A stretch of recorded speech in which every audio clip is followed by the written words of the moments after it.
I'd like to close by thanking everybody, especially all the members of our Phoenix Aviation Department that helped make today possible in the onboarding process. You know, they work hard to make sure that over 130,000 passengers every single day make it through our airport efficiently and safely.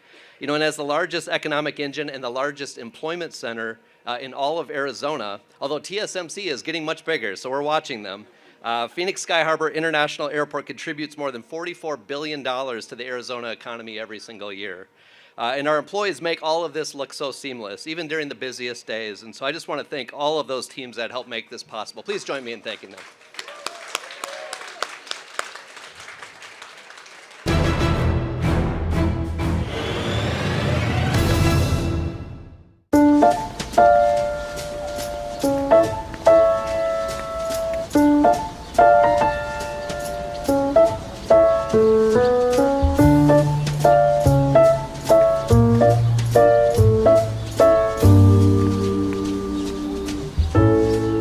Checkmate. Good info is a good thing. The Broadway Curve project is in the works. Prepare for lane closures and detours. Stay ahead of the curve at i10broadwaycurve.com. We all want to get to our destination safely, so be aware of everything happening around you whenever walking, riding, or rolling along our streets. Most pedestrian and bike crashes happen when drivers are turning. Scan the street for wheels and feet when turning or entering intersections. Hello, I'm Phoenix City Councilwoman Keisha Hodge Washington, and I want to let you know about the city's Parks and Recreation Master Plan. The Master Plan defines the community's vision and guides the department's direction to create safe and enjoyable parks for our children and family. The plan will look at all of our parks from East Lake to Nuestro.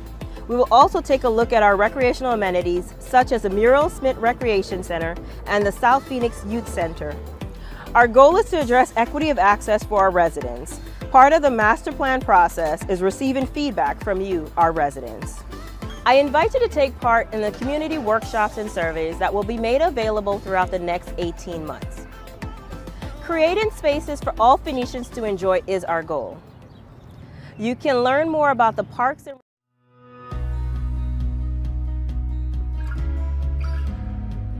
My name is Destiny Dominguez. I'm an administrative assistant 2 in the Public Works Solid Waste Division. The Phoenix Management Fellowship Program is a year-long program where you rotate through 3 different departments, 4 months each. And during that time, you really just have the opportunity to learn about different things happening in that department. And it all kind of ties back to the city manager's office, which is where you're housed. You're learning from these top-level staff. It's just such a year-long learning opportunity. The goal of the Phoenix Management Fellowship then, and I think now, since it's been around for 75+ years, has been to help really just gain exposure to city operations. I grew up in Phoenix, and so when I began studying public service, public policy, and then eventually public administration, I knew that I wanted to pursue a career in local government. And so during one of my undergrad classes, I heard about the Phoenix Management Fellowship Program. And so thankfully, I got it, really just about giving back to the community that gave so much to me growing up. And then obviously, I mean, Phoenix is the 5th largest city in the United States, largest council manager form of government. Like, who doesn't want to be a part of that? I was seeking a couple of things. I was seeking mentorship, just support, and then experiences that would be able to kind of carry me through my career, hopefully with the City of Phoenix, and thankfully I'm here now today. But that was all here at the City of Phoenix.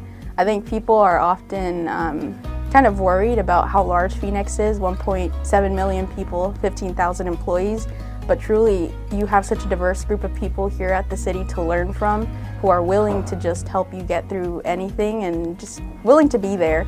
So I think that commitment to just building up the Phoenix of tomorrow is what really intrigued me to be here, and I'm so thankful that I'm still here contributing to that. One of my favorite memories is really the community budget hearings, sitting in on those, listening to the community. The staff was always willing to listen. Them just being able to kind of have those conversations with them was really, really good to hear.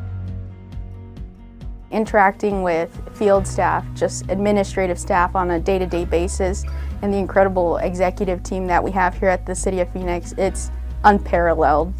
having gone through the program through that entirely crazy year has prepared me now here, because the amount of connections that you have, the amount of resources that you're able to provide that a lot of people aren't aware of, I think it's a big benefit to me. I knew coming into the program that this was my calling, but now I know more than ever that it is. And I'm so thankful to be here at the City of Phoenix. Phoenix has it all, and this is the place to be. Who wouldn't want to be here at the Phoenix Management Fellowship Program?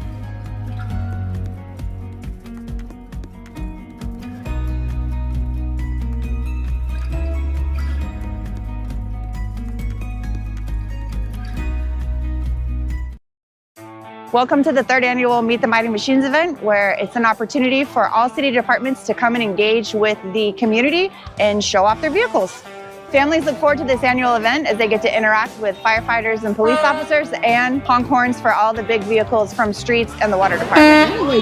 Today's my first time at this event. I have a 3-year-old and a 2-year-old, and they love fire trucks, they love the garbage trucks, they love all the trucks, so I thought it would be great for them to come out and be exposed to a little bit of everything. What better than to show them a free event that the city's putting on, and so far they're having a really good time. This event is made possible through the Youth and Education Office. We have a grant through First Things First that allows us to have 4 family resource centers across Phoenix. They offer free programming and events just like this for families with children birth to 5. At the Family Resource Centers, we provide parent-child activities. We provide parent support groups and workshops and education classes for parents with children birth to 5. All of our programs are completely free, and you can come see me here at Burton Bar Library during the week. Phoenix isn't just a city.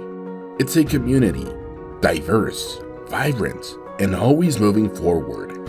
At Phoenix TV, we bring you inside City Hall and beyond. From the services you rely on, to the stories that connect us all.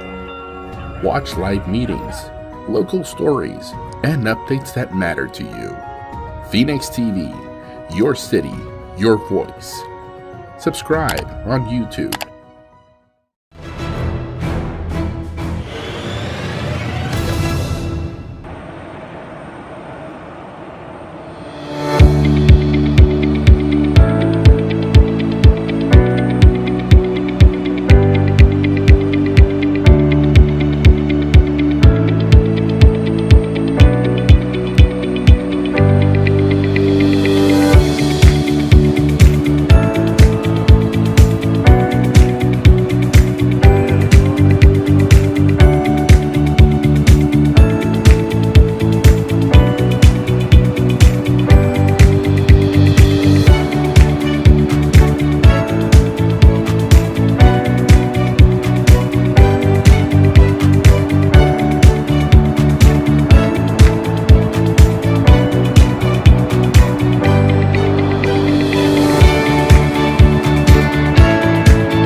Good evening, everybody. Welcome to Phoenix Sky Harbor Airport, America's friendliest airport.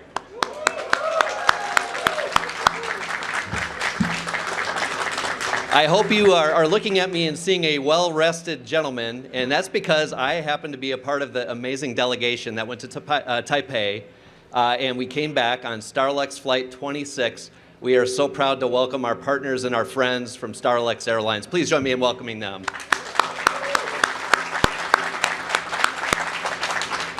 At the start of the order, we have some distinguished guests with us today, and I would love to have the opportunity to introduce them. First and foremost, the leader of our delegation, Phoenix Mayor Kate Gallego.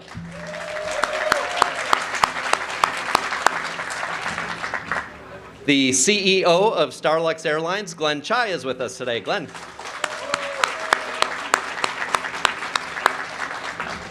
Phoenix Vice Mayor Keisha Hodge Washington is with us. Thanks for joining us, Vice Mayor. Director General of Taipei Economic and Cultural Office of Los Angeles, Amino Chi, is with us. Welcome. Phoenix City Councilwoman Ann O'Brien of District 1 is with us. She joined us on the delegation. Welcome. The head of Airline Partnerships for American Airlines, Jeff Ogar, is with us. Jeff. Managing Director of Partnerships and International at Alaska Airlines, Alex Judson. President and CEO of the Greater Phoenix Economic Council, Christine Mackey, is with us. Chris.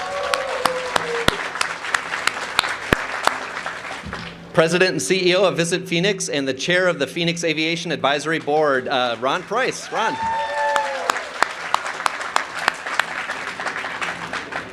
We have a number of other important stakeholders with us, so if you'll bear with me, it's very important that I introduce them because they are so important to the success that we're celebrating today. From our Phoenix City Manager's Office, we have Phoenix City Manager Ed Zerker. Ed. Assistant City Manager Lori Bays is with us. Assistant City Manager Ginger Spencer. Thank you for joining us, Ginger. Deputy City Manager and my boss, so it's important we all give him a big round of applause here. Frank McCune is with us. Frank. We also had a number of our Phoenix Aviation Advisory Board members joining us on this delegation trip. Ruben Alonzo, Sandy Ferniza, and Sharon Wong were with us. Please join me in thanking them and welcoming them to this evening. The City of Phoenix Community and Economic Development Director, Ryan Toolhill, is here. Ryan. And then I'm really proud to acknowledge a number of my team members who are here in leadership positions. We have Assistant Aviation Director, Chief Operations Officer, Sarah Demery is with us. Sarah? There she is. Our Assistant Director and Chief Revenue Officer, Roxanne Favors, is with us. She also oversees our Air Service Development Program. Roxanne. An Assistant Director and Chief Development Officer, helping to make our airports work, Daver Malik is with us. Daver.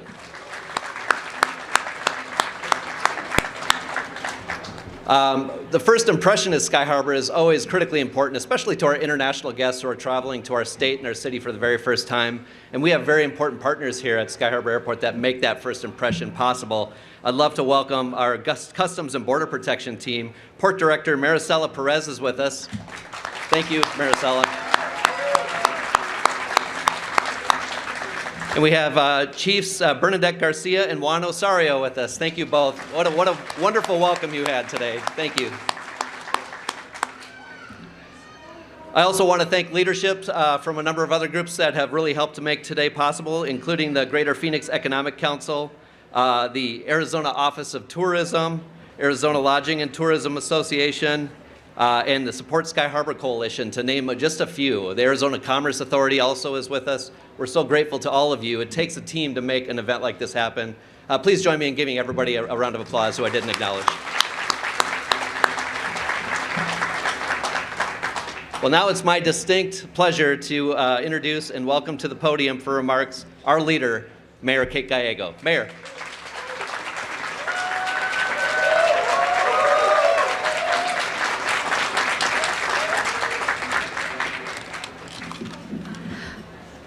The friendliest island and the friendliest airport are now connected. Taipei, welcome to Phoenix.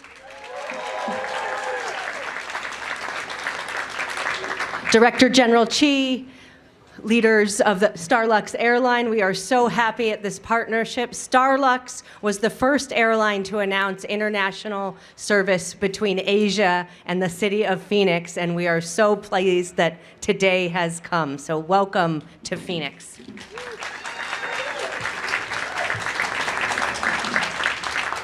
We're also thrilled to welcome the chairman of the airline, but he is not with us because he is on mandatory rest because he was the captain of our plane.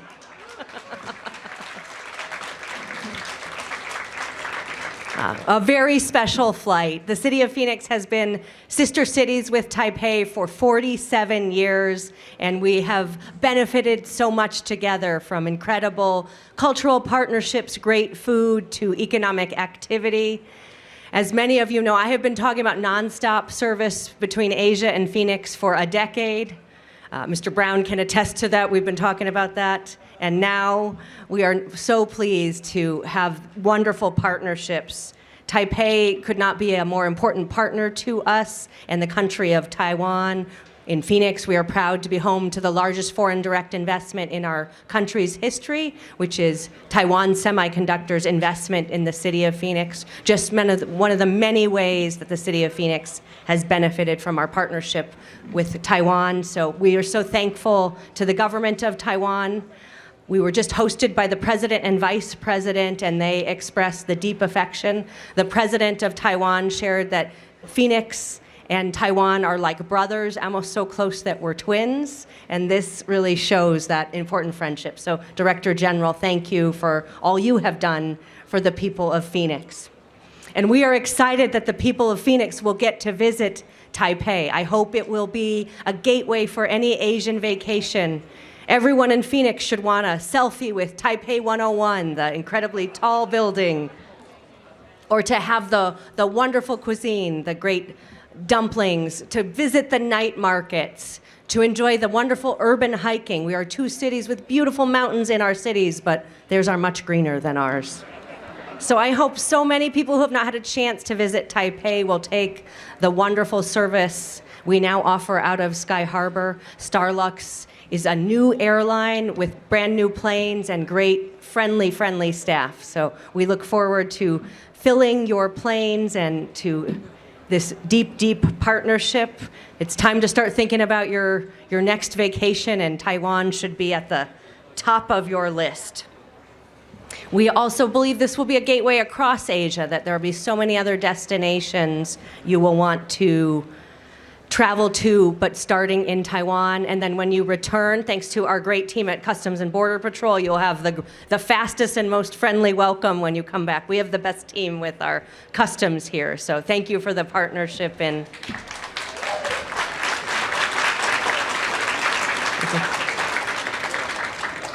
we are lucky to have Chad Makowski and his great team leading Sky Harbor. They worked so long and hard to make this happen. So to Roxanne, Lexi, Sabine, and our entire Phoenix Aviation team, everyone who worked on this deal, thank you so much. This deal was a long time coming. Christine Mackey and I traveled to Taiwan in October of 2019 and met with Glenn. Think about how long ago that was. And Glenn tells us his team has been looking at our numbers ever since. So we appreciate you investing in Phoenix and making this decision. When we went to visit Starlux, the chairman actually wasn't there because he was out testing planes to buy them. And he bought planes that have a lot of parts made in Phoenix. So lots of wins there. But as you can see from all the awards they've won, Starlux is a top-tier airline, and we are very excited to have you serving the people of Phoenix. The mayor of Taipei asked me to send greetings to everyone and encourage you to visit. He wanted me to recommend the stinky tofu.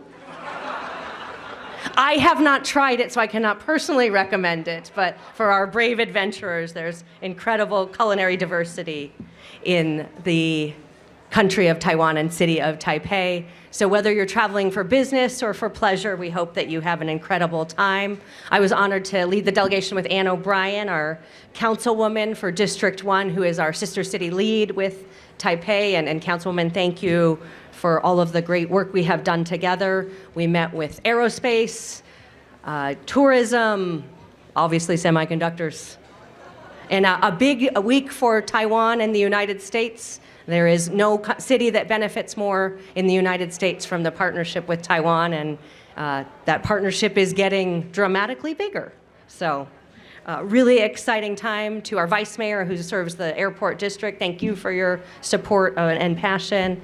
And then I want to do a special thank you to David Drennan on my team, who helped make this partnership happen and deepens our relationship with Taiwan. So we're excited to fill Alaska and American Airlines seats with people coming through Starlux to Phoenix and do the reverse. And this just really is a beautiful day for our incredible sister city partnership with Taipei. So Starlux, welcome to Phoenix.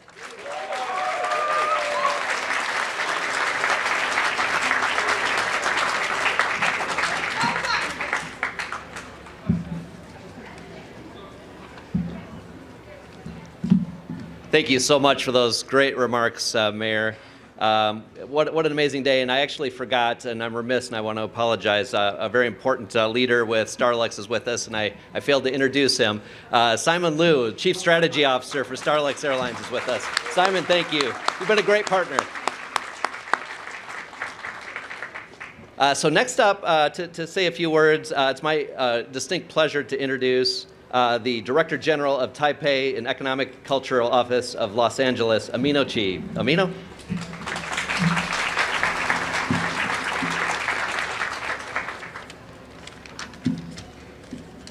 The Honorable Kate Gallego, Mayor of the Phoenix, and Mr. Glenn Chai, CEO of the Starlux Airlines. Ladies and gentlemen, good evening. It is my great honor to represent the government of Taiwan here in this vibrant Valley of the Sun to celebrate the Starlux Airlines inaugural flight between Taipei and Phoenix. This is more than just a new route. It is also a meaningful milestone in the close partnership between Taiwan and the United States. Mayor Gallego has just led a delegation to Taiwan and taken this inaugural flight from Taipei to Phoenix.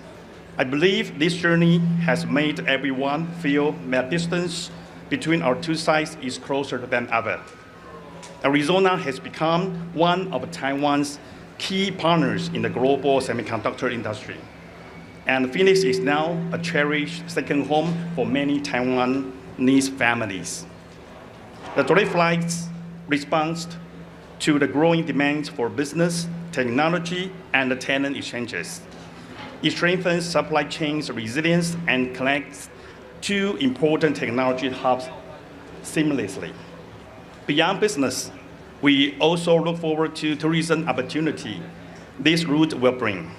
Taiwan offers a world-class cuisine, rich culture, and a stunning natural scenery.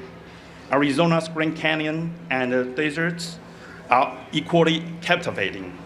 Through Starlux Airlines' excellent service, we warmly welcome friends from Arizona to experience Taiwan's warmth, hospitality, and incredible culture. I sincerely thank the Starlux Airlines team for their vision and Arizona and Phoenix governments for their support. And this new route is a testament to the strong partnership between Taiwan and the United States, and I look forward to the shared success you will foster. Finally, I wish Starlux Airlines Taipei Phoenix route full flights, smooth operation, and a safe journey. Thank you so much.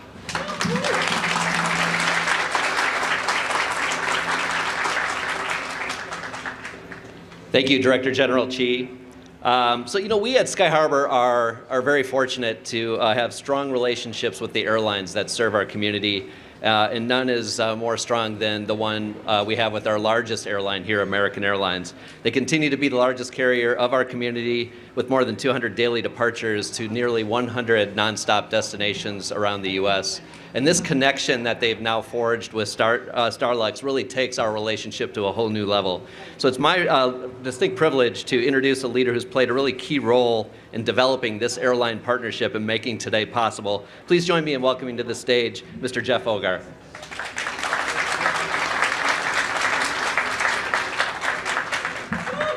So on behalf of American Airlines and our 130,000 team members, I just want to congratulate Starlux on the launch of your new service between Phoenix and Taipei. So partnerships to us are about really three things: creating long-term mutual benefit for our customers, expanding our networks, and really benefiting the communities we serve here in Phoenix, in Taipei, and around the world. So I want to share a little story about how tonight came to be and the power of these partnerships.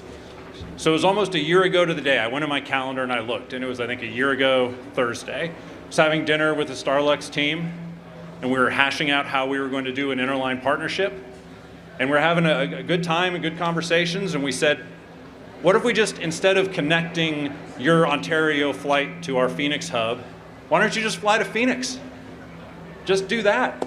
And we just, it was just an idea. So to be here 51 weeks later, and to see the beautiful Starlux airline come in, I mean, it's humbling and incredible to see this happen. I mean, we proudly call Phoenix A hub and a home, we serve more than 100 destinations across the US and Mexico. We connect our two networks between the United States and Asia with 300 peak daily departures. And it's just really incredibly gratifying and humbling. I also want to brag about Starlux a little. When it comes to partnerships, it's not just where you fly. Do you have the kind of product that our customers are going to value? And do you have people who share the values that we have at American Airlines? I'm thrilled to have Alex here from Alaska Airlines, one of our really tremendous partners. And I'm even more thrilled to have a new partner here today in Starlux. It's an incredible team. The product is first class, whether it be the seat or the food or the in-flight entertainment. But you know what makes it great? It's not any of those things. It's the people. The people on the flight. It was an incredible experience. I had the privilege to visit the Starlux team in Taipei last year. They showed me their beautiful city, and I agree the hills are a lot greener there. I did some running. It was a lot steeper than Dallas-Fort Worth tends to be. But even more than the partnership and all of that, what I value is you're all my friends. We have formed not just a partnership, but a friendship. And I think the people in Phoenix are going to see just what a wonderful, wonderful carrier Starlux is, and they're going to love flying the airline. For our Advantage members here in Phoenix and around the world, we are looking at ways to really give you more access to Taipei, to Asia, when you're flying routes served by this partnership, to give you what you expect from American Airlines and really broaden that. So Glenn, Simon, the whole Starlux team, congratulations on launching this service. I can't wait to build this partnership and develop it for the future. Thank you.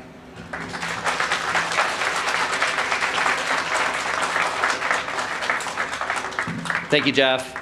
And speaking of Alaska Airlines and the partnership there, we're really grateful to have the Alaska team with us, Airlines team with us as well. Joining us today is Managing Director of Partnerships and International at Alaska Airlines, Mr. Alex Judson. Alex.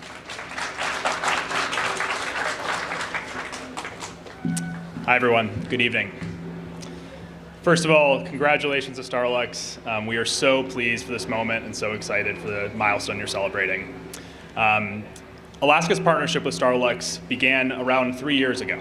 It was April of 2023, and Starlux had just started their first flight to the west coast of the US, to Los Angeles. And you know, we just were so pleased because we got this opportunity to work with such an amazing new airline. And you know, from the beginning, we noticed this shared commitment to exceptional service, to premium guest care, and this natural bridge that was created between Taipei and the West Coast, and now Phoenix. Today, this milestone complements an already incredible network that Starlux is building, whether to Seattle, to San Francisco, to Los Angeles, Ontario, and Phoenix. And this new service is a win. It's a win for travelers. It's a win for all the airlines here today, and it's a win for the communities that we serve. One of the ways we at Alaska measure the strength of our partnerships is by asking our guests. So we send them surveys after they've traveled on our partners. I want to share with you a few verbatim comments that our Atmos Rewards members have shared about traveling on Starlux. First, Starlux provided a next level travel experience. They truly lived up to their Skytrax 5-star rating. Here's another one. Best service and food I've ever had in business class. To be honest, that one hurt a little. We were pretty jealous. These aren't just compliments, they are reflections of the care that the Starlux team puts into every detail of every flight. Here's to a partnership that continues to raise the bar and to many successful flights ahead. Congratulations, Starlux, and congratulations, Phoenix. Thank you.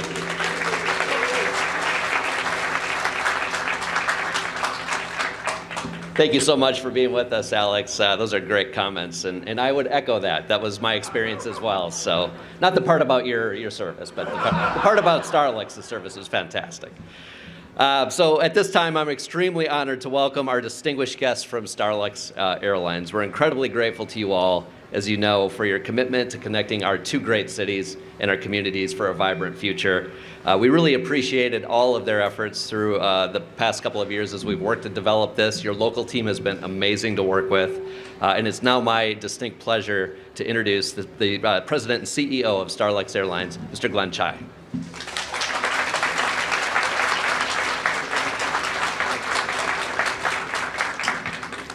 Mayor Gallego and Vice Mayor Hodge Washington and Jeff from our both very important partnership in the States, and Jeff from American Airlines and Alex from Alaska Airlines, distinguished guests, good evening.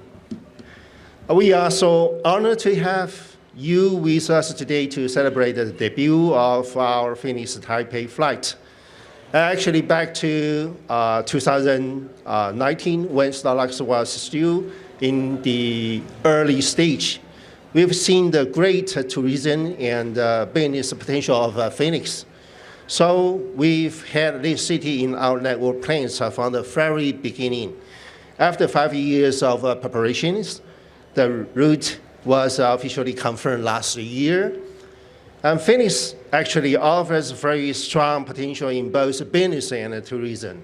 It has emerged as a major hub for innovation, driven by the rapid expansion of technology companies.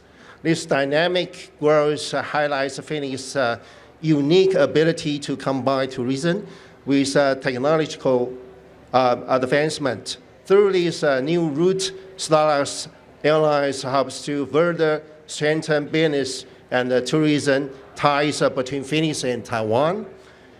Starlux Airlines is pleased to partner with American Airlines.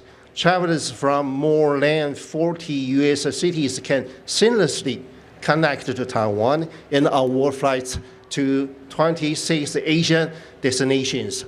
With these collaborations, we aim to build a more convenient and efficient transfer network, attracting both business travelers and connecting passengers traveling between Phoenix and Asia. Finally, I would like to once again thank all our distinguished guests and passengers for joining us at today's inaugural ceremony. Starlux Airlines will still continue to pursue the excellence and innovation, delivering a safe and a premium traveling experience for each passengers. We look forward to welcoming you on board very soon. Thank you. Thank you very much.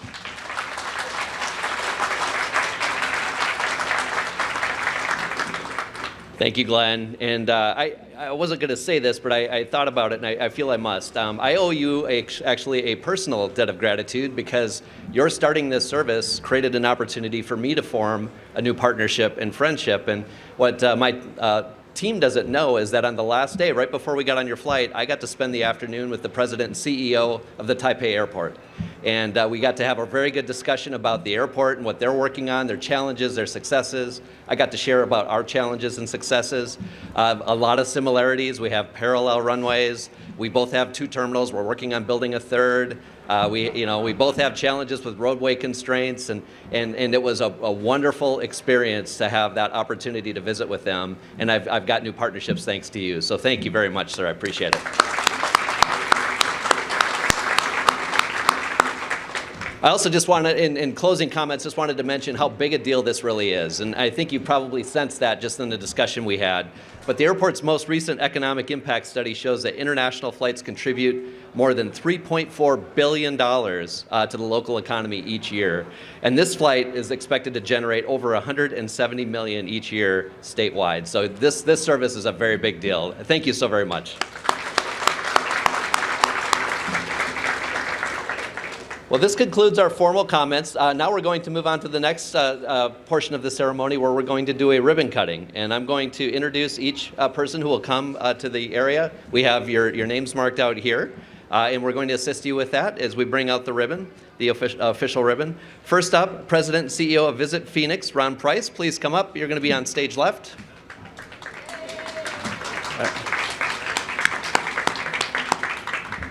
President and CEO of the Greater Phoenix Economic Council, Chris Mackey, right over here. Managing Director of Partnerships and International at Alaska Airlines, Alex Judson.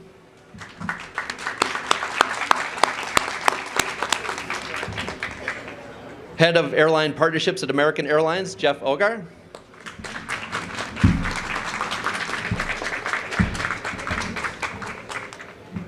I was going to introduce myself. I won't do that.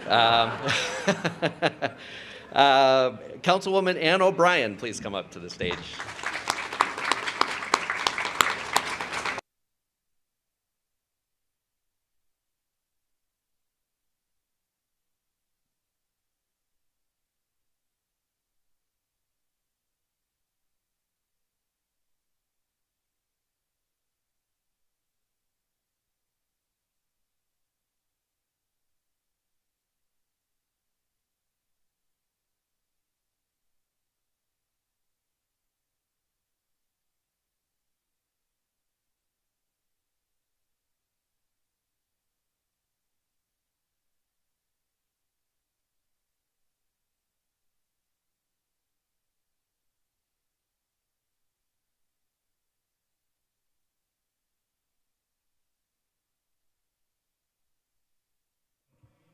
Good afternoon. It is January 27th, and we are pleased to welcome you to the policy meeting for the Phoenix City Council. I'll call the meeting to order. We'll begin with council information and follow-up requests, and we'll begin with Councilwoman Hernandez.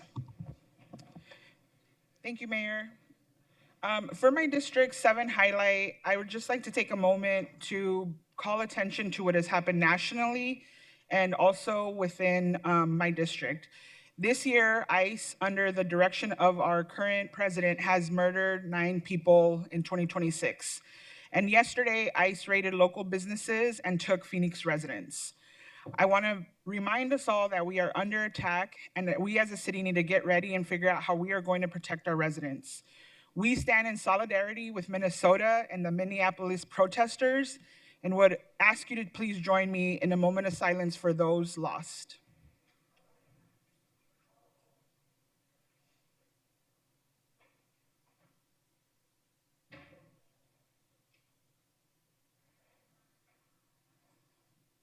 Thank you, Mayor. Thank you, Councilwoman. We'll next go to Councilwoman Guardado, followed by Vice Mayor Hodge Washington. Thank you, Mayor. It's wonderful to be back to our first policy meeting of the year. My team and I are excited about the opportunities ahead and committed to making this year truly impactful for our community. District 5 has an incredible lineup of events planned and will soon share our full calendar so you can mark your favorites. For now, we're thrilled to kick things off with our very first event, setting the tone for everything to come. Join us on Saturday, February 7th from 12 p.m. to 4 p.m. at the Maryville Community Center for our kickoff Maryville Mercado. We're excited to welcome back our amazing District 5 small businesses and invite new businesses to reach out and learn how you can get involved. Maryville Mercado is all about community, creating a safe, welcoming space for families and neighbors to gather, enjoy delicious food, fun activities, and games. We hope to see you there. Additionally, while our pools are closed for the season, summer will be here before we know it. The Parks and Recs Department is currently accepting lifeguard applications, and we encourage everyone to apply so we can fill all positions in time for a busy pool season. Keep in mind that priority will be given to applications submitted by March 16, 2026.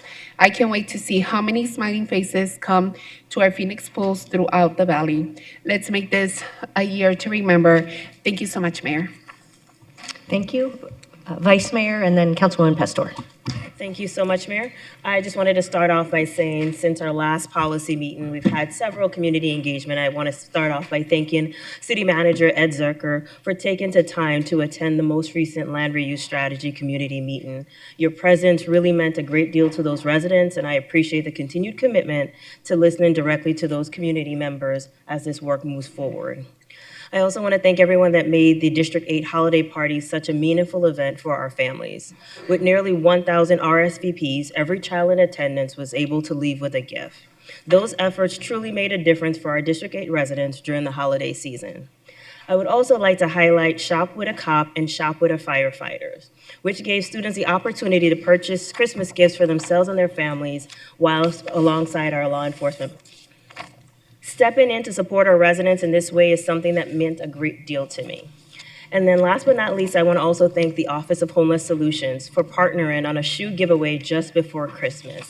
It was a last-minute ask, and they were able to do that without any hiccups. Together, we distributed more than 3,000 pairs of shoes across 5 shelters.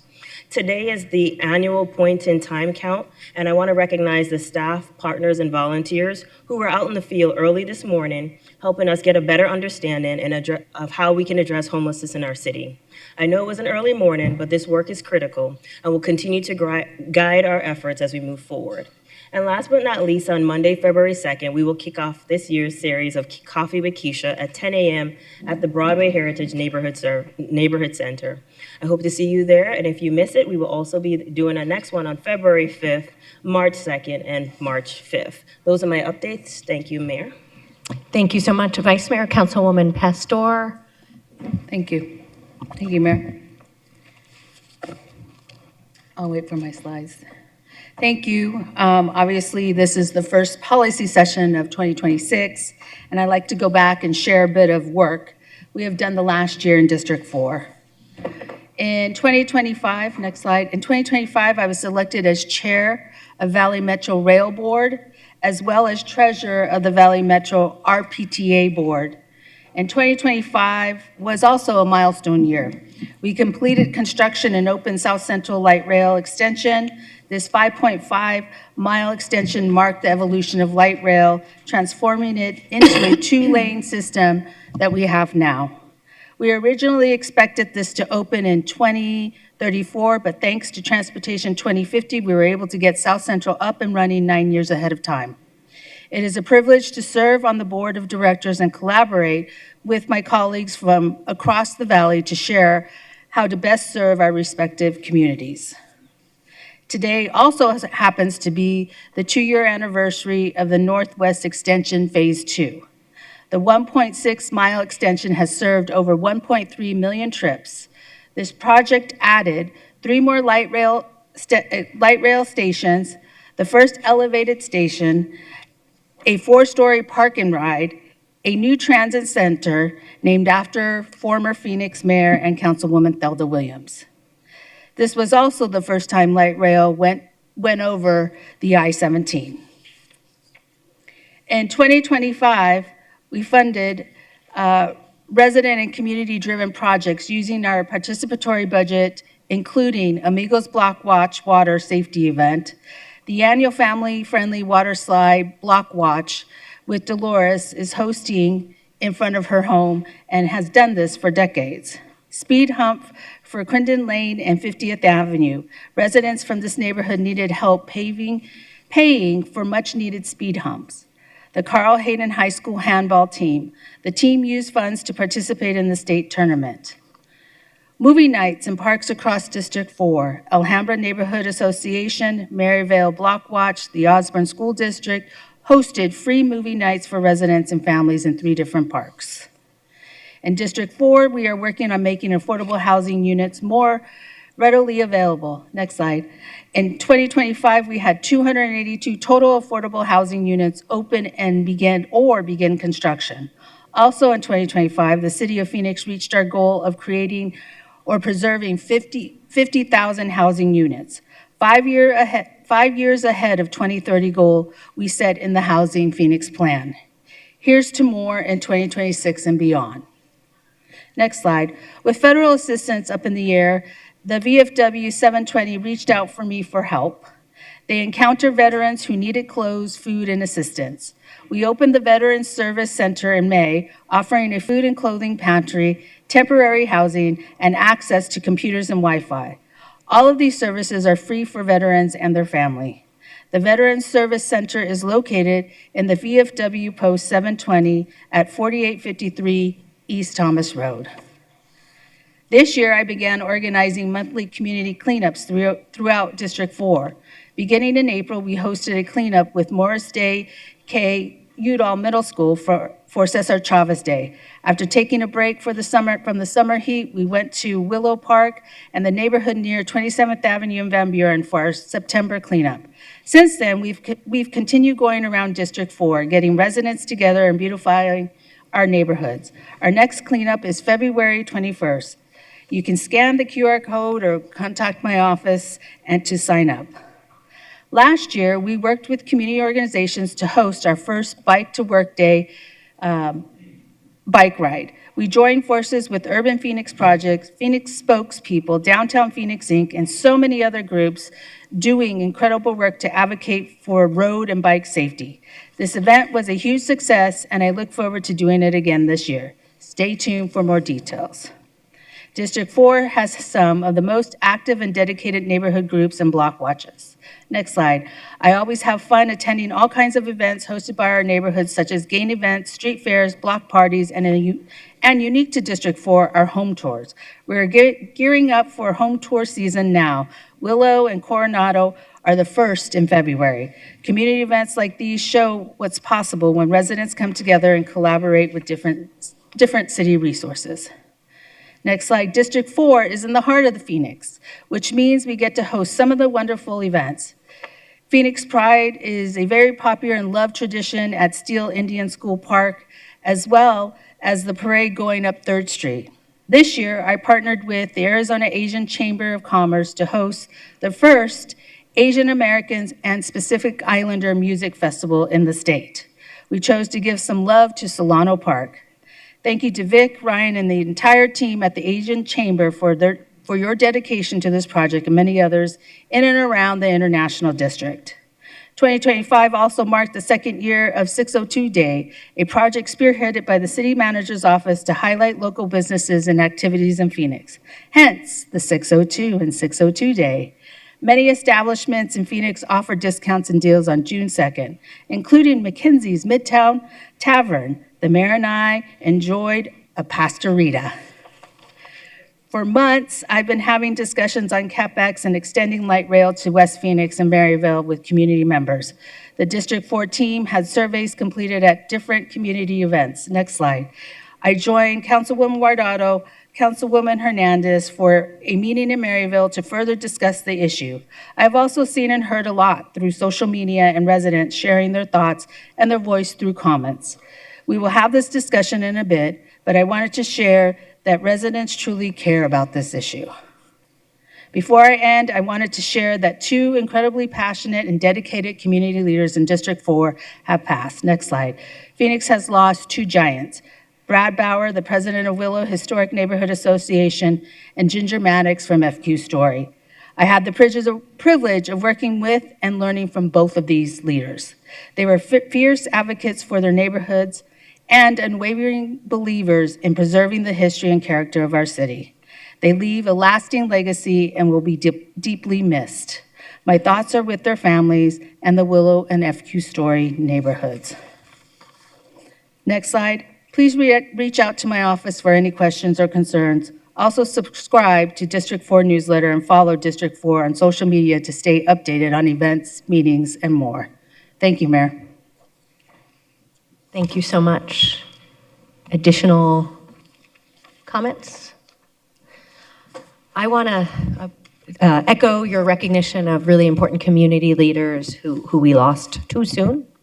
I also want to take a moment to focus our attention on the Colorado River, a lifeline to Phoenix and our neighboring cities, to the farms in Yuma that provide winter vegetables for the entire country, and the heartbeat of the Grand Canyon, a national and international treasure. This river serves 40 million people across 7 basin states, Arizona, Nevada, California, New Mexico, Utah, Colorado, and Wyoming, as well as Mexico. It brings life to critical ecosystems and powers the industry that makes up our economy. In Phoenix, this industry includes the most advanced microchips in the world, essential medical devices, and other manufacturing that is central to our national economy and security. Unfortunately, long-term drought and aridification have resulted in a smaller river with less water. The current set of rules that control how these water resources are divvied up will expire at the end of this year. The federal agency that has jurisdiction over the river, the Bureau of Reclamation, is proposing significant cuts to stabilize the whole system, but the bulk of these proposed reductions would fall on central Arizona, with none on the upper states, Colorado, New Mexico, Utah, and Wyoming. This is unacceptable and ignores the devastating ramifications for our population and our national economy. We did not cause the long-term drought and should not alone bear the consequences of a smaller river. Phoenix has an incredible legacy of water stewardship. Today, we use 30% less water per person than we did 30 years ago, despite significant population and economic growth. We have a robust water portfolio, more than half of which is supplied by the Salt River. We have groundwater savings, are prepared for shortages, and are committed to continuous improvements in conservation. However, the importance of a continuous supply of water in the Central Arizona Project cannot be overstated. Many other cities rely even more heavily on the Colorado River than does Phoenix. And if even one Central Arizona municipal provider is perceived to be unable to meet the water needs of its community, it will deal a really difficult blow to Arizona's economy and our national economy, not to mention the interruptions to everyday life of Arizona residents. Municipalities, other Colorado River users, and our national economy deserve a fair, viable plan that requires all 7 states to live with a smaller river to secure an equitable future for all. Thank you. Any additional comments before we close this portion? Vice Mayor Hodge-Washington, who is very active in this area. Thank you, Mayor. I just want to chime in. I represent the city as the treasurer and secretary on Arizona Municipal Water Users Association, and the draft environmental impact study that you were mentioning has been discussed with the cities that are involved, and it is being hopefully taken seriously given the impact that the study would have on our cities. And I think this is just an avenue for us to continue to educate the citizens of our city and neighboring cities that this is something that we all need to be united on, and it's something that we need to take very seriously. So thank you, Mayor, for taking this opportunity to highlight the importance of the upcoming Colorado River guideline and negotiations. Thank you so much. All right, we'll move on to the next items. Consent agenda. There is no consent agenda for this meeting. Call for an executive session. I will recognize the Vice Mayor for a motion for executive session. Thank you, Mayor. I move to expand the agenda for the executive session meeting schedule for Tuesday, February 3rd, 2026 to include additional topics under ARS 38.431.03, sections A3 and A4, with the agenda to be posted at least 24 hours in advance of the meeting. We have a motion and a second. All those in favor say aye. Aye. Any opposed, nay? We do not have any city manager reports today, so we will go on to agenda item 1, which is the public safety update. Back in September of 2024, this council unanimously adopted a sweeping set of reforms to modernize our police department and continue to rebuild trust between our police and all those we serve. We committed that long after the Department of Justice was gone, we'd keep at it, doing our part to create a safer Phoenix for everyone. As part of that, we directed staff to update the council and the public on a regular basis about how these reforms are working, as well as other efforts from our police and civilian leadership to make Phoenix Police Department the very best and most professional law enforcement agency in the country. The trust we continue to build is essential, especially as we witness an erosion of trust in federal law enforcement and concerns that the kind of unlawful tactics we've seen used in other parts of the country could be used here. I'll turn it over to Assistant City Manager Lori Bays to begin today's presentation. But first I want to note this could be a long meeting and we will likely break around 5 p.m. for a brief break. And now thank you to our Assistant City Manager and appreciate all your hard work on this. Thank you, Mayor. Good afternoon, Mayor and members of the council. We are here today to provide you an update on the public safety action items and directives, as the Mayor mentioned, which were approved by the City Council in September of 2024.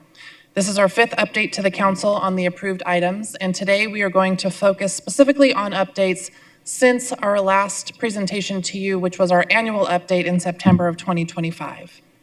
Joining me today from the Police Department are Chief Matt Giordano, Assistant Director Jody Wolf, Assistant Chief Jeff Benza, from the Community Assistance Program, Program Administrator DC Ernst, and from the Office of Accountability and Transparency, Director Shannon Yohani.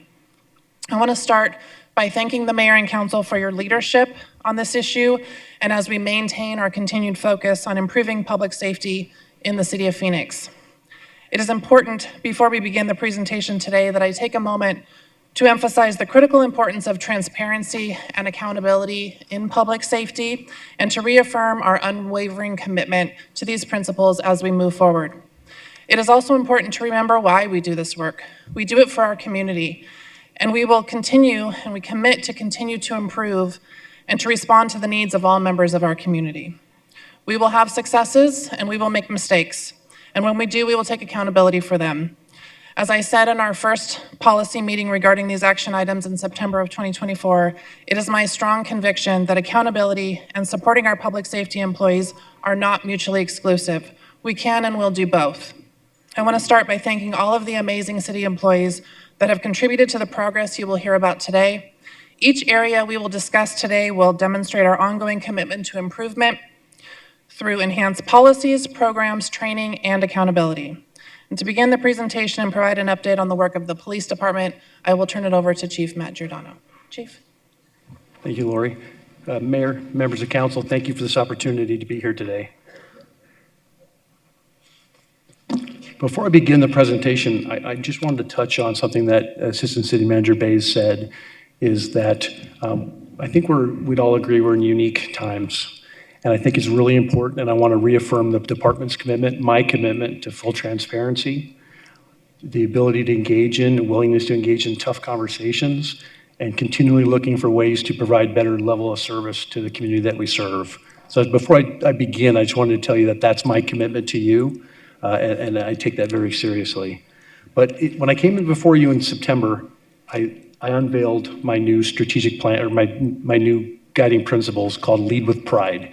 And just to recap, it's LEAD, so leadership at every level, engagement with the community and employees, accountability at all levels and in all of our processes, as well as dedication to our mission. With that information, I'm creating a strategic plan. The strategic plan will be built around Lead with Pride. It'll include continuous improvement, community engagement, business operations, as well as crime reduction. We believe that building this together will make the city of Phoenix a safer place. But we're going to do this, and we're not going to do it alone. We're going to solicit input and direction from city leadership, from mayor and council, from our community partners, as well as all of our employees. And with that, we believe we'll create a sustainable plan that will have deliverable and measurable goals that we'll evaluate annually. And I'm really excited as we move forward with this. What we'll do now is I'm going to turn the presentation over to Assistant Director Jody Wolf, who will talk about some exciting technology updates. And then Assistant Chief Benza will cover some process improvements that we're undergoing. So I'll turn it over to Assistant Director Wolf now. Thank you, Jody. Thank you, Chief Giordano. Mayor, members of council, it's exciting to be here today to share with you some technology initiative updates, 3 of which we have been working on very diligently over the course of the last few months. The first of which is the Records Management System, or RMS. The second that I'll be sharing with you is the Real-Time Customer Engagement Tool. And the third, which I will close on, is the Public Sentiment Survey Platform. The first technology update I'll be providing is our Records Management System, or RMS. As you all know, we went live on September 9th, 2025. And we've been working since that time frame on completing all of the required go-live activities, and we're nearing completion. As we move forward, we'll be focusing on, in the next phase of the project, system optimizations and upgrades, which will help us improve the performance and add additional capabilities of the system. Since go live, we've been focused on 2 really important activities. The first of which is updating our crime reporting from the UCR crime reporting that most people are familiar with to the National Incident-Based Reporting System, or NIBRS. You'll hear us talk about NIBRS quite a bit going forward. This is a modern way of reporting crime data and is more accurate than what we have been reporting historically. It allows us to report all offenses for each individual incident, including both completed and attempted crimes. In order to achieve NIBRS certification and report that data to the FBI, we have to share 3 consecutive months of data with our state administrating agency, which is the Arizona Department of Public Safety. I am very happy to share with you today that we achieved NIBR certification on January 8th, 2026, earlier this month. This is a huge milestone for our department and for our city, and it wouldn't have been possible without the support of council, as well as the hard work of all of our teams. The next activity that we've been very much focused on is providing enhanced data reporting that council had requested. This includes adult arrests, juvenile referrals, calls for service, time spent on calls, subject and vehicle stops, city parks, and adult arrests. Before this meeting, we shared the last quarter of 2025 data with all of you per these enhanced data council reports.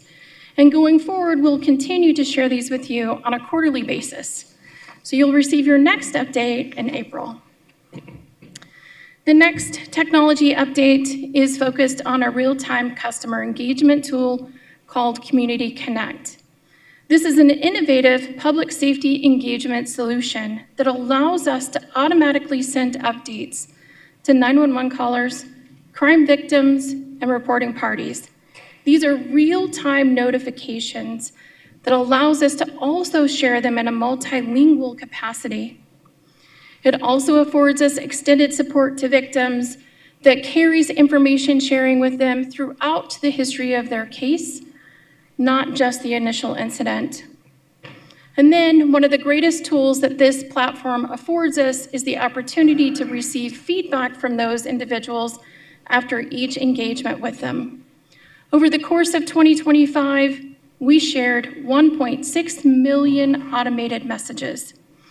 And for those individuals that responded to the request for feedback, 74% reported that they were satisfied with the department. This tool also allows us to gauge our customer service satisfaction.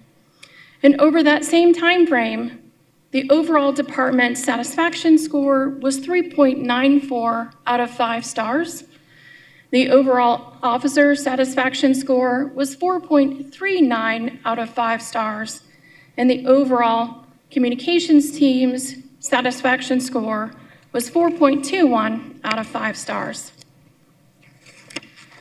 The final technology initiative update that I'll be providing to you is on our public sentiment survey platform, which is ZinCity's Blockwise program.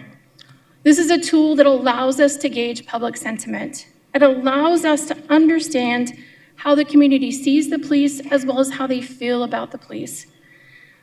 The cornerstone metrics associated with this tool are those related to procedural justice. They include how safe do people feel in our community? How fair do they believe the department is? Do they feel that the department respects them? And do they feel that they have a voice in policing matters? We launched this program 6 months ago, and to date, through the end of December, collected over 15,000 responses. Based on our first 6 months of data collection, here's what our residents told us in comparison to our regional cohort.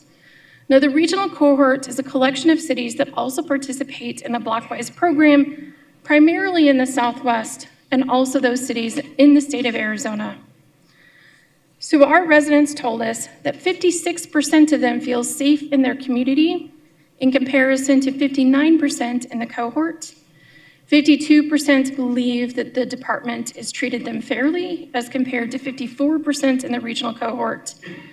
63% feel that the department treats them with respect, in comparison to 64% in the regional cohort. And 63% report that they have a voice in policing matters, in comparison to 63% in the regional cohort. This establishes our baseline level that allows us going forward to be able to understand how we can align resources to those things that the community has identified as important to them. We will also be working with city staff and ZinCity to create a public dashboard so that everyone has access to this information going forward. And now I'm going to turn it over to Chief Benza, who will provide an update on several of our other efforts. Thank you, Jody. Mayor, members of council, thank you for allowing us to be here to share with you some updates we've made since the September 9th policy meeting of this last year. Council identified 37 action items for us to work on. 29 of those have been handled. 9 of the 29 are considered complete but ongoing, largely to the reporting requirements for each one of those. The 8 remaining items have been listed in Attachment A, which has been given to you with this presentation, to discuss where each item is in terms of its completion and its anticipated completion date.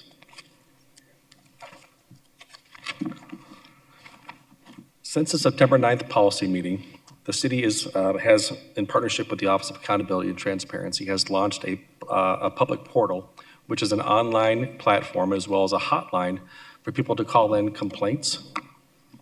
Oh, sorry, I didn't skip it. People to call in compliments and complaints about police department employees. The portal went live and the hotline went live on November 12th of last year. The community can now report complaints and compliments in person, by phone, and online.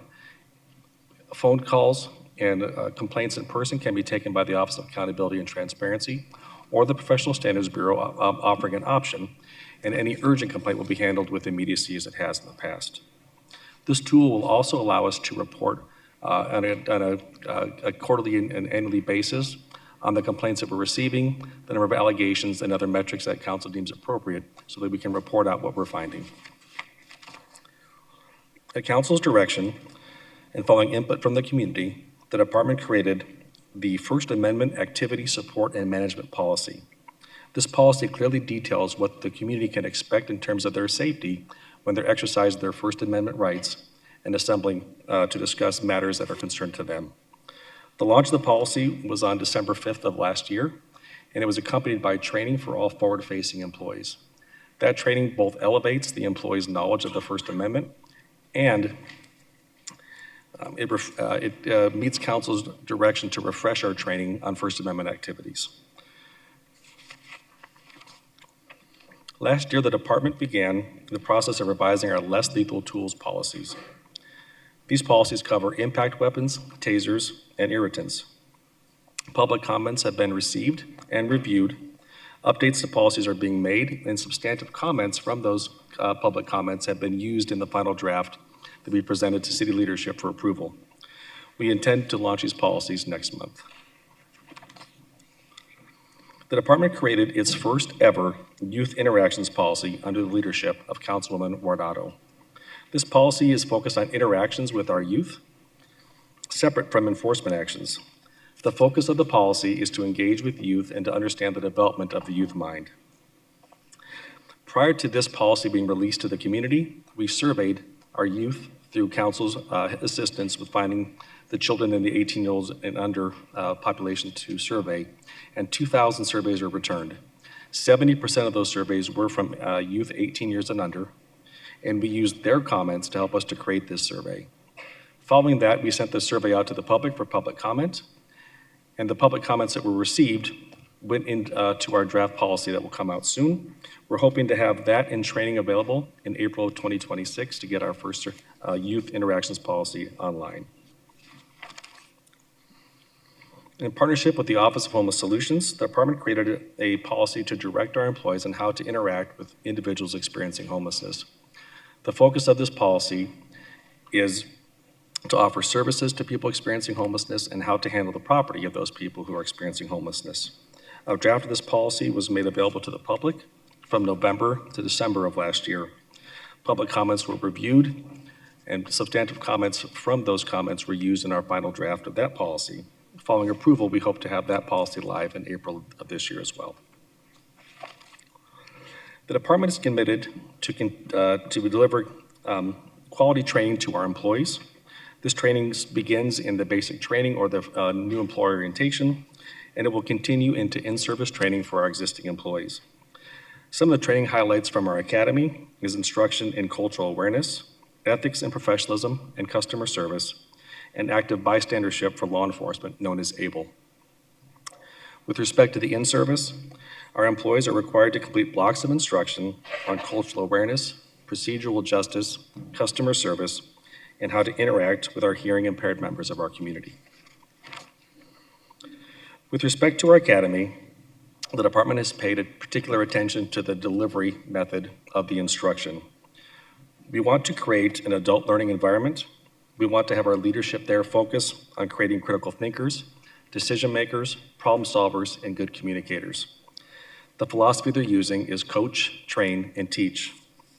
We also made changes to our post-critical incident training, which is commonly known as our 30-day protocol following a critical incident. The changes to that are training at the Academy based on communication, tactics, and our use of force policy. The training will be specific to the squads and individuals involved, and the idea is that the individuals who go into that protocol will come out better trained than they were when they went in. To assist with crisis intervention calls for service that cannot be diverted, where possible, the department is deploying our crisis intervention certified officers from our behavioral health resource unit, commonly known as our crisis intervention team, or CIT. The unit is comprised of 2 squads of 7 officers and 2 sergeants who provide crisis intervention response across the city and also provide training to our department employees. The department has recently launched an incentive pilot program to gain more crisis intervention trained officers throughout the city. It is focused on gaining these additional officers and ensuring that existing certified officers are trained in the latest classes and information of the topic. One class recently offered and added to our coursework is a law enforcement autism training. This training is directly aligned with the mayor's vision for the city of Phoenix to become the most accessible city in the nation. And finally, the department has implemented a crisis intervention review committee, and the committee's purpose is to monitor the effectiveness of our crisis intervention response to ensure that we are meeting the needs of our community. I will now pass the presentation back over to Assistant Director. Thank you, Chief Benza. Mayor and members of council, starting on December 15th of 2025, we created a new option for callers calling into our emergency centers. Call takers now ask callers, do you need police, fire, or behavioral health? If caller requests behavioral health, operators still triage the call to determine whether a police or fire response is also necessary, or if behavioral health professionals can handle the call without police or fire assistance. When only behavioral health is needed, the call will be transferred to our behavioral health dispatchers at the Phoenix Fire Department, who will deploy a community assistance program team. The goal is to ensure the right help is sent to the right calls. This chart shows all of our calls, the total number of calls diverted to a behavioral health resource in 2025. This means that no police response was necessary.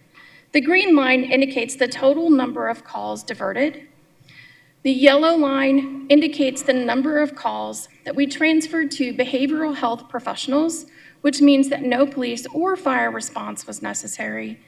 And then the orange line indicates the number of calls that were transferred to our behavioral health unit colleagues in the fire department. And it's really exciting development that I'm here to share with you today. For the first time ever, the total number of calls that we transferred to our BHU colleagues in the fire department exceeded the number of calls that went to our Solari professionals or behavioral health professionals at Solari. This is a new development, obviously, since the implementation of this new option for callers. And so we're going to track this with a lot of attention moving forward, and we'll be happy to share the results as we understand more broadly the impact of this change. And now it's my honor to turn the presentation to DC Ernst from the Fire Department for the next update. Thank you, Assistant Director Wolf. Mayor, council members, it's an honor to be in front of you again today to provide you with an update on your $15 million investment in the Community Assistance Program. One of the primary goals of the funding and the investment was to establish an alternative response model for individuals experiencing behavioral health and substance use crisis. The community feedback made it clear that they strongly supported the option beyond the traditional police and fire response, particularly in situations where the primary issue was mental health or substance use. This presentation will focus on updating you on the behavioral health units, development, and implementation. Oops, sorry, a little fast there. So the behavioral health teams, the ultimate goal with the $15 million was to create and implement 9 behavioral health units. In June of 2025, we met that goal. We now have 9 behavioral health units staffed, providing 24-hour coverage 7 days a week to respond to calls that are transferred to us from police communications or are asked for by officers or firefighters who are out on scene and identify the need. In March, we met the goal of having a dispatcher in fire dispatch to take those calls 24 hours a day, 7 days a week. As Assistant Director Wolf talked about, in December, PD Communications changed their call question to include behavioral health. This slide represents the change that we saw or the impact of that change.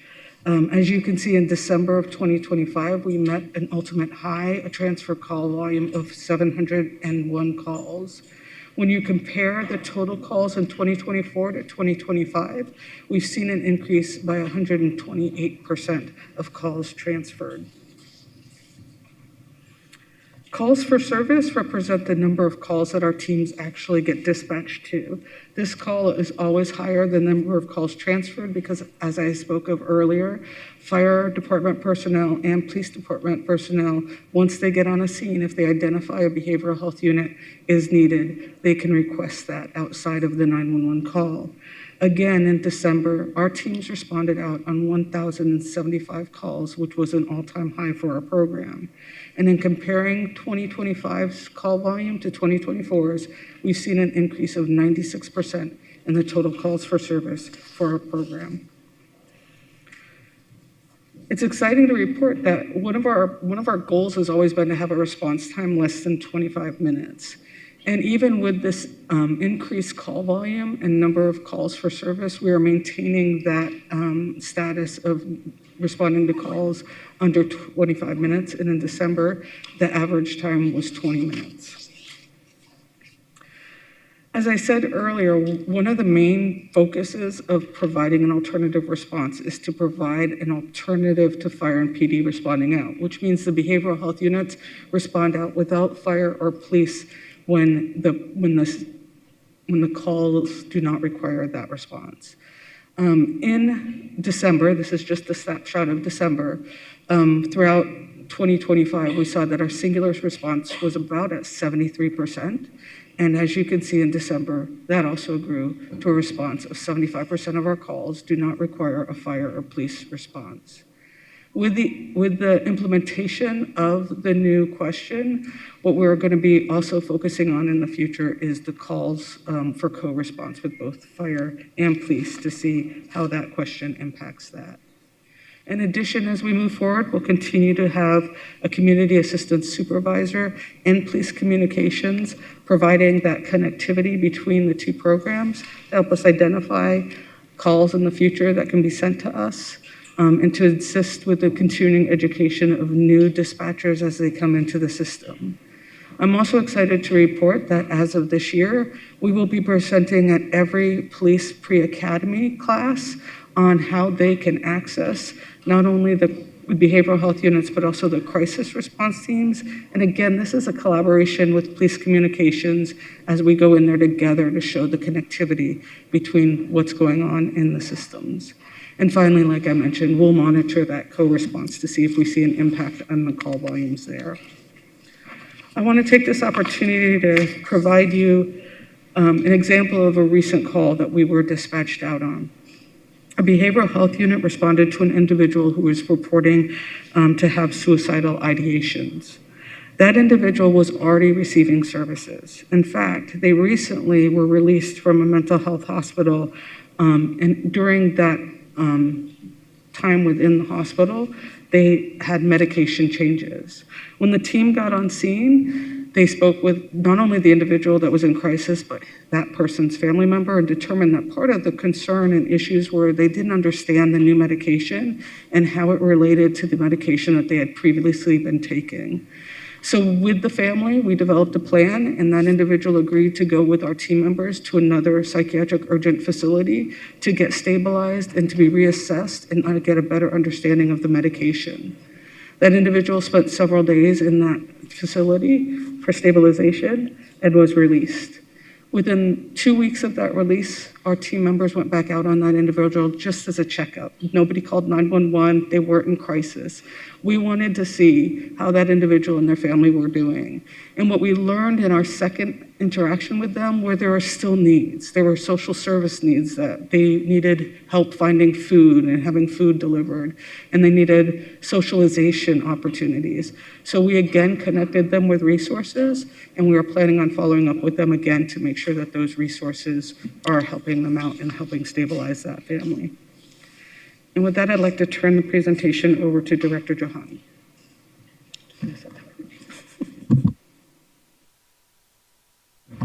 Good afternoon, Mayor, members of Council, and members of the public.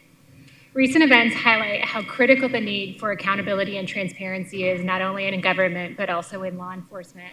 I want to assure Council, the public, and members of the community, and members of city leadership that OAT remains steadfast in its duty to ensure accountability and transparency within the Phoenix Police Department. So before I get to those focus areas that OAT does that through, I just have a few general updates. The first is that as of last week, OAT hit 93% staffing. Hopefully by the end of the first quarter of 2026, we will be 100% staffed for the first time in OAT history. That staffing will allow us to even further expand our reach within the Phoenix community and expand our ability to do those accountability and transparency measures we've been held to. Additionally, as you may see on the slide here, with the help of the City Communications Department, we have had a rebrand and are looking forward to building some informative videos and materials to share with Mayor and Council, as well as members of the public, that talk about the things that OAT does, as well as to highlight the work of our Civilian Review Board. Finally, we are solidifying our relationship with the Family Advocacy Center and the family advocates that work there to have concrete processes and procedures for sharing information and supporting impacted community members as one of OAT's mandates. With our nearly fully staffed team, we are continually expanding in our five focus areas: reach, report, review, resolve, and repair. Reach implicates our community engagement team, our youth outreach programs, and supporting those services to impacted community members. Our report team, we receive reports of complaints and commendations about the Phoenix Police Department. Our review team also takes our reports, but our review team reviews department administrative investigations to ensure they're thorough and complete and makes recommendations for future investigations. And resolve and repair impacts our inferences, our police community mediation program. So review, reports, and tracking. We are currently reviewing 159 department administrative investigations. We will have published 41 reports as of January 29th. Across all the reports that OAT has published, we have issued 25 independent recommendations, and the department has agreed with 23 of those 25 recommendations. To date, the department has implemented changes to operations orders or policy manuals for all except the 6 newest OAT recommendations. The first newest OAT recommendation, since we met last in September, is for a full Professional Standards Bureau investigation for all level 2 and 3 uses of force that are used on visibly compliant subjects. Number 2 is a call for the department to meaningfully explore officers' considerations of de-escalation strategies when there are language barriers. The third, conduct a full Professional Standards Bureau investigation for all level 2 and level 3 force used during a critical incident. Number 4, interview field training officers when their current trainees are involved in critical incidents. 5, reference investigations and reviews of other policy violations into the final Professional Standards Bureau report. And 6, refer incidents involving use of a vehicle to strike a pedestrian or bicyclist to the Critical Incident Review Board chair. The Civilian Review Board has now conducted 5 business meetings to date. My apologies. OAT reports release monthly with department responses due in cases with recommendations approximately 30 days after the OAT report is published. The Civilian Review Board meets approximately 60 days after report publication to issue findings about OAT reports and department responses. Each OAT report lists the date that the case will be heard by the board. Civilian Review Board meetings are typically the 4th Friday of each month from 1 to 3 p.m. and are open to the public. The agenda with the location as well as the times are posted to the City Clerk's website 24 hours in advance. Following presentations by OAT and a PSB representative, the board issues findings on calendared reports and recommendations. The Civilian Review Board has held 5 business meetings to date, and all OAT findings and recommendations have been accepted without revision. OAT staff forwards all board findings to the police chief and the city manager, as well as posting the results to the city clerk after each meeting. As OAT, the department, and the CRB work through OAT recommendations, department responses, and CRB findings and recommendations, OAT staff will continue to track and report on the status of all recommendations, responses, and implementation results. OAT's community engagement team focuses on reach, with the goal to share widely and consistently about OAT's role with those most likely to access OAT's services. This team has connected with more than 16,000 community members since we began tracking in July 2024. The team has also tabled, attended, and presented at hundreds of events and organizations in the last year. With each contact and each event, the OAT team continues to refine the message and method for best serving our community.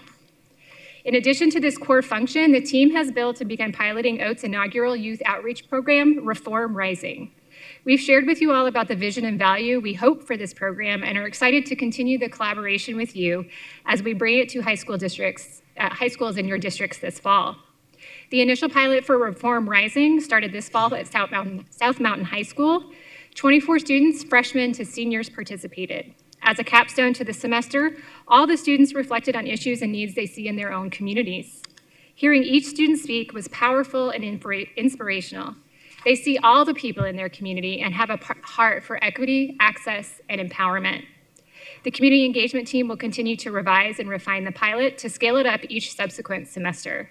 We look forward to sharing this pilot in your districts and for you to have the opportunity to see the brightness of these youth as we do. OAT supports resolve and repair through our mandate to conduct police community mediations to resolve disputes. OAT has built a mediation program that allows for both department and individual officer mediations. Department and individual officer mediations are voluntary, confidential, and held in a neutral setting so that everybody can engage in meaningful and thoughtful manners to resolve these issues. OAT's mediation director has conducted and coordinated 8 department-level community police mediations to date. These department-level mediations typically implicate systemic issues or broader issues or concerns within the police department. OAT is very, very close to finalizing the details of the individual officer mediation program and anticipates scheduling the first individual officer mediation within the next several weeks. Individual officer mediations serve as a one-to-one accountability mechanism of facilitated conversations between an officer and a community member as an alternative to the traditional dispute resolution process. Members of the community can reach OAT by phone, email, or in person at the OAT office, which is at 350 West Jefferson Street. We have folks available Monday through Friday, 8 a.m. to 5 p.m. to both answer the phones and to meet with folks in person to receive complaints or commendations. Members can also leave a voicemail or send an email and we'll respond within business hours. If there are any members of the public that are here today that have a complaint or a concern or a compliment for the police department, I will be available after this presentation, so please find me. Thank you. Mayor, members of the council, that concludes our presentation, and we'd be happy to answer any questions if you have any. Thank you so much for those important updates, particularly DC, the success story of the person in mental health crisis was really good to hear when we made the big investment in the CAP program. That was exactly what we were hoping. I want to, again, emphasize something Jody said. On December 15th, we went live with 3 options. When I started at the City of Phoenix, we had police or we had fire, and now to have behavioral health and continue to make investments in growing that is a really big and important change. And so many people have worked so hard, continue to work so hard on that. A success story we heard from our community members. We need more options. We heard from our officers and firefighters that sometimes they weren't the best solution to someone going through a challenge with addiction or other behavioral health challenge. So still much more work to be done, but that change at 911 was a small change in a phone script and a huge change for our city. We'll go to council member comments. Councilman Robinson? Thank you, Mayor. And I'll echo the mayor's comments about it was an exceptional presentation all the way through. If I could, I'd like to go back to, and I believe, Jody, it might have been you dealing with the records management system. I think what's important here, and I think it's more of a comment on my part, and I think I have a question in here for you, but what's most important is for folks to really understand the importance of a records management system for a police department, especially one our size. It becomes the official memory for that police department. If you could, Jody, if you could talk about the importance of, and it was on slide 10 is what I'm referring to, where you have the enhanced data reporting, adult arrestees, city parks, juvenile referrals, and all those things. Could you, or maybe the chief or whomever feels most comfortable in answering this question, can you give us an idea or a sense of how this records management system will allow the Phoenix Police Department to be more proactive in its everyday efforts, establishing or identifying crime patterns in advance? Because before we really didn't have this level of technology that would allow us to move forward in this area. Thank you, Mayor, members of council, Councilman Robinson. I think that your question is very astute. Our records management system and our evolution into modern day crime reporting is a significant advancement for our department. In addition to being the official record for all incidents within our department and calls for service that we respond to, it allows us to understand how we work. It allows us to collect data that before today we weren't able to collect. For example, demographics associated for those individuals that we engage with across those enhanced data reports that I mentioned to all of you. That was a specific council ask, and it allows us to be able to share with council the demographics, including age, race, gender, ethnicity, and housing status. That's information that we've never been able to afford either council or the community. Having access to that type of information allows us to attempt to understand and answer questions that are of interest to all of us. Questions that are critically important, especially in today's environment, to be able to answer. So that is significant in terms of being able to afford our community that information. We're only 4 months into this project. We're at the very beginning of our efforts, and we expect and anticipate that our reporting capabilities and our use of the records management system will advance moving forward. As I mentioned, we're going to be focusing on system optimizations and adding additional capabilities. To the second part of your question, Councilman Robinson, is the evolution into the NIBRS reporting, the National Incident-Based Reporting System. And this is the modern way in which we report crime data. Historically, it was through Uniform Crime Reporting, UCR. A lot of people are very familiar with that, used to seeing that information. But under that system, you're only allowed to report based on a hierarchy of offenses that occur with each incident. So the highest offense type is what gets reported. So if we have, for example, an aggravated assault, a drug possession, and so on, only the aggravated assault would be reported under UCR. Under NIBRS, it allows us to report both of those offenses in addition to any other offenses, to include both those that are completed and attempted.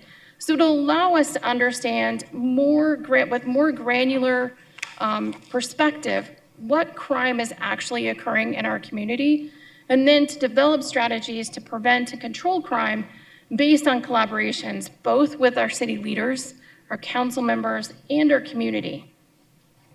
Thank you for that. I go back to my time with the police department. I think I spent 2.5 years working on a records management system, and it takes that long. It's an experience, to say the least. And I'm glad, Jody, you mentioned NIBRS. I know in this day and age, with what's going on around the world with law enforcement and concerns that people have, can you tell us how protected NIBRS is, or if you can, and who has access to NIBRS? So in terms of creating that information or that data, that is an ongoing process as officers engage and utilize RMS throughout their shifts, throughout their cycles. That data then gets checked by our data integrity unit. So we're looking, and there are certain parameters within the technology system that flag NIBRS priorities to ensure that we're collecting that NIBRS data.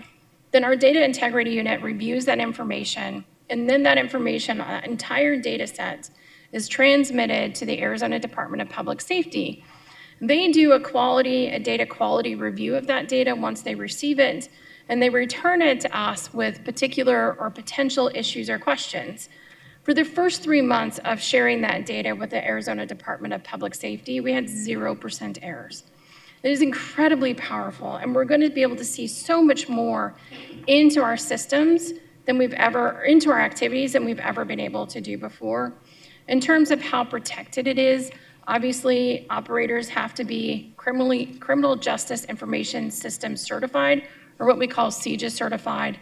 They become terminal operators that allows them to utilize the system. That information, once validated and reportable, after the review with the Arizona Department of Public Safety, then that information will become public. So it'll get put on our open data portal. We report that up to the FBI. It becomes the baseline for our crime rates and the other types of metrics that people are used to seeing when it comes to monitoring crime in our communities. Okay, and thank you. And I think one of my last questions deals with the real-time customer engagement tool. What can we expect from a standpoint of an expansion? How much more will we be seeing in the coming months, coming years on police activities and measuring that with public satisfaction or dissatisfaction? Mayor, members of council, Councilman Robinson, great question, and it's something that I get really, have a lot of passion for. And before we started utilizing tools like Community Connect, which is our customer engagement platform, as well as our public sentiment tool, there wasn't a way to gauge how the impact, except anecdotally, was our presence or our activities we're having in the community. And beyond that, being able to understand individual performance at the officer and the communications operator level was data we never had access to. And so in order to make good decisions about how to improve performance for individuals that work within the department and routinely engage with our community, we need that type of information to understand where opportunities for improvement exist, as well as where we're doing well. I think that this is something that we've never had access to. And frankly, historically, in law enforcement, we've never talked about customer satisfaction or how do we rate our performance from a community perspective, especially in a data-driven way. So these tools are going to be incredibly important to us moving forward. And I don't want to discount all of the services that tool also affords those individuals that we engage with the real-time messaging in a multilingual capacity so that they understand that their 911 call has been received, the officer has been dispatched, the officer is pending in however many minutes. And then after each engagement, the respondent has an opportunity to tell us how we did.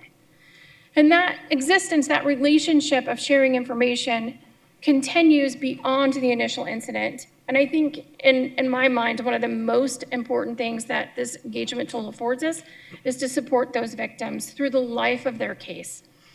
If the suspect is outstanding and becomes arrested at some point in the future, that engagement tool allows that victim to know when that arrest is made. It allows them to know when their case has been adjudicated. And that's information that historically has not been automated. It was a very manual process. So really powerful for our victims when we engage with them to have access to that information, both seamlessly from an automated perspective, and then there's a victim portal tool that they can log into and when they want to find out what's going on with their case, who the detective is, and what its status is. Okay, thank you for that. And I think it is critically important that the police department recognizes customer satisfaction is truly important, and something Chief Giordano had talked about, that our citizens, the folks that we serve, that we interact with, understand exactly what it is we try to accomplish in our everyday activities. My next question, I'll just kind of go down the line. Jody, thank you very much. DC, if you don't mind, I had a couple questions for you with regard to the Community Assistance Program, and it is head and shoulders above anything I have ever seen. We've talked about this in subcommittee, and I think the mayor just made a comment about how important it is, because before it used to be the police or the fire, there wasn't that happy middle, and I'm glad we have it now. Can you give us an idea of your staffing levels and where you're at? Because I know you didn't talk about it here, but it's critically important. I think it's good for everyone to hear how many folks you have, how many folks that you anticipate to have, because I know council has, city manager's office and council has given you the authorization to hire some folks so that you can do an even more effective job. Thank you, Mayor, council members, Councilmember Robinson. Our percentage, which we'll be reporting at the PSJ subcommittee hearing in February, is lower because of the new positions that were recently created. So at the end of last year, we asked that part-time positions be converted to full-time positions to again stabilize our ability to staff our units and provide services. So we have right now 26 open full-time positions. In fact, thank you for this opportunity. That job recruitment is open right now through February 2nd. So if anybody in the community is interested, please go to the City of Phoenix website under the careers and look for crisis intervention specialist, and please apply before February 2nd. So we'll be filling 26 full-time positions. Was that like plugging it too much? I don't know. But so we will be continuing to fill those positions, which will be focused mainly on stabilizing more of our crisis response units now that we have the 9 behavioral health units up as part of that $15 million investment, where the goal is also to reach 10 crisis response teams. We're currently at 6, so we're at 60% of that goal. So we went in 2021 from having maybe 30 to 50 full-time staff members and part-time members to currently have over 130 full-time and part-time members in our program. And again, we continue to hire for that position. Hopefully that answered the question. Thank you very much for that. And I'll just move on over. Shannon, you're last, and then I'll get off my soapbox here. What you're doing with OAT is terrific. I think it's really important for folks to also understand that OAT and kind of a little bit of the Community Action Program, we've gotten some attention from the National Mediation Association, national mediation groups and things like that. I know we've come together and had some conversations about how all that can blend together. But that's just sort of a statement on my part. But Shannon, more a question about OAT, with the recommendations that you're making, can you give us an idea? And again, I think I understand, but I think it's best for the audience and everyone to understand more completely about how you work with the police department on issues. Let's say I feel I'm a citizen and I feel wronged by the police department in whatever way. Can you give us an idea on how you go about dealing with that issue, trying to settle it or remediate it more than anything else, I would say?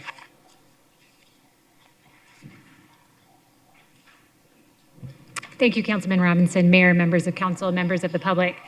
So there's sort of twofold ways that we address those concerns with the police department. So if a member... I'm sorry, just a minute. I've never been accused of talking too quietly, so I'll make this closer. So if a member of the community comes and lets us know that they have a concern about the Phoenix Police Department, we have our review team takes those complaints and concerns. And so they can sit down with a member of the team, they can call in, they can send us an email. They send us an email or leave us a voicemail. One of the folks on our team will call them back and respond to them just so we can make sure we have all the information necessary. We can take whatever level of information they have. We collect all of that. We then transmit those complaints and concerns to the police department. Sometimes there's things that we may be able to resolve in a short order. So I'll just give you an example. A few weeks ago, somebody had called and they had a complaint about an officer taking a license plate. And based on what they were telling us, and obviously we didn't have all the information. My inclination in that case was not only did we forward the complaint, but I reached out to Chief Benza and I said, hey, this doesn't seem like it, based on what we're hearing, maybe this didn't work out. Okay, so can you all take a look into it? Because had it not been the right thing to happen in that circumstance, then we have somebody who had their property taken and they shouldn't have. And so Chief Benza took a look into it, made a contact, figured out what happened, and we were able then to get that contact back with the community member to explain this is why the officer did what they did, and this is the mechanisms to proceed. So not only do we have an opportunity to sort of resolve those things in a shorter period of time without having to go through a full PSB investigation, then it has to go through all those processes. There's some things we can resolve quickly. There's other things that we can't resolve quickly, and they need to go to PSB for an investigation so they can review body cam and all of those sorts of things. The advantage of somebody bringing their complaints and concerns through OAT is because we do have that connection directly with the police department, we can follow up. So if a member of the community says, I've heard absolutely nothing on my complaint, I can reach out to folks at the department and say, hey, this person hasn't heard back. And it may be that they haven't heard back. It may be that they were trying a number that no longer works, whatever those things are. So it allows us to help sort of facilitate that communication gap that I know has been a point of concern for the department in terms of many community members feel like their complaints or concerns sort of go into an abyss and they don't hear back. And so we can help close those gaps either to inform community, police did try to call you, but we didn't get a call, you didn't get a call back, or vice versa. And then there's a subset of those complaints that we may also review the department's administrative investigation, but the bulk of our caseload for the review reports that we release that the Civilian Review Board hears focuses on cases that are under our mandatory authority, which include officer-involved shootings, in-custody deaths, incidents involving serious physical injury, and then certain times where an officer is charged with or investigated for certain criminal violations. So that's what the bulk of our review work is, but our report work involves the process I just described. Thank you very much for that. And I want to thank all of you. It was an excellent presentation. The work that you're doing is tough, and I say that from a standpoint of what OAT is doing. It's not, when it was first set up, it wasn't exactly what everybody wanted, the Office of Accountability and Transparency, but it's what we ended up with, and for a variety of reasons, and the work that you're doing is terrific. I know Shannon is talking to folks around the country, and I think that based on the lemons that you were given, you made lemonade out of it, and I love lemonade, so you guys are doing a great job in that regard. In DC, the work that your unit is doing, I can remember, and I know Chief Giordano remembers. I don't know why I did that, Matt, but we can remember when we didn't have that resource, and it was us as police officers truly not having that level of expertise in trying to deal with a situation. But now we have, that third rail that we can call upon to help us resolve a lot of conflict that law enforcement officers deal with day in and day out. So thank you for that. And Jody, as always, we're really trying to move the Phoenix Police Department ahead in some really difficult ways. I had mentioned that for a couple years of my life in the police department, I worked on a records management system, and we were never able to get it to where you guys have gotten it now. So congratulations on that, and I appreciate all that you guys have done in all areas. Chief, great presentation by your staff, and Mayor, thank you very much for the time. Thank you so much, Vice Mayor, Councilwoman Guardado, and then Hernandez. Thank you, Mayor. I too want to start off by saying thank you for this important update. I think the scope of work reflects what we've seen here today shows that meaningful progress is being made towards a more modern, accountable, and community-centered public safety system. So I want to start off by that. I have a couple of questions. I'm going to go through each of them with as we move along. Sorry. I want to talk a little bit. Kevin took some of my questions, so I'm going to weed them out. I want to talk a little bit about the data collection system. I believe collecting our data is important for a number of reasons: to identify trends, patterns, but more importantly, to help us identify opportunities for improvement and success. So with respect to the presentation, you shared some of the customer service satisfaction scores as well as a public sentiment survey results. I'm curious as to, are there any takeaways of positives and negatives that we can improve on in order to get us to operate closer to our cohort of a sort in this case? Because I know it's helpful to share what's going on, but I think it's also important for our community to understand that we are not only just looking at the data, but we're using this data to help drive us to get to a better, we're constantly evolving. Mayor, members of council, Vice Mayor Hodge-Washington, thank you so much for the question. I think it's really important to recognize when we have opportunities for improvement, but also when we do well. And so I was excited to be able to share with you all our overall satisfaction scores for an entire calendar year of 2025 based on interactions related to officers and our team members in our communications department answering 911 calls. And if you recall, the overall officer satisfaction is 4.39 out of 5 stars. Now, when I'm looking at customer satisfaction scores, to me, anything over 4 stars means that we're doing something right. So I think those individual interactions between officers and members of our community are positive, overall positive, as well as those between our 911 call takers and those individuals calling in. Now, you'll notice that our overall department satisfaction score is 3.94 out of 5 stars, so just under 4. And what we need to do is delve a little bit deeper into that to understand why, and that goes back to looking at the question that they're answering when they make that rating. And the question is, how satisfied are you with the department in serving public safety? So we need to be able to understand that to a greater extent, and that's something that I think that we'll be exploring moving forward. That tool allows us additional options aside from just offering an overall rating. We can do surveys related to that, which we have not enabled yet. We wanted to be able to master and understand the data set that allows us to collect. So that's something that we'll be looking at moving forward. In addition to the public sentiment tool that I shared with you, this is something that we are on a journey together to learn it. We have 6 months worth of survey responses. Those 4 procedural justice benchmarks, which deal with safety, fairness, respect, and voice, one of my questions to our colleagues at Zen City was, okay, we got, I believe it was, let me just look real quick. 56% of our community feels that they're safe in relationship to 59%. So I wanted to understand, what does that mean in comparison to our cohort? We also have the ability to compare ourselves to all 86 cities that are participating at the national level. And one of the powerful things about this tool that I think that it's going to afford us is that we're able to drill down to the precinct and potentially even the neighborhood level to understand how our public sentiment occurs within our localized communities.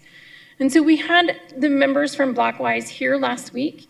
They scheduled meetings with every precinct commander, lieutenant, and our community action teams that work out of those precincts to help them understand locally how they're relating to their community. And then that allows us to develop strategies based on this data-driven approach to get to what the community believes is truly important. And so it's a little premature to understand exactly how this is going to roll out, but I'm optimistic about the potential that it affords not only the members of our department to understand how our community feels about us and how they're evaluating our performance, but it'll also allow us to engage in a conversation about those priorities that the community has identified so that we can work on things that are important to them and always be committed to continuous improvement. Thank you for that. You've highlighted 2 character traits of mine. I'm competitive. I want us to be better than the others, and I'm also impatient. So I guess I want it now, but I'm glad to hear that the answer is that it will be forthcoming towards us, because I think it is important that we acknowledge this is where we're going to be moving from, and we're going to use this data to move forward. My next set of questions go to you, Chief Benza, regarding one, I think it's helpful given everything that's going on in our country right now. We've talked about like the First Amendment activity support and management. I think it's helpful for the community to hear what is it that our citizens can expect as they exercise their First Amendment rights. Mayor, members of council, Vice Mayor Hodge Washington, they can expect safety from us. They can expect communication from us when they're exercising their First Amendment rights. When we have an event or a planned demonstration or an unplanned demonstration, we utilize our Community Engagement Bureau to go out in plain clothes and interact with the organizers.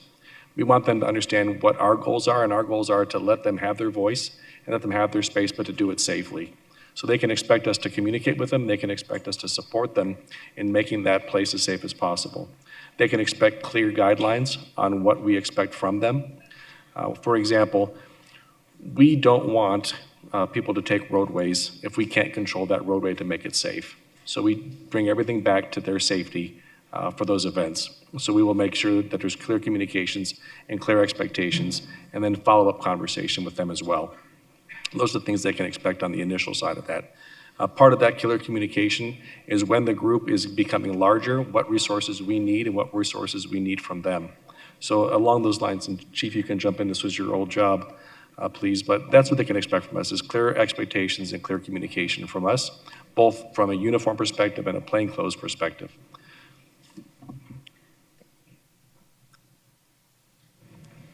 I wasn't sure if you wanted to say something as well, Chief. I think Chief Penza captured it quite effectively, but just to reiterate, that is what we do. We firmly believe in everyone's First Amendment rights to express their ideas and their thoughts, but we do want our overall guiding value is safety. We want everyone to be safe. And when people take the road, it can become very dangerous when you have people in roadways. So we do our best to make sure they're doing that safely. But we do that through communication on the front end.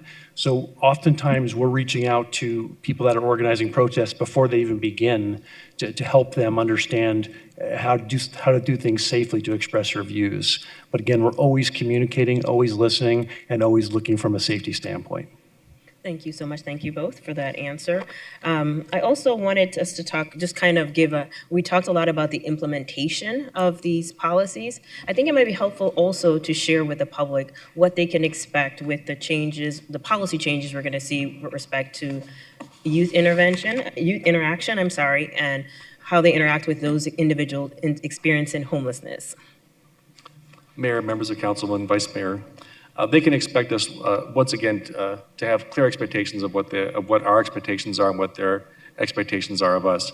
As I've said before, I believe our operations orders are a reflection of our values, and that's what we post online for people to read so they can view our order, the rules that we give our employees and our policies we give our employees. With respect to youth interactions, this is a new one for us, and it clearly defines for our employees different aspects of the youth development that we've not had before.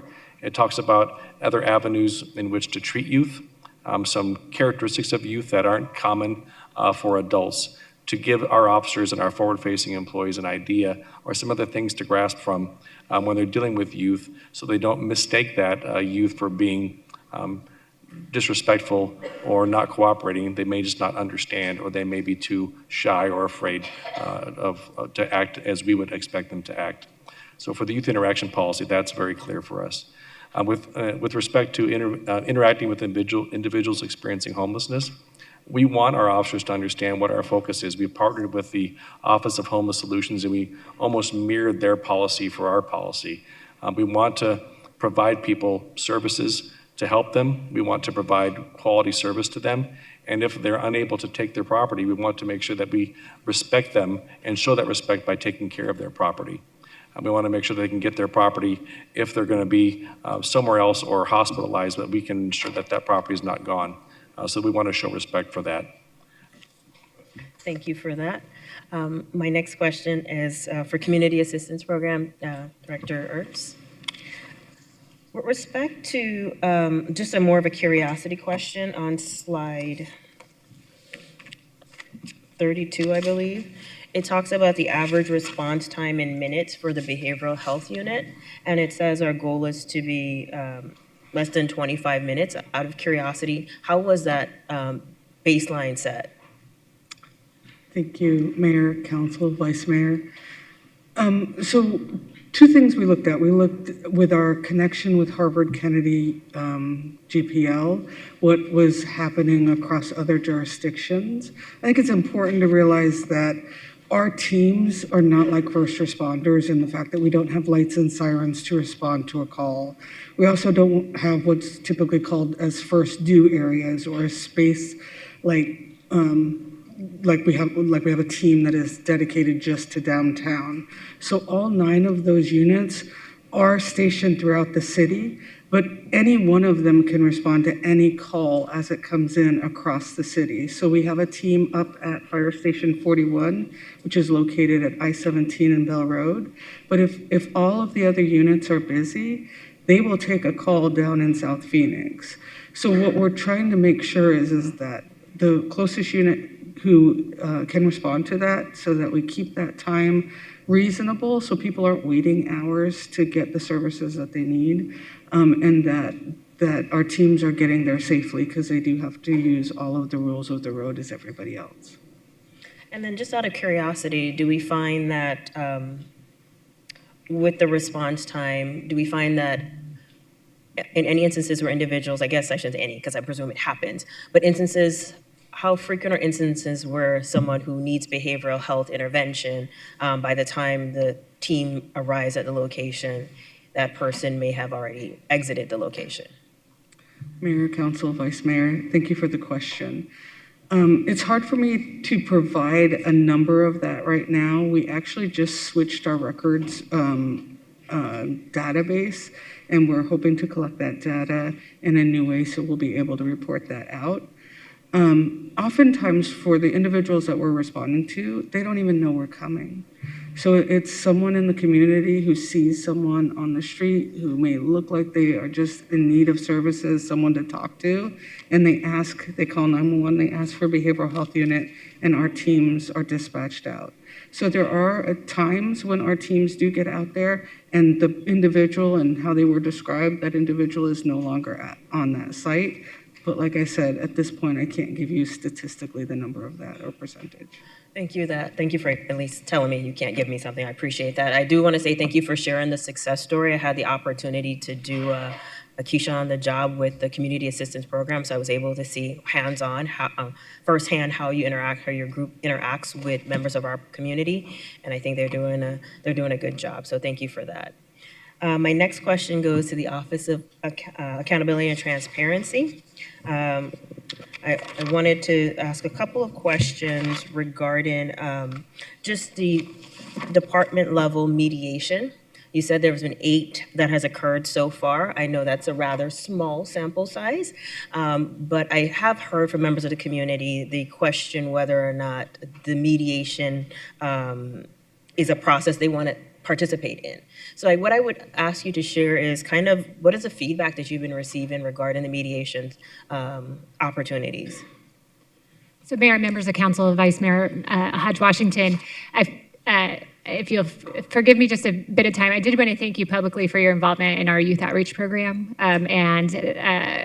Councilwoman Vice Mayor Hodge Washington came to the graduation for where the students each had to present about a topic of concern in their community. And not only did you share your time with the students, the Vice Mayor acknowledged every single one of the students' ideas and projects and followed up. And that commitment to the youth and the community is so incredibly valuable and important. And so on behalf of the community engagement team and the students, as well as the larger O team, I want to thank you for that. So. You're welcome. I was going to say you guys did a tremendous job empowering the next voice of our youth, the youth and next voice of our generation. Some of the ideas that I heard in that presentation lets me know that the City of Phoenix is in great hands, that this is the next generation, and thank you for helping them to own their voice. Well, thank you. So mediation, and also thank you for bringing that back up because I was remiss in talking about mediation as a way to resolve complaints based on Councilman Robinson's questions. So department level mediation, we've had 8 so far. One of the challenges is that it's part of building processes. So as we all know, as folks who work in the city, it can take a long time to put programs in place. We are modeled in many ways after the Office of OIM in Phoenix. I cannot remember off the top of my head what the M is, my apologies. And they have a mediation program. And so they both do department level and individual officer mediations. Our mediation director, Kate Otting, has also established a national mediator network to talk about police community mediation best practices moving forward. So we've continued to shape and evolve that program as we've gone along. In order for us to take a case to department level mediation, we have to know about it. So that's probably the biggest barrier at this point in terms of our numbers, is that we can only take things to mediation and propose things for mediation to the department if folks bring those concerns to us. Universally across the board, members of the public have been satisfied with mediation. It gives that opportunity, sort of similar to what we talked about with complaints before. People are going up a very large bureaucracy, right? They file a complaint, they get a voicemail or an email or a text message back about whatever it is. With mediation, both department level and individual officer, they get to sit down one-to-one with a member of the department to talk about what their concern is. And so those department level mediations tend to be more systemic issues, things that are a matter of department policy. We've had some where it was about an individual officer's conduct, but it implicated a larger series of problems with behavior at the department. And so different representatives from the department have sat down, and it's been executive leadership, commanders and above at this point, who sat down with those folks and talked about, here's what the department can do, here's what the department can't do. They acknowledge when it's a miss on the department side about how something happened.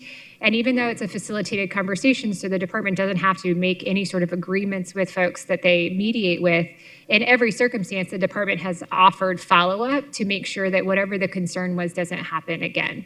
So that's really reassuring for community members. Oftentimes people come in on edge, and by the end of it, those concerns are assuaged. As far as individual officer mediation, that will be more of that one-to-one accountability. And so we do have parameters in place in the operations orders and our policies about what types of cases can be mediated. Uses of force will not be mediated. Things like that will not be mediated. So we're talking about things like professionalism concerns, rudeness, lack of service, those types of things. And so it's that one-to-one accountability. I think I mentioned this before. David Matthews is my new deputy city manager. If David came to me today and said, well, I maybe should use this example, but came to me today and said, Vice Mayor Hodge Washington said you were incredibly rude at council, I wouldn't actually say, yeah, whatever. But it's very different than if you come to me and you sit down across the table and you're like, hey, Shannon, the way that you engaged with me that day really didn't feel okay. And here's why. And here's the impact that I carried with me. That's a different measure of accountability one-to-one than hearing it from your supervisor. And then it also gives me an opportunity to say, hey, yeah, maybe I was not in my best form today. Here's what's going on. And it gives me the opportunity to take pause going forward and making sure I'm being professional, representing the city positively in those interactions. And so universally, I believe that approval rates or satisfaction rates with mediation across the country in police community mediations exceed the high 80s and 90s, and that comes from both community members as well as police. And in fact, interestingly, police often find more satisfaction than community members. I don't know that we know why. I don't know that the data has been analyzed in that regard, but it tends to be high 80s to the 90s. Thank you for that. I think it gives them an opportunity to feel like you've been seen, you've been heard, and you've been understood, and it brings it back to a interpersonal relationship or conversation, interaction versus something that can seem more detached. So thank you for that. Thank you for providing that feedback. I just wanted to also, I neglected to say this in my comments to our police department. I really wanted to commend you for the execution of the improvements that were outlined by council in September of 24. Less than a year late, I'm sorry, a little over a year, and we are almost 78% towards completion, and we have just a few that still need to be outstanding. I think that that shows that it was definitely a priority for not only the council, but the departments when it comes to implementation. So I wanted to say thank you for that. That concludes my questions, Mayor. Thank you, Councilwoman Guardado, followed by Councilwoman Hernandez. Thank you, Mayor. Well, first, I just wanted to say thank you for listening, for all of the hard work that you guys all have done.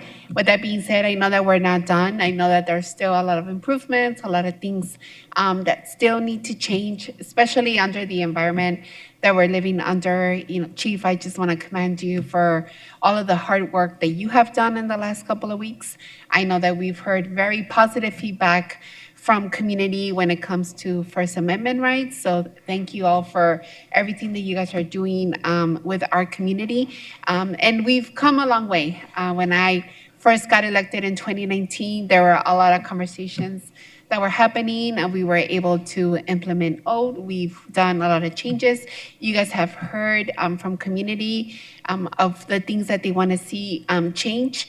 Looking at the numbers and seeing all the phone calls that we've been able to transfer to the correct departments to give everyone the services that they need and that they deserve, I tremendously appreciate all of the work, everything that has happened, the relief that we've been able to give to our police officers, and also implementing new departments that can take the calls appropriately. I'm just happy that we've been able to do that. Again, we're not done. There's still things that we need to work on. A lot of more programs that need to be implemented and things that we need to be able to see. It was an honor to be given the opportunity to lead the youth survey as well. Thank you, Chief Benza, for all of your hard work on that as well, and being able to hear from our youth and understanding from them what is it that they want to see different from us. And I know that with all of the students that we spoke with, they felt heard. They felt that we were finally listening to a lot of the concerns that they had. I'm excited to see the next steps on that as well, and bringing more students to the table so they can help us lead as we continue with this transformation. Thank you all so much. Thank you, Lori. Thank you, staff. Thank you, everyone, for all of your hard work, and also to my colleagues that we've been able to come together and implement these changes. Thank you, Mayor.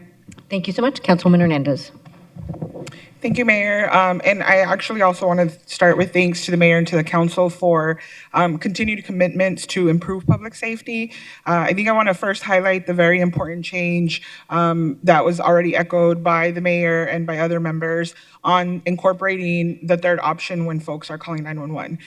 That's something that the minute we came into office, we started having conversations on that. So I just really appreciate that you all took that so seriously. Concern from all of us and from the council. I agree that it might seem like a small change, but it actually is a very impactful change, because sometimes residents don't know that they can ask for something other than police or fire. So, and I think that that addresses a lot of the concerns that we all share across the board. So it's great to have consensus on that and broad support to make something such an impactful change on that. I do have a couple questions, and I'm going to try to be very mindful of the audience that's here. I know they're anxious to get to the next item, so I'm going to try to not to repeat any of the questions that were already asked. I want to start on the community survey piece, so the City. How is that information being collected, and what are the residents that we're talking to collect that information?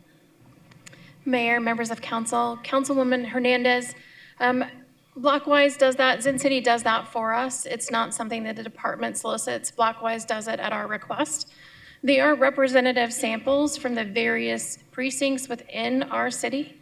My understanding is that these are questions or survey invitations for individuals as they're browsing to participate in a survey about their community and about the police department. And so it's voluntary people that choose to click on the link and complete the survey. It's supposed to be a very quick survey that allows residents to be able to move through those questions. There are options for customized questions and allows them to provide text responses, but that's all at the discretion of the individual completing the survey. We work with Zen City to update or revise those questions going forward. So we're excited about the platform tool, in particular that it's representative of the community that's being sampled. Okay, thank you, Jody. And once those surveys are collected and data is collected, is that, I guess, how are we using that to share with the public, or how are we sharing it with the public, or is it just to guide internal practices? Mayor, members of council, Councilwoman Hernandez, the goal is that this is a collaborative effort with our community. We just started this program, so we're still learning. As a matter of fact, as I shared, Zen City was here present with us last week to train each precinct leadership team on the intricacies of each report, what the report is trying to communicate to them, how they may be able to use it, learning from other agencies that have been using this tool to help inform their strategy prioritization, engaging with the community. So it's very early on for us, but the intent ultimately then is to create an opportunity to have a public dashboard so that the community also sees the data. It's their data, and we want them to see it. The other tool that this platform affords us is the ability to build custom surveys.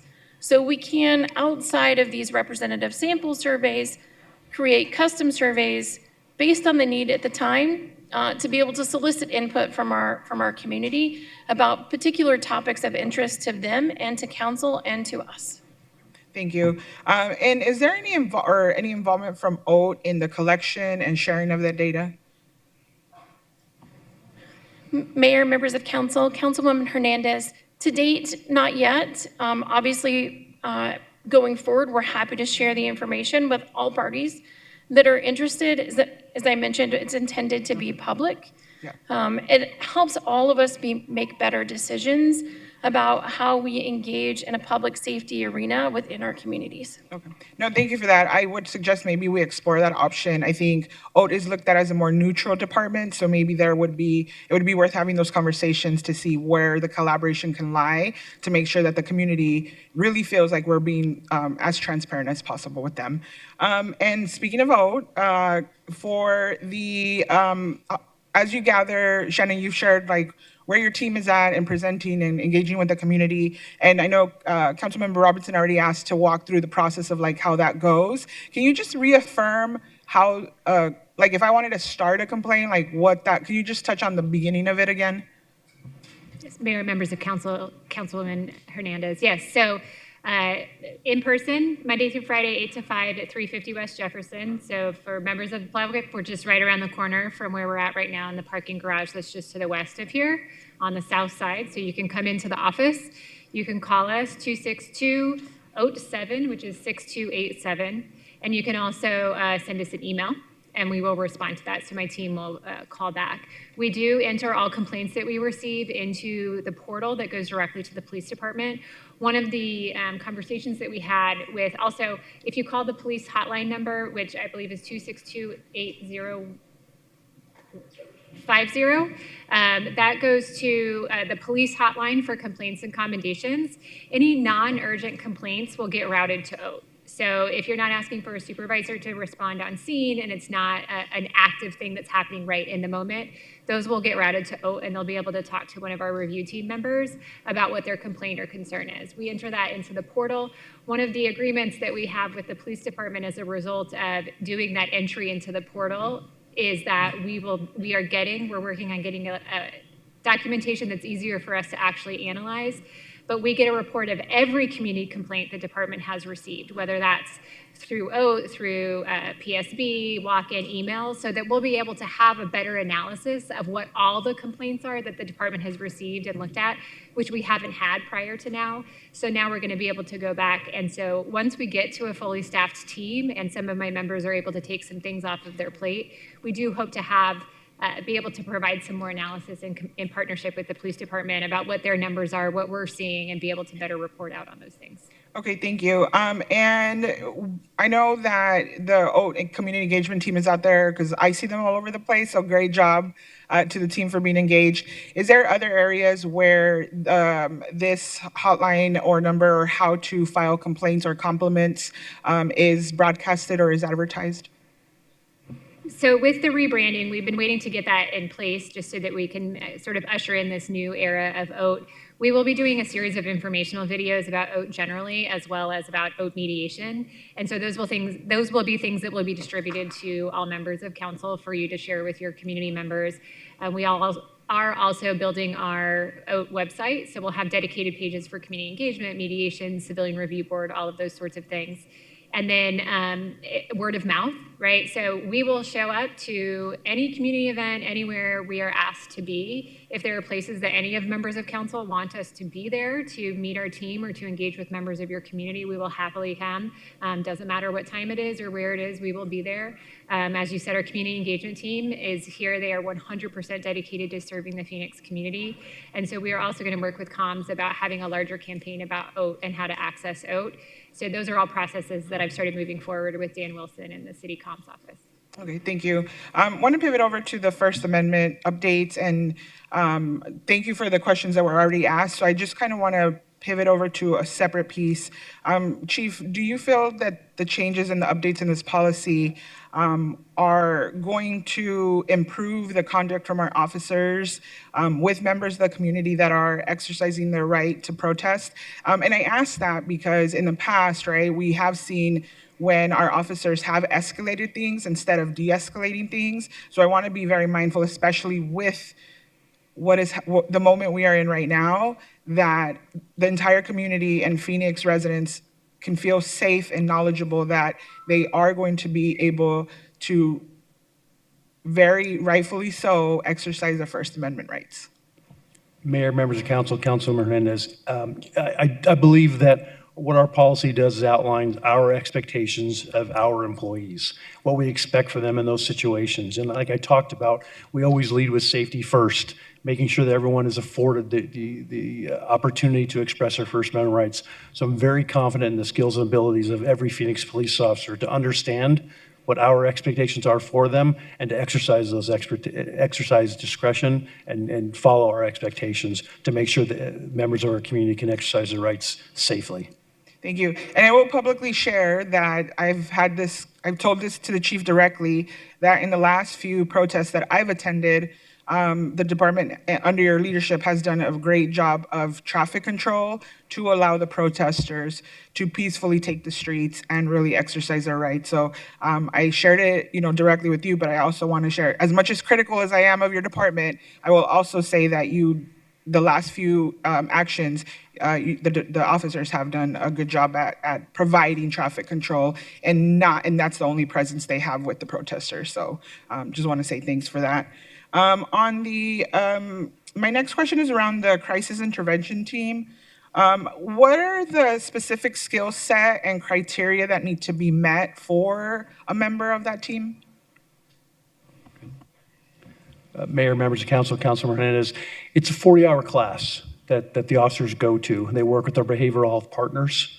It's been many years since I've attended one of those classes, but it's 40 hours. It culminates at the end of the week with scenario-based training to expose the officers to different scenarios they might encounter out on the street. But really what it focuses on is time, compassion, communication skills, and realizing that you have the time to engage and to provide resources. And then also to understand what resources are available to members of the community, because again, taking someone to jail doesn't normally solve the underlying problem. So we want officers to understand and recognize that on the front end. So that's that class. And if I'm missing something, Chief, please jump in. But it really comes down to just communication and understanding. Okay, thank you for that. And is there, can you share how many CIT officers we have? And is there a pay differential for CIT members? Mayor, members of council, Councilwoman Hernandez, we have 268 patrol officers who are certified in CIT, crisis intervention, and I believe 520-ish officers that are in administrative or investigative roles to do that. And I forgot the second part of your question. Is there a pay difference for those two members? No, ma'am, there's no pay difference. Okay, and can you share, is there any difference, or what is the difference in skill set between our CIT officers and the CAP employees? Mayor, Council, Councilwoman Hernandez. One, our employees are not sworn police officers. They are civilians. We actually have been collaborating with the police department, and our employees have actually participated in the scenario base. So they are the actors in those scenario base to help officers understand ways to de-escalate individuals. And it's a great way for our team members to also get to know the officers who are out in the field so that they develop that rapport quickly. Okay, thank you so much for that. My next question is on the policy feedback. On all the different policy, we've had updates, so the less than lethal tools, the youth, the homeless, how to interact with homelessness, feedback, and those were all advertised for public to provide input for 30 days, which is, I think, what we were doing previously. I know we've had some conversations on that, so is there anywhere that anything we can share with the public about expanding the 30 days time frame for input collection? Mayor, member council, Councilman Hernandez, we've definitely discussed that, going to 45 days, or conversely, keeping it at 30 days and then doing, at your request, any member of council's request, coming out and talking to your community about the changes of those policies. So we're clear for direction from the council on how you'd like us to proceed. Okay, perfect. Thank you, Chief. And then can we share with the public how the results from that feedback is, how we can share that out with the public? So, right, they're asking for transparency. They've been asking for transparency for years. So anything we can share with the public on how we're gonna share the input feedback out to them? Mayor, members of council, Councilman Hernandez, we have been looking at the comments that we received from the community. Me and my staff have looked at each one and we've grouped them into common themes, common threads, and then pulled out the substantive comments that have helped shape the policies that we have.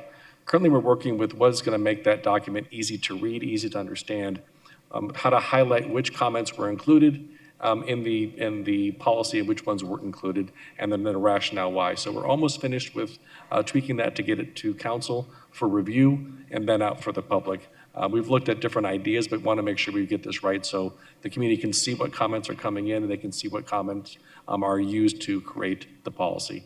Okay, thank you so much for that and just for really being open to having those discussions. And my last question, I promise, in the reporting, it says, I think I read somewhere where it says we're intended to have feedback on policy on all the 37 action items and the various and continuing improvements every 3 months for the next 3 years. And I'm just wondering if we could, if there's possible discussion to look at expanding that, right? I think that this is such an important matter that we should be providing updates to the, not only to the council, but to the public every quarter, not just for the next 3 years. So just wondering thoughts on that. Mayor, members of council, Councilor Hernandez, that's definitely something we'd be open to. We want to be completely transparent. We want to be completely, again, transparent. I guess I can't think of a better word than that, but we want to continually look for ways to improve, and we're proud of those improvements. We're proud of our efforts, and we're happy to share those. Okay, thank you, Chief. And, I really want to just begin a couple more comments. I just promised it was my last question on my comments. But I just really want to begin by acknowledging that there are steps that have been taken to address longstanding concerns around policing in the city of Phoenix. And after years of community members raising the same issues, often with feeling like they're not heard, it really, really matters that movement is happening. So I appreciate those actions, and I also recognize the labor that it took us to get here collectively. But appreciation does not mean complacency, and I can also recognize that we still have a long way to go. Improving policy on paper is not enough if the protocol and the culture remain unchanged. So the day-to-day practices, the internal accountability systems, and the norms that are reinforced within the department, those must evolve alongside all of the action items and the attempts at better practices and procedures. Without that, we really risk repeating the same harms just under new language. And as we rightfully critique federal systems, like calling out ICE for overreach, lack of transparency, and the harm caused by unchecked authority, we must also be willing to apply that same critical lens internally. If we believe unchecked power is dangerous, then that belief has to also extend to the Phoenix Police Department as well. This is especially important because policing holds a unique and irreversible power, the power to use deadly force. At the same time, the police department receives the largest share of our general fund investments, and with that level of authority and public investments comes an even greater responsibility for rigorous oversight and transparency.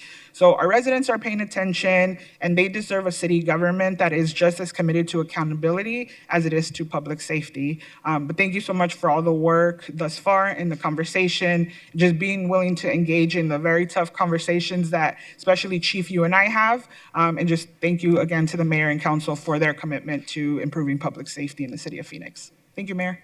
Thank you, Councilwoman. Councilwoman O'Brien. Thank you, Mayor. I will try to be brief. I do want to say thank you for all the work you have done, all the progress you have made since the City Council provided you with nearly 40 items to complete a little over a year ago. The dedication and ongoing commitment to public safety, transparency, and accountability is commendable, and I look forward as we move in, as we complete these items, moving into the inspect what we expect. I am sure, Chief, that you and your staff are committed to making these changes and ensuring that we have a productive, positive relationship with our community members as we move forward in the future.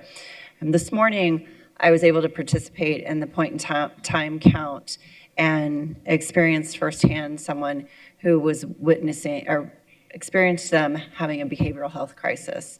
And so I'm so thankful that we have other resources to call. It was heartbreaking to see that, and we have a lot of work in that area to do, but thank you, DC, for all that you are doing, and the PD for helping our 911 change so that we have the options. It's so very important.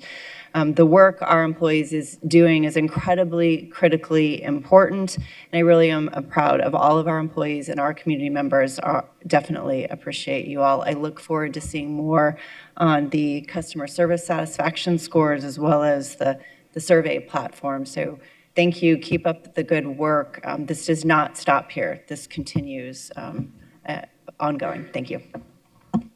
Councilwoman Pastor. Thank you. Thank you for all the work.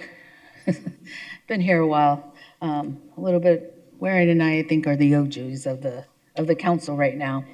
I have a question about Zen City. I didn't understand completely Zen City and Blockwise. Did I get that correct?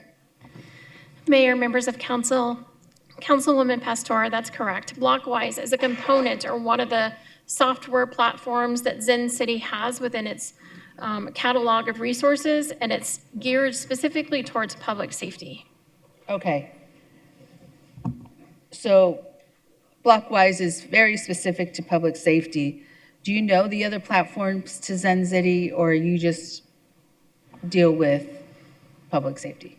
Mayors, members of council, Councilwoman Pastor, I do know that the city uses the larger city platform for Zen City. I was not as familiar with it, but I do, obviously we're very excited about being able to use Blockwise, and then future focus the custom survey option to be able to identify those priorities specific to both council and the community. Okay, and the reason why I'm asking is because I've asked about Zen City and I have been told that's a police platform. That's why I'm asking. And so I'll get further information later on. I guess my other question and piece is understanding or seeing what constituents are reading on the platform. I'm very curious, first of all, of what is being sent out on the platform and then what the results are. And I don't think I've ever seen a Zen City or a survey and saying this is what the sentiment of the community is. Mayors, members of council, Councilwoman Pastor, that's my understanding. Obviously, my focus is Blockwise related to public safety. In the data packets that we shared with council, we included Blockwise reports so that you have the first opportunity to examine them. You'll see that they are related to specific precincts within the city. They will always have those 4 procedural justice benchmarks related to every survey that's produced. And then on a quarterly basis, there's text questions where they can free text responses, like things, what is your number 1 public safety priority? Where do you feel the most safe? Is traffic and speed a concern? There's lots of different ways for us to collect information through these reports, which we have shared with council. I'm excited about the opportunity that it's going to help us make good decisions moving forward. Okay, because usually when I meet on a one-on-one, it's where there's an agenda given and here's some paperwork given, and it's up to you to sit there and break it down. So in my next meeting, I really would like to break it down and understand the Zen City and where this data is coming from. So I appreciate that. My next question is really about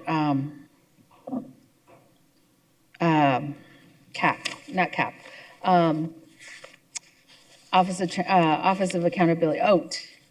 And what I want to lay down is, or what I want to say is that really OAT began with the community police trust initiative. Am I correct, Ed? And that's really where we were seeing some items happening in the community and conversation going on. And at the time or current moment, the city manager brought this group together. That was, I want to say it was Kara Coles, Henry, and I can't remember his name right now. Julian. You're going far back. Oh, Julian Nabasny. Yes, Julian. Julian Nabasny, who wrote with a collective points and recommendations. One of them was OAT. And OAT was there were like 3 recommendations that we couldn't get through. And this is when I was first elected. And this is what happened. And the reason why I'm giving history is because you can see how a process happens within the city and how slowly it moves. Then it was in 2019. 2019, things started to happen. Black Lives Matter started. 2020 was COVID, and there were 2 newly elected council people.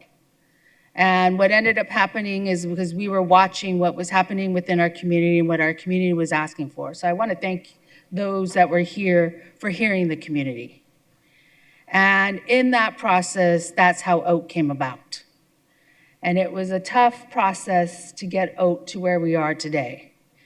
In that process, what I like to say is that we put money behind it.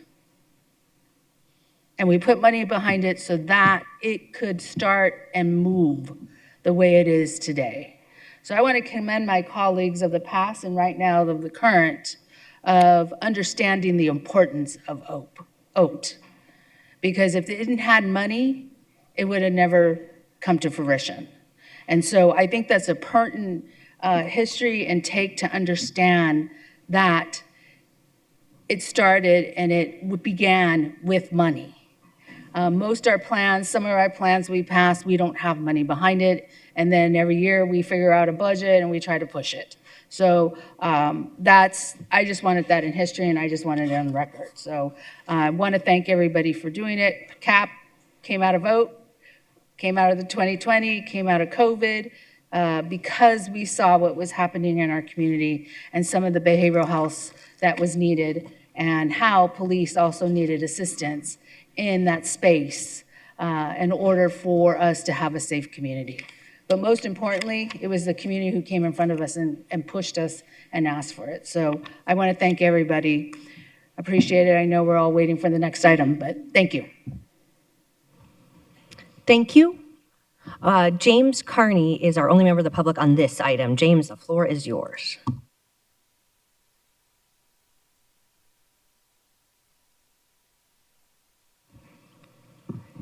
And if James is in the basement, if someone could just signal to me, or if you are James, I do not.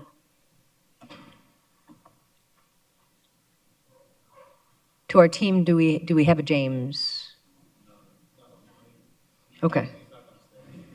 All right, so it seems like James is not here? Calling once? All right. Then anything final on this item, or shall we? All right. Well, thank you. Super important update for our residents. Key takeaway, you have 3 options when you call 911, including behavioral health. Thank you.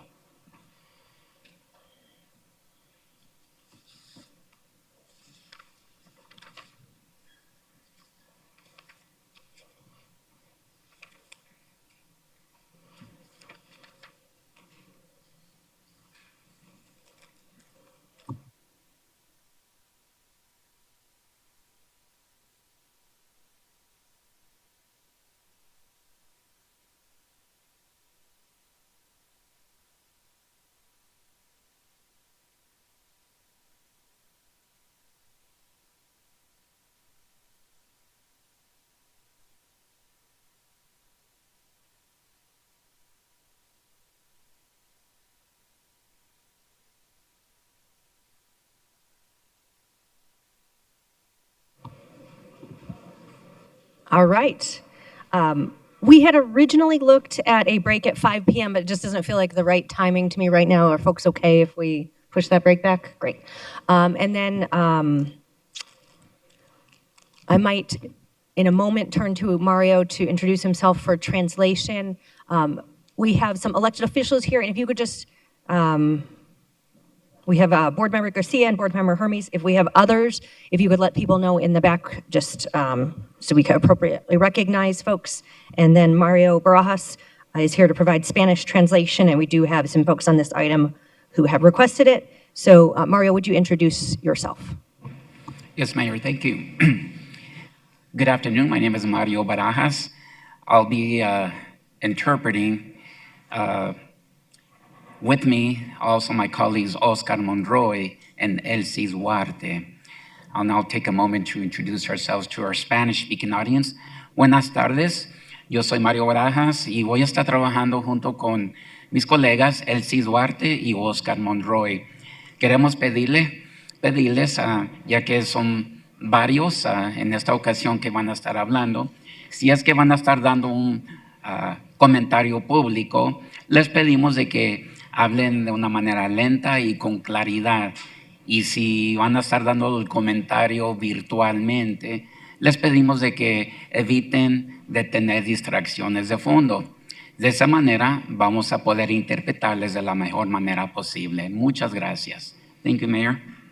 All right, thank you. We are now on to agenda item 2, which is related to the light rail, and I'll turn to our team to start the presentation. Good afternoon, Mayor, members of the council, and our community. We're pleased to be here today to provide you with a capital extension and 10 West Light Rail project update. We're here requesting for action on one of two options. Option 1 is to adopt an updated capital extension route. This would allow us to remain in the Federal Transit Administration's Capital Investment Grant Program. We are up against a spring 2026 deadline, which is why decisions today are critically important. Or option 2, to reevaluate high-capacity transit options. This would involve doing a comprehensive work plan to evaluate other effective ways to provide transit service to West Phoenix. We would then notify the FTA of that decision to reevaluate future investments. Today, I have with me our newly promoted Assistant Streets Transportation Director, Marcus Coleman, and Light Rail Administrator still, as well as Jessica Mefford-Miller, Chief Executive Officer with Valley Metro, and Trevor Collin, who is Chief of Capital Development. So without further delay, I'm going to hand the presentation over to Jessica to continue with the slides. Thank you, Amber. Good afternoon, Mayor, members of Council. We've got quite a lot of information to share with you today, and we'll begin with introducing some of the project benefits of the Capital Extension Light Rail project, and later in the presentation, we will discuss project costs. Light rail in Phoenix has been transformational also for the cities of Tempe and Mesa. To date, our region, our local cities, and the Federal Transit Administration have invested about $4 billion into our light rail system. We've seen a 500% return on that investment in the form of $20 billion of economic development in the communities immediately surrounding light rail. Of that $20 million, $16 billion has been investment in the private sector. Some of our largest institutional investments have come in the form of education through partnerships with entities including Arizona State University, University of Arizona, and Creighton University. Housing is one of the largest sources of economic development, and 50,000 housing units have been added within a quarter mile of light rail. 27,000 of those housing units are located here in Phoenix, and 286,000 of Phoenix's workers live within a quarter mile of light rail to date. The economic development potential of the 3 capital extension corridors, which will be shared today, range in the order of $3.2 to $4.3 billion. We'll touch on each of those in turn. With respect to ridership, we're continuing to see ridership growth recently. A lot of that is due to our newer extensions, including Northwest Extension, Phase 2, and South Central Extension. In the quarter that ended last month, light rail ridership was up 20% year over year. Metro Parkway is already our second busiest station, followed by Baseline and Central. And our South Central Extension, we're 7 months in, and we're carrying about 9,000 passengers per day. We're going to take a look at the context of federal funding for light rail projects. As Amber mentioned, capital extension is in FTA's capital investment pipeline, and to date, the Phoenix region has delivered 5 capital investment funded rail projects, each of them ahead of schedule and at or below budget. The capital extension has received a medium-high rating in last year's annual report on funding recommendations to Congress. Projects need at least a medium to be considered for a capital investment grant. That medium rating is certainly not a guarantee of funding. As with each planned project, federal funding is uncertain until we apply and receive a decision, but the project rating is an important milestone as it shows that FTA considers capital extension to be a project worthy of funding a full funding grant agreement. Valley Metro and City of Phoenix have discussed CapEx with FTA leadership, and we have received positive feedback about the project, but also City of Phoenix and Valley Metro's track record of delivering rail capital projects. I'll turn it over to Marcus now. Oh, Trevor. Thank you, Jessica. Mayor and Council, the timeline before you gives you an overview of some important milestones over the years related to both capital extension and the 10 West extension.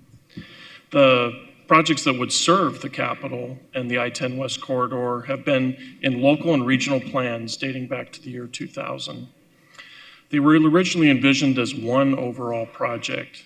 In 2016, the project was split into 2 distinct phases, one to serve the capital and the other to the second phase to go out along the I-10 West corridor out to 79th Avenue. In 2021, both Valley Metro and this council approved locally preferred alternative routes for each of the projects. In 2023, that first phase, the capital extension, was accepted into the FTA's capital investment grant pipeline or program called Project Development.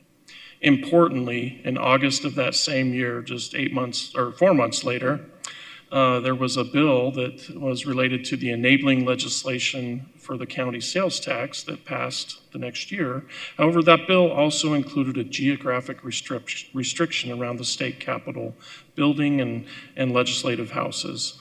That did affect the locally preferred alternative route for the project, which was approved a couple years previous.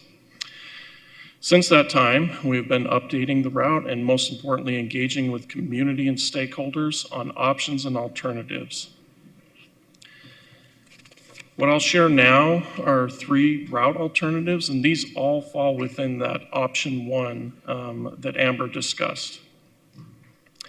I know you've been briefed on these, so I'll try to be brief in my briefing here. All of these options would connect in at our downtown hub at 3rd Avenue at Washington and Jefferson. From there, it would continue west to 4th Avenue, and then at 4th Avenue, the tracks would be combined to be double track 4th Avenue to the west. You're going to see this implemented on each of these 3 alternatives. This was a value engineering idea that came up in the design development that saves significant cost on these projects. 16th Avenue North, as I mentioned, continues with double track west along Jefferson to Cudahy Way, or approximately 14th Avenue, where it heads north to Washington. And on Washington, it continues west around the Washington to Adams curve, and then heads north in the 16th Avenue alignment, ending just short of Van Buren. In each of the 3 exhibits, the red dashed line represents the presumed or assumed connection option for the I-10 West project.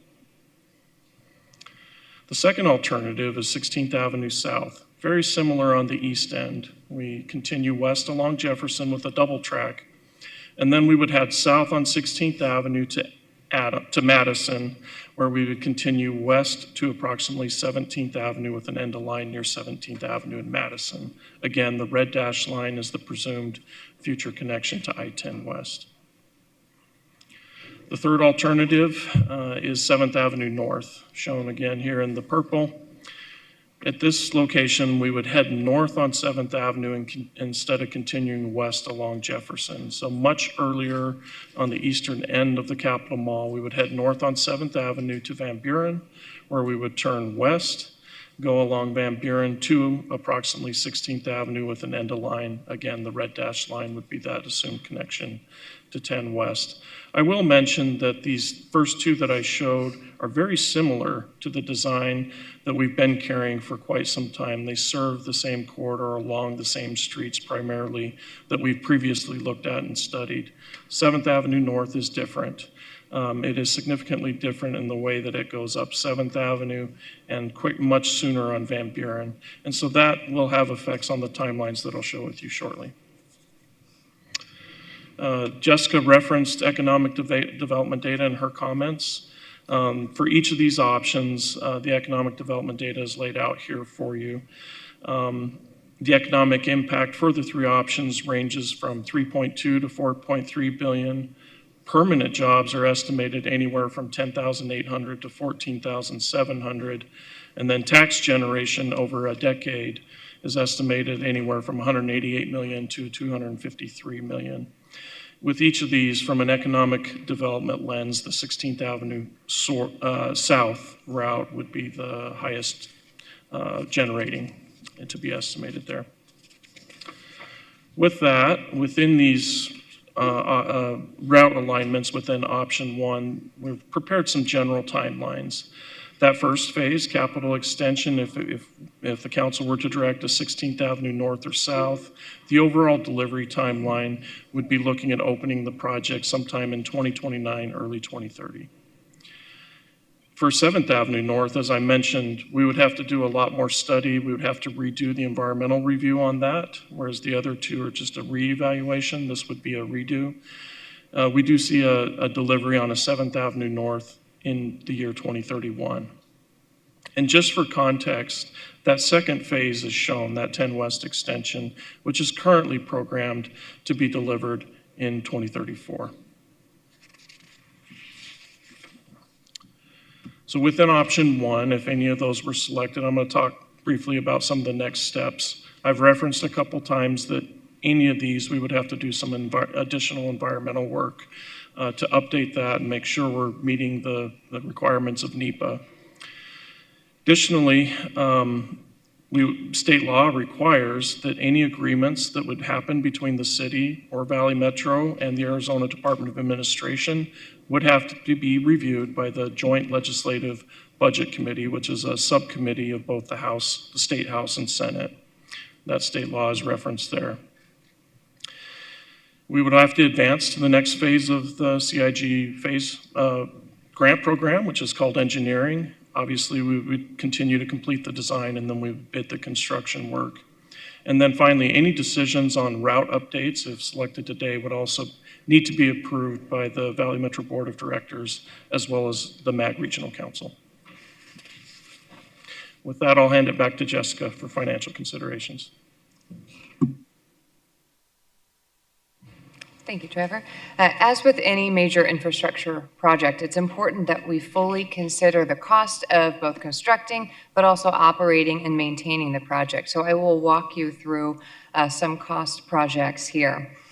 Some cost drivers, just to note, since it's not every day that we build a rail infrastructure project. Some of the bigger cost drivers include utility and site work that typically accounts for about 40% of project costs for a program like this. Unique to capital extension is that this is a very small project, 1.3 to 1.4 miles for those alignments presented to you. So there are certain activities, professional services, design, that you have to accomplish in a project like this, regardless of the length. The combined CapEx in 10 West corridors is 11.4 miles in length, so the CapEx portion would be a little over 10% of that, but CapEx does bear a significant portion of those professional services.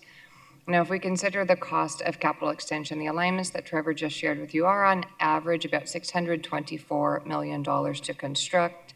If we take that plus the current RSTIP budget projection for I-10 West, which is $2.7 million, the average cost per mile across both of those corridors is $292 million. Now, I want to contrast that with the cost of capital extension, which the average cost per mile is $498 million for the alternative shown before you today. It's also worth mentioning that we've experienced significant growth in construction costs, but that's true across all sectors. The growth that we're seeing is largely due to increase in rock products, concrete, steel, and certainly labor, which is especially high in the Phoenix market. For this project to date, as with any other projects we would build, we are pursuing aggressive cost-saving strategies. Trevor mentioned the value engineering portion of capital extension and the savings achieved just from the shift from operating on Washington and Jefferson to operating a double track on Jefferson. So those kinds of cost-saving strategies early in the design process are a big part of how we are focusing on building. Looking at overall project cost and sources of funds here, these are laid out for you. Just an explanation. Again, overall project cost average for these 3 quarters is $624 million. The number on the right is the offset to 10 West, and it's just the portion of the 10 West construction cost that would be offset by each unique corridor, just depending on where that corridor actually terminates. And before you at the bottom, as a reference, we have the RSTIP cost of the I-10 West expansion. I'll hand it over to Marcus now to talk about funding strategy. So as we look at the viability of these projects, it's important to understand the funding portion of it. One of the major components of our funding for these light rail projects is our federal partners, and that funding is normally received through our capital investment grant program. However, it's important to realize and to understand that without a full funding grant agreement executed, none of the federal funding is obligated to the City of Phoenix for any of the projects that we speak about today. From a local standpoint, we have to also do an analysis to make sure that we can withstand the projects that we have shown for you today. We've done a look at our T2050 program, also including the restrictions that have been put in place by Prop 479. And based on some assumptions that we made through our program of continued sales tax growth and some other assumptions, right now, the 3 options that have been displayed through option 1 are viable options from a local standpoint. For the federal piece of this, we would need to have federal participation for all 3 of these options in order for us to continue to deliver on all of the projects that are in T2050 program. We would not be able to withstand solely paying for these projects with T2050 for the CapEx or the I-10 West and still deliver on the other projects in the program. So option 2 is the other option that is before the council today. This is the option to reevaluate investment in high-capacity transit and reaching the West Phoenix area. As we look at this option, this allows for a few things. This provides our council the flexibility to consider other alternatives other than the 3 alternatives that have been shared with you today for the CapEx. It also allows for the reevaluation to include or not include the capital extension as we've just presented it today. This would also happen outside of that ensuing deadline that Amber spoke about earlier, understanding that we're currently in the capital investment grant program. We have the deadline of April 20th coming soon, and so we need to have a decision made and be able to communicate that to the federal partners. So previous actions, this item was taken to our Citizens Transportation Commission on December 4th. At that commission meeting, our commissioners were unable to come with a majority vote for option 1 nor option 2. So the item moved forward without a recommendation from that commission. December 17th, it was brought to the Transportation Infrastructure and Planning Subcommittee. At that subcommittee, option 2 was recommended with more detail of instructing staff to evaluate other routes for light rail to reach the West Phoenix area. In particular, also to look at the council-approved West Phoenix extension. So the information I'm going to provide the council right now is really background information on the West Phoenix extension. How did that come to be? That West Phoenix extension was a result of the West Phoenix high-capacity transit alternative analysis. This was alternative analysis that City of Phoenix did in conjunction with Valley Metro over a 2-year period of time from 2022 to 2024. The focus really was to address the growing population, residential population, and employment growth of the Maryville area in West Phoenix, also with looking at connectivity to the Desert Sky Transit Center. The LPA that was recommended to the City of Phoenix Council at that time identified an Indian school as that locally preferred alternative. There was one caveat to that LPA that still remained outstanding, and that was to determine the connection point to existing system. The LPA that was recommended showed two options for a connection point of connecting into our original system, one being Central and Indian School, the other being 19th Avenue and Camelback. At the time, this project was slated to be into revenue service in the 2041, 2042 date. And so we felt that at that time, when we got closer to implementation, we would be able to go back out to the community, do more robust engagement along that connection point and make that determination and follow back with our council. So to give a frame of reference, what the map is showing here today is an outline of that study area. Central Avenue to the east, 99th Avenue to the west, Camelback to the north, and McDowell to the south. This shows that study area in reference to two critical pieces. How do we connect into our existing system, which is shown in the purple line to the right side of the slide? And then also, what is the study area in reference to some of our new or proposed light rail extensions? Being to the south, the orange dashed line is our CapEx, and the red line is our I-10 West proposed lines. And so what is shown here is the locally preferred alternative that was actually presented to council and council actually approved. Once council approved this in summer of 2024, this map shows our councilly approved high capacity transit alternatives and how this integrated into our planned system. As you see here, we have our capital extension, our I-10 West.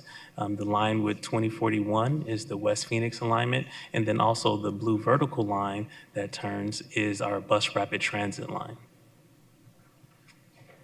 So if council were to recommend option 2 with advancing West Phoenix extension, these are some of the next steps that we would need to undergo. So we would need to continue to do stakeholder engagement. This is a continuous part of the projects that we do to determine where that connection point would be, whether that connection point is Central and Indian School or Central or 19th Avenue and Camelback. And then we would need to come back to our council and have them reaffirm the LPA, the locally preferred alternative or route.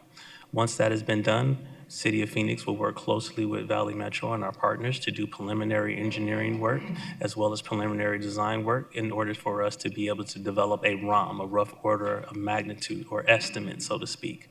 Once we have that estimate, we'll work with our internal partners to make sure from a local standpoint that our T2050 program is viable and able to support that change in the program, but we would also need to work with our partners at MAG to make sure that the regional program also reflects this change. And then we would need to make sure that we go through a rigorous process of ensuring that the project is competitive from a federal standpoint.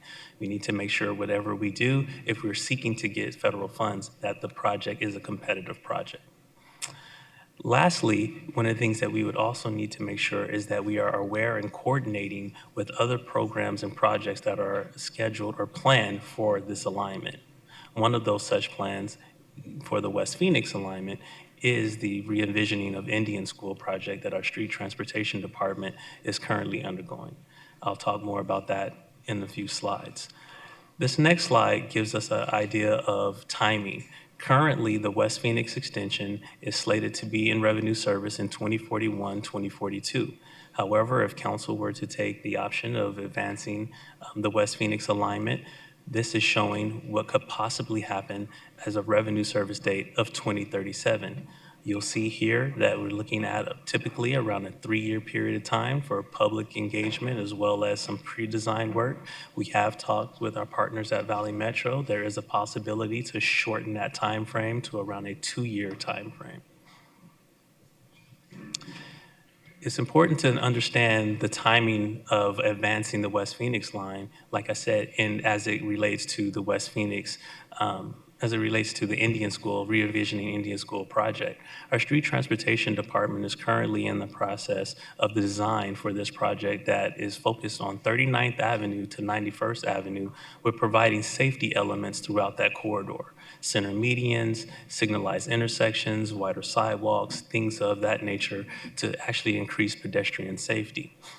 The design started in August of 2025. Construction is slated to start in 2028 with the completion of construction in 2030, 2031. After construction, there is a post period of 3 years that we have to do a performance period where we report back to the Federal Highway Administration of the statistics of what are the results that we've seen throughout that corridor. One of the things that we would like to mention is this is an opportunity for us to receive $25 million from FHWA for the construction period. This was not intended for the design.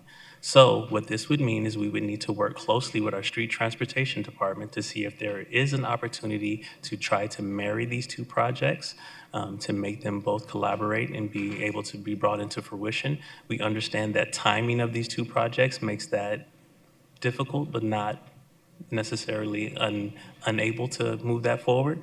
However, one of the other alternatives that we would be able to do is utilize what would have been local funding used for the local match to do improvements from 75th Avenue to 91st Avenue to implement those safety improvements through that corridor, and then incorporate the safety improvements from 75th Avenue to 39th Avenue into the West Phoenix alignment.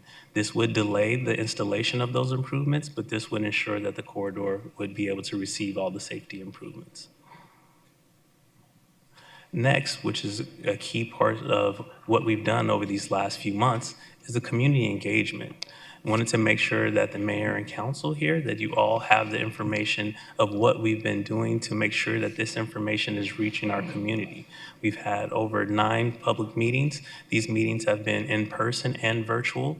Valley Metro has hosted information on their project website.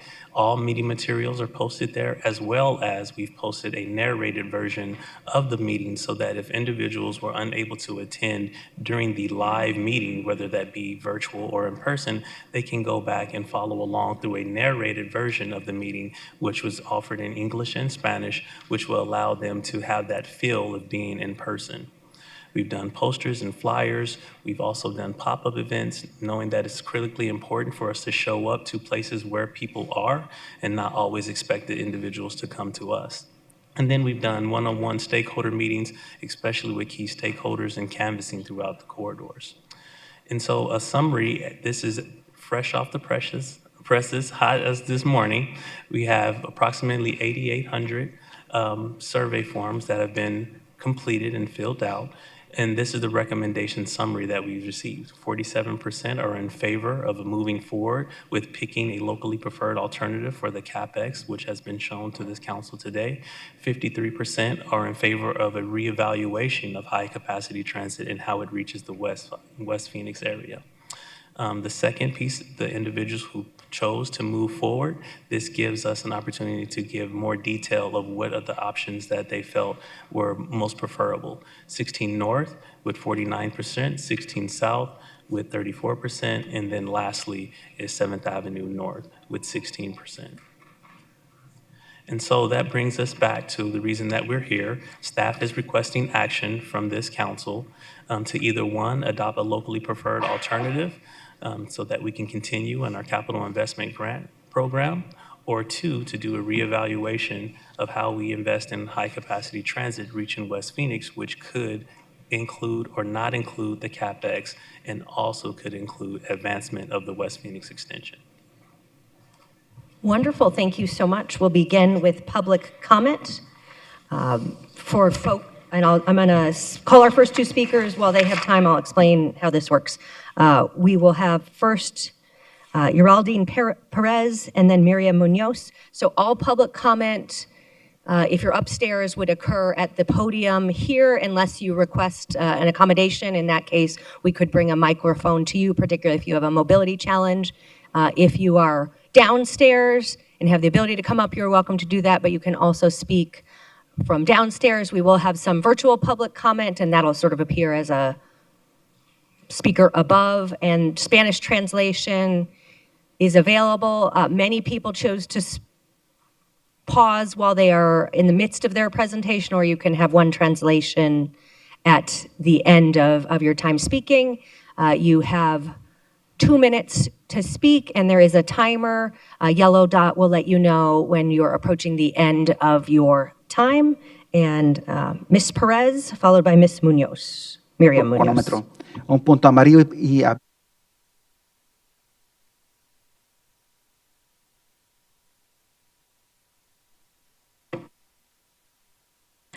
Hello, Mayor Gallegos and City Council. My name is Geraldine Perez Armenta. I am a student at Maryville High School, and I attend the gifted sector, the gifted and talented. I stand before you to ask that you guys support the light rail and support the reevaluation for the transit alternative service into West Phoenix, Indian School Road to the Desert Sky Transit. I personally support this and ask you guys to support this along with us because it is amazing for the opportunities that it provides students like us, families like us, and upcoming rising youth. I have a personal experience and a story that I would like to share with you. My junior year, I had a lot of struggles getting around. A lot of programs and abilities are accessible in Arizona, but not without transportation. One of the issues that I had was with my ACT camps.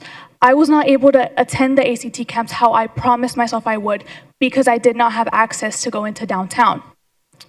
And I've heard this sentiment spread amongst many of our students. Many of our students are not aware of the college opportunities that are out there. They are not aware of the opportunities that they have for resources, for liaison help and community help, because they do not have access to transportation. One of the big things between our students is being able to go and search out opportunities. That is one of the things that a high contention and kind of controversial area as Maryville High School has been for the past year is to improve our name and to get our students out there. It has been an immense struggle to do that because many of our students just don't have access to transportation. It's heartbreaking. It's one of the biggest things for us as a community to be able to get out there and give back what has been given to us. And it is simply not possible without transportation. And for many who sit here and support the other option, just the CapEx option, sit in a position of privilege. We live in a world where we do not have access to go downtown. So I ask you, please support Indian School Road. Well, that was phenomenal use of 2 minutes. Very much on time. And I guess I should have explained, but in the future, if folks who are waiting, if you could kind of queue in that area behind as opposed to at the podium, that would be wonderful. And we do, you can't cut down in front. You got to go around back unless you need an accommodation, and then we'd bring the microphone to you. Miriam is next, and then Geraldine Hernandez. Good afternoon. Hello, Mayor Gallego and City Council. I am a student of the Gifted and Talented Academy within Maryville High School. And I also ask you to support the expansion of the light rail, and I support option 2 to reevaluate other transit alternatives to support West Phoenix. Please, and I am standing here today in order to share my experience as a student who depends on public transportation, and I'm speaking for many students who have to as well. Every morning I take the bus to school, and every day seems like a challenge. I've stood at bus stops that aren't even marked, wondering if I'm at the right place. I've had bus drives pass me while I was waiting just because I didn't know I had to raise my hand. When you're already nervous about being late, those moments stick with you. Most days it takes around 20 to 30 minutes to get to school, and sometimes the bus is late or doesn't show up at all. When that happens, I miss my first period. I take AP classes, and missing that time matters. It's stressful trying to catch up when you already feel behind, and that affects how you start your entire day. Transportation issues don't just affect school. A lot of important opportunities for me and other students are along Central Avenue, like ACT prep and civic engagement programs. My parents are older and can't always drive me, so getting there is another obstacle that I have to figure out myself. If there was a light rail here, so many of these problems would disappear. It would be reliable, clear, and safer for our community. More than that, it would open doors to students who have never had access to that before, like me. It would also connect us to schools, programs, jobs, and civic engagement spaces, and currently feel out of reach for students like me.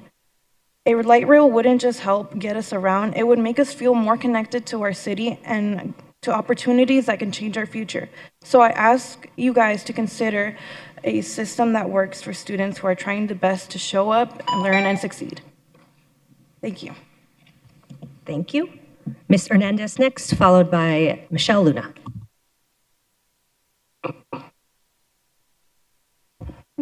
Hello, Mayor Gallego and City Council. My name is Geraldine Hernandez, and I am a student of Maryville Gifted and Talented.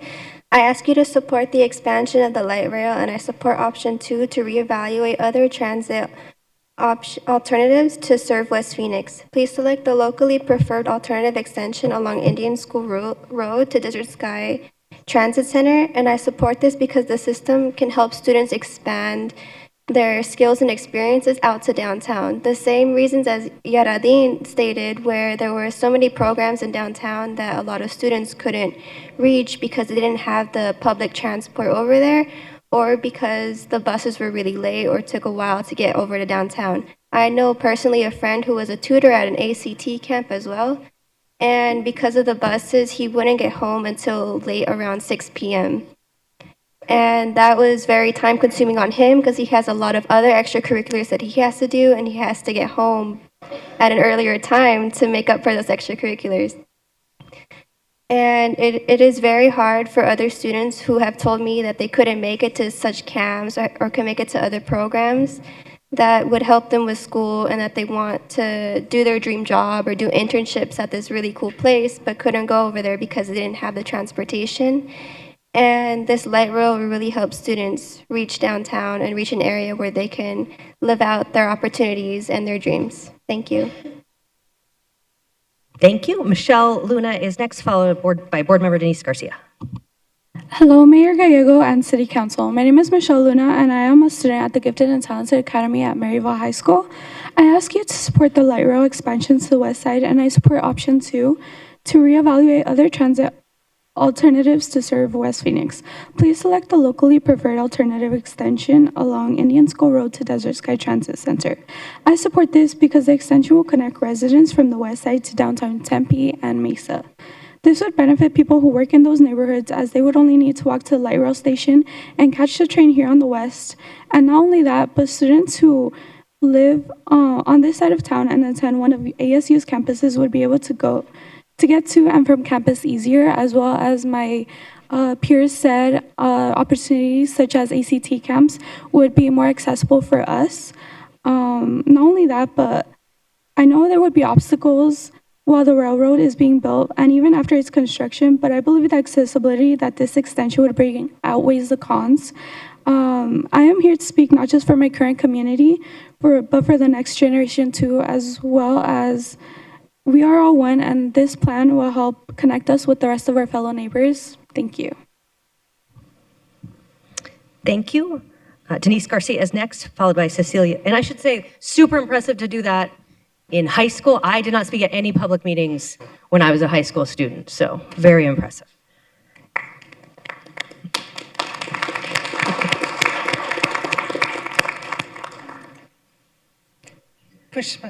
Hi, this is Amy Scanlon. I am a pharmacy technician and concerned citizen. And I would think Denise Garcia was next. I am for the light rail. 100%. Okay. And we awesome. There are a lot of people with a lot of opinions on light rail. I'm sorry? Did I call? I didn't call you, did I? I'm on the list to speak. I'm Amy Scanlon. I know, but we have a list in order. I was supposed to be second person to speak on the list. I will call you early. Okay, I'm sorry. I thought it was a lie. Oh, it would be a really long line. But we're super grateful everyone came, and thank you for your time. We will get to you. Okay, yes. Okay. Great, thank you.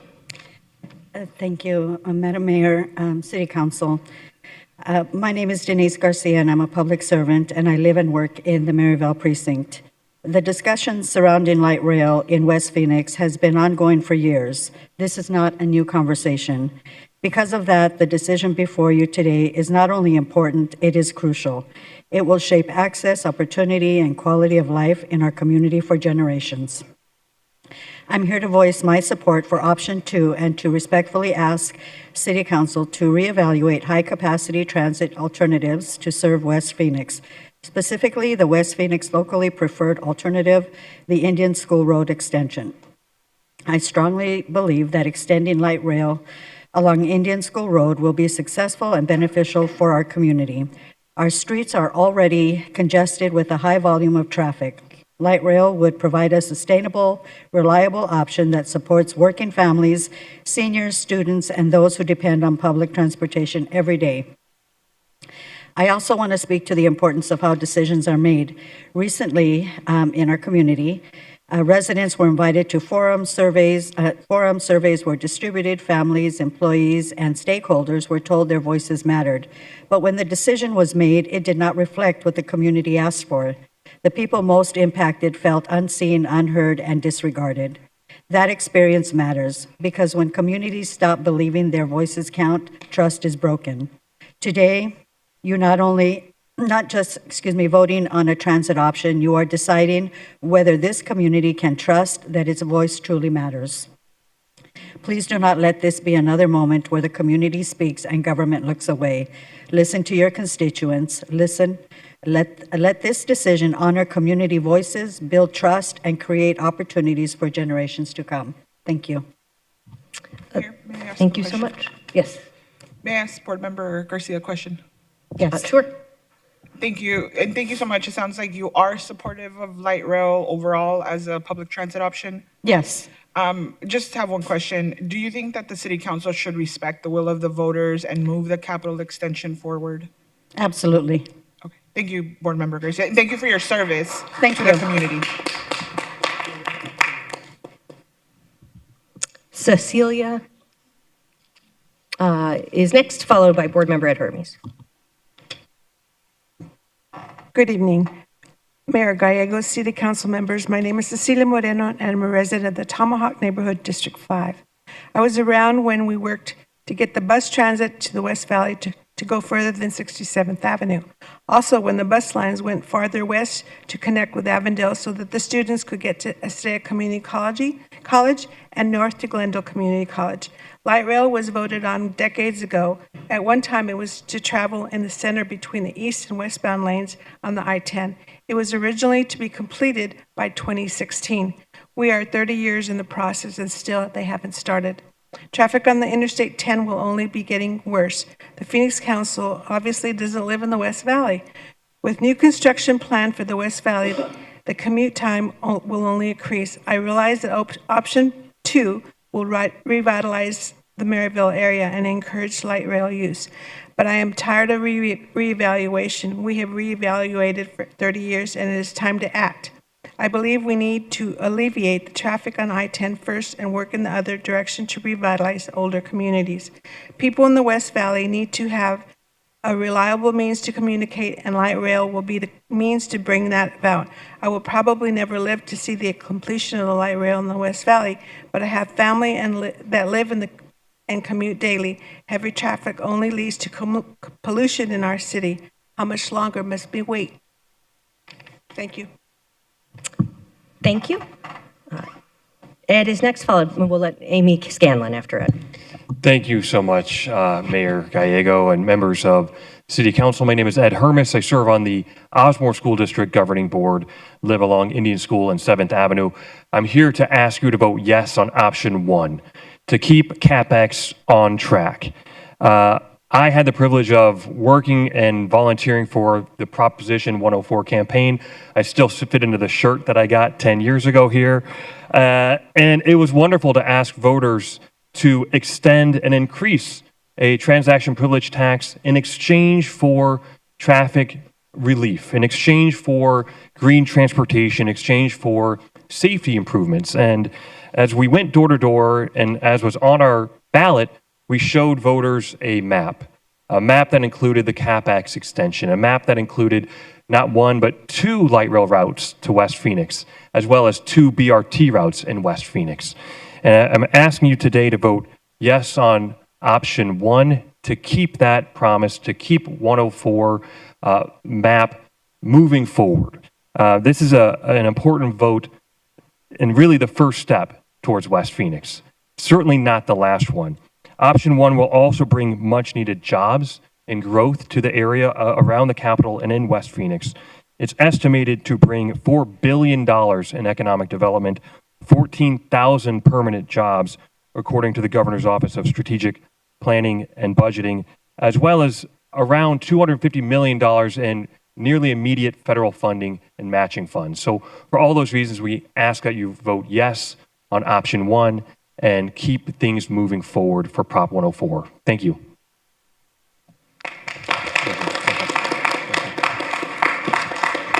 Mayor, may I ask Board Member Hermes a question? Yes. Thank you. Thank you, Mayor. Thank you so much for your comments. Do you think that the City Council should respect the will of the voters to continue the capital extension forward? Yes. Thank you. Thank you. Thank you. Amy is next, followed by Lalo Gonzalez. All right, good afternoon, everybody. This is Amy Scanlon. I'm a concerned citizen and pharmacy technician. I have to say I am shocked that this was even considered, the idea of taking a planned light rail route and switching it potentially with a BRT. Now, I'm from the west side, and frankly, this isn't fair. First, the east side got served all the way out as far as Mesa and the first few extensions. Then they went a little further north to Metro Center. Then they got the south extension. So to begin with, West Phoenix was made to come last in line of the 4 directions. And now you're just going to say when it's finally our turn on the west side, you're just potentially getting a BRT? Frankly, this is unjust. It sets up West Phoenix as a second-class region of the city. It is snobbish, and it is just not fair. That's the first part of it. The second part of it is too many people want to treat it as if light rails and public transportation is some kind of an optional thing, that maybe it's a luxury we can get around to once all the stadiums have been built, once we built the best stadium. Or, you know, maybe it's a welfare system for those who can't afford to drive. But that's very outdated thinking. Climate change is one of the worst problems civilization is facing right now. And, you know, it's a mentality that at best belonged in the 1950s. And I think we should do better. I think we need to have CapEx 1 go through as it has been planned for years, so the west side can get a fair shake. And so Phoenix gives some sign that it's actually taking the climate crisis seriously. And thank you very much for listening. Thank you. Eduardo Lalo Gonzalez next, followed by Mayor, Diane. may I ask Amy a question? Councilwoman Hernandez. Going to ask me a question? Yeah, thank you, Mayor. Thank you for joining us today. Just have 2 questions for you really quick. It sounds like, or can you share with us if you support light rail as a form of public transit in Phoenix? Yes, I do. I think it's an essential form of public transportation. I think it's the minimal necessary for a city this size in this day and age. Thank you. And my last question. Do you think that the City Council should respect the will of the voters to move capital extension forward? Yes, I think it should respect the will of the voters and should move the CapEx extension forward. Thank you. Amy, Councilwoman Bordado. Ma'am, I have a question for you. So is it your belief that the vote right now that's at the table is to turn CapEx into BRT? Or Indian school? Like what is your feeling on CapEx, what CapEx is, and what the alternative route, which covers majority of Maryville, is? Because I heard you mention BRT. The alternative route, well, if they had considered that alternate road up 7th Ave in the very beginning, that would have been one thing. But at first, they considered routes that went near the kind of capital district and only kind of at the last minute decided, okay, we want to add this option on a table. So I think it's really kind of hanky at best to think they would add this option as kind of just, it doesn't look like it was a serious option. It looks like it was just a way to try to kill the project. I mean, if it had been on the table from the get-go, I could have seen it deserving consideration, but this just looks wrong. Why are they trying to obstruct at the last minute any way they can? That's certainly what this looks like. So just to be clear, right, BRT right now is not on the table. The only two options that are on the table right now is CapEx. And the second option that we're looking at is moving the Indian School line forward, which would cover majority of the neighborhoods in Maryville. I just wanted to clarify that. I do not support turning the CapEx project to a BRT. Now, there are other BRT projects that are planned to go to the west side, and I think they're fine. But switching a light rail out for a BRT, that is nonsense. Okay, yeah, well, just to be clear, that's not on the table today. Thank you. All right, any further questions for me? No, you're good, thank you. Mayor. Councilwoman Stark. In defense of BRT, when I voted on Prop 104, there was a map that showed BRT going along Bell Road. And we did have a series of public hearings on BRT. And I advocated for Bell Road because it was shown on a map and it isn't moving forward yet. I have been promised that someday we will have BRT along Bell Road. So I still believe in BRT, and I think it really is effective in other parts of the city that may never see light rail, like portions of North Phoenix, Bell Road, which I actually live off of. Thank you, Mayor. Thank you. Mr. Gonzalez, followed by Diane Barker. Or no, is it Leo Solis? I'm sorry, Mr. Gonzalez and then Mr. Solis. Thank you, Mayor, Vice Mayor, and council members. Just here on behalf of the light rail, and I'm against the expansion on Indian School. My business is located on 4324 West Indian School Road, and I think it would be devastating for all the businesses around there. We could only see what happened on Central, and more than 500 businesses went under during the construction. When I first moved on this Maryville area, it was devastated by the recession in 2008. The plaza where I'm located, it was only 15% occupied. So it took years to get back into a good traffic flow for the business. And if we do the rail on Indian School, it would be devastated for all the businesses on Indian School. So I want to be against that. I think too many businesses will close down. As it is right now with the situation that we're having all over the country with ICE and all the problems that we're having, we have a big challenge in front of us. And a lot of businesses, they have already closed down. And if this happens, then more business will be closing down. So I don't think it'll be good for the Maryville district to have this light rail approved. Thank you.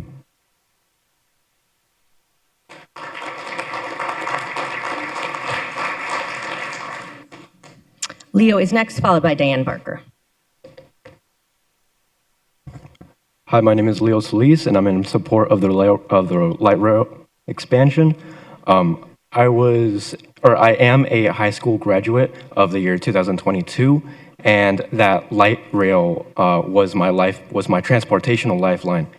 I had lived about 20 minutes away from using a car from my high school, but my parents, they only had one car, and I had two other brothers, and both my parents needed to go to work, so I had to rely on the bus system and light rail route to get to my high school.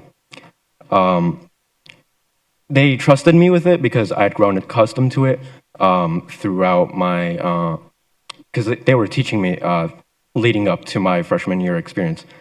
And in the summers, the light rail was a necessary option because all the buses were full and the AC units on those buses weren't as good as the ones on the light rail. And that's why I preferred taking the light rail. It was a necessary option, not just for me, but for the other students in the surrounding, Indian School Park Road, where the three high schools are, Central, Coding Academy, and what was the other one? Xavier. All of us relied on that light rail to get home and to our extracurricular activities. So the people of Maryville deserve the light rail expansion and to be interconnected to the greater Phoenix region. Thank you.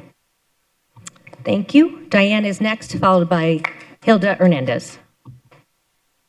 Well, good afternoon, Mayor and City Council. Diane Barker, and I'm in District 7.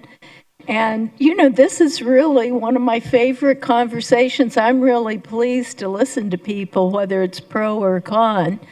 I am for just the flat say a better transit system, actually better mobility all over. I have a car, but I'm car free. What do I mean by that?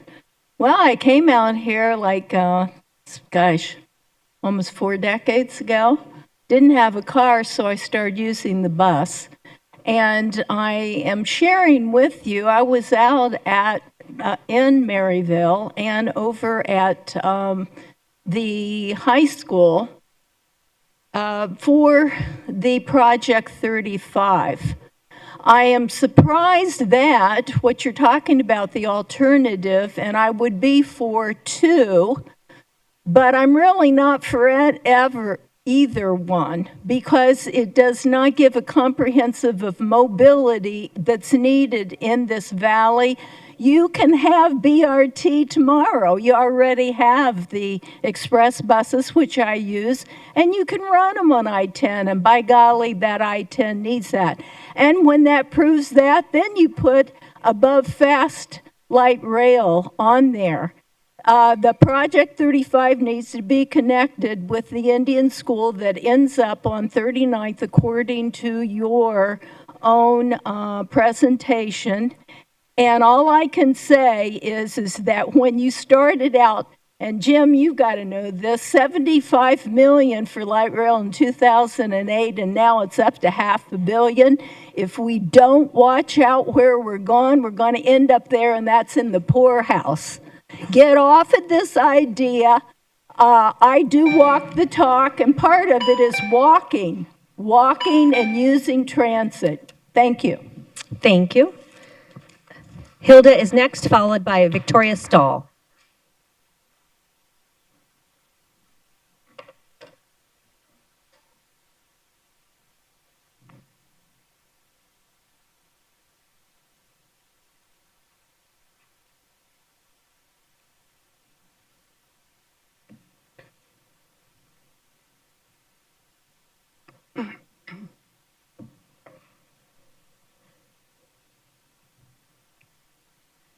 Good afternoon. Good evening, Mayor Gallego, members of council. I'm here to speak in opposition of option 1. You received about 500 letters from Maryville community members in opposition due to increased crime and unsafe spillover. Our community is already teeming with unhoused, drug users, persons who work the street. People who own or rent in our community work entire days and look forward to restful and peaceful moments which nightly are disrupted by the loud train whistle from 19th Avenue. The light rail is only going to bring that constant ding-ding. It is too close to our community. I don't oppose the light rail. I think it's a great thing. My intention was to retire here because I saw the growth in the light rail. Someday I don't want to have auto insurance. I don't want to have any of that. My intention was that. But what I see is a lot of danger. I would not go to a light rail station that was brand new, like the one on Central, and I think it's around Watkins. Brand new, and it's just teeming with shopping carts, just people that look dangerous to me. They dress differently. I know they might not be dangerous, but I see them in our streets, and I know they are dangerous. So you're going to bring more of that to our community where we're trying to clean it. And I will tell you, our council member has not returned my calls. I've been trying to meet with her. I've been trying to talk to her about our area, about our issues. But unless the last letter that I wrote to you, I said, unless I'm unhoused, undocumented, or on drugs, mental health issues, your people are not responding. Mayor. Councilwoman Thank you. Hernandez. And Hilda, thank you for your comments. But I know that my Bati on my team has been in contact with you. No, ma'am. So No, ma'am. I will make sure she No, follows up with I you. don't want to speak to you right now. It is not the time. What?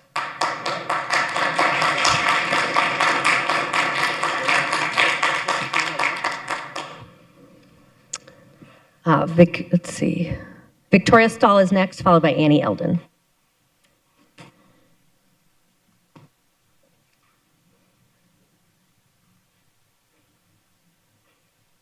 Okay. Annie is next, followed by Patricia Jimenez.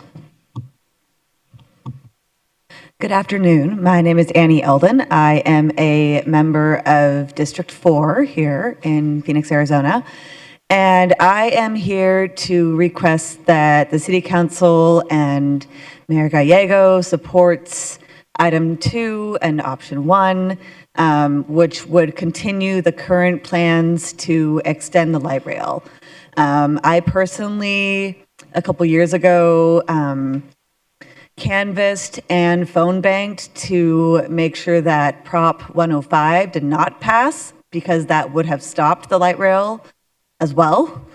And I also supported Mayor Gallego in her campaign to become mayor and in her campaign to be in District 8, so years ago, with the understanding that she would support public transportation. And I even remember a story, I believe, that she told about being unable to move after an accident and having a very difficult time getting around. And she didn't want that to happen to other people. So I would like to see that upheld, and I hope the rest of the City Council would also support that. Again, we helped to keep Prop 105 from getting passed years ago because the City of Phoenix and the residents here wanted to keep the light rail moving forward and extending. So let's honor that and keep it extending as we said years ago. Thank you.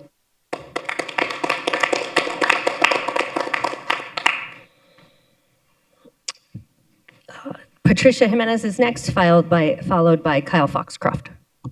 Thank you. Good afternoon, Mayor and Council members. My name is Patricia Jimenez, and I'm a longtime resident of this community.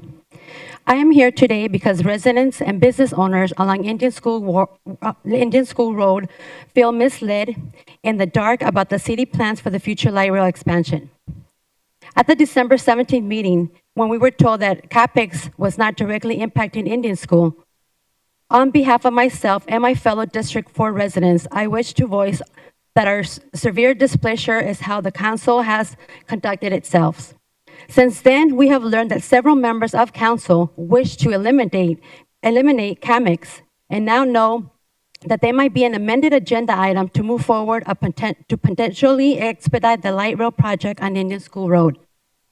This information was not clearly communicated to the people who will be most affected and were not properly informed or involved. There has been no legitimate stakeholder process of any time. We as a community feel misled and taken for granted.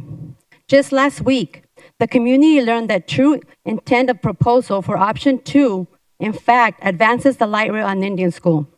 That matters because this corridor is a business corridor, a residence corridor, and a places where many district residents work, depend for their livelihood. Before any decision is made, we're asking for transparency, honesty, and meaningful community input. We need a further study on the streets and businesses that will be impacted, direct outreach of residents, business owners along Indian School, and a clear knowledge for the city officials about what option 2 truly means. The community deserves to be tabled before any decisions are going to be moving forward. I respectfully ask the city to pause, be transparent, engage the people that live in this community. And we are for option number 1. Thank you.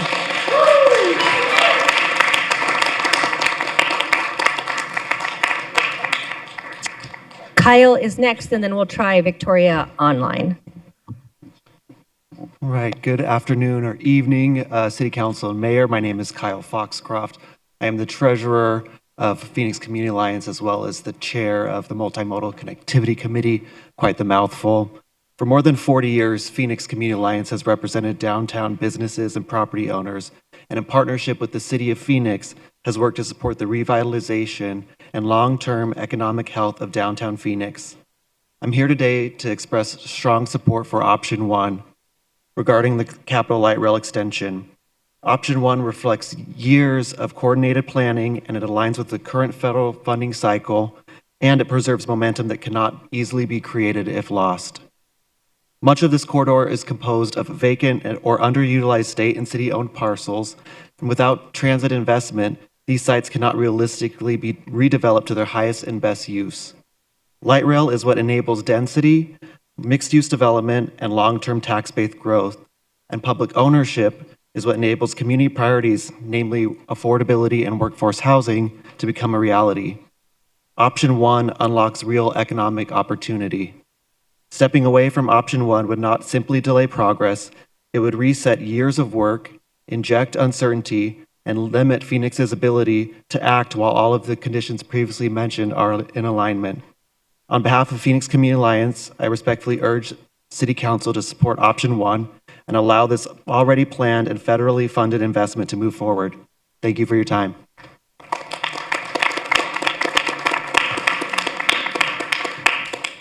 Victoria next, and then Norman Sharrock.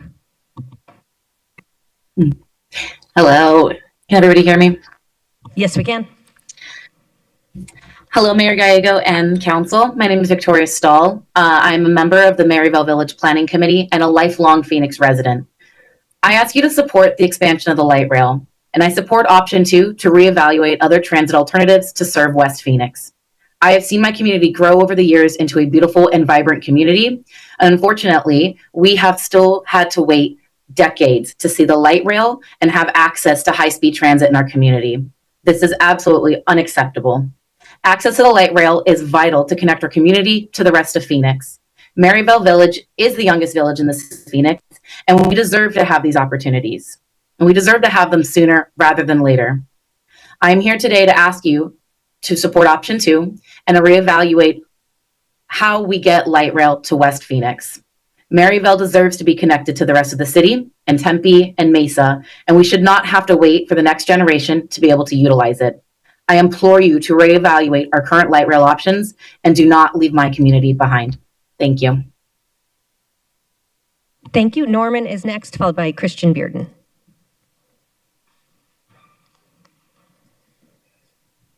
Good afternoon, Mayor and Councilman and Vice Mayor. Thank you for your time today. My name is Norman Sharrock. I've been part of a Maryville Indian School Coalition. My business served the Maryville area since 1985. I want to be clear, I'm here not oppose public transportation. I'm asking to take a neutral position by pausing and reevaluating the Indian School route because it hurts all the business on there. We're already been impacted by the ADOT mess that has been happening currently. My business has been taken by eminent domain currently. We finally found a spot about a year and a half later. Now we've been told that light rail is coming over there, so we have to redo everything from scratch. That means we're going to go out of business here soon. This is not only about my business, but this will affect the community as well too.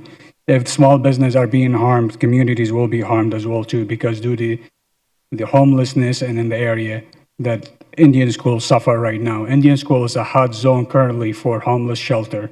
It's all over the place. We can't get police in there. We can't get anybody to respond to all the issues that we're having. Buildings being vandalized. Over millions of dollars are being stolen in coppers, pipes, everything you name it. We have one building that has no electricity because they decide to steal all the copper lines out of there and all the power lines in there. SRP doesn't want to do anything because it's not their problem. They say we can't serve it. So this is not only about me, but this is about the community that we serve in Maryville since 1985. It's not about my business or me alone. It's all of us in this. We're all asking if we're not given an option of Indian school, then we have to go to CapEx, Option 1. But it seems like Maryville, Metro Valley, lack of transparency that hasn't spoke to anybody about this or any stakeholder meeting with business owner. There is about 800 plus businesses that will be affected in that area. That being all said, okay, thank you.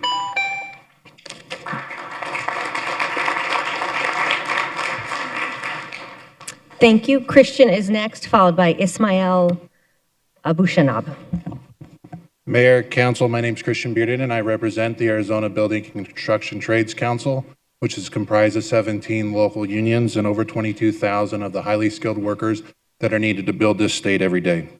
Arizona Building Trades is supportive of light rail expansion as it creates good paying union jobs in the city.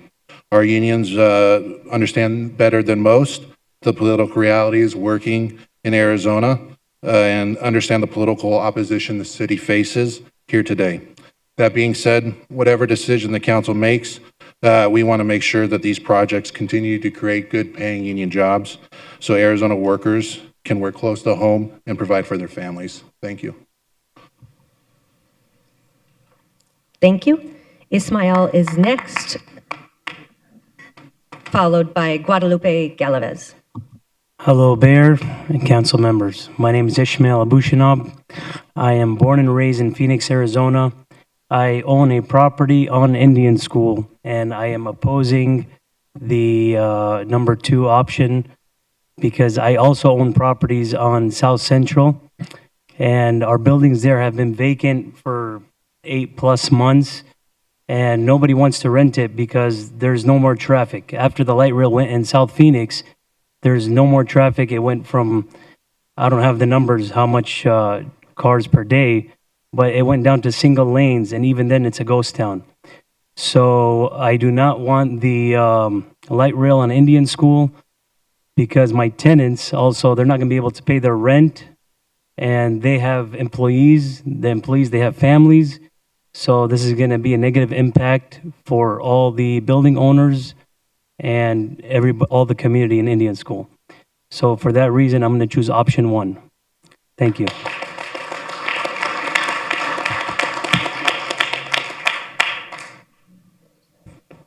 Guadalupe is next, followed by Ismael Morales. Buenas tardes, alcalde. Y buenas tardes a todos los miembros del consejo. Estoy aquí porque yo apoyo la opción número 2 para reevaluar otras alternativas de transporte público para dar servicio al oeste de Phoenix.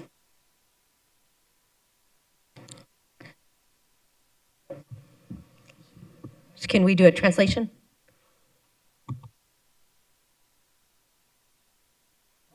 What? Whatever. Okay, that's great. Okay.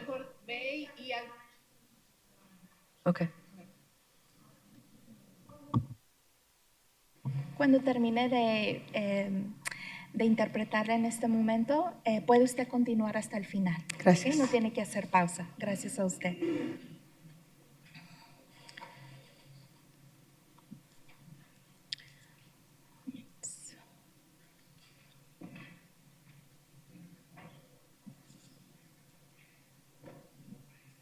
Yeah.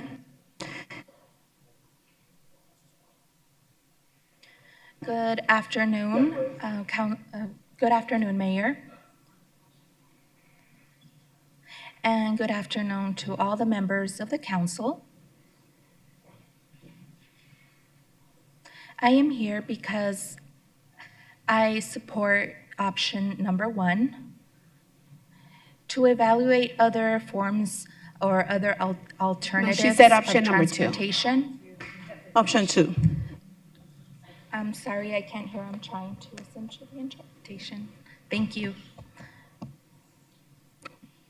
Para reevaluar otras alternativas de transporte público para dar servicio al oeste de Phoenix. Apoyo la extensión a lo largo de la Indian School hasta el centro del tránsito del tercer Sky Mall. Mi apoyo es porque el West de Phoenix merece mejor infraestructura y red de transportación, donde se puedan comunicar el centro de la ciudad con el West de Phoenix de manera más rápida y concisa.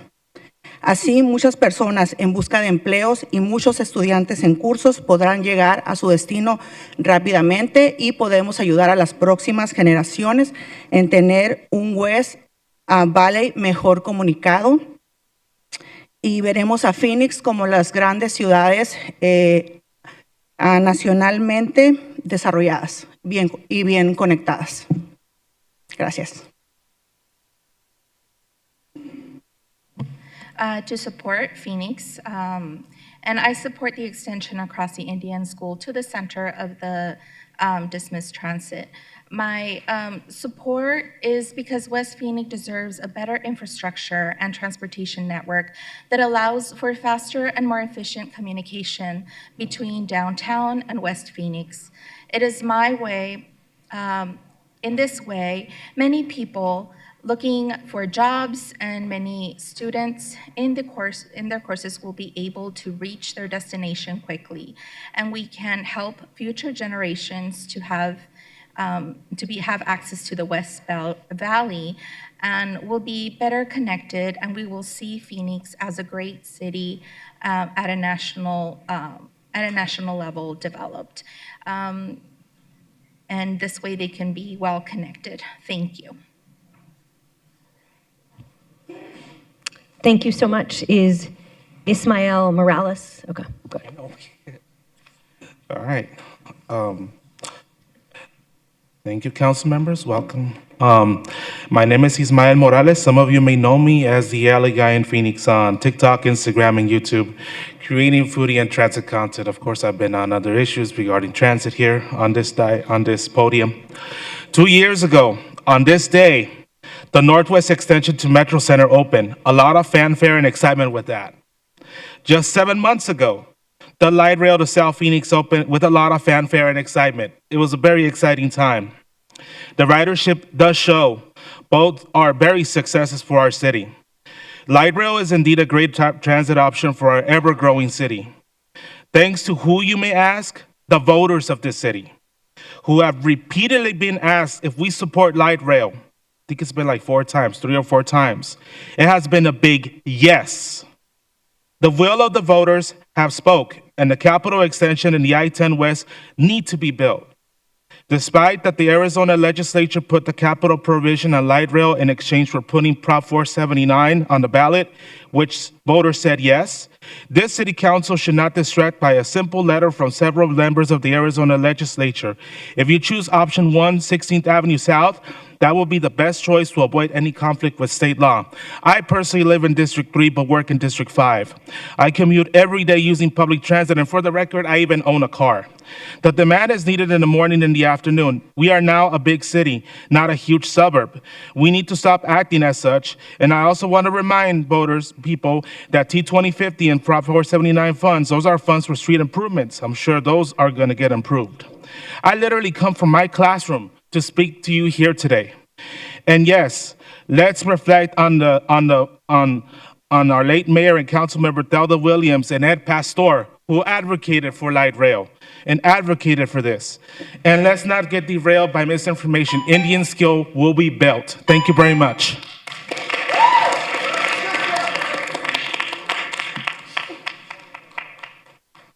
And then I have a second Ismael Abushnawab with are there 2? No, so it's 2 people, the gentleman before Ismael Morales, there's 2 people under that name with 2 different emails, but same spelling of name. So same. Morales, just for the record. Right, but before you, there was a gentleman named Ismael Abushnawab, and he registered apparently twice with 2 different emails? Okay. We'll have Alexis Sky followed by Diane Brown.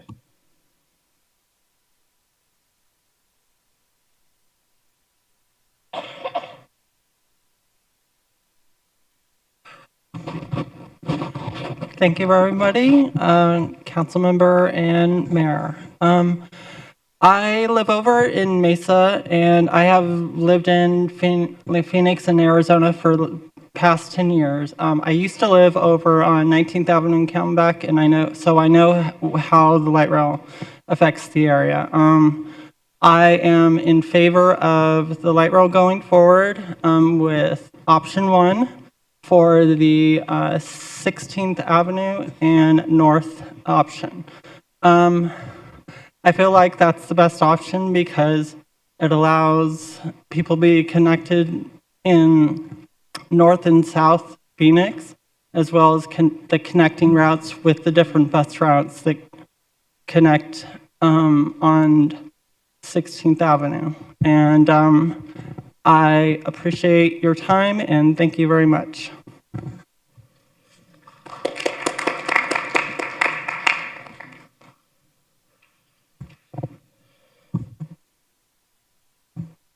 Diane Brown is next. Thank you. Thanks. Good evening, Mayor Gallego, Vice Mayor Hodge Washington, and members of the City Council. My name is Diane Brown. I'm the Executive Director of the Arizona Public Interest Research Group, Arizona PIRG. Arizona PIRG has been actively involved in advancing transportation options at the local, state, and federal level for over 2 decades. We have greatly appreciated your leadership, Mayor Gallego, Councilwoman Pastor, Councilwoman Stark, on ballot measures including 104, 105, and 106, as well as council members that have supported these measures in an official or in a community level capacity. The fact that the City Council is deliberating light rail near the Capitol or to Maryville is a strong signal that Phoenix remains committed to advancing, not derailing, public transit, and that you recognize members of the public in both areas want light rail brought to their community. To us, the decision is not about which light rail line, but which light rail line goes first. As you consider the choices before you, Arizona PIRG encourages you to proceed with the most viable option, expedite the line's operability without sacrificing public input, and remain focused on forwarding both lines, keeping the public informed of progress and opportunities to engage along the way. Thank you. Thank you so much. We have hit 6 o'clock, so we're going to go ahead and recess for 15 minutes break, and we will be back shortly. Thank you.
we close?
Good evening. Thank you for your attendance. We will begin in 30 seconds. Please find your seats.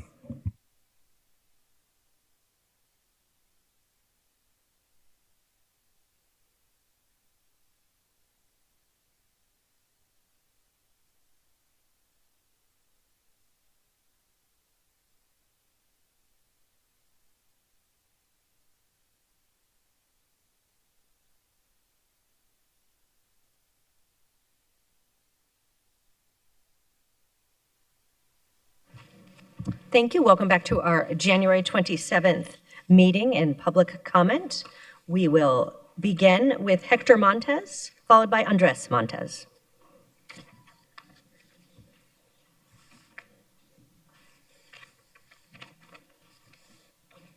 Mayor, Vice Mayor, and members of City Council. My name is Hector Montes, and I'm here to respectfully urge you to consider small businesses in your vote to the expansion of the light rail into West Phoenix. When the light rail expansion moved through South Phoenix, businesses were promised revitalization, economic opportunity, and long-term growth. What many experienced instead were years of construction, restricted access, lane reductions, loss of turns, and declining foot traffic. Sorry, I'm a bit nervous, due to the nature of it. You're doing great. Some businesses reported revenue losses so severe that they were forced to reduce hours and staff, just like we did. Even after construction ended, permanent turns restrictions and altered traffic patterns continue to keep customers away. The city itself acknowledged the harm by rolling out emergency small business grants, just proving that the impact was undeniable. But grants don't replace customers, and ribbon cuttings don't bring back businesses that already closed. For my family, this issue is not academic or political. It is deeply personal. My family owns La Gran Bota. We're a third-generation Mexican-American family business right here in Phoenix. We've served working families, ranchers, and various tradespeople for decades. We've survived recessions, rising rents, pandemic, and changing markets. But the South Phoenix Light Rail expansion directly affected our business. Construction disrupted access, customers couldn't make left turns. Our business didn't drop because people don't want to support us. It dropped because they couldn't get to us. Now we're being told another one of our locations on Indian School in West Phoenix is next. This means the same family, the same employees, and the same community are being asked to absorb the same damage all over again. If a third-generation locally owned business can be harmed this badly, then every small business along Indian School in Maryville and throughout West Phoenix is at risk. You already know what happens when those disappearing customers don't adapt. They leave. Thank you for your time.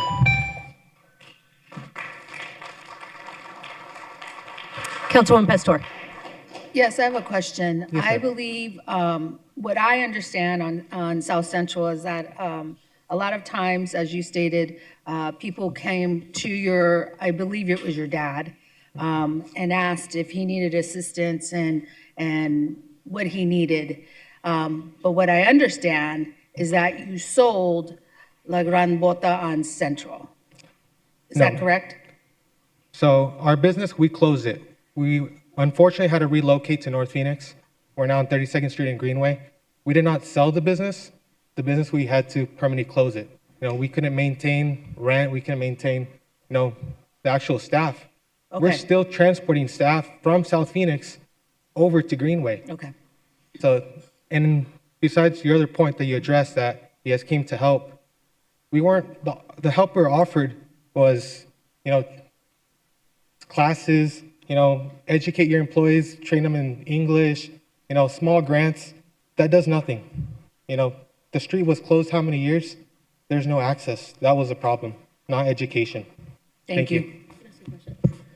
One more question, if you're willing. Thank you so much. Thank you for your testimony. I'm curious as to, you talk about what we offered on the South Central Extension, and what I gathered from your comments is it was not as comprehensive as it could have been. What would you have liked to have seen on the South Central Extension to help and aid the business owners in the transition? Well, I mean, off the top of my head, I'm not canvassing, I'm not a politician, I'm not, a person who can give you these answers. All I can tell you right now, it wasn't enough. There's multiple businesses there that closed, not just us. For example, Federico's Mexican Food. When do you see a fast food Mexican restaurant closing? Never. They're one of the most fast-growing restaurants here in the Valley, and they closed on Central. It just doesn't make any sense. I thank you for that, and I did not mean to put you on the spot by asking that question, but I do believe in learning from the lessons that occurred on the South Central Extension. I think as we move on, this is a continually improving situation, and I was just curious if there was anything specific you as a business owner that was impacted by our South Central Extension would like to see or would have liked to have seen. So that was the purpose of my question. It was not meant to be totally definitive. Thank you again for taking the time to testify. Thank you. Mayor, one more question, sorry. And just if you come up with things later, you don't have to, this is not, we have a plan on the books where we're tripling light rail, so this is a long time thing, and hopefully every time we do everything, we get better. So you don't have to decide now, and you can follow up later, but I think the councilwoman or the vice mayor is right. We have a lot of light rail and construction in front of us, and we want to do everything we can to support our small businesses, so. I appreciate that. I know it's a stressful environment, and you can send an email or do a phone call or do something easier, and certainly we have years of investing in light rail, so this meeting is not the last one. Sure. Thank you. Councilwoman Hernandez. Thank you, Mayor. Just a quick question. Currently, the plan, if we do not change any plans, currently we're scheduled to go Capitol Extension, then 10 West, and then into Maryville. Are you supportive of light rail as transit option overall? That's my first question. For sure. Yeah, I'm not against transit. I know we have to, continue to grow. I am in favor of the cap extension here in the Capitol. If we eventually, I know you're gonna get to West Phoenix, you're gonna try to. Indian School, it's a developed corridor.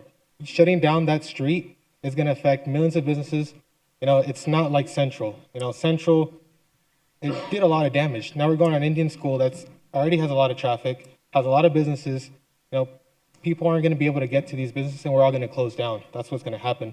It's not realistic to build along Indian School. Maybe I-10 would be a realistic option, but at the moment, I'd say I would be against the West Phoenix expansion. Okay, thank you so much. Thank you. Mr. Montez, floor is yours, and then we will go to Nasir Raza. We have another Mr. Montez. So we have, hopefully I called both Hector and Andres. Señor Montes, Okay. Mi nombre es Andrés Montes, soy el... Señor Montes, disculpe que lo interrumpa. Solo quiero recordarle amablemente que puede terminar de decir lo que tiene que hacer, no tiene que hacer pausas para interpretarle. Gracias. ¿Es tu discurso completo? Sí. Y al final ella lo va a traducir. Ok, Andrés, pues. Pues yo soy un fracaso más de lo que hizo el tren en Sur Phoenix, porque desde que llegó el tren los acabó con nuestras vidas, con nuestros sueños y con nuestra tienda. Teníamos 16 años ya allí. Yo conocí muy bien al señor pastor, a su papá, y yo para mí era un éxito estar ahí en la tienda de Sur Phoenix, porque a mí todos los clientes de allí me decían, don Andrés, sálgase porque le quiero dar un abrazo. Eso es lo que me duele haber perdido la tienda, porque esa tienda es la que más quería de todo, porque es la gente más humilde que hay en Phoenix, Arizona. Y me pesó mucho haber perdido esa tienda por culpa de algo que no necesitaban allí, porque el metro no lo necesitaban, porque el metro pasa de que para allá y para acá, para allá y para acá. Lo pueden mirar. Si no están ciegos, lo pueden mirar esa cosa. Que no ocupábamos el metro ahí con los bases que corrían, era más que suficiente. Entonces llegaron a hacer un daño grandísimo. Al 90% de los negocios están cerrados ahorita. ¿Por quién fue la culpa esa? ¿Por quién fue la culpa? Destruyeron negocios, destruyeron vidas, destruyeron corazones, destruyeron sueños. Como nosotros llegamos con un sueño aquí en Phoenix, Arizona. Mi esposa ya está en el cielo, se murió de tanto que trabajaba. Y a mí me pesa eso porque fue una familia mía. Mis hijos, ahí están mis hijos como están creados, limpiecitos, sin tatuajes, sin problemas. Entonces, yo he tratado de hacerlo mejor para mis negocios, no meterme en problemas. No, soy un hombre limpiecito, mi récord está limpiecito. Tengo yo ya 35 años en Arizona. Comencé en un mí. Eso fue mi sueño. Comencé en un tianguis en mi negocio. Y es lo que me pesa a mí, que he crecido tan bonito por la fuerza de mi esposa, de mis hijos, de mis nietos. Y ahora que se ha acabado esto. Gracias.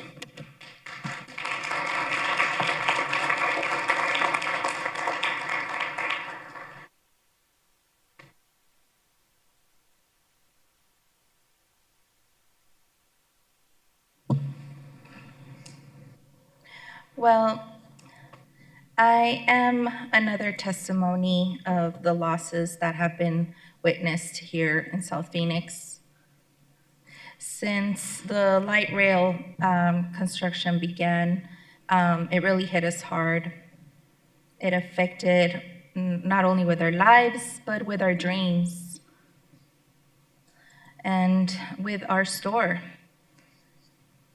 We had been there for 16 years, and I knew your father, Councilwoman Pastor.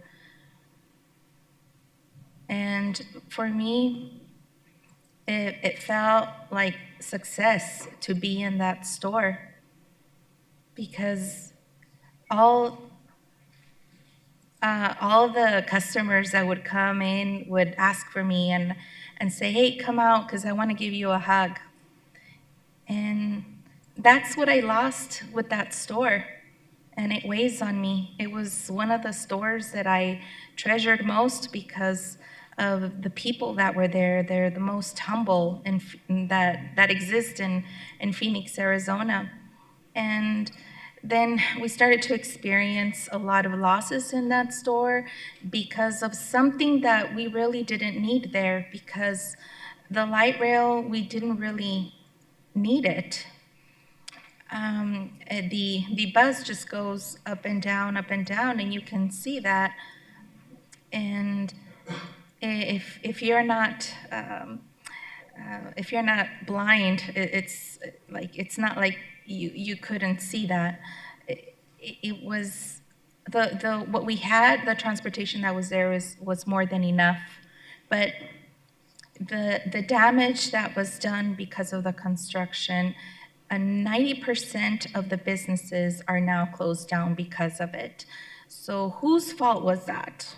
Because of who? Because it destroyed businesses, it destroyed homes, hearts and dreams. Like us, when we arrived, we got here with a dream. When we got here to Phoenix, Arizona, my wife is now in heaven, and she passed away, and she was a hard worker.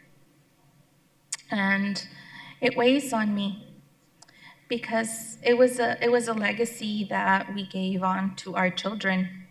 Look at the way that they were raised. They're all clean. They don't have any tattoos on them without any problems. I have tried to do what is the best that I could with my businesses, avoid getting into any problems. I'm a clean man. My record is clean. And I've been here for 35 years in Arizona. I started off in the swap meet. And that's how I started my business, in a swap meet.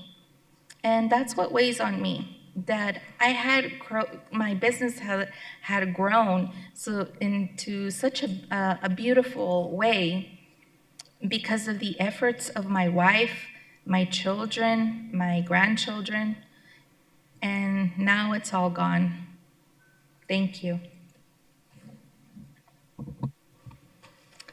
Thank you for the important testimony. Nasir is next, and then followed by Rafael Aviles for virtual. Good afternoon, Mayor, Deputy Mayor, and all the council persons here, especially you, Anna, because this is an affair of the heart. My love for your area, Anna. I walked during summer 2 months daily, canvassing for her amongst the poor neighborhoods. I myself, my name is Nasser. I'm a practicing civil engineer, almost retiring. I have about 40 years of experience, including rails. And I want to give back to the community, and that's why I canvassed for Anna, and surprise, we won without a runoff. Anyways, the point is that this is a depressed community. Where I live is Scottsdale, and it's very nice. It has light rail, down to the south. We have all the advantages. We need to do the same for the West Valley, for Maryville. Yes, there are drug addicts, there are homeless people, but why do we live this life if not to bring them up and to help them? What's the purpose of a life? So I support the light rail option 1. Why? Because I don't think, I'm very, very confused. I'm sorry to say with this presentation, extremely confused. Here you have option 1, which has been approved 3-4 times by the public, has been studied. You've got plans, preliminary plans, construction plans. I'm sorry. My final thing is I am for option 1 because I don't think anything else is going to work, and the whole project will be canceled if we go.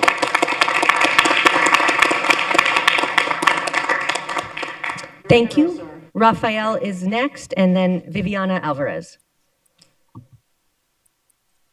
Good evening, Mayor Gallego and members of the City Council. Hope you guys can hear me well. We can. My name is Rafael Aviles, and I am a business owner and resident in West Phoenix near the Desert Sky Mall area. I'm actually right next to the transit center, so this is a big impact for me. I'm here today to ask for your support for option 2 and select the locally preferred alternative extending a light rail along Indian School Road to the Desert Sky Transit Center. I support this option because accessible transportation truly matters to our community, especially for our youth. I personally know young individuals like the young, nice ladies that came in earlier, and workers who would rely on this light rail connection to get to school, jobs, parks, and community centers. For many families in Maryville, reliable public transit isn't a convenience. It's a necessity. This expansion would give our youth more opportunity, independence, and a safer way to move throughout the city. I also support this heavily on option 2 because Indian School Road is already a very busy road and it can get very dangerous. So this would help limit that speed and create that safety that I know and I know my fellow community needs. Also, I'm a business owner myself, and I don't know, I'm talking. I'm a business owner myself, and I'm at my restaurant right now working as I speak, but I made time for this. And I know the sacrifice and how much it would affect, but at the same time, we need to make a sacrifice for our people that need transportation. Yes, us business owners are in a good spot where we have our business, but there's people that don't even have like any transportation. Like I get it, it sucks because it would slow business, but we got to look at the others. We can't think about us businesses, but we have to look for the community and society.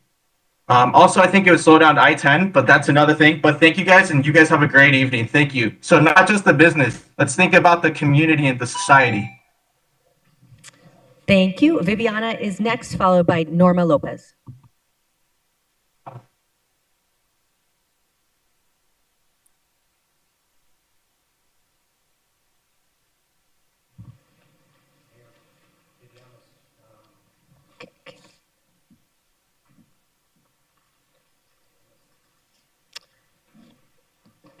But this,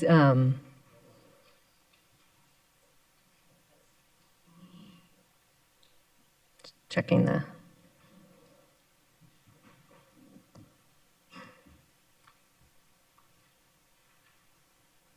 But, all right, Viviana, hang out. We'll figure this out. Norma Lopez, we can unmute Norma. Hola, buenas tardes, estimada alcaldesa Gallego y miembros del Consejo Municipal. Mi nombre es Norma López, soy propietaria de un negocio aquí en el área de Maryville.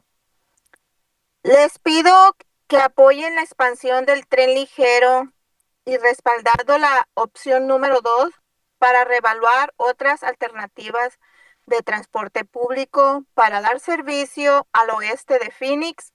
Seleccioné la extensión de la alternativa preferida local a lo largo de Indian School Road hasta el centro de tránsito de Desert Sky.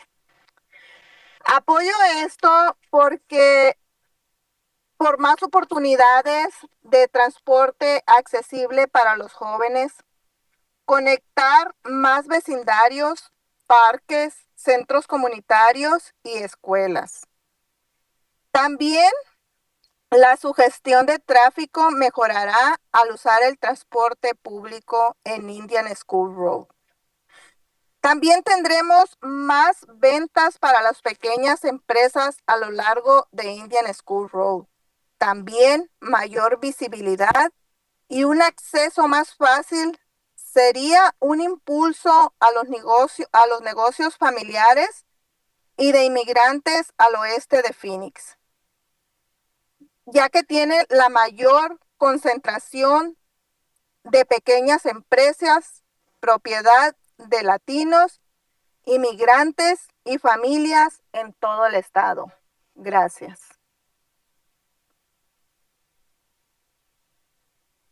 Thank you. We'll turn for translation, and then after that, we'll go to Carmen Sanchez.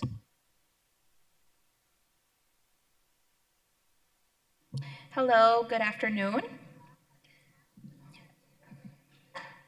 Esteemed Mayor and members of the Council.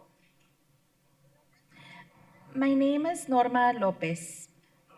I'm a business owner in the area of Maryville. I ask you to support the expansion of the light rail and support option 2 to reevaluate other options of transportation, public transportation to provide service to the West Valley.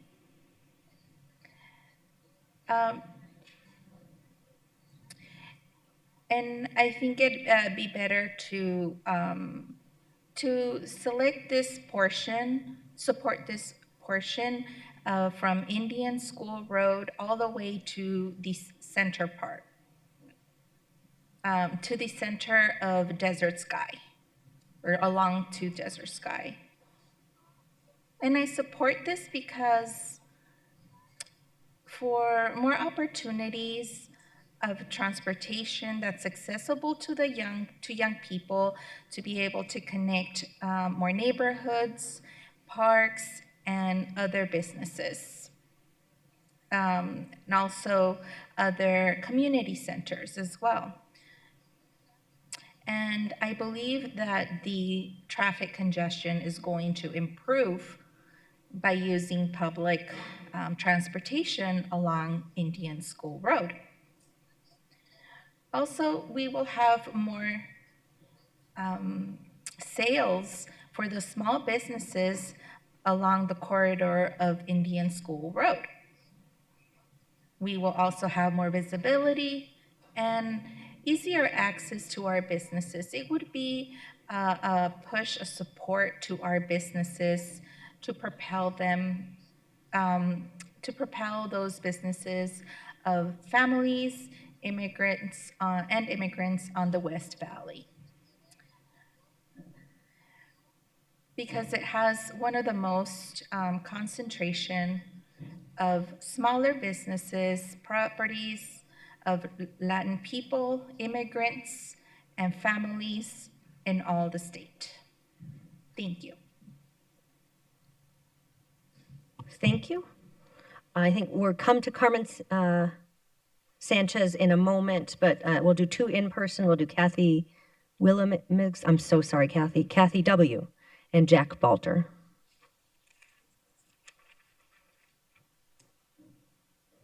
Kathy Willemzig.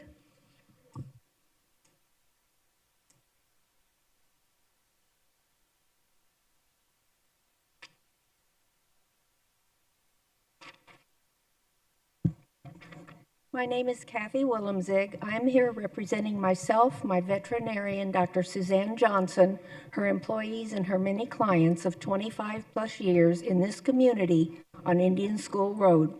You have not presented this plan in a transparent way to the City of Phoenix or to this community on Indian School Road for we the people to have any say in your hidden agenda as to how you spend over $1 billion, that's billion with a B, of taxpayer funds on this boondoggle of a project.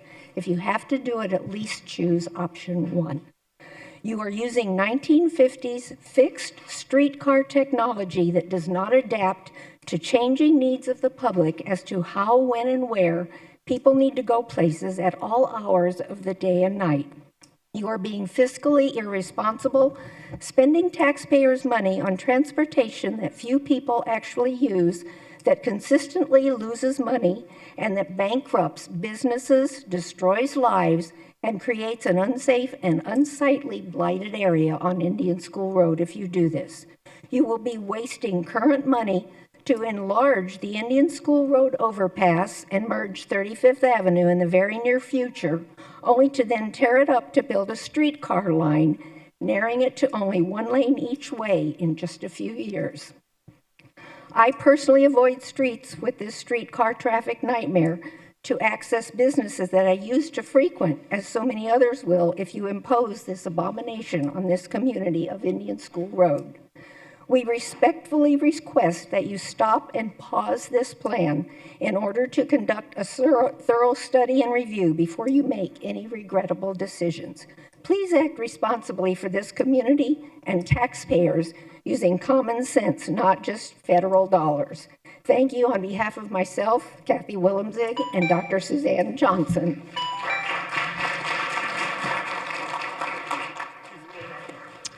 Jack Balter is next, followed by Aaron Kopp. Jack Balter left, okay. Then we'll do Aaron Cobb, and then we'll go virtual to Carmen Sanchez. Thank you, council members. I'm speaking today in support of option 1. A vote for option 2 to reevaluate is dangerous and is a vote against the voters. A vote for option 2 is a vote to delay, or worse, kill all progress we have made on public transportation in Phoenix. I agree with all of these Indian School people, so in this case, choose option 1. Because we will get West Phoenix Light Rail, and the Indian School people don't have to deal with construction on Indian School. Win-win. Many people, including myself, call the Phoenix area home because of light rail. I would have chosen a more transit-friendly city and move out of Phoenix. I'm not alone in this, but I've lived here for well over 25 years. I don't want to leave. I have friends here, and I love it here, and Arizona is my home. We have voted more times than I can count in support of rail. Even though I have a car, I still choose to take rail and buses every day. I feel that the day we got rail was the day we've grown up as a city. Why? Because we deserve more human-centered streets, more walkable streets, more city parks, shade trees. The voters have spoken countless times in support of rail. Are we going to throw all that away? To exit the FTA process after getting this far is just irresponsible. Irresponsible to me, your constituents, irresponsible to the progress we have made. Let's be real here. Everyone knows that a vote for option 2 is a vote to kill the project. There's no beating around the bush. It'll end up just like that I-10 bus tunnel. Oh, it'll be considered in the future, also known as never. Fast forward to 2026, that bus tunnel is still sitting empty and unused. I was also seeing some things about needing state approval to build rail down I-10, but the thing is, the I-10 was designed for center running transit from the day it was engineered. Give us what we voted for. I still think about that bus tunnel and it fills me with anger. It makes me angry we decided to abandon a project that would have tremendously boosted public transportation in Phoenix. But all of a sudden, we're going to do that again if we do option 2. Vote for option 1.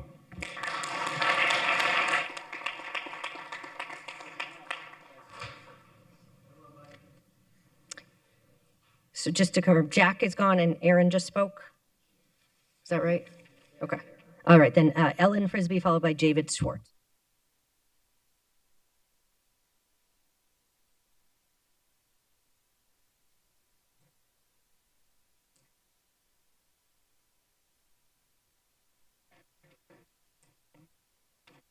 Thank you, Mayor and council members. My name is Ellen Frisbee. This is the second time I've spoke on this light rail. My name is, again, Ellen Frisbee. My husband and I own Larry Harker's Auto Repair, and our business has been there since 1967, almost 59 years. Putting the light rail down Indian School would make a big impact on our business and many more businesses in our area. It could not put us out of, it could put us out of business. It would take away a lot of our parking because I know they need to expand to put the light rail. Most people I talk to, as Bob and I, agree with the light rail in Arizona, but not down Indian School Road. There's no way this would help our business. It would destroy it. And that is why we don't want it. Some of the reasons are traffic congestion. You're cutting down, we have 2 lanes. You could turn left. You won't be able to do it with the light rail. You'd have to go a long ways down the street to make a U-turn to get to our business. So you only have one way in and one way out. Long-term construction, noise, dust, blocked sidewalks would be a problem. Construction will make it harder to get to us and probably loss of customers. Cost versus benefit. Is it cost for, is it going to help our cost or our benefit to have a light rail when people will be not able to turn into our shop easy? Better alternatives such as buses, electric buses, although we look at the buses in our area, very few people are on it. Where it's needed, I would suggest I-10. Thank you.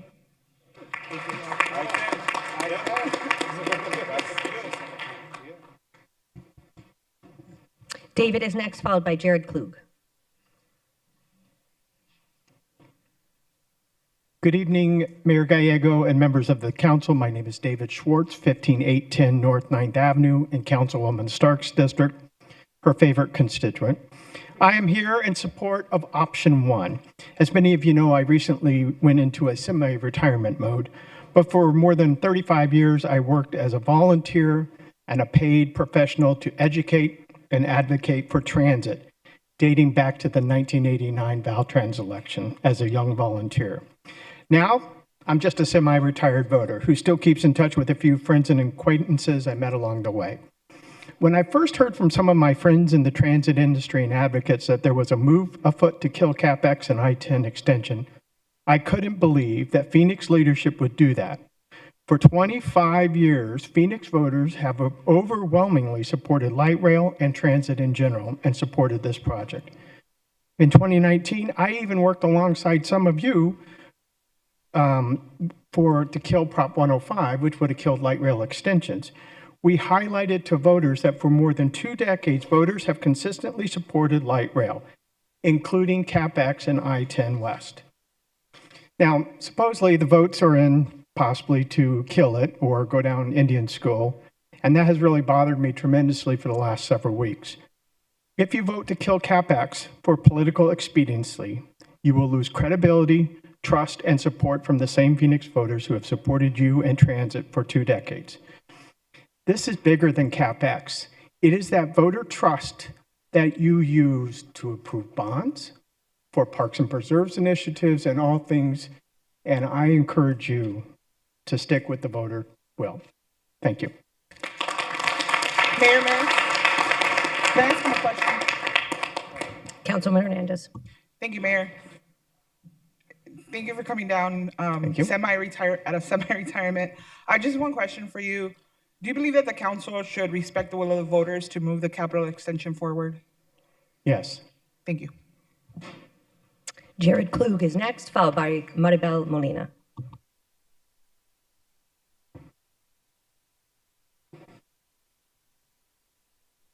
Good evening, Council. I grew up here in the Valley, and my parents bought their home in Villa de Paz, and because he was disabled with his pelvis was his kneecap, he needed a wheelchair to get everywhere. So I had to get everywhere on a bicycle. That was not easy. It was extremely difficult to do that, and there was absolutely no transit at all at the time. So in respect to the ladies that spoke at first, actually, I do think that the vote, I misspoke. I'm in support of option 1, especially because it would increase ridership to Maryville, which rightly deserves much more transit accessibility. And I do think that the I-10 is a good spot, but I struggle with autism and sensory issues. I would seriously, please soundproof it. Please soundproof it. I don't want to be waiting outside, dealing with all of that noise pollution, air pollution, and just accessibility to those stations would also be very, very needed. Making it really accessible, yes, it's a freeway, but we still need to put some significant thought into how people will actually be able to walk to the stations and access them. I'm a little nervous about how it being in the middle of the highway might accidentally choke ridership, but if the stations are nice enough and efficient enough and it's really convenient to get to those stations, I think that could help remediate it. Or even throw it down Thomas. There's a lot of homes, there's a lot of schools, there's a lot of parks, but I do support option 1, and I do think that we need to be very serious in connecting the capital to the rest of the city with the transit. And we're the 5th biggest city in the country. We need to have the capital connected to it, in my honest opinion.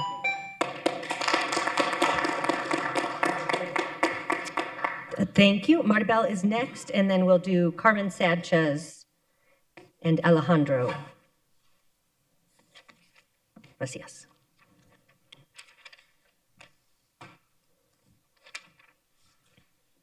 Good evening, Mayor and Council, and thank you for allowing me to speak. My name is Maribel Molina, and I represent Alpha and Omega Auto Sales, a family-owned business that has served this community for 26 years. At the same location on 38th Avenue and Indian School.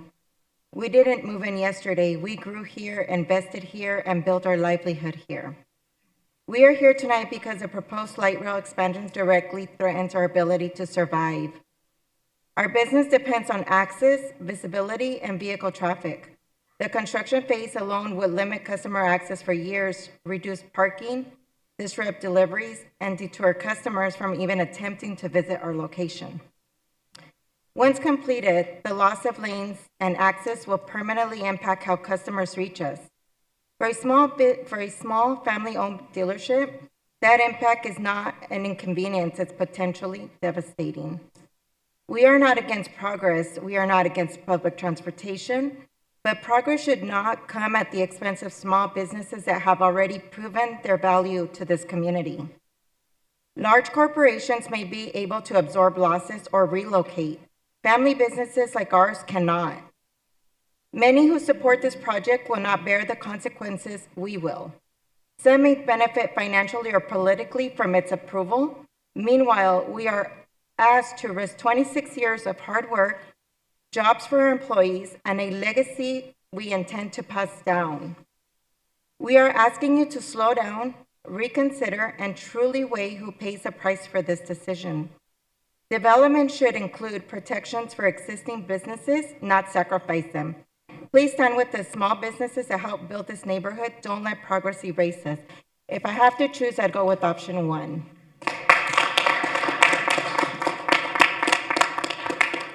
Thank you, Alejandra Macias. Macias, sorry about that. Buenas tardes, estimada alcaldesa Gallego y miembro del Consejo Municipal. Mi nombre es Alejandra Mesías y soy propietaria de un negocio en el área de Maryville. Les pido que apoyen la propuesta número 2 del tren ligero y para dar un mejor servicio al oeste de Phoenix. También apoyo esta propuesta porque pienso que esto ayudaría a la economía del negocio que tengo y alrededor de los negocios también. Y ayudaría a transportar personas del otro lado de la ciudad, como por ejemplo Mesa, Tempe, traerlas a este lado de la ciudad sin tener que atravesar toda la ciudad y el tráfico. Así llegarían más fácil y sin el estrés de manejar en el tráfico.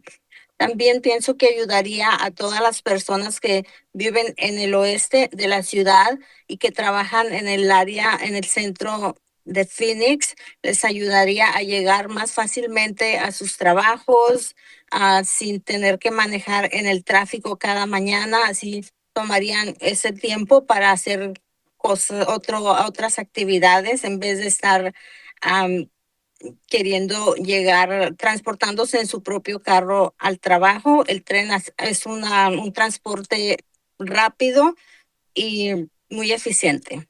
Gracias. Gracias. We'll pause for translation. 1 second, please. Trying to capture. Can I get out? Sorry, just a technical issue with a screen here. One moment, please. Thank you for your patience.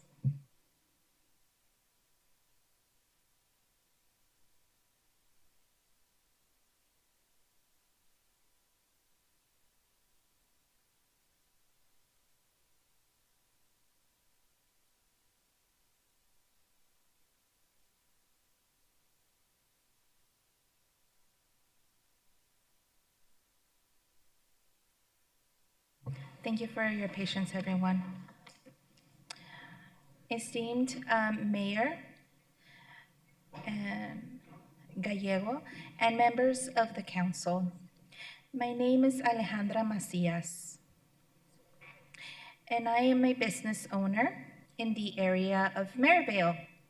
I ask you to please support the proposition or the proposal number 2 of the light rail to be able to provide a better service in the west area of Phoenix. And also, I support this proposal because I think that this would help the economy of the business, of my business and the businesses around. And it would also help bring help transport people from the other side of town, like Mesa, Tempe, bring them to this side of town without having to drive over here themselves and go through all the traffic. And it would be easier for them and this way they can avoid all the stress of driving through traffic. And I also think that it would help all the people that live in the west side of that work in the central part of Phoenix. It would help them to be able to get to work much easier without having to go through the traffic every morning, driving, and they could take their time to do other activities versus being stuck in traffic just to try to get to work with their own car. So the light rail is a faster form of transportation and most efficient. Thank you. Thank you. We'll go to in-person, Jamie Truffin, followed by Nicole Sanderson.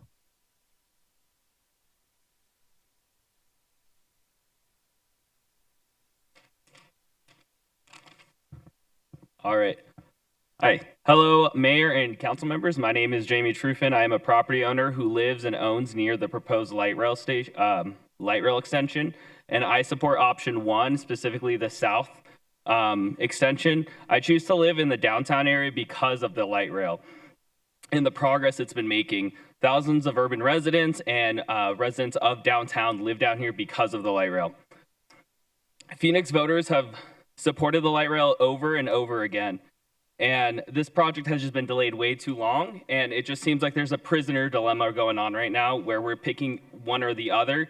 When we have one option that's perfect, we hit out the issues that were going on with it.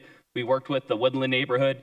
We know what to do with this route. If we go with option 2, we're not just killing the CapEx extension, which in fact goes to Maryville at Desert Sky Mall a lot faster on the I-10. But you kill all transit for the light rail. I just don't think after this, we're gonna get more light rail. And that's far in the future. Even if we go with option 2, 2040, I'm gonna be retired by then. And I've been trying to fight for this light rail for CapEx forever since I was like 3 years old when all this plan was happening, and now I'm 28. So I'm getting old here. So if we want to remain competitive as a city, we have to act like a big city and really push our transit system to the next line. We're gonna lose our talent to other cities. We're gonna have a brain drain. We're gonna lose educated people that are bringing tax revenue into this area for not building an urban city. We're just gonna lose them to Seattle, Boston, Washington, DC. We're not gonna keep our tax base. So I do highly recommend that you do option 1 and do not be scared of the state. The land was donated. The 10 acres that are on the state capitol was donated for public use, and it was donated by Moses Sherman, who helped build the original light rail system, or light streetcar system to the capitol. Mayor, may I ask a question? Councilwoman Hernandez. Thank you. Thank you, Jamie, for coming down to speak on this such important topic. Just have a couple questions for you. My first question, what hopes do you have for the light rail in your neighborhood? So I live in the downtown core neighborhood, and I really hope to connect to my friends here at Woodland. The light rail indirectly actually caused us to be really good friends with our neighborhood right here, neighborhood neighbors, and it's been an honor, and I hope to be able to take the light rail to their house one day and hang out with them. We fought light rail before. We can fight it again. We have the 2019 dark money, and I hope we can get back on track. Thank you. And my next question is, what is a future challenge you want us to weigh as we make our decision tonight? I mean, definitely working with neighborhood organizations. I think a lot more people want light rail than people really can comprehend. It's just hard to make some of these meetings that are during the busy time. A lot of people that use transit are hospitality and restaurant workers. So, you know, having more available time to have, which I think with the recent meetings that the Valley Metro has been hitting those demographics a little bit better. Okay, thank you. And my last question, do you think that the city council should honor the will of the voters to move the capital extension forward? Absolutely. We should have had it yesterday. Thank you.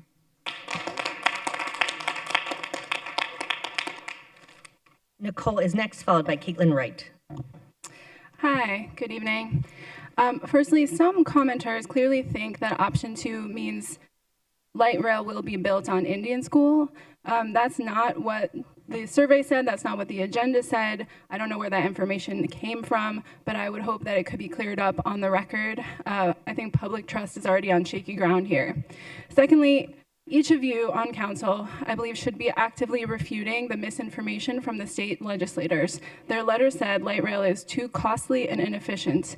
They failed to mention that the status quo and the default alternative of car travel is more costly and less efficient. A light rail trip is 18 times more energy efficient and 46 times more space efficient than a car trip. Light rail increases nearby land values and induces space-efficient land use, increasing tax revenue per acre. It gives us a 5-fold return on investment, as we heard. Our default option of highways and wide roads decrease land values, induce new car trips whose costs offset the long-term marginal returns on those investments. More importantly, light rail nearly eliminates land waste for car storage, lost walkability, constant pavement maintenance, crash response injuries, and especially fatalities. The permanence of light rail is an important part of its value proposition. Unlike buses, this permanence encourages confidence in investing, especially in a city that still has no BRT prototype. Your focus should be to further increase those efficiency gains by encouraging compact development and housing development along the light rail that we have and have planned. Please honor the voters, keep the federal funding for West Phoenix, and choose efficiency, choose option 1. And also, please do Indian School. You can give small businesses and property owners entitlements in exchange for the hardship. Lastly, the survey results published through Friday were 5149 with about 5,000 submissions. Today they said 8,000 submissions, and it flipped. That's very suspicious.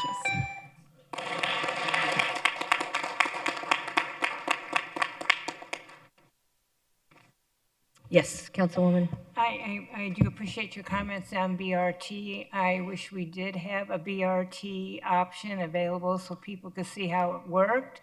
I will tell you that we did have a process and we did talk about BRT and we did allocate some funds along 35th Avenue.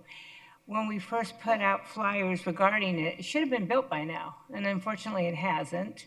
I get it, delay, sometimes it's a cost of materials, but I do hope that when we talk about transportation options, we don't forget BRT, because again, the entire city is not going to be built with light rail, and BRT is a great alternative to some of the other areas.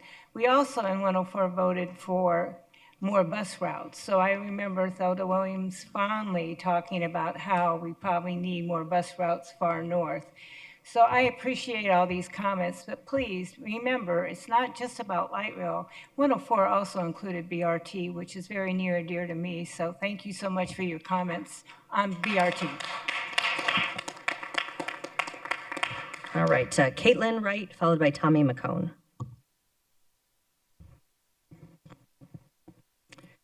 Good evening, Mayor Gallego and Phoenix City Council members. My name is Caitlin Wright. I serve as the Vice President for the Woodland Historic Neighborhood, and I bought my 1901 home with the promise of nearby light rail as a major reason to keep me in Phoenix as a resident for the rest of my life. This vote today is not just about transportation. It's a test of whether voter-approved projects in Phoenix actually mean something. Light rail and CapEx has been approved in 2000, 2004, and 2015, funded over decades and promised to the public. We believe that voting for option 2 and reevaluating doesn't just pause or move light rail, it effectively kills it. And let's be honest, who is going to pay the price? Working class and West Valley neighborhoods, once again asked to wait, once again told that their priorities can be reconsidered after the fact. After attending and speaking at the CTC meeting on December 4th, as well as the TIP subcommittee meeting on December 17th, what is most discouraging and what is genuinely painful to me as a voter is the growing sense that public voices do not matter today, that decisions are being shaped behind closed doors, far from the people who voted and planned their futures around commitments that this city has made. That erosion of trust should alarm every person in this room. Let me be clear. Democracy does not end on election day. It survives only when voters hold leaders accountable. If this council chooses not to honor voter intent, the Woodland community will continue to show up. We have already proven through our work with Valley Metro to save historic homes that united resident voices can and will shape a better future. Please choose option 1 and honor the will of the voters, or explain to us why our voices no longer matter. Please.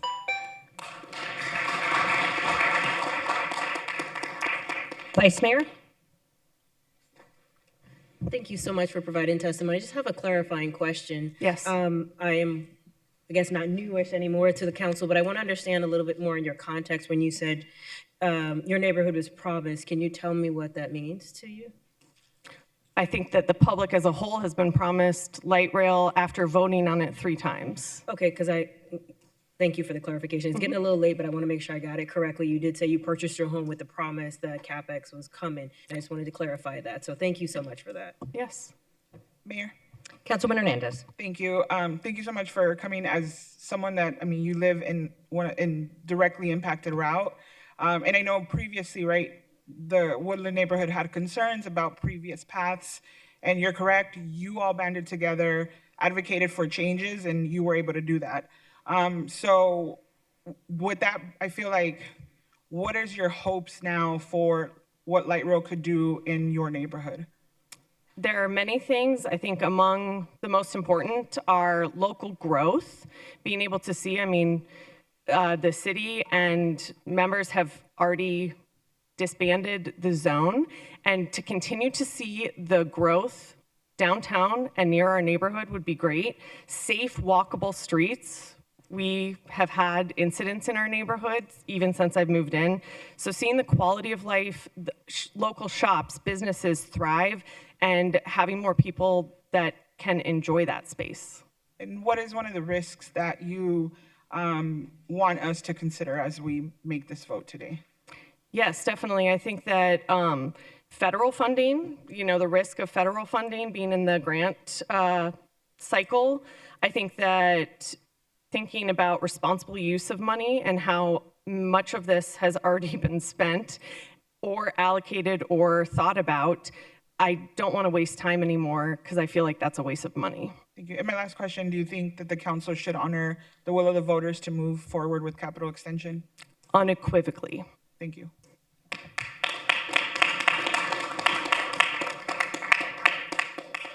Tommy is next, followed by Ventura. All right. Good evening, Mayor, Vice Mayor, and Council. First of all, I just want to say thank you to the city employees and Valley Metro employees for all the work that they've done. You've done your part. Now it's time for City Council to do yours. My name is Tommy McCone, and I'm a homeowner, and you guessed it, Woodland neighborhood, small but mighty. And we're one of the few neighborhoods in the immediate area of the CapEx extension. And as a community, we wholeheartedly support option 1. I had a speech written, but I felt like I had to go off script a little bit after witnessing multiple testimonies that really were just confusing everybody throughout the whole evening. And what I wanted to clarify is that the way we talk about option 1 and option 2, I feel like it's disingenuous to say that they're on equal footing. We're saying we have pro-light rail people voting for option 1, voting for option 2. They are in very different parts of their development. Option 1 has been worked on for decades. It is very well established. We have funding. Option 2 is at best a promise. And no offense to City Council, but CapEx was also a promise, and we're in the process of potentially breaking that promise. So I don't exactly trust that Indian School is something that will actually happen. And I think that we're putting ourselves in a big risk by putting it in equal footing and potentially going that direction of reevaluating transit to the West Valley. Thank you. Mayor. Councilman Hernandez. Thank you. Just a quick question. Can you elaborate more on the risk that you just mentioned? Like, what is one of the risks? What are some of those risks that you are worried about? As some other people have mentioned, we're in a critical part for funding for option 1. We've secured federal funding, and everything is held to a timeline. From what I understand from Valley Metro, they could, chime in if they want. But option 2 is very early stages. We risk losing all of that funding, and we heard from testimony earlier from Valley Metro that if we don't have federal funding, we're in a very tough spot for light rail in general. So I think Indian School, it's safe to say, is in a big risky state if we choose to go forward with that. Thank you. Thanks. Councilwoman, or Vice Mayor. No worries. Thank you, Mayor. I think this question might be helpful. I'm going to ask the streets or someone from Valley Metro to explain, because I think there's a little bit of misinformation regarding what federal funding, if any, has been allocated to the CapEx extension. Because I'm looking at slide number 4, and it says federal funding is not guaranteed and has not been awarded. So I want to make sure that everyone is operating from the same information playing field. Thank you, Mayor, Vice Mayor, members of the council. The answer to that question, federal funding for the Capital Extension Light Rail project has not yet been awarded. The Capital Extension Light Rail project is in the Federal Transit Administration's project development process. This is a requisite step that a project must complete and clear before applying for capital investment grant funding. Has that answered your question, Vice Mayor? Thank you so much. Yes, it does. And I'll just read it. I'll give you my interpretation. You can tell me if I'm correct or I'm incorrect. It's been an early morning for me, and I just want to make sure I'm following along with us as we go through. My take on what you said is that we have not yet been awarded federal funding for the CapEx extension. However, we are in the process of the precursor to the application for federal funding.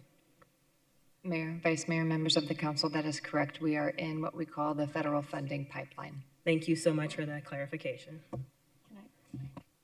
Councilwoman Pastor. I want to piggyback on that. So my understanding is that we're in the pipeline for funding.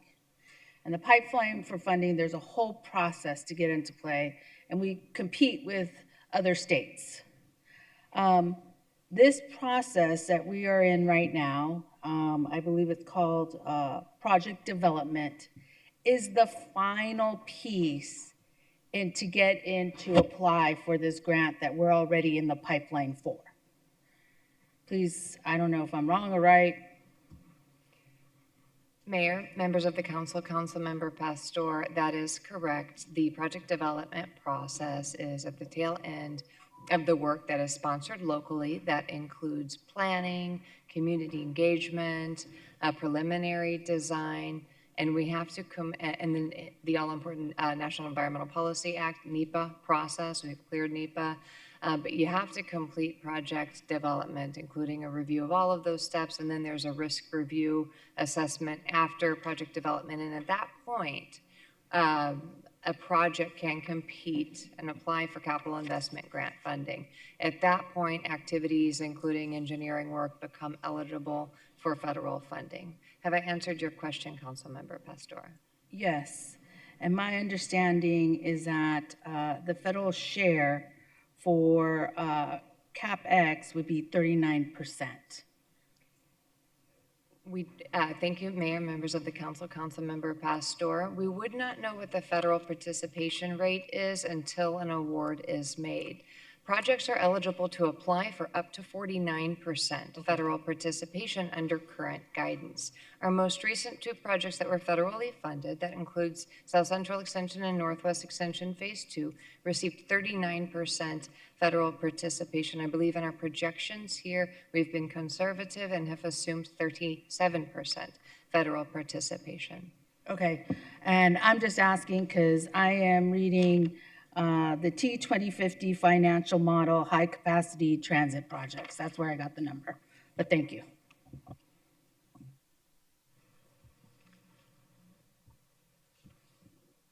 Thank you so much.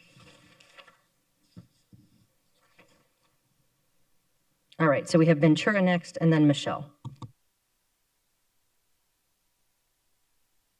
Good afternoon, good evening now, I guess.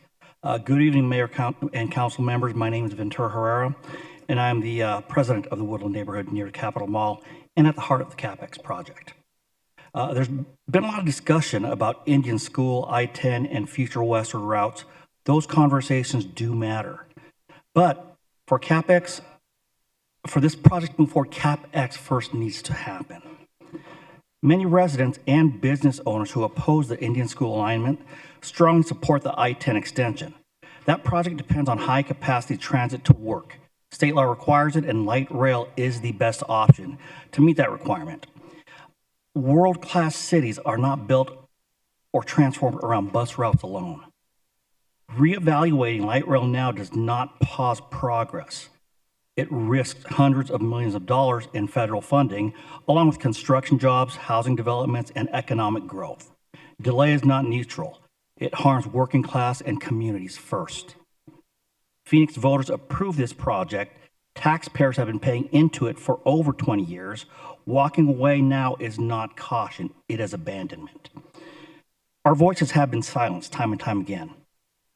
For those of you here today with higher political aspirations, Betty, Laura, Woodland, and Oakland, and St. Matthews will remember how you voted here today. Again, your constituents have already voted and approved this project, paid into it with our tax dollars, and deserve the same as South Phoenix and the Metro Center area. I respectfully urge you to vote for option 1 and keep CapEx moving forward. Thank you.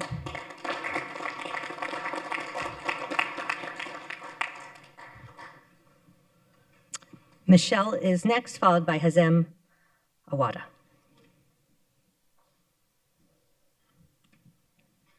Good evening, Mayor and council members and Councilwoman Ana Hernandez, who has been really great in working with our neighborhoods, and we appreciate that.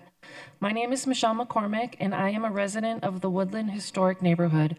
I wish I could say I came here today by light rail, but we do not yet have light rail serving the Capitol Mall. I am here instead in strong support of option 1 to continue the current progress on light rail, specifically the 16th Avenue South alignment. CapEx and I-10 West are the farthest along in planning and could be completed the fastest, with federal funding already in the pipeline. As of last night, nearly 80% of residents in the neighborhoods directly affected by CapEx support continuing CapEx and I-10 West. Once that commitment is honored, the city can thoughtfully evaluate additional future projects, including Camelback or other routes. I also want to express my disappointment with how option 2 changed late yesterday. What was presented as a general reevaluation suddenly became a specific Indian School alignment without Valley Metro having the opportunity to properly vet that option or engage the community for meaningful feedback. That shift undermines transparency and public trust, and it places residents, small businesses, and decision makers in an unfair position. West of downtown Phoenix has been underserved for decades.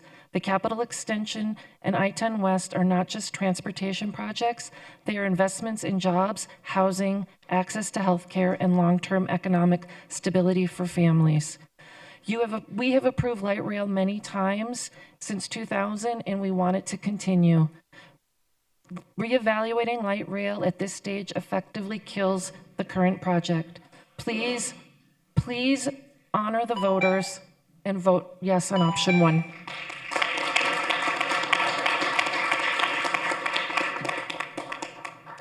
Hazem is next, followed by Saliba.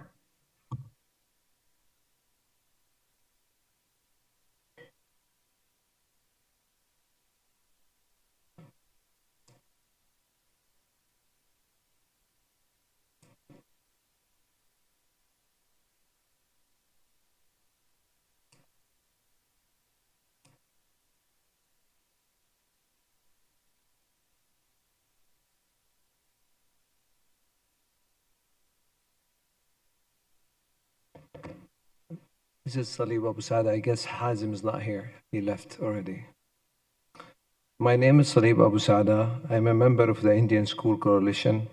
I have been operating my business at 6702 West Indian School since 2006. I made this store from 800 square feet to 4,500 square feet over a course of 20 years. We just learned about the light rail coming to Indian School 3 months ago. And since that, I personally went to each business, an Indian school, from 75th Avenue to Central, door to door, telling them, did you guys know anything about this? And the answer was no. Not a single person said yes. And when we came here in the meeting of December 17, we were told by you guys and by Valley Metro people that this meeting is all about the CapEx, has nothing to do with Indian School. And now we learn that this is wrong. And just yesterday, there was an amendment of the agenda from one of the city council member to expedite construction along Indian School. Nobody came and talked to us about this. Nobody came and want to hear our voice regarding this. Nobody asked how we is going to affect my business, my livelihood, my family, and my kids. I have 35 workers, by the way. Nobody asked how they can afford their mortgage after they lose their job. Why you guys are trying to shove something down our throat. I met with, thank you. Mayor. Go ahead. Thank you. I guess this question is more for staff. Can you guys talk to the amendment? Like what council member added an amendment to this language yesterday? Mayor, Vice Mayor, members of the council, there was no amendment that was made to the policy recently. What I think the audience is speaking to is when this item was presented to the Transportation Infrastructure and Planning Subcommittee, when that recommendation was given for option 2, it was also further detailed that they wanted staff to look at other light rail routes to reach West Phoenix, including the West Phoenix extension. So that's why we placed that information in the policy packet, because that was something that was directed by the Transportation Infrastructure and Planning Subcommittee. And when was that meeting? That was December 17th. Great. Okay. Thank you. And then the Indian School started moving forward in 2024. All right. Mayor, May of 2024 is when staff brought to council the recommendation from the West Phoenix High Capacity Transit Alternative Analysis, which identified Indian School as that locally preferred alternative and was approved by the council at that time. Wonderful. I guess, and it would be fair to, yes, when we went to the voters in 2015, putting light rail through the heart of Maryville was already something that was important to the council. All right. Jean is next, followed by Babar. Just one thing.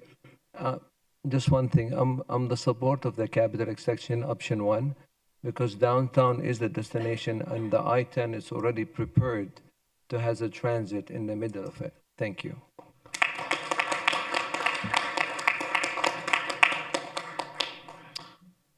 Jean is next. Is that Jean Derry? Is. Okay.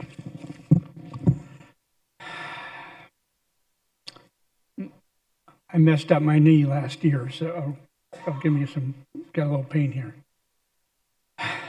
My name is Jean Derry. I'm sorry. Honorable Mayor, members of the City Council, some of you already know who I am. I'm Jean Derry. I'm the chairman of the Maryville Village Planning Committee. When Valley Metro came before us, they asked us about the CapEx extension, which route would we like? And we said the one we didn't like was the 7th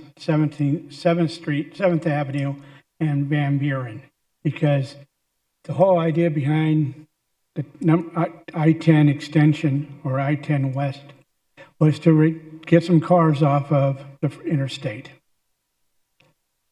and have an opportunity for the employees that work in the government corridor to actually not have to drive and find a place to park around the state government buildings. I've been on the committee since 2008.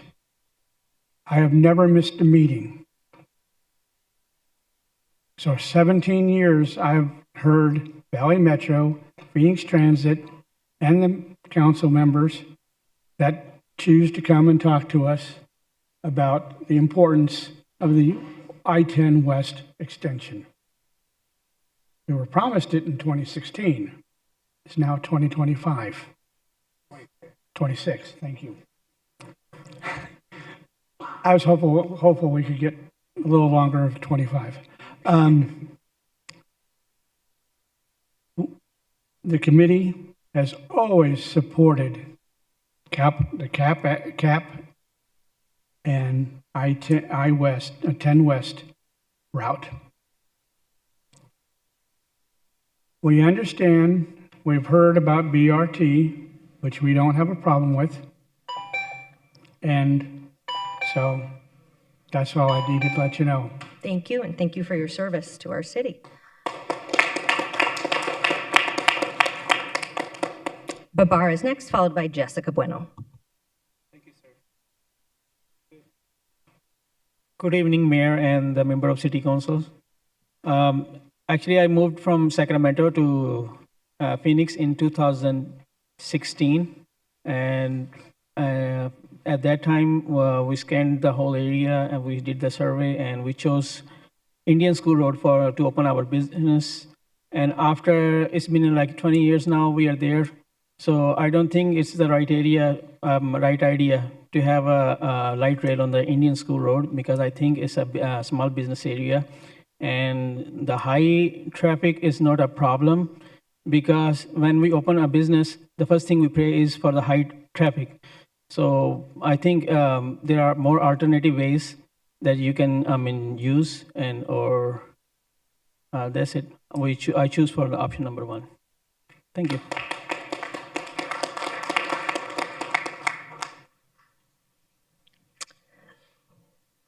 Jessica is next, followed by Alfonso Vasquez. Good evening, Mayor and council members. Thank you so much for the opportunity to speak. My name is Jessica Bueno, and I have lived in the Oakland Historic District for the last 10 years.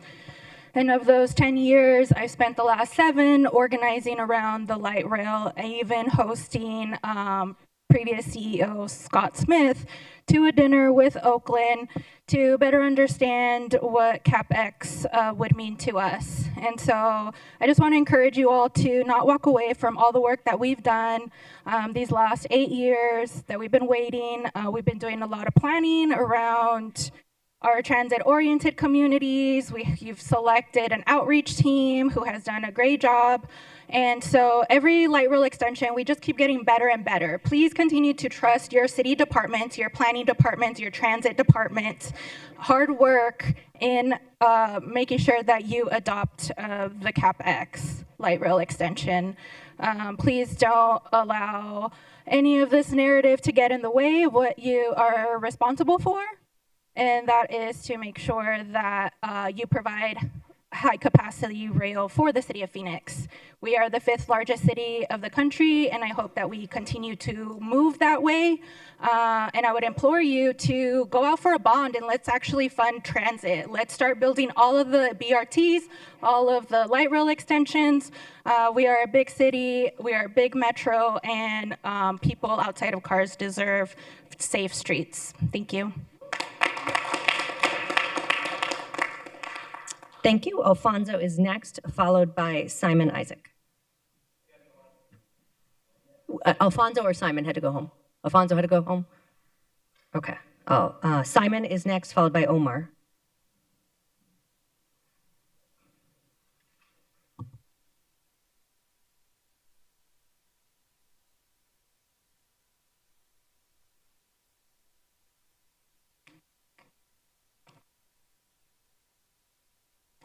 Good afternoon. Originally it was, now it's good evening. My name is Simon Isaac, and I'm a local business owner in District 5. For more than 2 decades, my family business has operated here, providing jobs to many employees and contributing to the Maryville community. I am here today alongside dozens of residents and business owners from the Indian School Corridor because we feel we have not been treated honestly or respectfully regarding the city's plans for light rail expansion. At the December 17th meeting, we raised concern about a rush approach. We were assured CapEx would not affect Indian School Road. That assurance turned out to be inaccurate. We are now facing option 2, which is to accelerate light rail on this corridor. As a local business owner, we feel disappointed and disregarded. In the weeks that followed, it became clear that many members of this council support moving forward, but this information was not shared openly with us. There was no meaningful engagement. Federal funding should not outweigh the people. We understand that funding is a factor, but it cannot take priority over the community itself. The people of Maryville, our employees, our neighbors, must be the first consideration before any project moves forward. Before any decisions are finalized, we ask for transparency and genuine participation. I did not come here today to vote for nothing. It was meant for just to come and let you guys hear our voice and our frustration and our concerns. But ultimately now I'm compelled to vote for option 1, because if we allow you guys to do it at option 2, you guys are going to destroy our business and you're going to destroy our livelihood, something that we built for the last 20 years. As you guys have heard today, people that have been here since 1967. Has any of you council members or anybody from Valley Metro taken any of that in consideration? I don't think so. There was a question that was asked earlier in regards to how you guys could help us in order to compensate for these business owners. And if you guys allow me, I could maybe answer that question for you. Oh, thank you. Is that okay? Please do. If I wanted to sell my business today, I would contact a real estate agent and I would show him my financials and he would tell me what my business is worth. If that's something you guys would like to do, please, we can all have open discussions in regards to that. And honestly, I mean, all these businesses are going to eventually close. There's no if and when it's going to happen. And if it is going to happen, at least be able to compensate them for the losses. If my business is worth $1 million, $2 million, $500,000, those businesses should be able to have that in return. So they can take that money and then go open somewhere else in Phoenix and be able to provide for their families. I hope that was... Okay, Vice Mayor? Thank you so much, Mayor. Thank you for articulating what I gathered to be a sum. If this moves forward, one of the things the business community wants us to consider is a buyout option. Did I understand that correctly? Absolutely. Anything else? I know you were kind of rushing before your 2 minutes ended. Anything else? You know, the biggest thing is, you know, these are not just businesses. These are peoples with lives. And I would hope that everybody here could take that in consideration. That's it. Thank you for the explanation. And the reason I asked the question is because I do recognize that this is your livelihood. And I understand, as mentioned before, we did see some negative impacts from the South Central extension. And as I said, our goal ideally for any extension is that we continue to become better and we continue to ensure that we reduce the harm that may occur with any displacement along the light rail, whether or not it's through residential or it affects a commercial area. I just wanted to ask that question because you're correct. We don't always get to see the impact. We don't always understand the full impact. That's why I asked the question that I asked for you. So thank you for that. And transparency. I mean, if things were, you know, transparent from 2024, we could have had this conversation back then. And this, you know, it would have been talked about. But unfortunately, we just found out 3 months ago. And I'm not just speaking of myself, I'm speaking on behalf of over 200 businesses that are part of our coalition group now. I can't say when you advise of something, so I don't want it to perceive that I'm arguing with you. I'm just asking a question. Absolutely. So that's all that was my intent, to figure out what is, from an information gathering perspective, Sure. What are the things that we need to consider as we move forward. So thank you so much for that. No, thank you. I appreciate it. Thanks.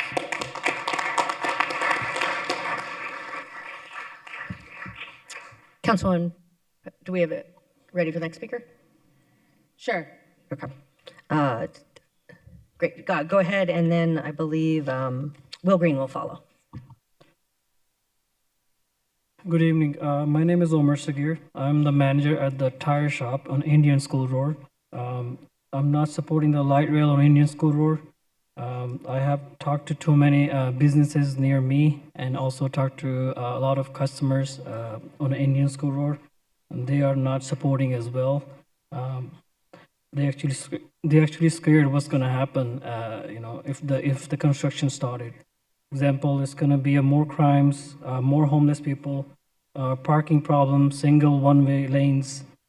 Business will suffer.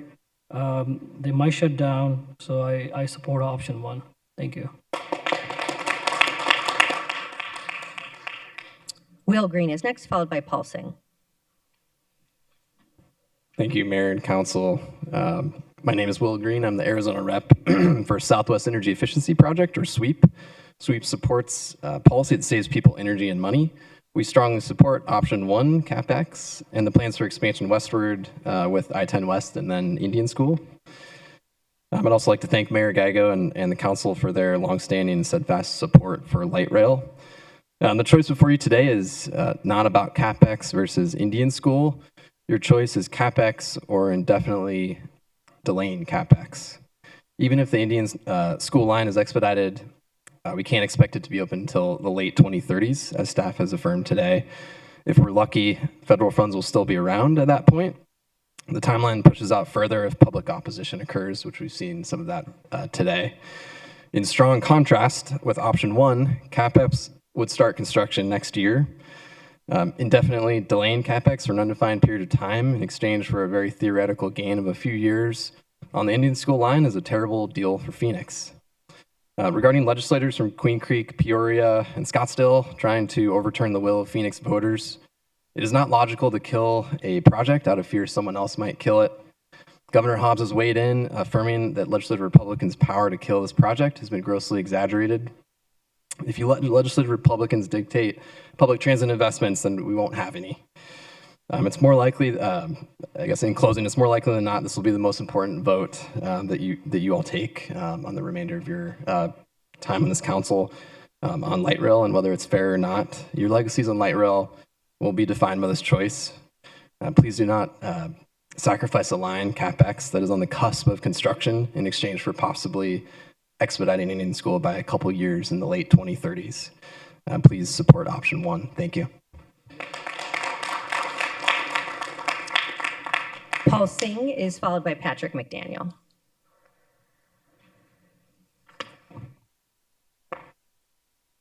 Honorable Mayor and council members, my name is Harinder Paul Singh. I own a Arco gas station on 23rd Avenue and Indian School for last 25 years.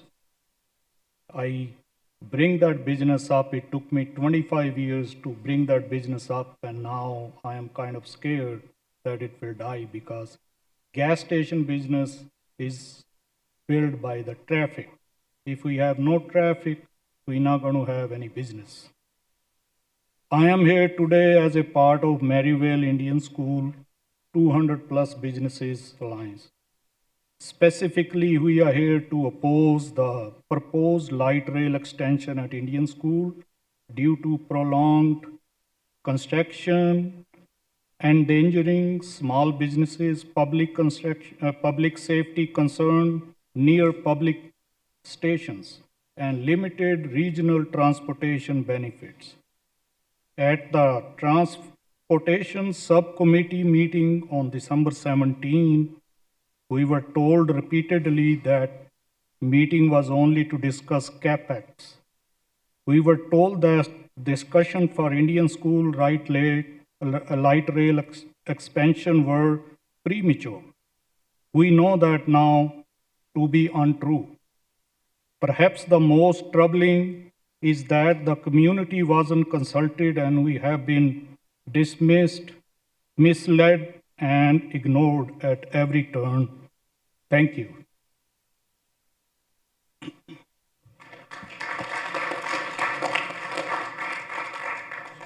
Patrick is next, followed by Richard. Good evening, Mayor Gallego, members of the council. Thank you for the opportunity to speak this evening. My name is Patrick McDaniel, and I'm here today speaking in my capacity as Advocacy Director for Phoenix Community Alliance. I'm here to express PCA's support for the CapEx project and ask that option 1 be selected. Phoenix Community Alliance has long been a supporter of light rail, and we offer our appreciation to Mayor Gallego and current and former members of council whose decisions brought us today, and we see the benefits of light rail every day throughout downtown. As a downtown-focused organization, PCA stands in support of the CapEx project. As the boundaries of downtown evolve, the Capitol Mall represents a generational opportunity for mixed-use transit development that will deliver housing, essential services, and employment opportunities to this underserved and underutilized area that is so adjacent to downtown. The Capitol extension is fundamental to the redevelopment of the Capitol area and the continued rebirth of downtown and the adjacent areas. Our organization supports all public transportation and asks that the council vote to adopt option 1. However, if the council decides today to advance an alternative route to connect downtown to West Phoenix, PCA asks the CapEx not be forgotten. This project is vital to the continuing revitalization of downtown and is a cornerstone element to the Capitol Mall area.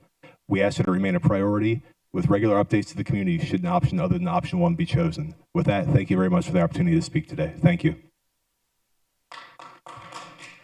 Richard is next, followed by Jose Hernandez. May I ask a question to Patrick? Councilman Hernandez. Thank you. Thank you, Patrick. How can the city of Phoenix be helpful in bringing more business and economic development to the capital area as we're in the context of this capital extension project? Sure, that is definitely Councilman Hernandez, Mayor Gallego, members of council. That is definitely a many-pronged question. We know that's an area that has city, county, and state involvement. I think is collaborating with all the stakeholders involved to ensure that there is the ability to produce affordable housing, that there's the ability to support businesses in that area that complement the adjacent neighborhoods. So I think it's a combination of all the sides that are in that area working together to bring about the most effective results for the neighbors. Thank you so much, Patrick. Thank you.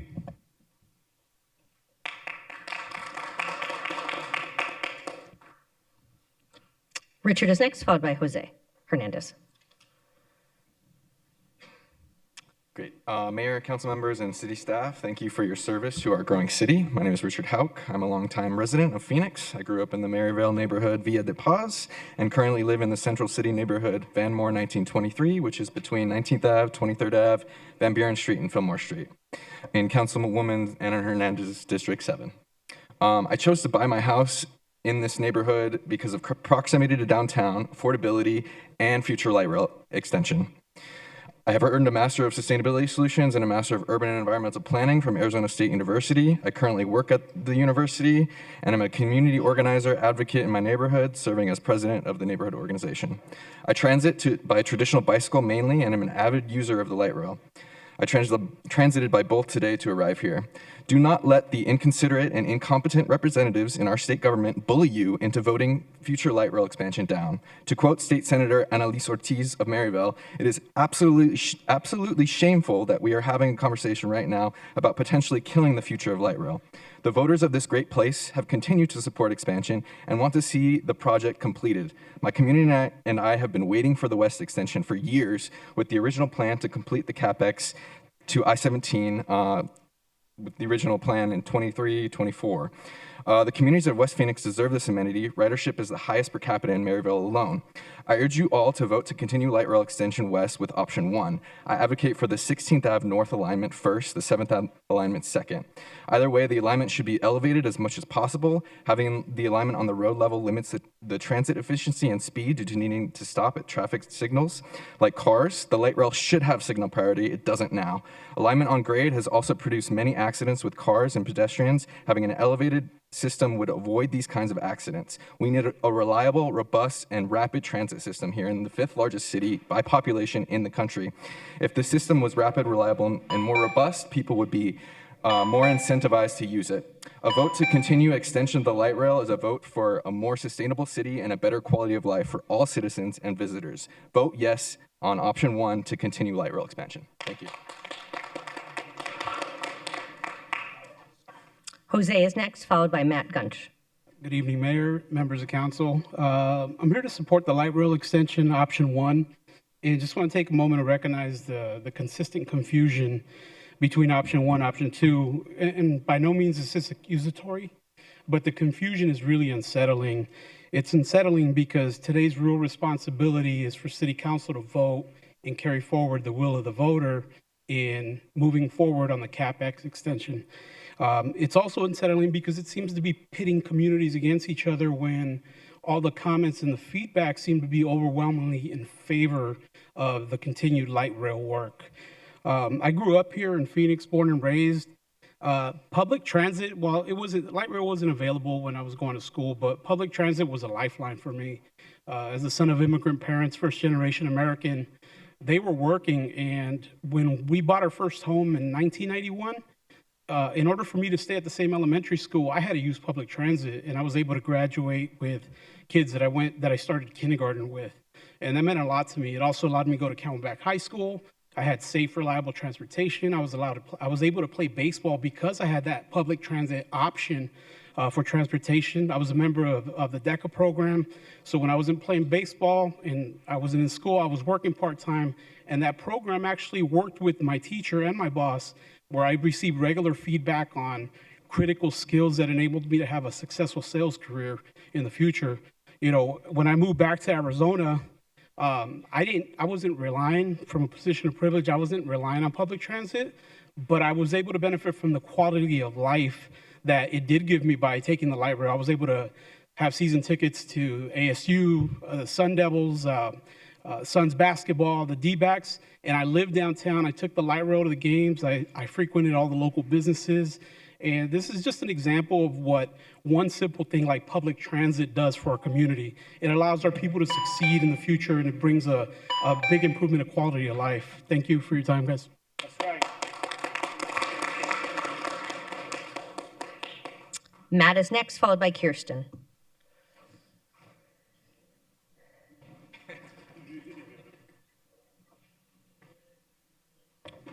Thank you, Council. I'm kind of an anomaly around here. I'm a Phoenix native, West Phoenix native, grew up at 75th Avenue in Osborne. I live a mile from where I grew up. This is really the first time I've heard of this coming down my neighborhood. I do not want it anywhere near me. I go down South Phoenix all the time, down Central Avenue. It looks like a bomb went off. Businesses that have been there for decades are gone. 19th Avenue, same way. Hobby Bench, family-run business for over 40, 50 years, gone because of the light rail.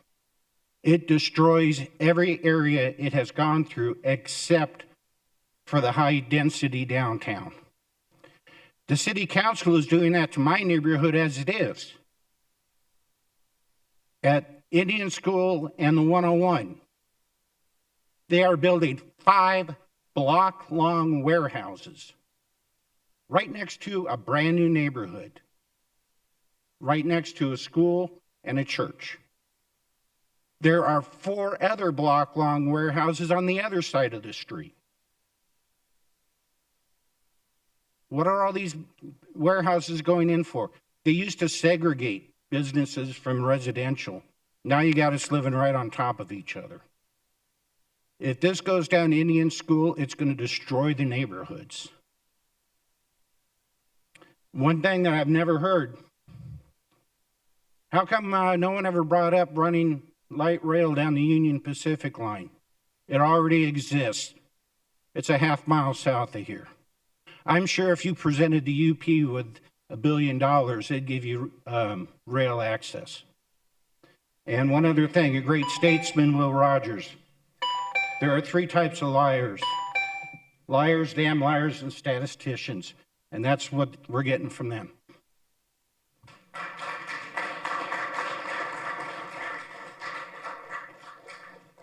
Kirsten is next. Excuse me, followed by Julio. Hello, Mayor and Council members. Thank you so much for taking the time to listen to all of this public comment today. I know it's taking a while, but it's a very important topic. My name is Kirsten, and I am a very happy user of the Valley Metro Transit system. I was thinking about what I was going to say when I stood up here today, and I was thinking about last summer when I attended the South Central Light Rail extension and ribbon cutting. And Mayor Gallego, you stood in front of us and proudly said, the completion of this project marks an important new connection for residents and moves us closer to our goals as a sustainable and accessible city. You said that historic extension created safer streets while connecting more residents to jobs, education, entertainment, and other amenities across the valley. And I think these are all really important points and reasons why we should be proud of expanding public transit and the light rail. I really want to see the capital extension project move forward, and I urge all of you to continue that pride and vote for option 1 today. This decision will put us in the best position to use the federal funding that we're in line for and continue the process for the advancements of the Light Rail West as soon as possible. It's also the next step for delivering on something that was promised to and voted on by the residents of Phoenix over 10 years ago through the 2050 plan. In closing, please vote for option 1. I think it's the best option for all of the residents of the city. Thank you.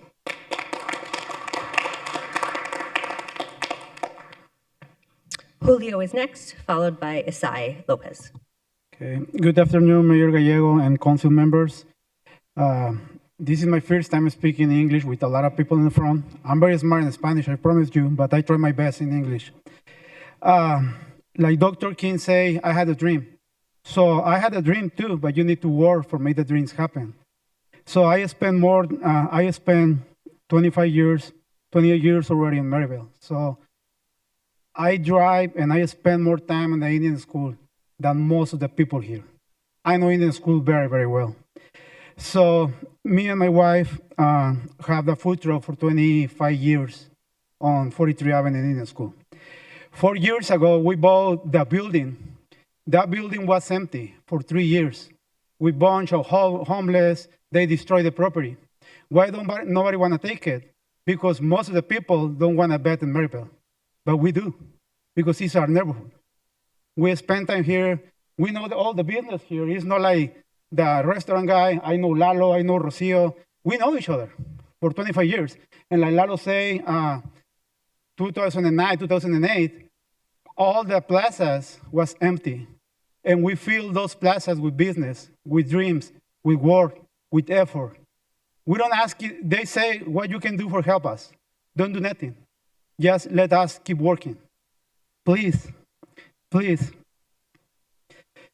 We stay in Maryville because it's a neighborhood. We create jobs for other people. And kindly we ask to you, don't you doubt our business. Don't you doubt our dreams. And please, support the people who choose to stay in Maryville. Because a lot of people leave, and we stay here, asking for one opportunity to keep there. Thank you.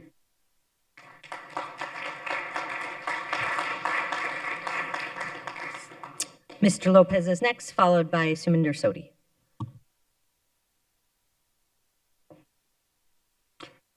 Madam Mayor and council members, thank you for allowing us to share our thoughts. Last month we were here and we were told Indian school is not an option yet, and here we are discussing Indian school officially. I would like to reiterate that communication is key and transparency is needed. We are not opposed to strengthening infrastructure and widening public transportation access. However, it is hard to support this when we see little use of public transportation along Indian School Road. This will be detrimental to our business because it will cause loss of customer access, loss of business revenue, create parking issues, and affect both businesses and furthermore affect 60 employee families which rely on the business. Years of disruption will cause long-term effects leading to business closures, abandoned buildings, falling property values, higher levels of crime, and increased homelessness. The interested parties are investors who could come in and sweep up said closed properties. Once again, there is a huge lack of communication. I would like to reiterate the fact that this project has large projection of riders when currently those riders do not even use the current modes of transportation available. We've heard a lot of comments and support. However, the majority of supporters have not been and will not be directly impacted like the businesses gathered here today. Option one is the better choice as of now, but we really need to consider how detrimental this is to businesses. And I myself have used public transportation, back in high school and currently. So it's not that it's unusable. So obviously light rail has its place, but only if you go along the proposed route, then you'll benefit from it. But if you have no interest in going to other places, then you rely on the current modes of transportation, which are bus routes. Thank you.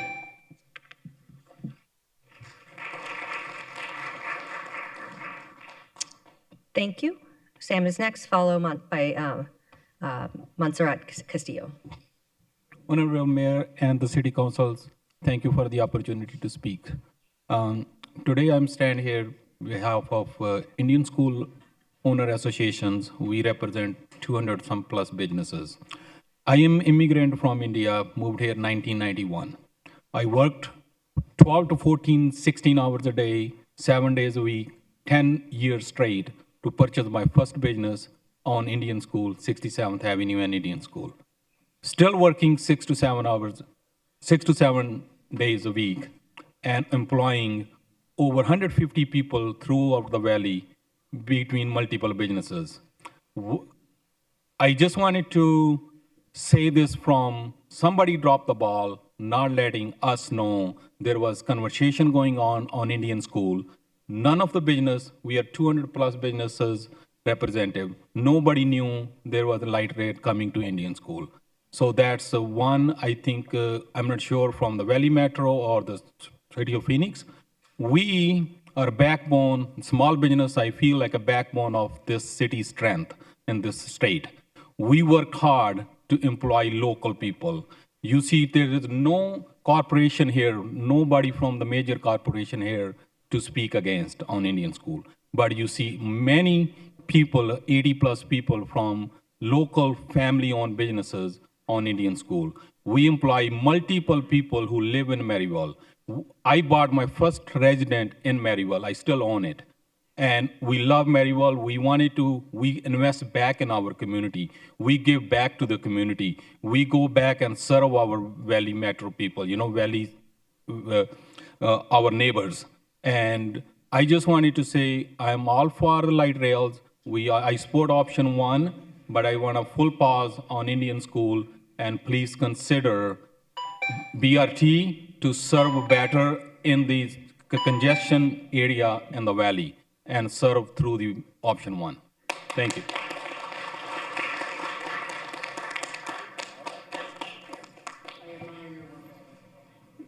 Mayor. Senora Castillo, Proxima. Mayor. Where's that? Councilwoman Stark. I guess at this point, I know you guys did a West Phoenix high-capacity transit analysis back in 2023. Maybe you could briefly discuss that, because I got a copy of it this morning, and it appears to me that you did a lot of notification, but it's from the audience, it sounds like they weren't notified. Could you just briefly talk about how you did outreach to come up with this alternative study, just to clarify it? Mayor, members of the council, Councilmember Stark, thank you for your question. There was a community engagement process that accompanied the alternatives analysis that ended in the recommendation of light rail on Indian School as a high-capacity transit corridor in the West Valley. During that time, there were public meetings, 12 public meetings, 26,000 flyers, 9,000 door hangers. I would characterize this as a very high-level engagement intended to define a potential corridor for the future. So it sounds like a lot, but do bear in mind this is about a 35-mile area bounded on the west and the east by Central, by Camelback on the north, 99th on the west, and McDowell on the south. So pretty big geographic area. We did receive 800 comment forms in response to that activity. Now, community engagement in planning and developing any major infrastructure project is absolutely essential and we've been engaging on our other projects for years. You'll note in, I believe it's, I'm going to say it's slide 27 of your current packet, the current West Phoenix project does include a multi-year community engagement process, which would be essential for defining that route. So I say that to tell you, preliminary community engagement has been done. Much more would remain ahead. Have I answered your question, Councilmember Stark? I know you were probably more involved in it because it was in your district, so I'm sorry I may be No, you're speaking okay. out of turn. But looking at it, it said you pass out, here, let me pull this up, 5,829 door hangers to both households and businesses immediate adjacent to two route options, which included Indian School between Central and 75th Avenue. So I'm having a kind of a disconnect here. It sounds to me like you did do outreach, but somehow a lot of the members in the audience didn't know about this particular study where you talked about this as a potential alternative, and I'm sure the councilwoman can probably speak to it more eloquent, because I got a feeling you went to many of those meetings. I guess my question to you is as well, I mean, it says here, just from the report you guys gave back to us, 10,097 door hangers, direct mailers, 26,800, English and Spanish digital, advertising in Spanish social media, Facebook, Twitter, Instagram, Nextdoor, paid Twitter, 188,905 impressions, 172 link clicks, 1,859 engagements, on Facebook, 86,982 reach, 9,406 post engagements, Instagram, 10,488, 3,751 website page views, 900 comment forms received to data, canvassing, 1,900 flyers dispersed to 26 activity centers, table events, 12 community events, a frame sign, Desert Sky Transit Center at 79th Avenue, Park and Ride Desert West Community Center, direct USPS mail, 24,875 residential addresses, 1,953 business addresses within a fourth mile of recommended route, publicized 75 times, online, TV, print, radio, Spanish radio, Contacto Total, La Campesina, La Indiscreta, 474 30-second spots, 87 days of purchase advertising at the Arizona Republic, Prensa Arizona, Contacto Total, La Campesina, and Indiscreta. Is all of that true? Mayor, members of the council, Councilmember Guardado, it is true, and I see what you're looking at, and I realize I misunderstood Councilmember Stark's question. Allow me to distinguish between the two phases of community engagement. When I answered Councilmember Stark's question, I was referencing the 2022 to 2024 engagement, which focused on a pretty broad study area and addressed a number of potential alignments equally. That was the work I was citing. Councilmember Guardado, thank you for your question, and you're citing from really page 1 of the content in your packet, which summarizes community engagement. That community engagement is focused on the Capitol Light Rail Extension redesign public involvement briefing. So that public engagement has been explicitly focused on capital extension as defined in the 3 options being presented today, and not on the Indian School corridor. So I want to make that distinction. Got it. But we did do all the meetings, because I remember attending a lot of those meetings. I remember taking a lot of meetings with businesses. I know, Marcus, you went out to Indian School, did a lot of these door hangers yourself. Is that correct?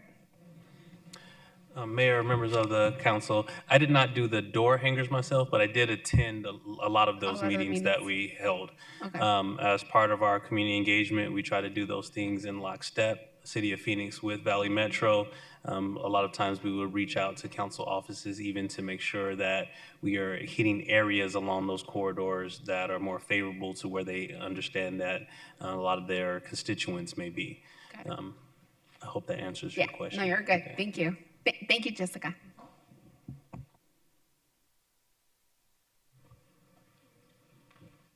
Señora Castillo, and then Ismael Hamdan. Señora Castillo, nada más un breve recordatorio que usted va a poder hablar libremente y al final yo voy a interpretar. Gracias.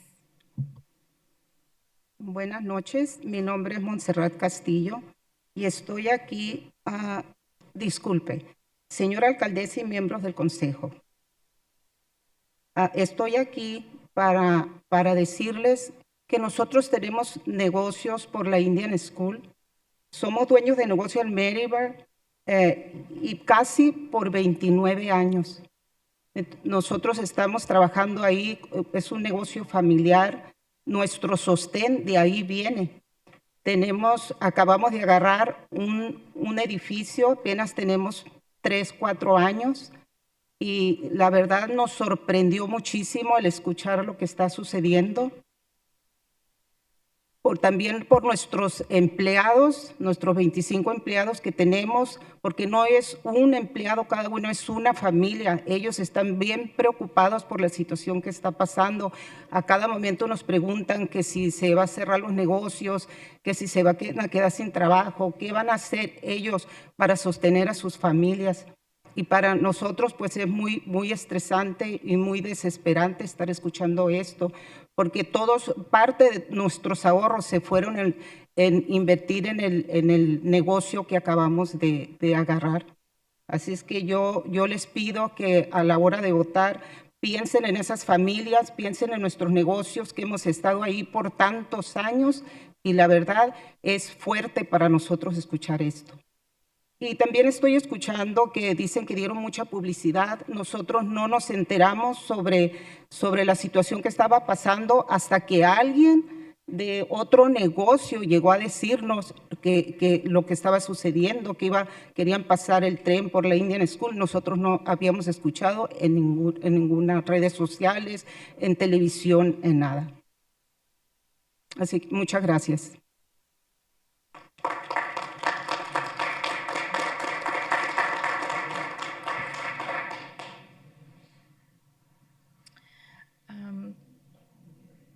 Hello.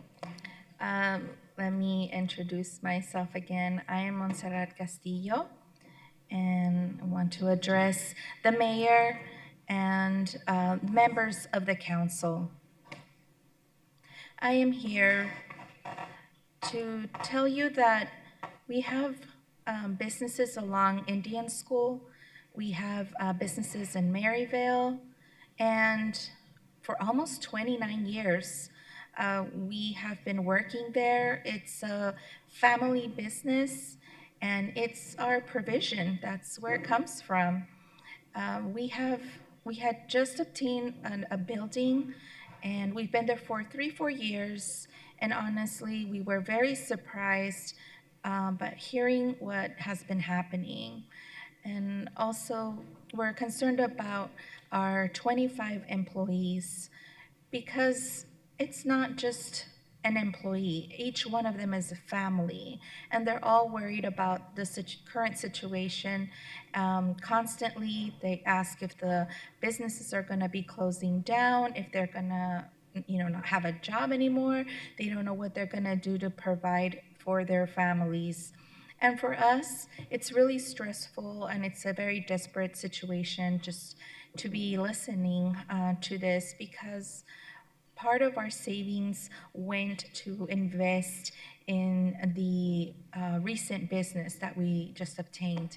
So I ask you that at the time to vote, to think about those families, to think about our businesses, the businesses that have been there for so many years. And honestly, this is really difficult to hear this. And I'm also listening that there was a lot of publicity. We didn't hear about it. We didn't hear about the situation that was happening until somebody from another business came over to tell us what was going on, that the light rail was going to go along Indian School. We had not heard anything on social media or TV or in anything else. So thank you.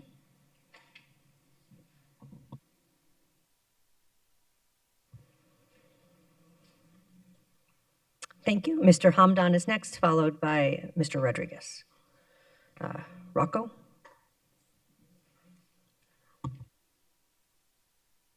And Mr. Hamdan, could you sort of signal if you're here? Okay, thank you.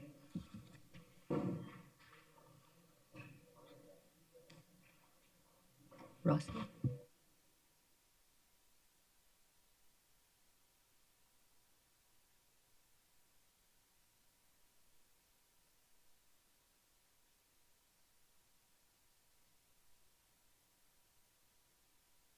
Rocio Rodriguez, followed by Manny Singh.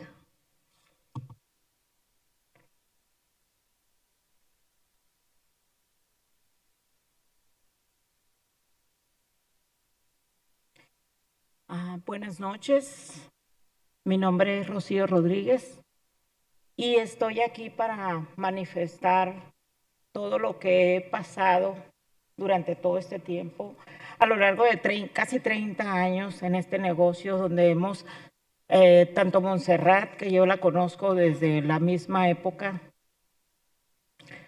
como hemos compartido muchísimas experiencias de lo que hemos pasado, sacrificando nuestras vidas, dejando a nuestros hijos a veces solos y maltratando a veces de nuestros cuerpos por haber tratado, estar trabajando durante 15, 18 horas diarias. Hemos logrado ambas hacer nuestros negocios. Yo tengo ahorita 5 restaurantes y afortunada o desafortunadamente 3 negocios casi sobre la Indian School y 2 muy cerquita de ellos, ¿no? Entonces, esto es muy pesado, el hecho de enterarte por alguien que llegó aquí a tu negocio y decir, oye, estamos pasando por este problema, quieren poner aquí el tren por la Indian School. Entonces, yo me enteré de esa manera, yo jamás recibí ninguna notificación acerca de tiempo antes, pues. Entonces, para mí es bastante pesado que de repente, de la noche a la mañana, sentir que tu negocio se fue abajo. Yo digo, ¿dónde están todos estos años que me pienso jubilar y vivir de lo poco que hice o de lo mucho que hice en el negocio? Entonces decir, ¿sabes qué? Pues se va a volar. O sea, todo esto. Tenemos un proveedor muy importante que nos... Ya se acabó. Sorry. I couldn't. Okay. Thank you. Buen trabajo. Gracias. Muy bien.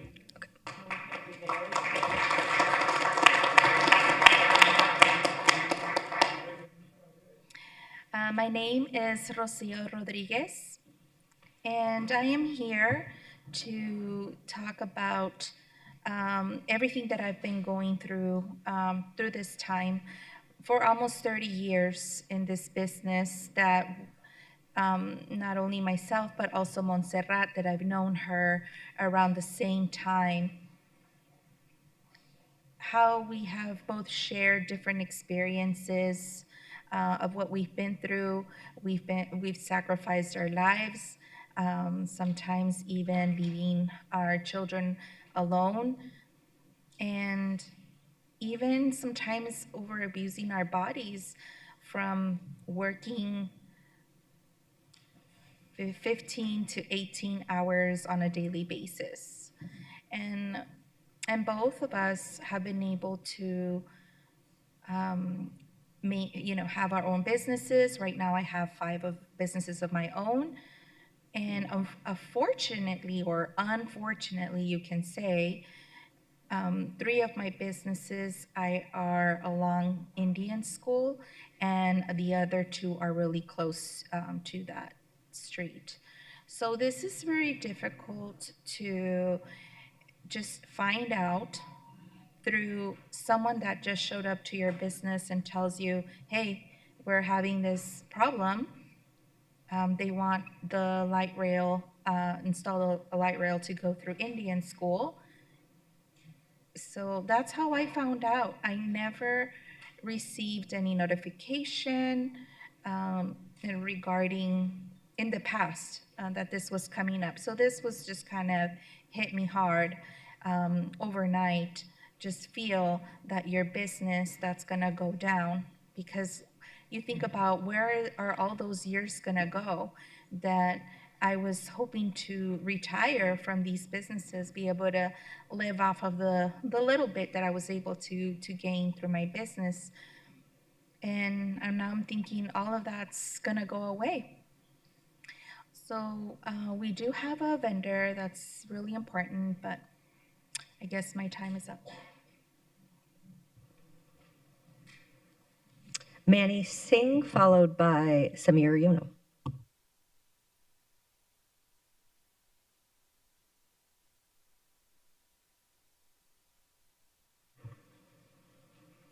Manny, could you just wave so we can see where you are?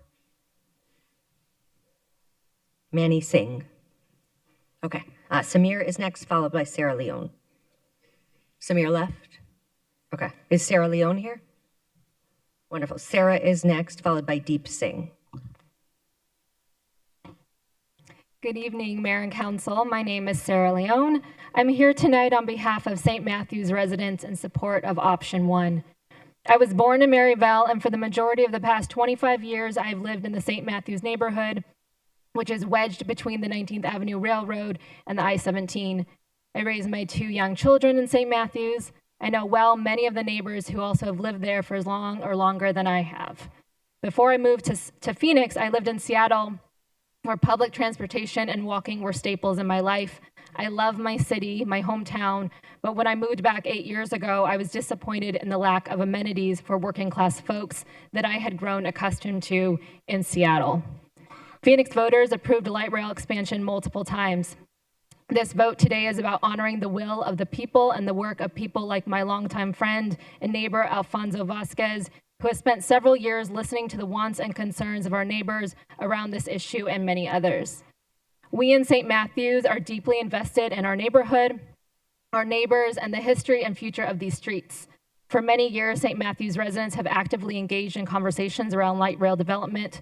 A request to Valley Metro and the city of Phoenix is that they build transportation infrastructure and a development process that is responsive to the needs and assets of the St. Matthews neighborhood and its residents.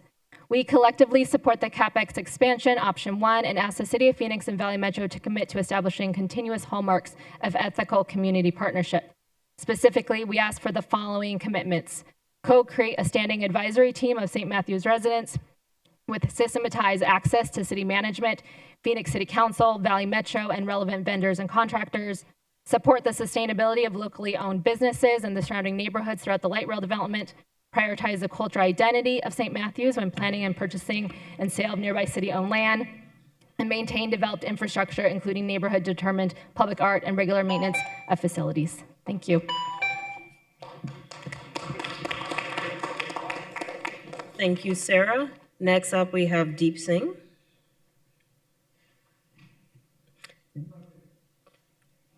Deep Singh, thank you. Cecilia Moreno. Okay. Valeria Marin.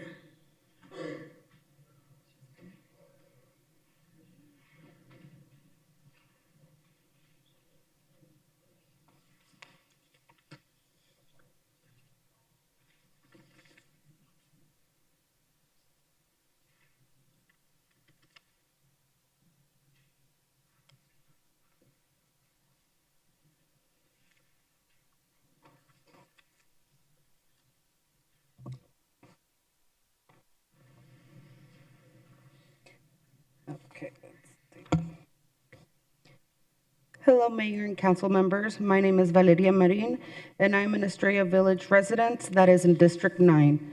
And and I am also a community member with RIMBO. With RIMBO, we are a community-based organization that works on climate adaptation and extreme heat, especially in neighborhoods like Maryville.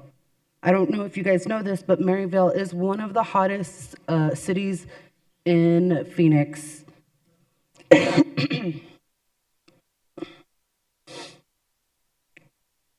And we've talked to our community time and time again.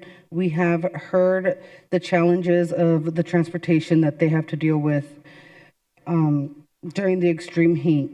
Many people in Maryvale and all over the West Valley walk and wait for buses. A lot of these bus stops don't have enough shade or protection from the sun. For some in our community, public transportation is the only option for travel. It's how people get to work. It's how students get to school. It's how sick people get to medical appointments and how fans get to arenas. As someone that went from living in the beautiful Melrose district where I had access to 2 park and rides within 1 mile to moving to an area where there is no park and ride in my area. Public transportation is horrible, and we've voted number of times for the CapEx expansion. We've been paying taxes for it for a while now, and we are tired of waiting. West Phoenix has been ignored time and time again, and we're tired of it, and we want what other cities have, what other parts of Phoenix have, because we deserve it. We pay taxes and we vote as well. Thank you for your time. Thank you so much. Next, William Kubenka. William Kubenka.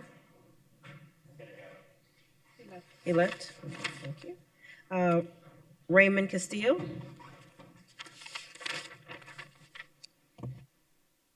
Hello, everybody. I'm here today just to choose an option 1 for the Keplix because I live near 19 Camelback. Light rail's been my public transportation since day 1, since 2008.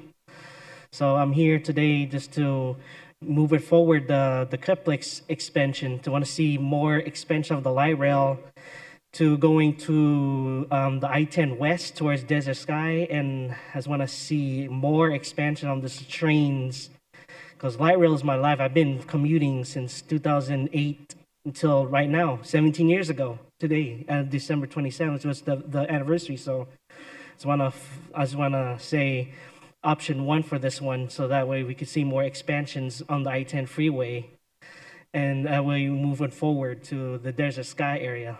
And then there'll be more passengers from the west side that will go to Mortgage Matchup Arena, D-backs, or ASU at the Tempe or wherever they want to go, like Tempe Town Lake events, to bring more people here. So I just want to bring that up to everybody here. So I just want to bring more light rail to the I-10, move forward to the Keplix.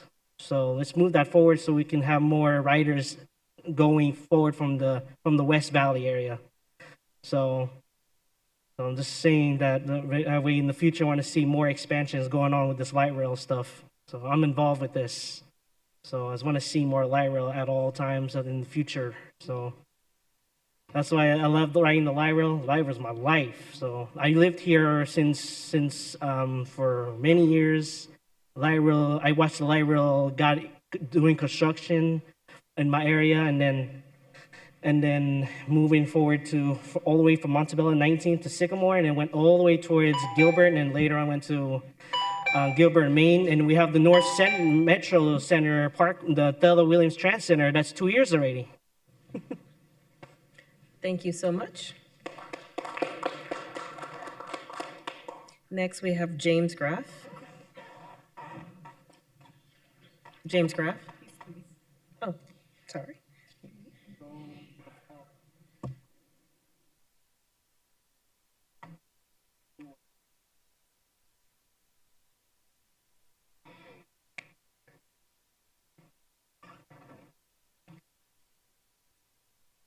Hello, Mayor, Vice Mayor, members of the council. My name is James Graff.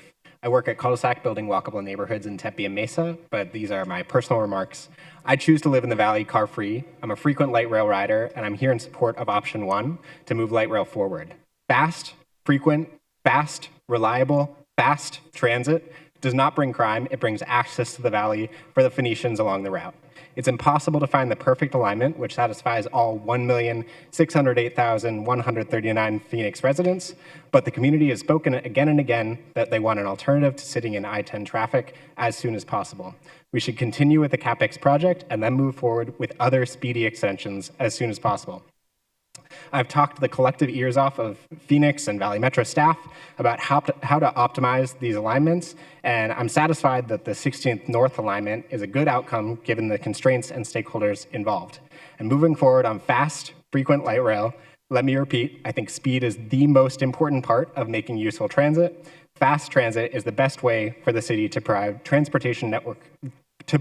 the transportation network Phoenix deserves. Please move forward on option 1. Thank you. Thank you. Maxim Saldana.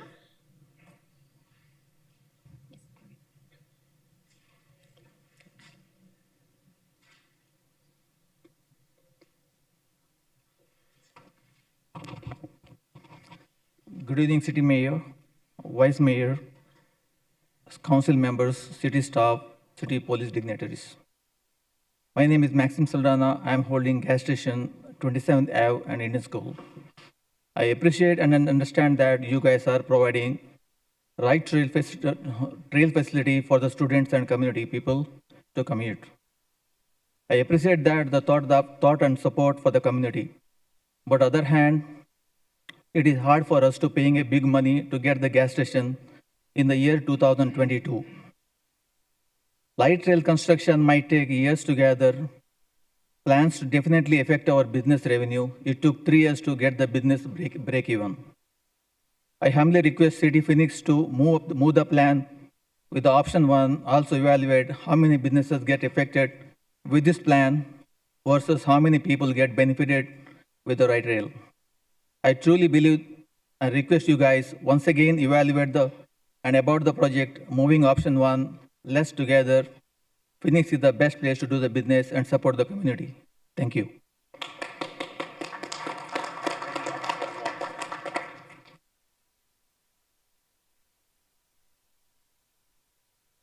All right, we'll go next to Leonard Clark, followed by Kevin DeMena.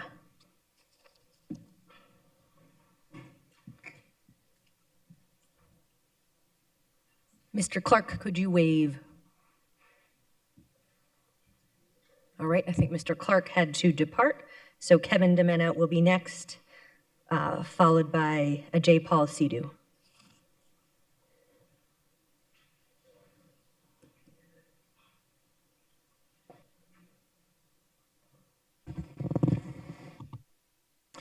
Thank you, Mayor. Members of the council, it's been a long but productive evening. I learned a lot from what we've heard from the testimony. I also learned a lot about Phoenix Police Department this evening. I'm a resident of District 6, happily, and work for my sons at 15th Avenue and Monroe in District 7. How did it come to this is really what I have to say. The Capitol Mall is ripe for development. There is endless open space. And if you check back 6 months later, the wrecking ball will probably have visited the mall once more, and there'll be more open space. Even the garages are empty. It screams, it cries out for development. Phoenix Community Alliance in the 80s produced, paid for by the city, a plan, the Capitol Mall Development Plan. Happy to share that with you sometime. But in this ripeness, what we have, it's perfect on a scale that really can't be measured anywhere else for CapEx. This area is devoid of neighborhoods and small businesses. The challenge, of course, is political. So we come to these polar opposites now with Indian School and CapEx at the Capitol. The contrast is overwhelming. One is devoid of neighborhoods. The other is filled with them. One is devoid of small businesses. Indian School is filled with them. So these polar opposites need to be reconciled. The answer is simple. Quit writing lawyerly letters to each other and engage the legislature. Let's go down there and meet seriously, leader to leader, and see what can get done. This belongs on CapEx, and I'm happy to be a part of this, Mayor and Council. Thank you. Mayor, thank you. Mr. DeMena. We have some questions for you. Councilman Hernandez. Thank you, Mayor. Thank you so much, Mr. DeMena. You just spoke to, going to engage with the legislature because of some of the concerns. Have you shared, what has your experience been in having conversations with the legislators down the street around this project? I've not met many that like transit at all. And that's been a perspective since the days when Jim Waring was in the state Senate. It's held. Yes. But as the alternatives have emerged, the notion of Indian School as a transit corridor, it's stopped them in their tracks. So there's an interest on the part of Senator John Kavanaugh in learning more about that. I sat in on your meeting with Representative Livingston. These are not the leaders, but they're just one step down, which is why I came with that message. I encourage you to negotiate in earnest at a high level. Thank you. Another question. I know originally you had a lot of concerns as Capital X was moving because of the amazing location that you get to work and you get to probably walk to the Capitol and have probably walked to the Capitol a lot. Do you feel like once you raise those concerns that we as a city and Valley Metro listened to those concerns to try to come up with solutions that enabled us to continue with Capitol extension? The initial community outreach, you could write essays on its failures. But once we connected with Marcus and Jessica, everything changed. Information flowed. They gave me complimentary maps.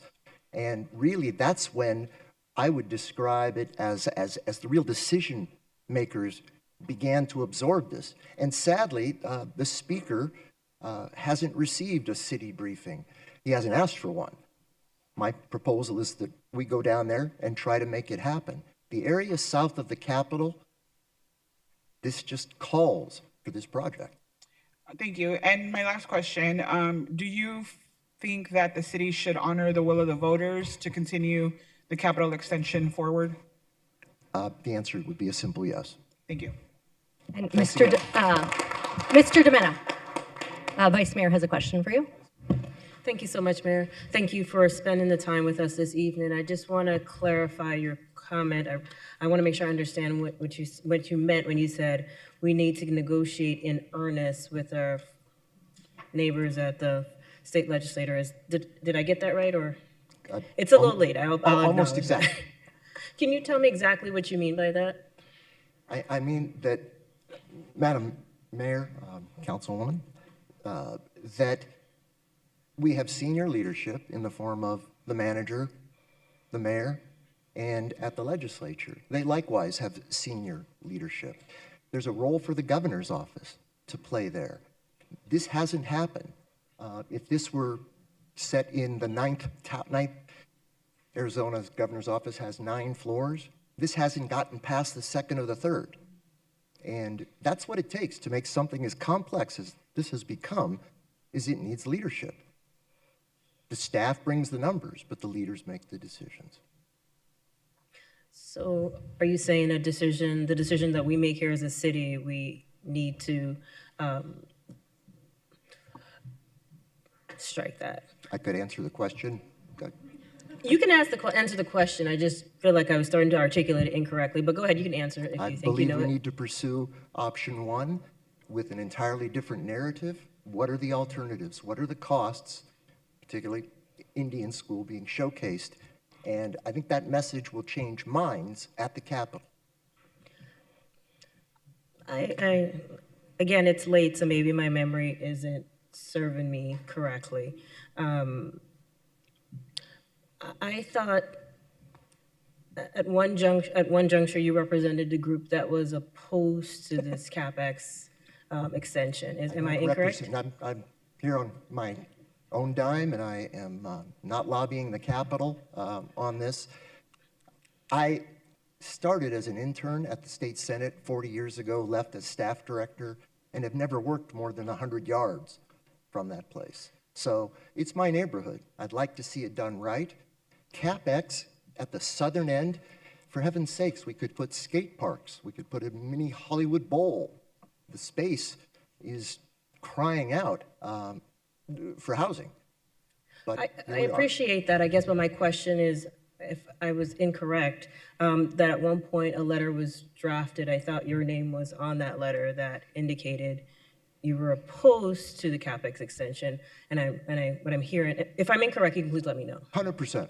I'm incorrect? The letter I signed Okay. was in support. Okay, that's why I wanted to clarify. Okay.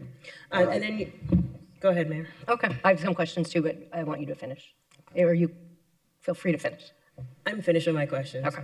So, and I think it's probably become clear, but you represent stakeholders at the Capitol and have even represented the city, helped us with things like the convention center. So professional lobbying experience. Our business is public affairs and lobbying. Proud to say that we got the state many years ago to pay for 1/2 of the expansion of the Civic Center. So their record of doing amazing things is a small one, but it's there. And so really appreciate your contributions to the city. And like the Vice Mayor, I am also thrilled you have changed your mind, because the last time we spoke, you were very opposed. I was concerned about my sons losing their property at that time. That's not on the maps anymore. The legislature passed and Governor Ducey signed legislation saying that they have approval over stops at the Capitol Mall area. Should we ignore legislation passed by We should and signed by the governor? Madam Mayor, the result of getting in this room is a product that would almost certainly lead to changes in that statute. The area to the south of the Capitol just hasn't been vetted. It's far enough away. They're not transit supporters, but they don't want to see the Phoenix business core decimated while transit is planned and or executed. Speaker Montenegro and Senate President Warren Peterson sent me a letter. We are united in our opposition to any new light rail extensions. Convince me Warren Peterson's going to change his mind. I'm not sure Warren Peterson will be Senate President in a few more weeks. He keeps talking about making a change. And that is the point. We've all learned so much. And the Indian school alternative, the cost of not doing CapEx has not been a part of this dialogue. The cost of, some of us remember the Paradise Parkway, which froze that corridor for a decade. Nothing sold, nothing was purchased. That's the fear. That's what may happen to Indian school. So let's run CapEx until it can't be run no more. All right. Well, thank you for your testimony. And Councilman Waring.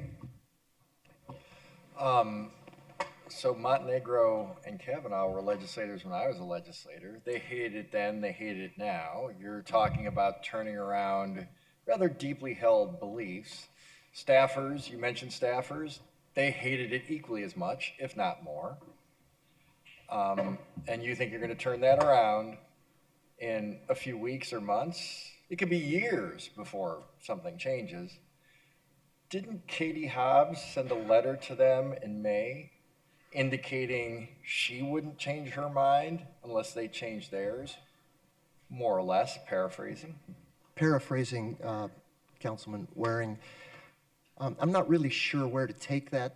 We keep talking about the legislature as though it controls all of this. There are streets well outside of the what we call the donut and the hole in the donut.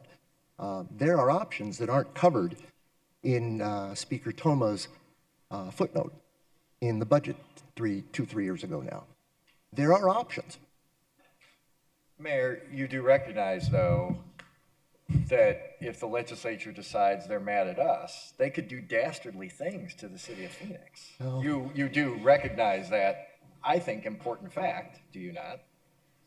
I've represented the city for a decade at the legislature, and it's the state's 2 biggest governments, and it's been rare when they've gotten along.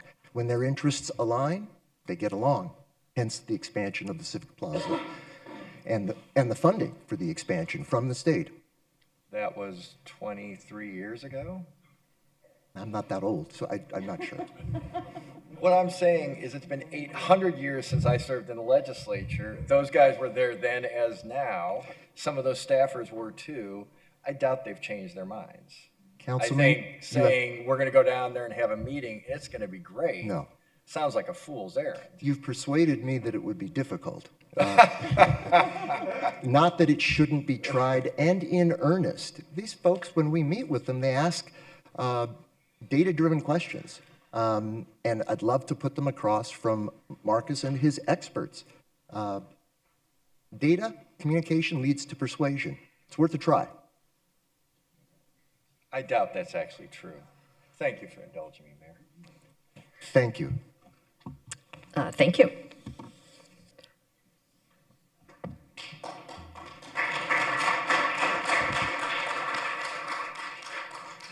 Hi, my name is Ajipal Sidhu, and I own a business on 27th and Indian School.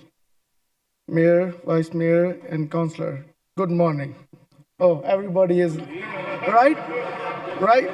So that's what happened. Everybody know it's the evening, right? So that's what happened with us. Option 1, and then they throw option 2. Oh, where that came from? Same thing, the morning came right here.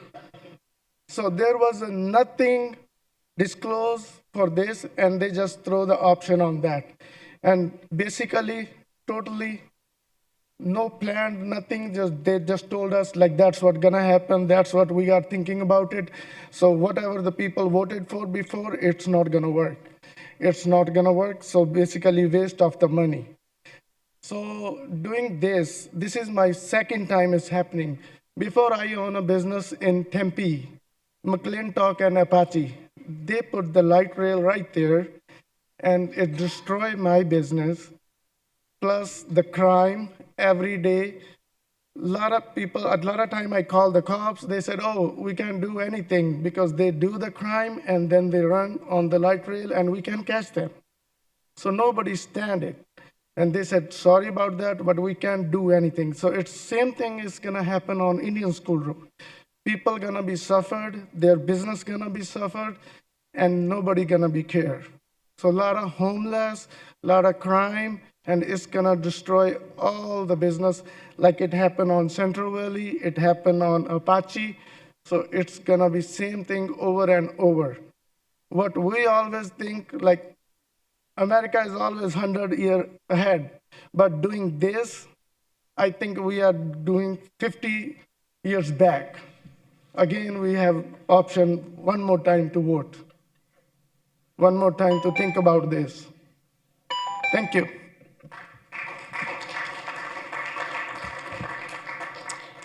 Thank you. Shamshir Singh, followed by Saul Para Morel.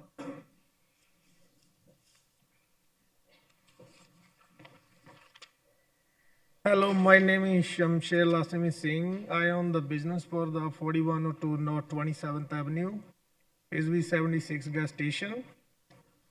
So we don't receive any email. We don't heard about any in the light rail line for the Indian School Road. But we heard about in the last month, December 17. So I come in the meeting here. So then be the same time they say no light rail coming in the Indian School Road. So what yesterday we heard about the light rail come to Indian School Road. So we buy the business and we remodel the store, change the brand, everything. We'll spend a lot of money to build the business. So if the light rail we come in the Indian school, there we kill in my business. So we better choose the option number 1. Thank you.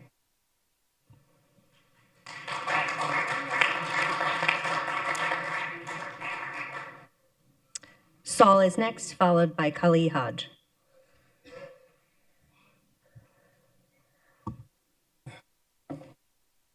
Good evening, members of the council, mayor. My name is Saul Pereira Moreno. I'm a resident of District 5, Maryville. I was born and raised here in Phoenix. I'm an Army veteran, and I volunteer in a group called Rumbo. We are a grassroots local organization specifically in Maryville to combat the heat island effect, a lot of climate change issues specifically in Maryville, as Maryville is very susceptible to higher temperatures than average in other parts of the metro. We're also more susceptible to skin cancer and lung cancer, and as well as asthma, due to the prevalence of a lack of alternatives for transportation and a predominance of car-centric development in the West Side. And as someone who was a veteran who only knew of Phoenix up until I served in the military, where I was stationed in Germany, where they have a much more fully realized and in-depth public transit system, the Deutsche Bahn, the U-Bahn, and the S-Bahn. It was far more, it changed my perspective on how much public transportation can benefit us, especially in the rail systems.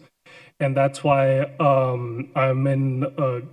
I'm in complete support of option 1 to continue with CapEx and with the I-10 West expansion, and then hopefully later on it will be fully realized to also extend in Indian School and exactly where I live, as I live right on Indian School Road.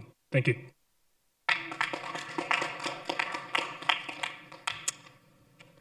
Kali is next, followed by Sterling.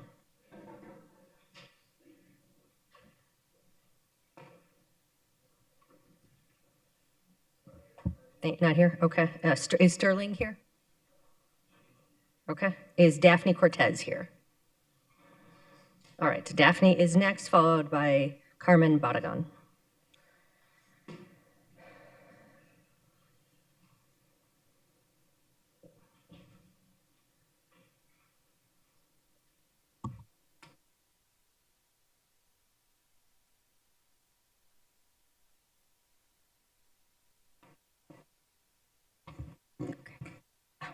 Okay. Good evening, Mayor and Council. My name is Daphne Cortez, and I'm a community organizer with Rumbo. Rumbo is a community-based project focused on climate adaptation and extreme heat, and we've been working in the neighborhoods that are impacted the most by heat, specifically Maryville. We speak directly with residents about how heat may affect daily life and turn their experiences into strategies to make our community more resilient. Recently, residents have shared that transportation is a major challenge during extreme heat. Many walk, wait for buses, or rely on public transit without shade or protection from the sun. I don't think that transportation should be a luxury. It's how we get to work, school, and medical appointments and essential services. Long walks or standing at hot bus stops puts elders, children, and workers at risk. As a student, I grew up taking the bus across the West Side and often wondered why the light rail, which is faster and more efficient, never reached our neighborhoods. I'm 25 now, and it still hasn't been decided if it will. Every day, I talk to students and families that say the light rail would make their commutes easier. I know it would have helped me back then, so I stand here urging you to pass the CapEx extension into Maryville's. We already waited 25 years, and the route isn't the issue, the delay is. Supporting light rail is both an equity and a sustainable decision. Our community has paid taxes, waited patiently, and deserves the same reliable transit often other neighborhoods already have. I urge you to approve the light rail CapEx expansion and ensure Maryville isn't left behind. Rumbo is also presenting our Resilience Phoenix project, which we would be happy to share with each council member and the city. Thank you for your time. Thank you. Carmen is next, followed by Elizabeth.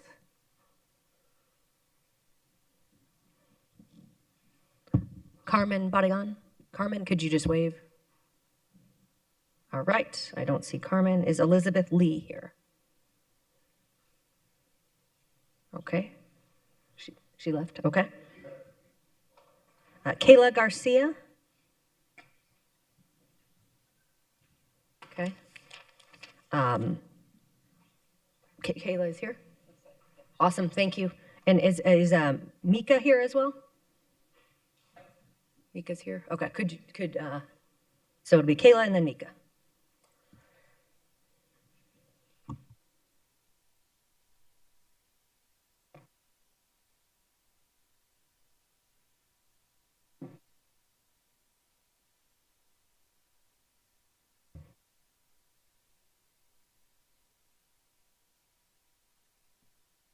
Good evening, Mayor and Council. My name is Kayla Garcia, and I'm here as part of the Maryville and Indian School Coalition. I've lived in Arizona for 5 years now, and I'm a part of a family that owns small businesses along Indian School Road. While I can appreciate the city's goal of improving mobility and sustainability, I believe a light rail is not the solution, at least not on Indian. In a city like Phoenix, where growth is still largely suburban, the light rail expansion doesn't fit well with the way our city already operates. We will continue to be a car-dependent city, and our already operating metros have faced a lot of backlash from the community. We aren't against Valley Metro's goals to improve transportation, but we are against the light rail in our area and the path it's taking. The business corridor that is Indian School Indian School Road is overwhelmingly made up of a small, locally owned businesses. People who have spent years being loyal to their city, paying tax dollars, and contributing to the growth of Phoenix. Indian School is vital to the community and to the city. This project will not just disrupt them, it will shut them down completely. If we approve this light rail, we face the consequences that Central Ave already faced. Consequences my family businesses has already faced in Tempe when it was forced to shut down when the light rail was constructed there. Years of construction, lane reductions, and limited access are not survivable conditions, not in this economy, not with everything going on. We would be doing a disservice to the very community we want to improve. I would also like to mention that we have felt a lack of transparency by Valley Metro city staff and members of the council. At the meetings, we were told that the discussion for Indian School light rail were premature, but up until a week ago, we found out that by selecting option 2 to reevaluate CAPEX also meant expediting the light rail's plans for construction along Indian School Road. We just want to be heard and involved in this decision and to be given the correct information before moving forward. Thank you. Thank you. Mika is next, followed by Lorena Gutierrez. Good evening, Mayor, Vice Mayor, and Council. My name is Mika Cadiz, and I'm speaking in support of option 1. This city needs to make building out the light rail a priority. I think we really need to look at this in terms of opportunity cost. CapEx was first approved by voters in 2000. It's taken 26 years to get to this point. Reevaluation means years of delays, the net effect being that no one gets light rail anywhere for a very long time. Choosing option 2 means you'll be going right back to the start, and in 10 years, we'll all be sitting here in this exact same place, but even worse off. This moment now is the closest we are going to be to a significant light rail expansion for probably the next decade. The decision council makes today will have repercussions decades down the line. I don't own a car and I don't drive, and every day I experience the difficulty and frustration of living in a city that was built for cars and not people. And I've often found myself asking, how did we get here? And the answer is through the cumulative effect of decades of persistent failure to recognize the scale and urgency of this problem and respond to it. Today, this council is standing a meter from the finish line and only has to continue to walk forward. This isn't the only race the city needs to run to fix our public transportation system, but it is one that we can't afford to lose. Thank you.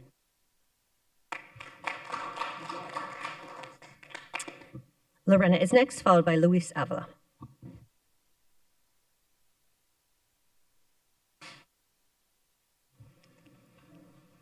Lorena Gutierrez? All right, Luis is next, followed by Lucas Vargas.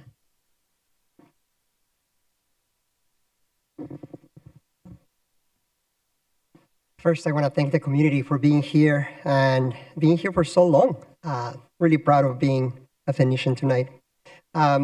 Mayor and council members, good evening. And my name is Luis Avila. I'm here on behalf of Rumbo, a community-based organization working on climate resilience projects in Maryville. Let's be honest, council is not being asked to choose between routes tonight. What you are being asked is if you are going to even have an option for a light rail in the west side. Option 2, it's asking if we should incorporate or even consider other transportation options when the overwhelming majority of people tonight have expressed their support for light rail. By stepping out of the current process to reevaluate other options as presented in option 2, we might not even have light rail. Even though one thing is agreed upon tonight, we all want it. The route itself is not the central issue, delay is. Phoenix voters approved funding for light rail more than 20 years ago, and Maryville residents have been paying into the tax system over a decade. Any decision that exists in the federal pipeline of restarts analysis risks pushing real access to high-capacity transit even more in the future. What Valley Metro have presented tonight is just a promise, not based on an actual pipeline. Last year, Rumbo released a draft of the Resilient Phoenix report based on door-to-door engagement with more than 300 residents. One finding is critical for today's decision. Nearly 7 out of 10 residents told us that they're considering leaving Phoenix because of the impact of extreme heat. That is not abstract. It shows up long and unshaded walks to transit, unsafe conditions in the summer, and systems that do not feel connected to daily life. Our report is clear. Transportation is climate adaptation infrastructure, and resilience requires systems, not silos. Transit shape, vulnerability, walkability, especially in the hottest parts of the city, is needed. The staff report shows that while stepping out of the current process may appear faster on paper, that is not even an option. Rates the timeline, risks missing the April 2026 federal deadline, and over $300 million in delay. I'm here to support CAPEX and option 1. Thank you. Thank you so much. And I'm sorry, was Lucas Vargas here? Thank you. And then we'll go to virtual, to Orion Wise. And if you have signed up for in-person, could you, and have not been called, could you just go to the back and let our team know? Thank you. Floor is yours. Thank you very much. Mayor, thank you to the council. My name is Lucas. I'm a 17-year-old high school senior here in Phoenix. I'm a big fan of the light rail. I was born the same year as the light rail was opened. My 6th birthday party was a ride on the light rail, so at least to say I have lived this for all of my life. And, you know, as a young person growing up in this city, it's both sad to see the way in which our past leaders have failed us by only creating the cycle of poverty that car dependency establishes, but have also sometimes failed to create the light rail expansions and sustainable transportation we need for people like me to stay in the city and find it affordable. So that's why I'm in support of option 1, because this is the closest we have ever been to finally getting our West Phoenix light rail. Now, again, as I'd like to reiterate, this is not a choice between CAPEX and India School. This is a choice between finally getting West Phoenix light rail or not getting it at all. I've heard it said that perfect is the enemy of good enough, but the funny thing is that we have a perfect plan already, something that's been vetted multiple times by the amazing Valley Metro staff, and that offers to relieve congestion, improve our air quality, bring billions of dollars investment into our West Phoenix communities, and to help young people like myself stay in this city. So when I ask you to please vote on option 1, whether it's the north option, the south option, please vote for option 1, because it's the only way that we can create resilience in our city to finally create the city that I have been dreaming of for all of my life. Many of my friends that I know use public transportation, the light rail, to get around. I've been to multiple speech and debate tournaments at ASU using the light rail. It's something that my community and my school uses. So I'd ask everyone on this council, from my council member Robinson to everyone down the line, to please vote to pass option 1. Thank you very much.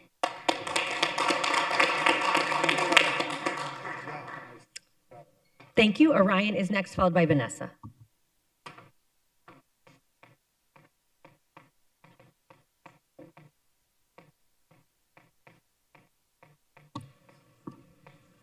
Orion, go ahead.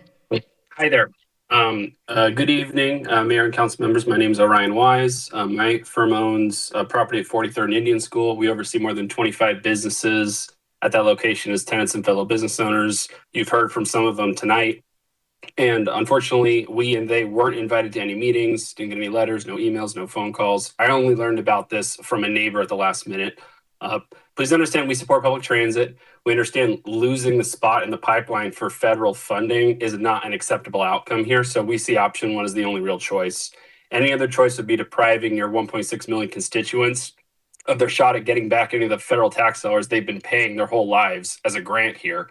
Option 1 avoids years of delay that would only prolong uncertainty, avoids a last-minute change to Indian School that would either kill light rail altogether, or if enacted, would trigger business closures, job losses, economic displacement, and send a chilling message to the business owners along this corridor that the city of Phoenix doesn't care about them. Vice Mayor Washington said this is an opportunity to learn from the past. Let's see that learning in action. After approving option 1, we'd like you to commit to consult with the businesses affected by decisions going forward if the time comes to address any future extensions. Dialogue and community engagement with the constituents is critical to ensure the city doesn't repeat the mistakes of South Central that ruined so many of the lives you've heard from today. An 8,800 person survey does not overweigh the will of the people. I'd like to thank Councilmember Hernandez, who asked some supporters of option 1 to affirm their support for the will of the people. Can you please ask all the council members who would support option 2 over option 1 why they would reject it and on whose authority they would reject it with? To any council members who support option 2, and because they're worried about the political reality or feasibility of option 1, despite all the support here, please rest assured the public would prefer you fail trying to enact option 1 than they would not even bothering to try and violating the will of the people. In closing, I'd like to acknowledge you've all got a hard job. I know it's an unappreciated one. Thanks for serving the public and using your best judgment. Vote option 1.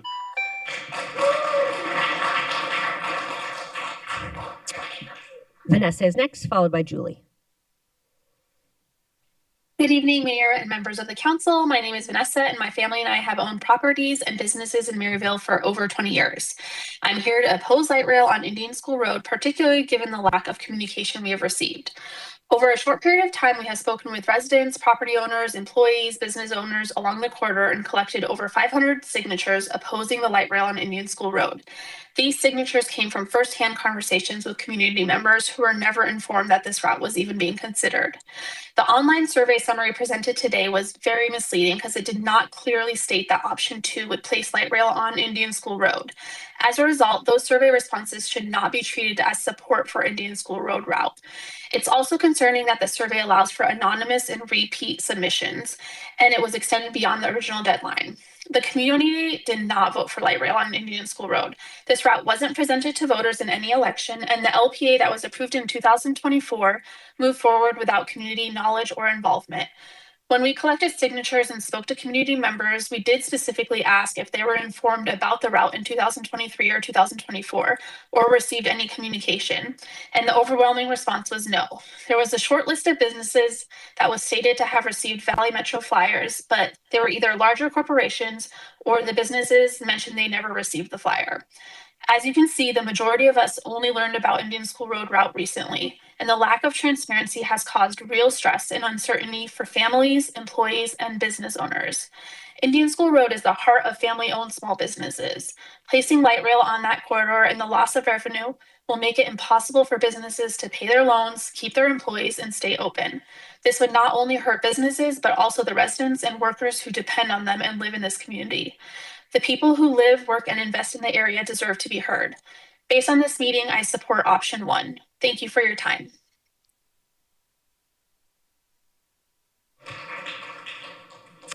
Thank you. We lost Julie, so we'll go to Joanna, followed by Saman.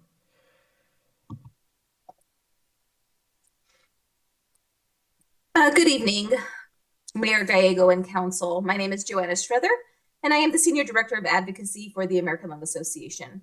Arizona has some of the worst air quality in the country, and our transportation sector is the primary driver of our air pollution burdens.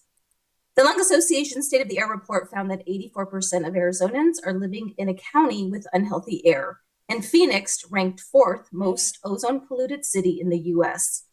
Poor air quality worsens lung and heart disease, leading to more asthma attacks, stroke, and even premature death. As our city councilors, you can protect public health by offering access to safe routes to walk, bike, and expanding the option of clean public transportation. Light rail is an important measure to reduce the lung health impacts of dirty transportation. Approving this light rail expansion project means less cars on our roads, improved air quality, and better health outcomes across Phoenix. Rapid transition is what we would like to support tonight. Thank you.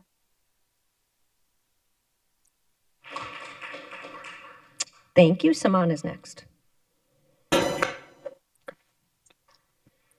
Hello.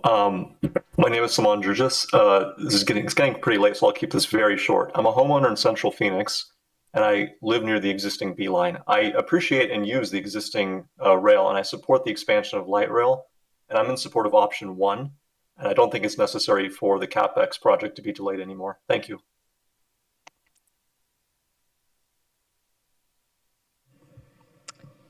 Thank you so much. Did we get everyone?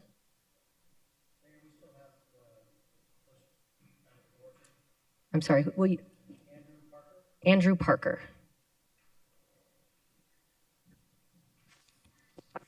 Yes, hello, thank you. I'm Andrew, I live in District 4, and just wanted to say that I support option 1 to move forward with the CapEx light rail extension for many of the same reasons that I won't repeat, but I did want to mention that one point of opposition that's really curious to me is at this potential pushback from the legislature.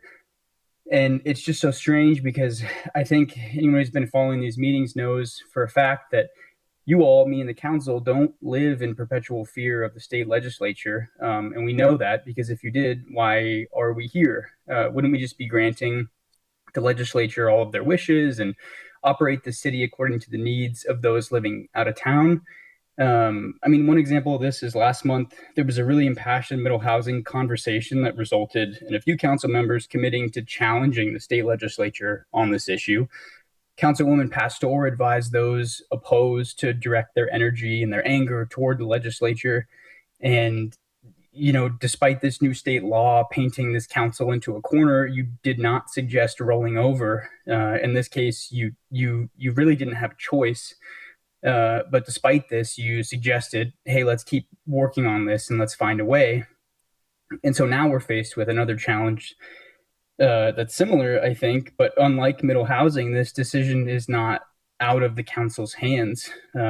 Councilman Waring made it really clear a few meetings ago that the council is, you know, made up of elected officials that have a voice that us normal people don't really have a right to. And no matter how frustrating that may be, he's absolutely right. I mean, you all uniquely do have that power, but you also have the responsibility to do what's right for the future of the city. And so I'm just asking you, along with all of my neighbors and my friends, to please keep this same spirit that you had, and don't just roll over. Please deliver for this city like the people have asked for time and time again. Also, don't think we can overstate how muddled this has become. There are folks here that would appear to be opposing light rail when they're really just opposing this Indian school route, which isn't really on the table right now. And so I think it's just worth considering that when interpreting these survey results. It's likely that the vast majority do in fact support light rail, and those might be misleading. So thank you.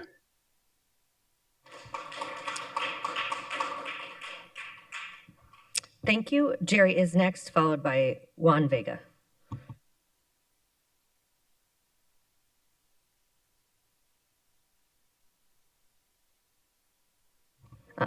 Juan is on. All right, Juan is next, followed by John S. Oh, hello, everyone. My name's Juan Vega Mejia. I'm from District 1. I've relied on public transport for most of my life, and I think we should choose option 1 to maintain the Capital I-10 extension to keep Transit 2050 on track. The plans are already there for the Capital extension. Option 2 risks losing federal funds and will end up being canceled, hurting progress we have made towards making Phoenix livable. If anything, we should redirect a good portion of the money, including of the discretionary budget from the police department, and towards furthering our goal of making good public transport all the way to Maryville. But going back to the topic on hand, we need to reduce car usage.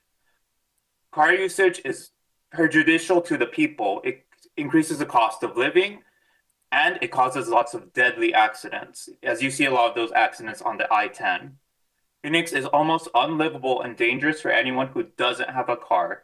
And I think if we choose option 2, we're just trying to put it off to the future and then just cancel it. So we need to remain on option 1. Lastly, we need to start reducing emissions. The air quality in Phoenix is very poor, and this is because of car emissions. Because poorer people spend more time outside of cars, they are more affected by the noxious fumes and possible respiratory problems they could get. Not to mention, reducing emissions is necessary to combat anthropogenic climate change. We are on track of increasing global temperatures by 1.5 degrees Celsius, so we need to already just begin going. So please consider option 1 and even more aggressive funding of public transit. Thank you. Thank you. John is next, followed by Giancarlo.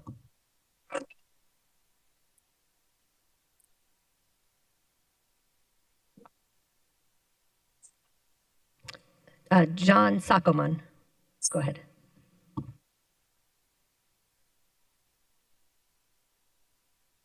John, we can't hear you.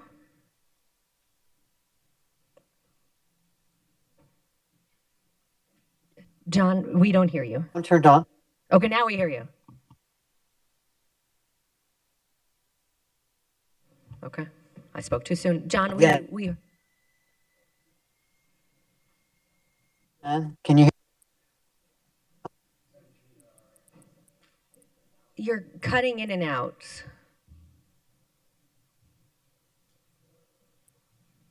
Okay.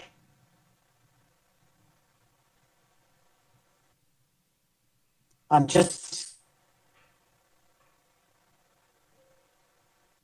option no.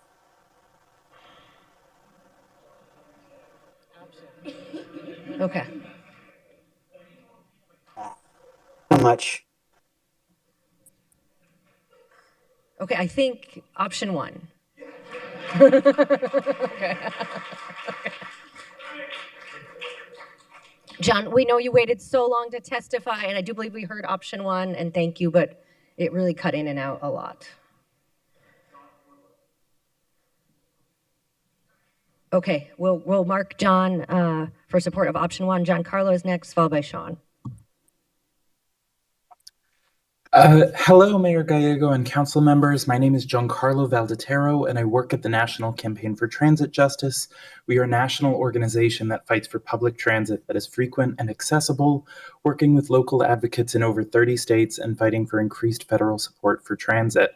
I'm here today calling in from Washington, D.C. to speak in support of option 1 to keep the capital extension on track because of the consequences of withdrawing from the FTA's capital investment grants pipeline. In attachment B for tonight's meeting, it is noted that a pause of project development and a new NEPA process assumes, quote, that the FTA has capacity, end quote, for additional work. As of October 2025, the Eno Center for Transportation noted that FTA has lost over 35% of its staff since January 25. Increasing the headcount at federal agencies takes time, and if option 2 is selected on the basis that a new project will be met with open arms when returning to FTA, it may come back to find many fewer arms available to welcome it back. In contrast, federal transit funding is still available, as evidenced by FTA budget requests and the statements of the Republican chair of the House Transportation and Infrastructure Committee against getting rid of the mass transit account in the Highway Trust Fund. Leaving the CIG pipeline now will significantly reduce the likelihood that any project is able to receive funds upon re-entering the pipeline in the future. This situation is especially tragic given that there are multiple other projects around the country with less local support than the capital extension and a lower chance of getting built than the capital extension that are still in the CIG pipeline simply because they have not come across this same project development deadline. When a project has been supported by voters at the ballot box so many times and will be completed by an agency with such a positive record, the greatest danger comes not from state legislative threats, but from being unprepared to take advantage of federal funds. Please don't pit these transit projects against each other and ensure that all of Phoenix loses out. Thank you.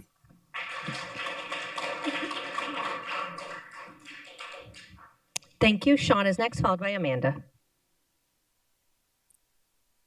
Good evening, Mayor and council members. My name is Sean Cherian. I serve as treasurer of the Evans Churchill Community Association. I speak to you today to urge you to vote for option 1, either of the 16th Avenue routes, so that Phoenix may continue to expand its investment into sustainable forms of transportation. I want to highlight here that our discussion tonight should be regarding whether CapEx or Indian School Light Rail happens first. The plan should be to create both light rail lines, not one over the other. It is paramount that Phoenix makes the right decision here by supporting option 1 to secure federal funding for CapEx and continue our steadfast pursuit towards making Phoenix the most sustainable desert city in the world. Some opponents of light rail argue that it is a poor use of taxpayer funds due to its high upfront costs. While the upfront costs are significant and should not be ignored, these claims overlook the significant benefits of transit-oriented development associated with light rail, which supports walkable neighborhoods, reduced traffic congestion, and lower emissions. I know that we have all felt that the massive economic boom that happened downtown, which was mainly in part due to the transformation from the light rail, transforming the area from a ghost town to an area that people are excited to visit. This same potential for development lies ready to be unlocked in the Capital District, which would expand downtown's walkable footprint. Please make the right decision by voting for option 1, as to not throw away a decade of progress. Thank you. Thank you. Amanda is next, followed by Nicole.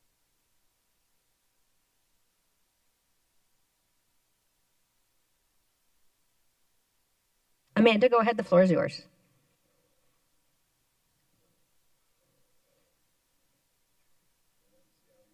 Amanda, we don't hear you.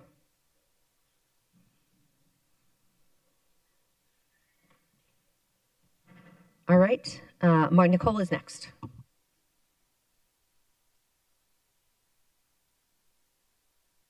I can't. Hello, can you hear me?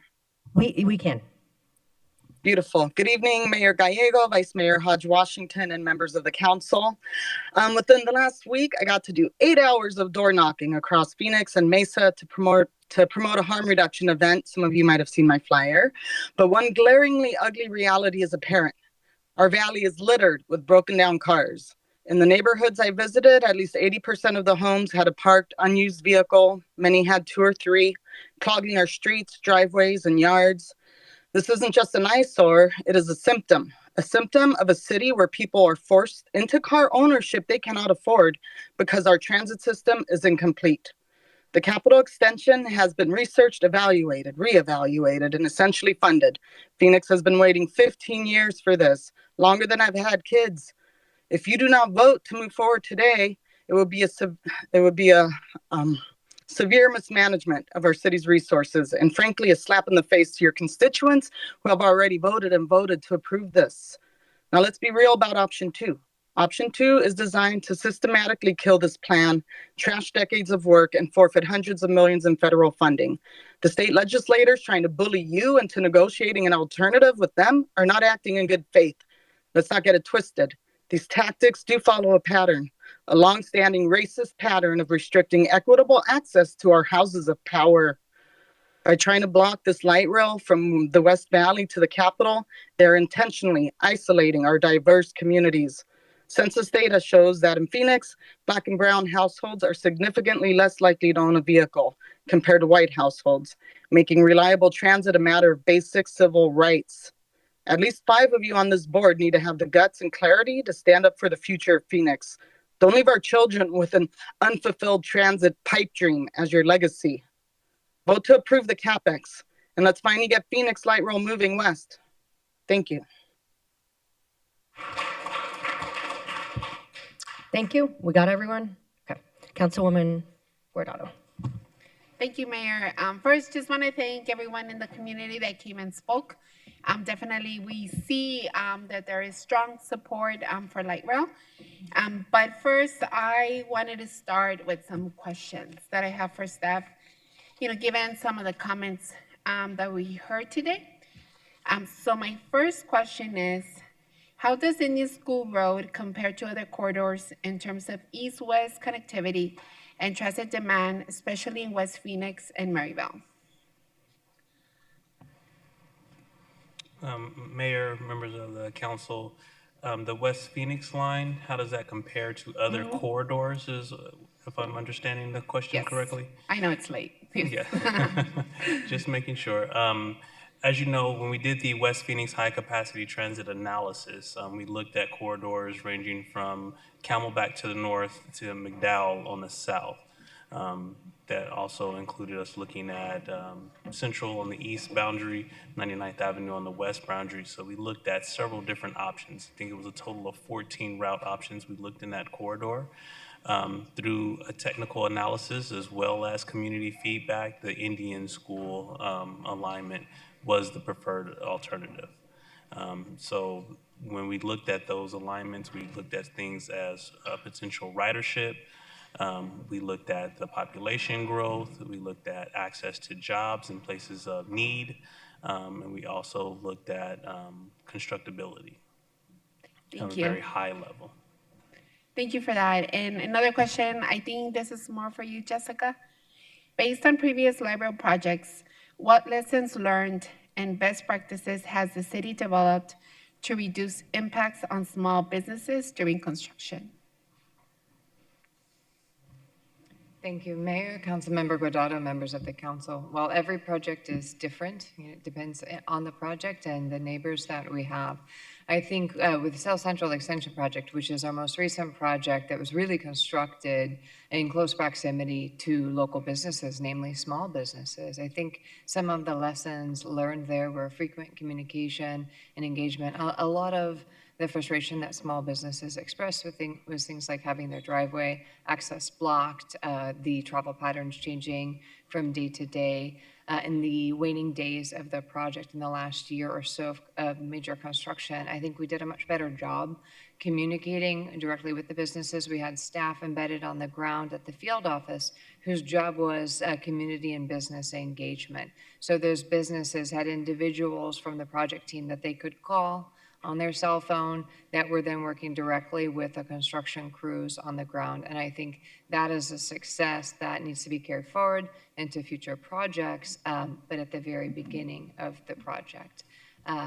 Constructing light rail the way we do in a street running environment, as most of our projects have been built, often involves utility relocation. So it's a lot of digging, and it's more than I think people might expect from a light rail project that seems at the surface when we're actually opening it.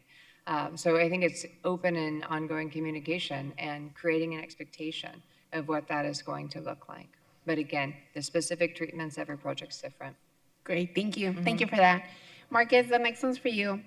How does the width of Indian School Road provide additional flexibility to maintain traffic flow, business access, and pedestrian safety compared to narrower corridors? Councilwoman Guardado, so for Indian School, looking at the geometry of the width of Indian School versus a more narrow corridor, when we look at advancing the design for a light rail project, one of the things we also that we tried to take into consideration is our impact on properties along that corridor. We're actually graded on a competitiveness depending on the amount of impacts that we have. That's part of that NEPA process that Jessica spoke to earlier. Indian School, if we were to go to a narrower corridor, the chances are that we would need to take or acquire more property along that corridor to accommodate for light rail and the infrastructure needs that come along with those projects. It would be hard for me to say specifically what that would look like in comparison to another corridor without having like a final design to where we can compare apples to apples. But I would say at a more general level that the wider the right-of-way is and the larger footprint that you have, it makes it a lot easier for us to be able to accommodate drive aisles, pedestrian traffic, all of those things within that existing envelope.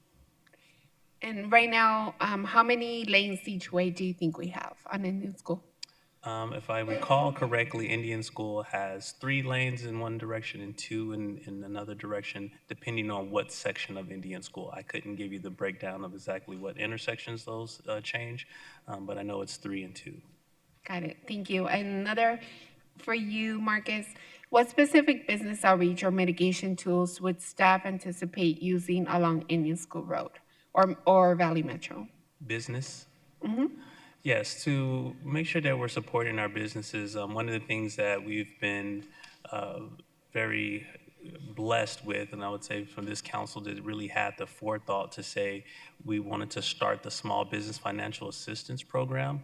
I understand we heard some testimony today talking about those grants. This was something that we've never done before, and at the direction of the mayor and council, we were able to implement that on our South Central and Northwest Extension Phase 2 projects. We would look to continue those projects and hopefully even increase and make it a more robust program, understanding that it was a pilot program. We wanted to make sure that we were able to have something that was almost like a litmus test to us to see how well will this be received.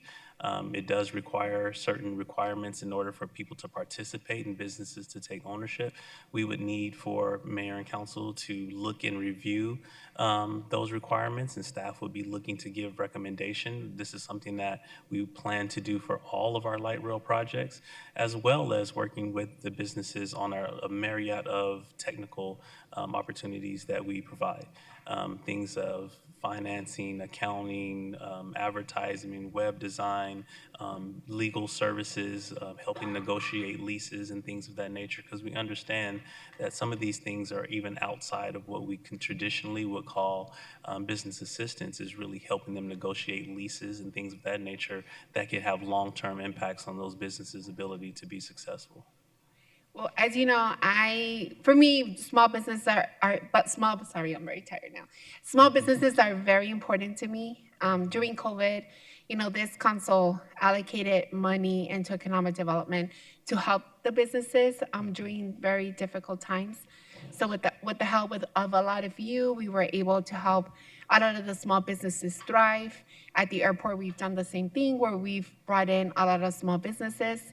And I'm very hands-on, and I am definitely, if the Indian school line passes, I will definitely hold you guys accountable to making sure that we're helping the small businesses. I think we all love our small businesses in the neighborhoods. We've seen what's happened in other places, and I appreciate all the work that you guys have done to learn from our mistakes and trying to get better at this. I'm hearing what all the businesses are saying. So my next question to you is, when can staff start their outreach to the businesses on this corridor, if this were to pass? So if council were to recommend option 2 and further give detail to advance the West Phoenix alignment, we would start that engagement immediately. In preparation of the things that we've been talking through and working through, we've already been engaging with some of the businesses along Indian School. We are hopeful to have a business focus meeting within the next month with those businesses along Indian School. That is with or without council taking action to advance that alignment. We understand that this was something that we acknowledge is a concern with those businesses along that corridor, and we want to make sure that those voices are heard. Thank you. Thank you so much for that. And talking just a little bit of equity, some folks mentioned equity. How does prioritizing Indian School Road Light Rail address equity considerations, particularly for transit-dependent communities in Maryville and West Phoenix? So how I would respond to that is addressing equity is that our Maryville area in West Phoenix and Maryville more specifically, is one of our fastest growing areas that we have in the city of Phoenix. We have a large transit-dependent community there. If you look at our Indian School, Thomas and McDowell bus routes, those are some of our highest ridership routes that we have in the region, not just in Phoenix, in our entire region, east-west routes. And so by providing a high capacity transit that has more capacity along that corridor and along that area of West Phoenix, I think that really addresses the ability to have them connect into the rest of the system so they can reach places to work, worship, education, and also doctor's appointments and life needs that they have. Yeah, I mean, I think like for me, given the incidents that have happened in West Phoenix, particularly at Maryville High School, we've had a couple of incidents that we were all very impacted by. And hearing the testimony of the students that were here with us today and pleading us on making sure that we can bring light rail down Indian School for their friends and their families to be able to have accessibility to downtown Phoenix, because right now they just don't feel that that's there for them. So I am hopeful that you guys will continue to work with community, continue to work with students as we continue to move forward with this. And I'm really appreciative of all the work that you guys have done. And I think it's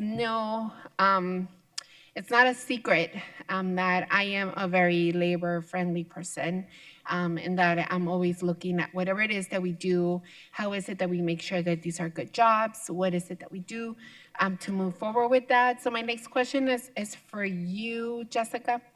What tools do we currently have to encourage or require union labor apprenticeship participation in local hiring on major light rail projects? Thank you, Mayor, Vice Mayor, Councilmember Guardado, and Council. With each project, this is typically at the time that we are releasing a request for proposals for construction services to actually build the project. And typically what we've done and what we did in the South Central Extension was we asked proposers to develop a workforce development plan and include that in their construction proposal. So in our most recent expansion, we worked with Kiewit, who also worked with Kuniklo. They developed a workforce development program focused on the specific needs to that area and to the project. For example, they were focused on replacing aging crafts workforce, engaging more younger people who are traditionally these days less interested in construction and trades careers, even though they're fantastic careers. Also working to create new skills. So looking for careers, not jobs, was one of the goals. There were a couple of other goals in that program. But in the end, let's fast forward, that was the plan. In the end, in almost all areas, they met or far exceeded their goals for workforce participation, including minority participation and participation from the local zip codes around that project. That was a specific goal that was important to the community. And I think there's really something to returning to the source of the funding and some of the disruption, frankly, the economic benefits of the construction itself. So it's just an example of some of those workforce strategies. But again, these goals will be defined at the time construction services are procured. Great. And a follow-up question to that, how would those workforce strategies be applied specifically to the Indian School Road light rail line if it prioritized under option 2? Thank you, Mayor, Council members. So I think for any soon to build construction projects, we're facing some of the same challenges, needing to replace craft people in our workforce, needing to recruit and engage younger people. Again, I would go back to really prioritizing hires. This project did it by zip code, also by demographic characteristics. One of the areas that we didn't hit our goal was participation of women in skilled trades roles. So I think that's something that might need greater emphasis in future projects. But again, really focusing on what matters most to the community where you're building it. Thank you. And my last question, if council adopts option 2, when can we expect staff to return with updated schedules, funding strategies, and community engagement plans specific to Indian School Road? I guess this is more for Marcus. Thank you, Mayor and Council. Staff would be looking to come back to this full council in the fall. I couldn't give you more detailed information to that just due to the number of next steps that we would have to take, but we would be looking to come back in the fall. Thank you for that. So thank you guys so much for answering all of our questions. I know that we've been here late, but today's decision is about where we choose to lead with our light rail investments and who we choose to lead with. Maryville is the youngest village in the city of Phoenix, and it is home to one of the largest concentrations of Latino families in our city. And I have the honor of representing 55% of that village. It's a community defined by young families, workers, and small businesses, many of whom rely on transit every day.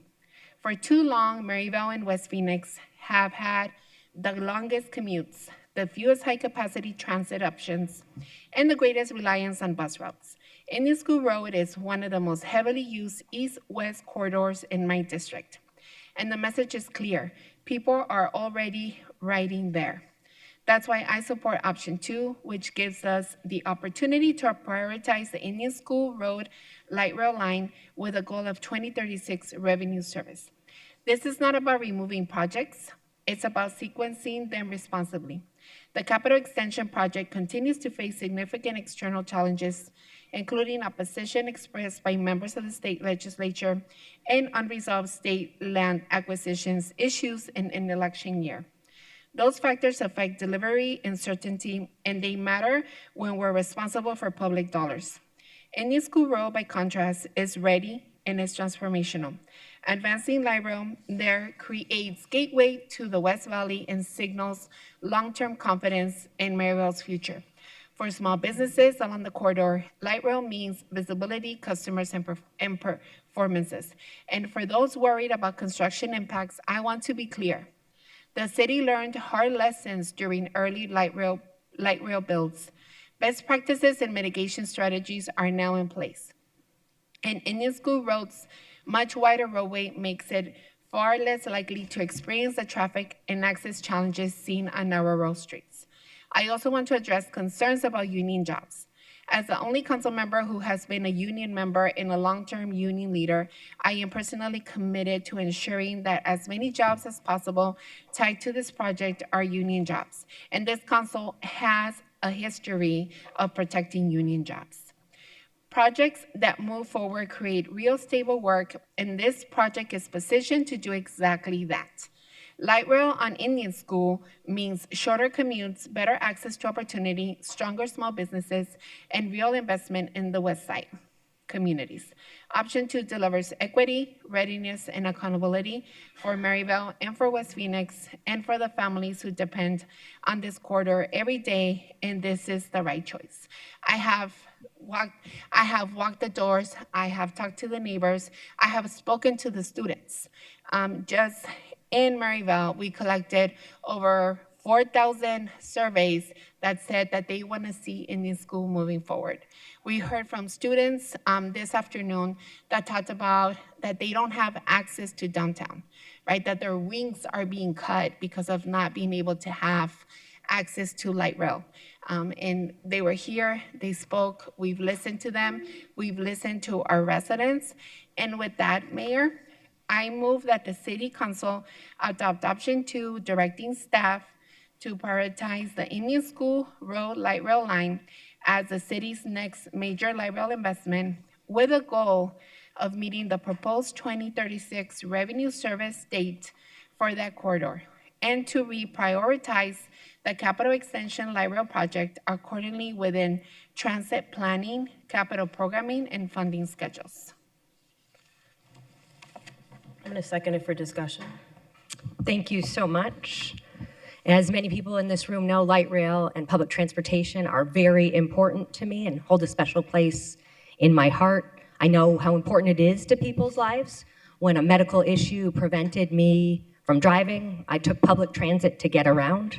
I know how many people are able to get to better paying jobs or school because of public transit, and I've seen how it can open worlds of opportunities to those who are unable to drive. That's why I've been such a proponent of light rail since I was first elected to City Council. I was proud to chair the Proposition 104 campaign to triple the light rail, and in my first year as mayor, to defeat a campaign to kill light rail. Before my time as mayor is up, I want to make sure that light rail is on track to serve West Phoenix. It's one of my most important goals. For many years, I've worked to make the capital extension a reality. When stakeholder meetings went off the rails, my team and I stepped in to address concerns and find solutions. But every time we clear one hurdle, another pops up. With the state legislature's ability to block a station that makes this line viable, it's important we consider what's best for our city and for the future of light rail. Federal funding is a real question with this administration. We do not have a final grant agreement. We have only one viable option in front of us, but an exciting one, a historic one, to accelerate light rail in one of the most deserving parts of our city, the heart of Maryville. This community is brimming with opportunity. Expanding into the heart of Maryville means expanding opportunity for a part of our city that deserves it so deeply. New jobs, new housing, thriving businesses. The people of Maryville deserve the same benefits that have helped other parts of our city and the valley. They have waited for too long. Maryville High School has helped us produce so many of the leaders of the city, including police chief, fire chief. It would be so exciting to be able to give back and deliver this project for them. When that young woman was talking, it just felt so cool to be able to accelerate and deliver for her. The city council has passed an ambitious map that has light rail both going towards the Capitol and going to the heart of Maryville. With our voters' approval multiple times, we're going to build multiple extensions. We have changed the timeline and priority many times before. I was very proud to join with my colleagues to significantly move up the South Central Light Rail extension, and now I'm excited to move forward and vote to move up the heart of Maryville getting light rail. Councilwoman O'Brien. Thank you, Mayor. The City Council is considering how best to expand light rail in a way that serves Phoenix's needs responsibly and effectively. One option, the Capitol extension, would place light rail near the state capitol. And while I support public access to government, history shows that what happens when we pursue this alignment despite legislative opposition. In 2023, lawmakers held Proposition 479 hostage until Governor Hobbs agreed to ban the original CapEx extension. Today, multiple bills at the Capitol aim to kill light rail near the Capitol and block state agencies from partnering with the city on future light rail construction needs.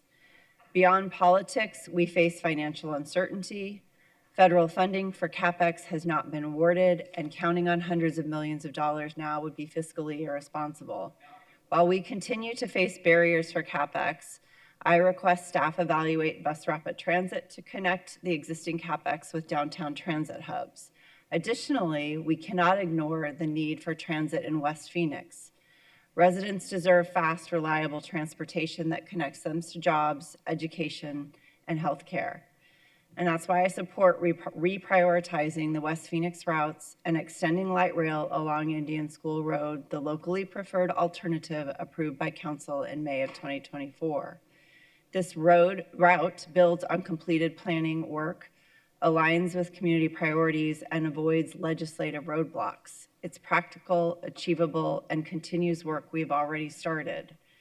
Light rail isn't just about mobility, it's an economic engine. A few months ago, in Economic Development and the Arts Subcommittee, as well as this evening, we heard from Valley Metro and our own Economic Development Department that the existing light rail system has generated a $20 billion return on investment, driving development, revitalization along the corridor. In my district alone, thanks to light rail, we have what is now a nearly $1 billion investment in redeveloping the old Metro Center Mall into Metropolitan. Expanding along Indian School will continue that trend, benefiting communities most in need of reinvestment. The decision before us is about common sense and fiscal responsibility. I can't support spending years and millions pursuing CapEx at this time when all signs point to legislative obstruction. Reprioritizing the Indian School Road extension is a smart choice for Phoenix. It's time to deliver transit when it's needed and where it's needed through a route we can actually build. Thank you, Mayor. Thank you. Councilwoman Hernandez. Thank you, Mayor. Just have some questions for staff.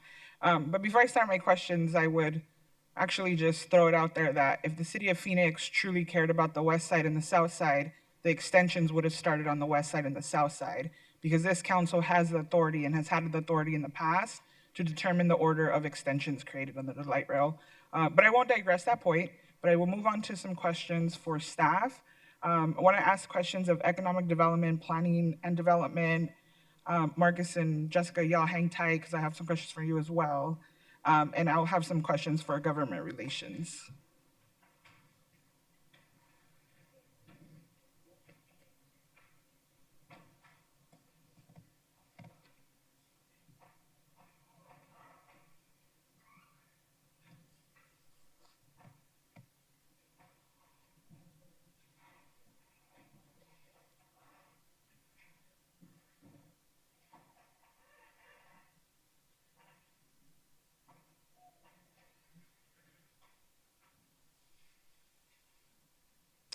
I will start with economic development. Thank you, Ryan.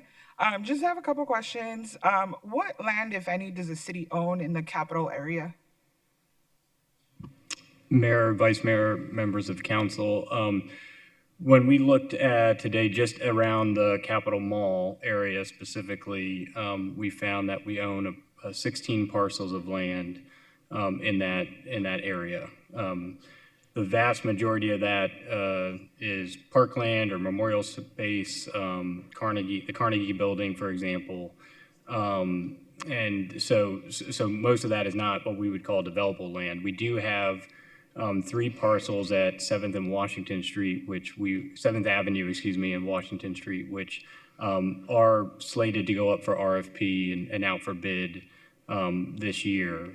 So that would be probably the best development opportunity we have in that area. Okay, thank you. And thanks for mentioning Carnegie. I actually have been engaged with the neighbors there, and they have thoughts and questions around how can we reactivate that space. And in those conversations, CapEx has been a piece of those conversations. So I'm hoping that, as we weigh this option, we're able to deliver for those residents. I think that's all my questions for you. Planning, Josh. You and I have been working and talking about an overlay for the capital area, so the transit-oriented communities overlay. Can you just share a few highlights of what we've discussed in that vision and idea that we're working on? Mayor and members of the council, as part of a potential implementation strategy for the capital TOC plan, what staff has developed is a regulatory framework, an opt-in regulatory framework, similar to the Walkable Urban Code and the Downtown Code, that will provide opportunities for mixed-use development, incentives for affordable housing, in exchange for additional height and density allowances. Thank you. And that, the policy framework that you are referring to, what possibilities exist for us to extend housing in the Capital District? Mayor and members of the council, one of the primary tenets of the framework would allow for additional height and, again, other development standard allowances in exchange for the provision of housing, and changing out some of the existing zoning, which is more industrial, for zoning that would allow for more housing and mixed use. Okay, thank you. And I know, the Woodland historic neighbors have spoken in support of CapEx. Originally, earlier they had concerns about some of the routes, and as they've also asked about where are we with this TOC overlay. Is there, would Woodland be threatened if we continue with the development of the CapEx light rail in relation to the TOC overlay? Mayor, members of the council, one of the components of the policy plan, of all TOC policy plans, is the identification of areas of growth, protection, and redevelopment. Generally speaking, and I believe that's the case in this instance, our historic districts or single-family neighborhoods are designated as areas of protection. And any regulatory framework that would be put in place would be to address that. And so any incentives for height and density would not be on the historic districts. Okay, thank you. And I really truly believe that continuing with CapEx would bring the greatest opportunity in conjunction with this TOC overlay that this area so very needs for the revitalization and really what these neighborhoods deserve. So just thank you so much. I think those are all my questions for you all. Would like to move to some questions around CapEx and the viability point, because I think that is a concern that has come up. But I think I want to clarify first that for the audience and those watching and the folks in the room, my understanding is if we continue with option 1, and if nothing changed, right, if we weren't having this vote, or even if we continue with option 1, the current plan says we would go to CapEx that would be in service by 2029. We continue with the 10 West extension, and then we do the West Phoenix LPA, which essentially means that by 2042, we would deliver on 2 lines into the West Valley. Mayor, members of the council, that is correct. Okay, thank you. Want to talk a little bit about the viability. Specifically, let's talk about city money. I know that there's concerns we've talked about federal money and federal funding and all the things. Can we touch or just refresh me on T2050 and Prop 400, and how does the city use that money to pay for light rail? Yes, Mayor, members of the council. The Prop 400, I'll start with that, is a regional sales tax that has been collected since 2004 when it was voted and approved. That sales tax provides for bus service as well as rail service. We utilize that as part of our local match when implementing these type of light rail extension and light rail construction infrastructure projects. The T2050, sorry, it's been a day. The T2050 is our local sales tax that we utilize for as well bus and rail service. There's several things from the capital side and operational side that we utilize T2050 for on the bus. For the rail side, we only utilize the T2050 for operations and for the local match for our CEIG program. Okay, thank you. And want to pivot over a little bit to 479 monies. What impact did that have on our funding? 479 is the extension of the regional sales tax, which has a requirement or stipulation that we can no longer utilize regional funding for the expansion of light rail. We can only utilize that regional funding for the state of good repair and for maintenance of light rail existing system. However, that's Prop 479. The way that it was structured in a way that it would offset the local funding that was needed through our T2050 program to support light rail expansions. Okay, thank you. And I think what I'm hearing is that this means that Phoenix gets a share of 479 money that is large enough to offset other transportation projects, which frees up money for light rail. That is correct. The way that I understand it. That is correct. The public will understand it. Okay. My next question is, do we have enough funding to exit project development, start over completely on another option, build and finish that option, and then come back to CapEx? What I would say is currently, as you stated earlier, those three alignments are in our current pro forma. However, if we were to shift the order of these projects and reprioritize the order as what has been discussed today, we would need to do a financial evaluation of that to make sure that the program could withstand that. If all project costs were to stay stagnant and stay what they are today, yes, we know that we could move forward with that. However, as projects are reprioritized, there are different mitigating factors to those, some being escalation of year of expenditure and things of that nature that would have to be considered in order to make sure that we could really bring all three of those projects to fruition. Okay, thank you. So I think what I'm hearing is that option 2 is not what my interpretation would be to the audience, is that option 2 is in fact not the most fiscally responsible or viable option to continue in this. But I guess what I'm hearing is that we have the funds available, but without federal grants to supplement our spending, unknowns, right, to continue projects. And if any of the conditions shift on reprioritizing projects, which they very likely will over the next 15 years, we may not have enough money to complete these projects. Yes, right now our pro forma is set with a certain amount of assumption for federal funding and federal participation for these projects in order for us to deliver on all the program of our T2050 program. If for some reason we were unsuccessful in gaining federal funding or getting that same level of federal funding that we've assumed, we would have to go back and rerun that pro forma to make sure it could handle that shortage of funding that we projected. Okay, thank you so much. And I just want to re-emphasize like the timeline. And the first question I asked is that if we stay in the current plan, which is CapEx I-10 project development, When will I mentioned that, and I think you already confirmed this, that CapEx would be done in revenue service by 2029? Yes, the way the current schedule is set, we would be in revenue service by 2029 if council were to select option 16 North or 16 South. We would be looking at a 2032 date if council were to select 7th Avenue North. Okay, and when will the I-10 section into Maryville be done? Revenue service. The I-10 section currently is scheduled to be into revenue service in 2034.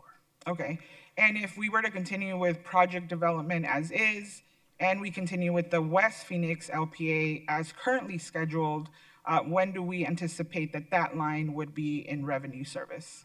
The West Phoenix line as currently scheduled would be into revenue service in 2041, 2042 timeframe. Okay, so once again, on this path, which is the current path, Maryville could very likely have 2 access points to light rail by 2041, which means revenue service by 2041. That is correct.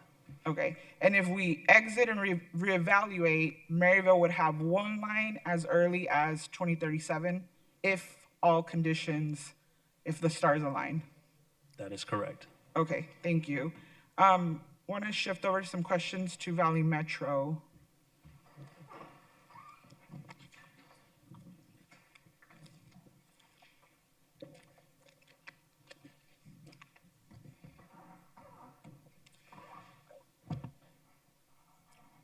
Okay, so my first question, Jessica, either you or Trevor, whoever wants to take this one, what is the opportunity in front of us with CapEx? Really asking from a ridership and connectivity point.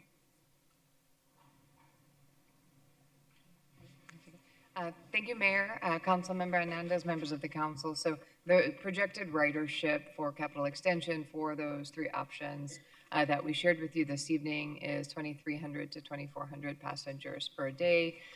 In terms of connectivity to the system, the way capital extension was envisioned when we opened South Central, as I like to say it, originally our system was an L going from Mesa and Main in the east to downtown, and then further north, the South Central, it became a T.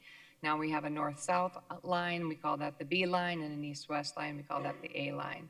Capital extension would push that A line further west of the B line, so that T then becomes an X, and then poises the system for further westward expansion. I want to mention we're a multimodal system, and with any introduction of a new service like light rail, we also must explore associated modifications to our bus network because our customers do travel by both bus and rail. Okay, thank you. My next question for you, do we have projections or do you have projections of ridership along other routes in Maryville, such as Thomas or Indian School or Camelback? Mayor, Councilmember Hernandez, we have preliminary ridership figures when we did the alternatives analysis that established the West Phoenix locally preferred alternative on Indian School. The estimate at that time was 14,000 to 16,000 riders per day.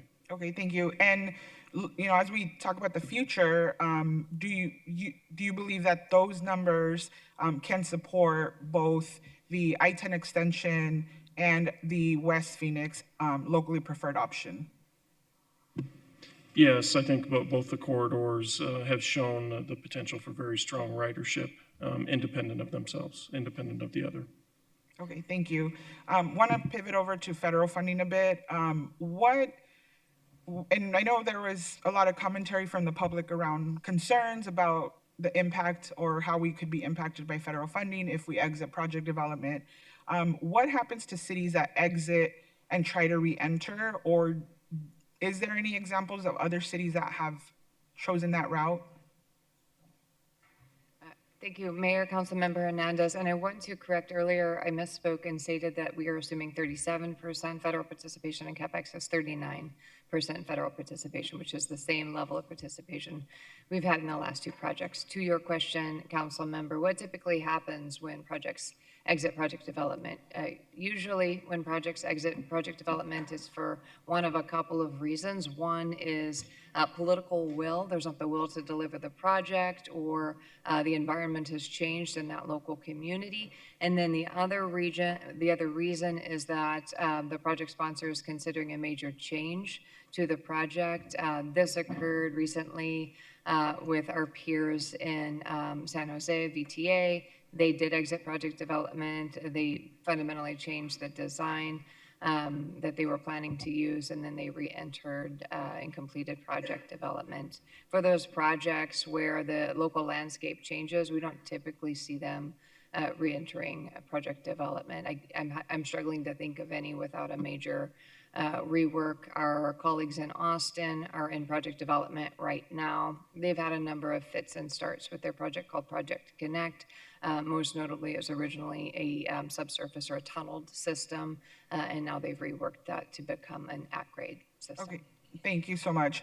And is Phoenix competing with any other cities for that, in that FTA funding pipeline? Always.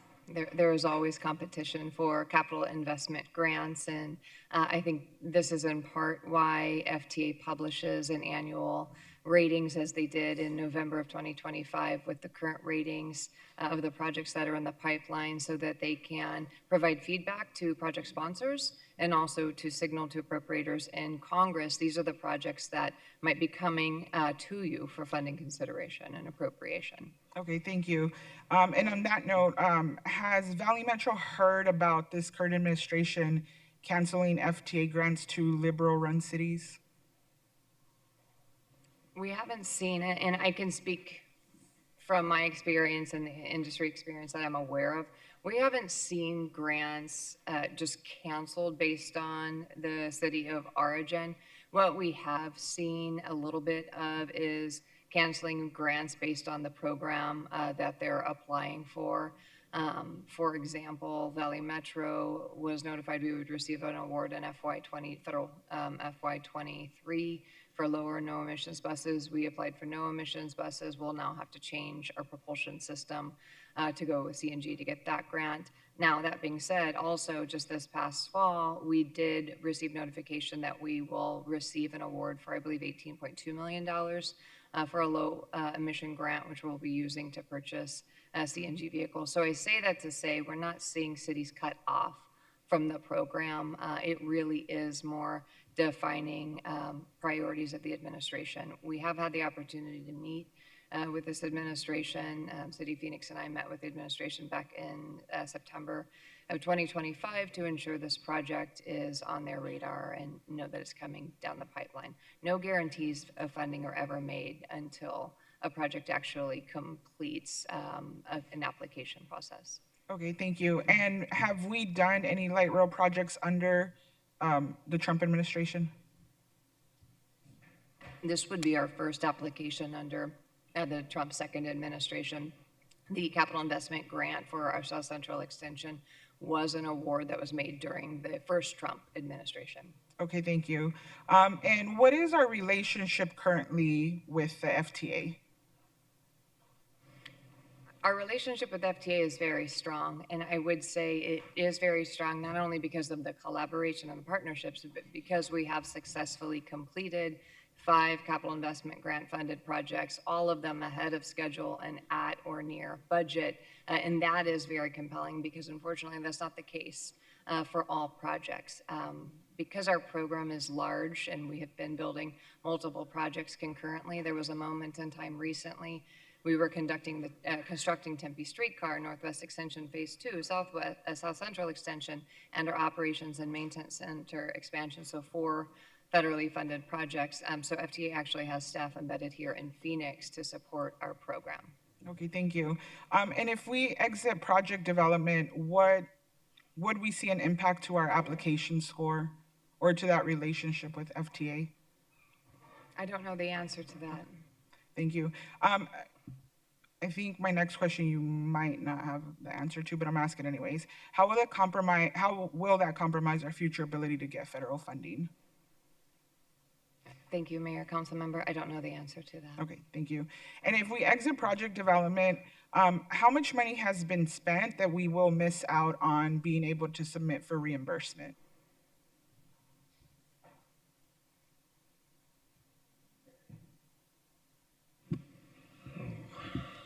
Rough numbers, I think in the last 3 years when we really, Mayor and Council Member, in the last 3 years when we really capitalized the project or hired, final design team and contractor, I think it's in the range of around 20 to 25 million. Okay, thank you. I want to ask some questions as the Indian school line has really surfaced over the span of this afternoon.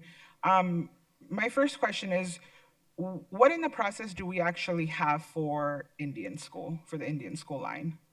Like, what has the city completed to date? Members of the council, could you repeat that question? I'm sorry, I'm not. Yeah, like in the process, what has the city actually completed to date on the West Phoenix LPA, which is the Indian school identified line? So what we've done is very preliminary work. This is just alternative analysis that has been completed. That's really looking at a very high level of just identifying a route. We haven't done, beyond that, I would say this is probably less than a 5% design plan. If that, we still have considerable amount of work that would need to be done in order to advance that, environmental work that would need to be done, as well as continue community engagement piece of it. And then as we advance that design and develop that rough order of magnitude, which is the estimate, and continue to move forward. This is the same as the process that we have for all of our light rail projects. Okay, thank you.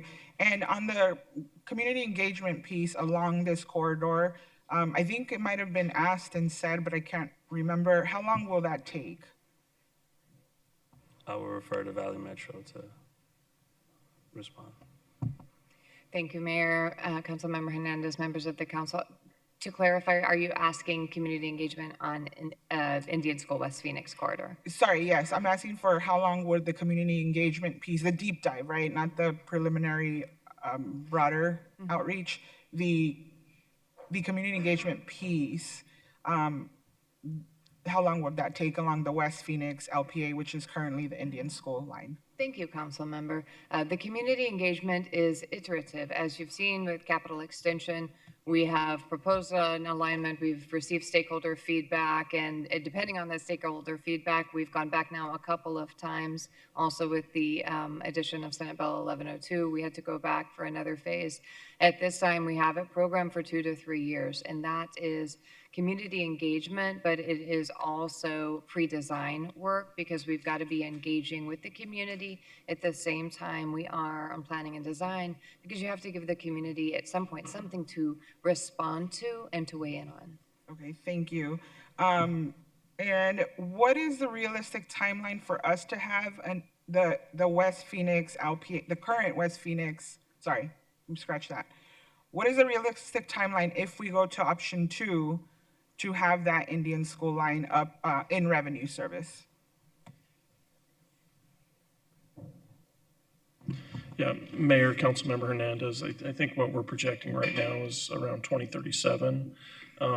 As Marcus mentioned in his remarks, we've been in discussions about if we were to expedite it, what could be done, and there's a potential maybe to shave a year off of that, but that, again, there's a lot of assumptions that go into us putting dates out this early, and by and large, that assumes a very smooth process, both federally, both locally, politics, et cetera. Okay, thank you. I appreciate the very candid answer.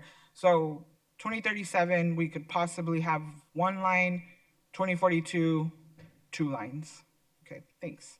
Have we communicated to the FTA that we are exploring Indian school or option 2 to move up the West Phoenix LPA Indian school? Thank you, Mayor. Members of the council, we have not communicated that to FTA. FTA is aware that this council and mayor are contemplating whether or not to advance capital extension through project development. The West Phoenix corridor is not currently in any federal process right now, so this would be something that we would discuss informally, typically at a quarterly meeting. Okay, thank you so much. And earlier there was a little bit of back and forth about the community engagement that has been done along Indian School. You know, the businesses spoke their piece, and community members also shared their concerns. Is it an accurate repeat back of what you said, that Valley Metro has not engaged residents and businesses along Indian School since 2024? Thank you, Mayor, members of the council. The engagement since 2024 has really been focused on capital extension. The community engagement that occurred in 2022 to 2024, again, was over that broad geography that was covered by the West Phoenix alternatives analysis. That being said, we have conducted public meetings throughout the service area and including in Maryvale. And so there has been some discussion about a West Phoenix alternative, although I want to be clear, the meeting materials which were approved in November, it was just on the eve of the first public meeting, which I believe was November 13th, have remained unchanged throughout the community engagement process. Okay, thank you so much. I think that's all my questions for you. I have some questions for government relations, and then I'll have some questions for streets after that, actually.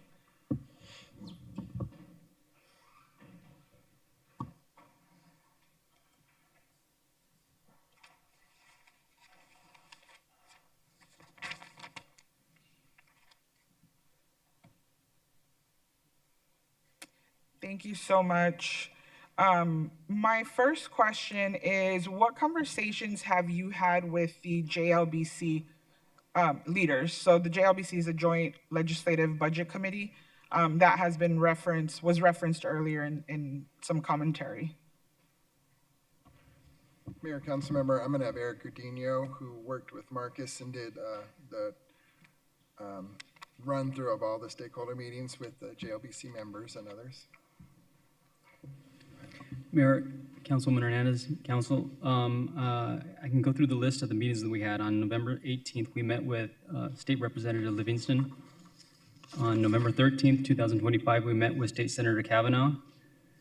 November 6th, 2025, we met with State Senator Farnsworth. And on August 18th, 2025, State Senator Farnsworth again. And on June 16th, 2025, met with State Representative David Livingston. Okay, thank you.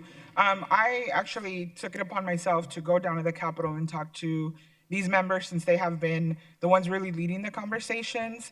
So I want to provide the audience a little bit of an update from my end, that I did meet with Senator Kavanaugh, Senator Farnsworth, and Representative Livingston.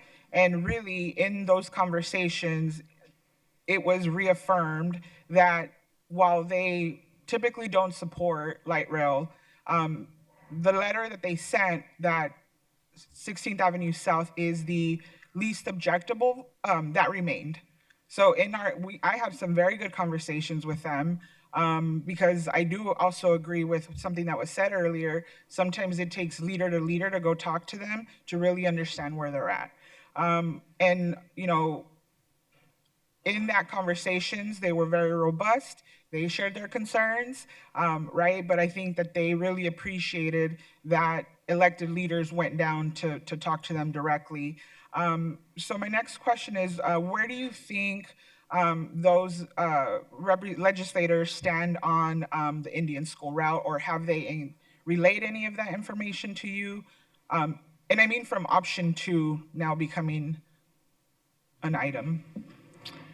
Yes, Mayor, Councilwoman Hernandez, there have been several bills introduced related to light rail this session. One by Senator Kavanaugh that does prohibit the state from participating in any authorization for light rail construction, which would impact both the Indian School route and the Capital Extension I-10 West route. We haven't received anything definitive from him expressing opposition to the Indian School route or expressed support for the 16th South route.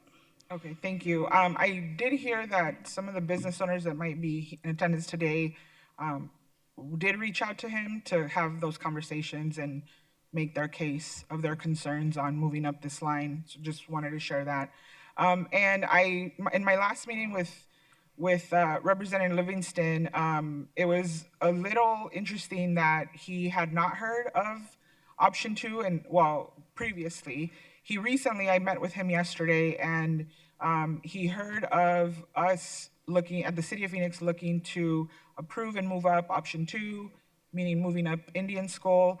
And what he said is that about this idea is that would be very dangerous to try to go around the legislature, avoiding us and bypassing us as the worst option.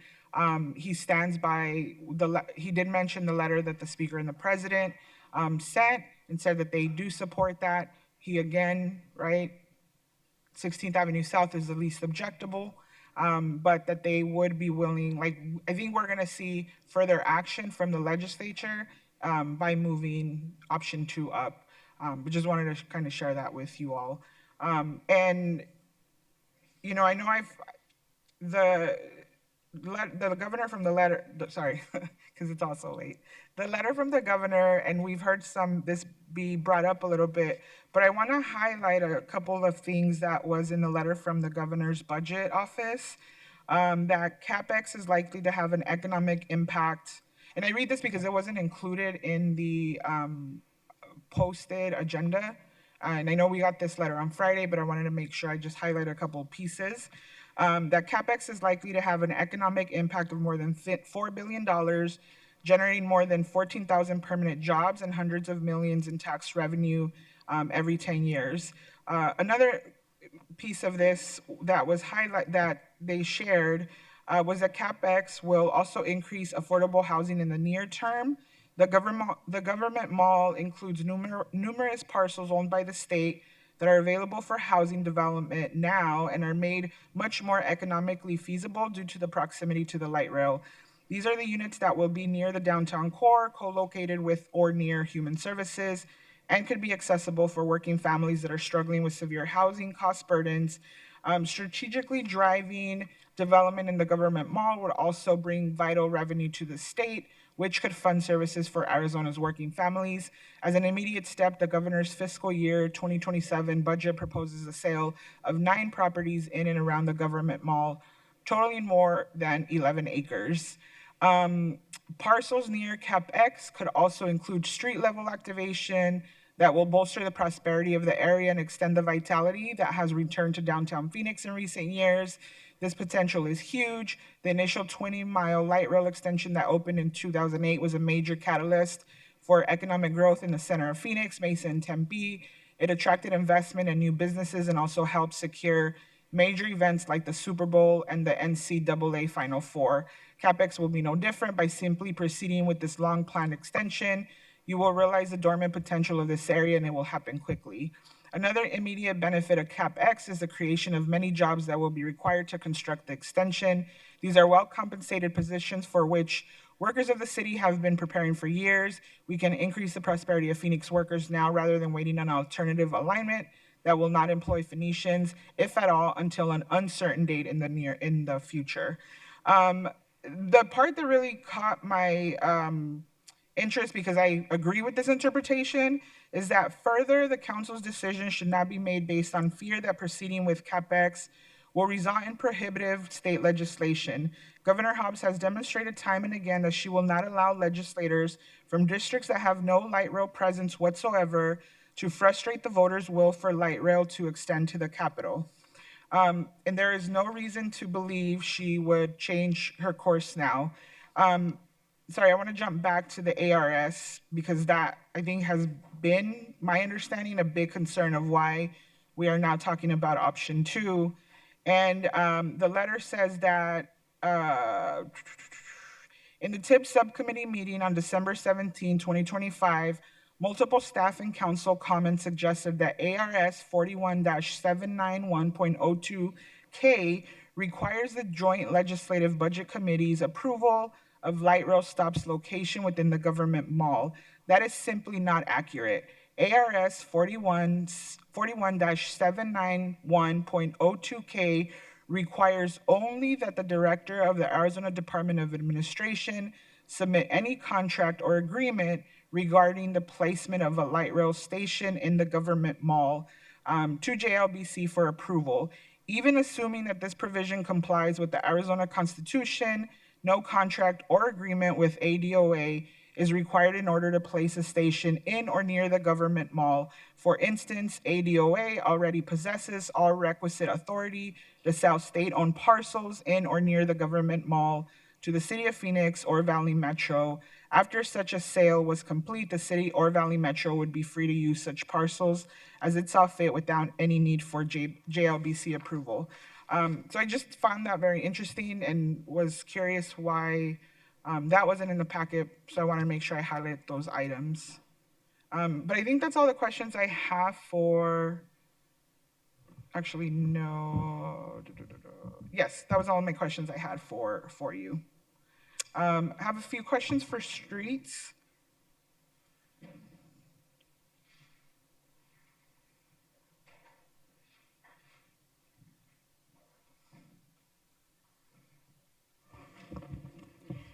Good evening, Mayor, members of the council, Councilwoman Hernandez.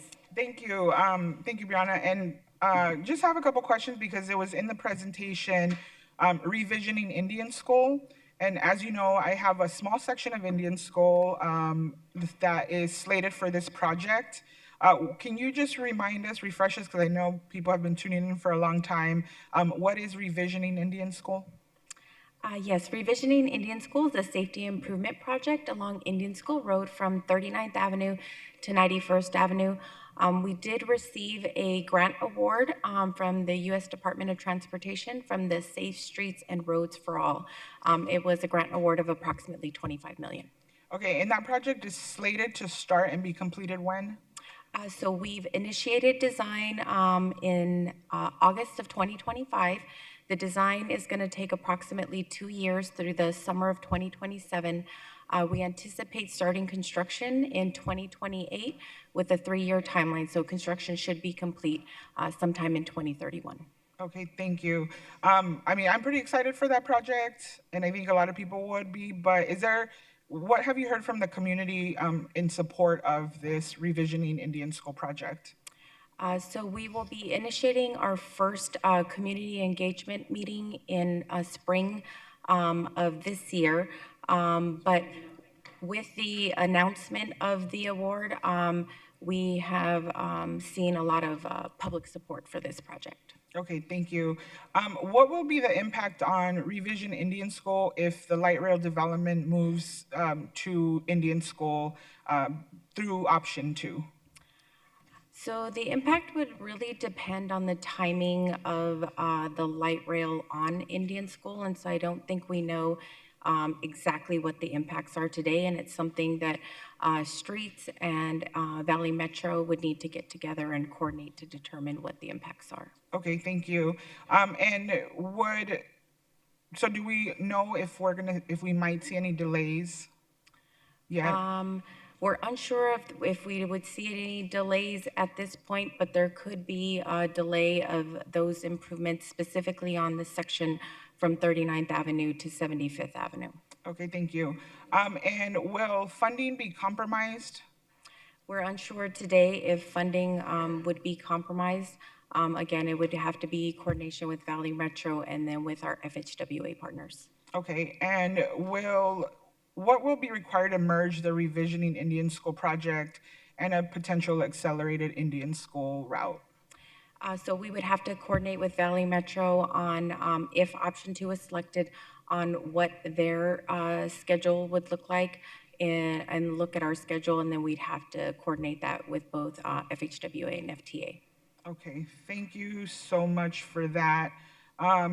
Really, I think that's all my questions, and really just want to thank Valley Metro and the City of Phoenix Light Rail Department and everybody that has asked all the questions. Over the last 3 months, you have been so supportive and answered all of my questions, even if they were repeat questions all the time.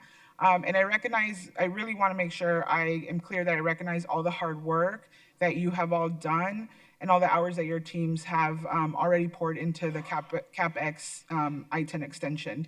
And really thank you to all the departments that answered all of my questions today. To the residents, businesses, and stakeholders that turned out today and have sent emails and support over these last few weeks, thank you so much for your participation in this process. To my residents in District 7, in the capital area and along the 10, this light rail extension has faced so many unneeded barriers, and it is your neighborhoods that will be the most impacted by this light rail. I'm so honored to have met with you all over the last 3 months, and grateful that we've gotten to know each other even better. And please know that I have fought for you, and I hope that I have done all of you proud. Fellow council members and residents want us to move forward. 79% of the capital area residents want the capital area to continue, the capital extension to continue. Voters approved this project. Taxpayers have already paid into it. This was promised to the community, and as a council, we have a responsibility to honor that promise. This is also very clear an equity issue.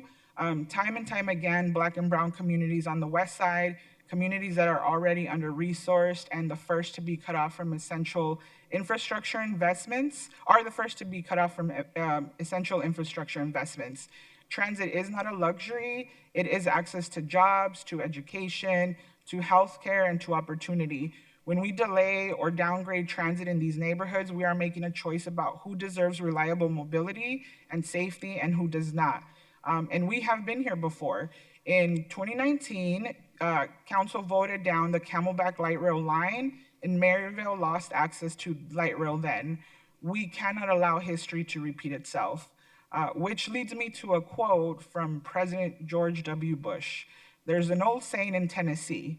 I know it's here in Texas, it's probably in Tennessee. Fool me once, shame on you. If you get fooled, you can't get fooled again.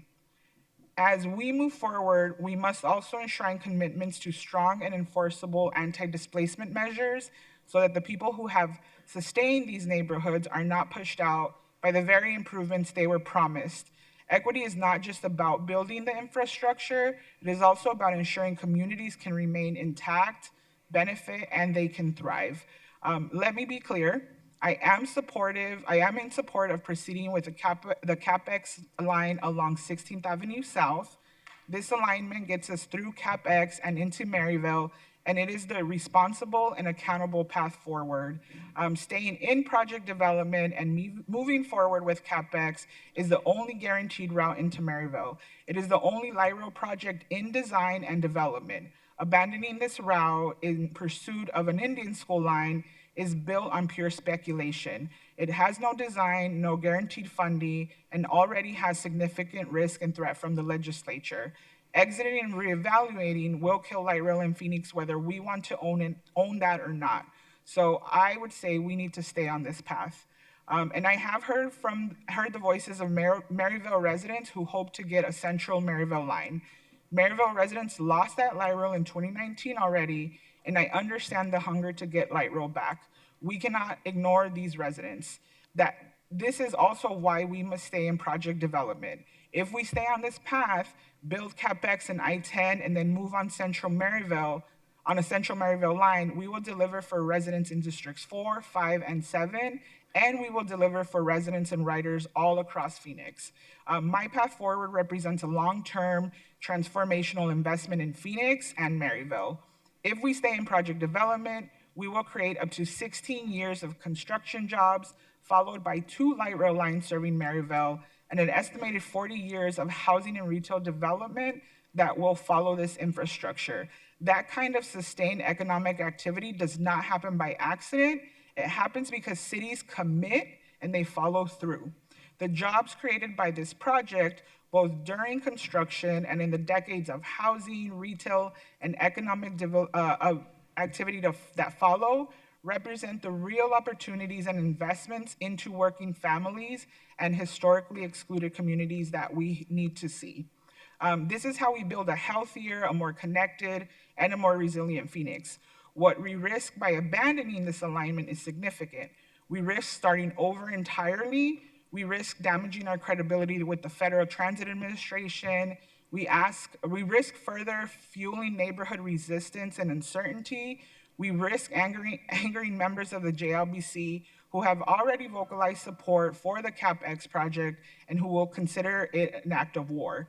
And most importantly, we risk losing the trust of our residents. And after all of that, if a miracle happens and a wild number of unpredictable factors come together and somehow exiting and reevaluating and going down Indian School happens, we will still only end up with one light rail into Maryville instead of two, and we would have only saved ourselves 4 to 5 years. That is a horrible deal. That is not progress. That is retreat. At its core, moving forward with this project is about trust. Voters approved it. Residents were promised it. Oakland, Grand Avenue, Woodland, St. Matthews, and Maryville deserve the same level of commitment, permanence, and respect as every other part of the city. We must move forward with CapEx. I am ready to move forward. I urge this council to do the same. So I would like to make a substitute motion that will move forward the CapEx line and accelerate a West Phoenix LPA. This motion gets my residents, the residents of District 4 and 5, and Phoenix voters everything we have discussed. So I would motion to approve option 1, capital extension with a modified alignment utilizing 16th Avenue South, and find an accelerated West Phoenix LPA through Maryville.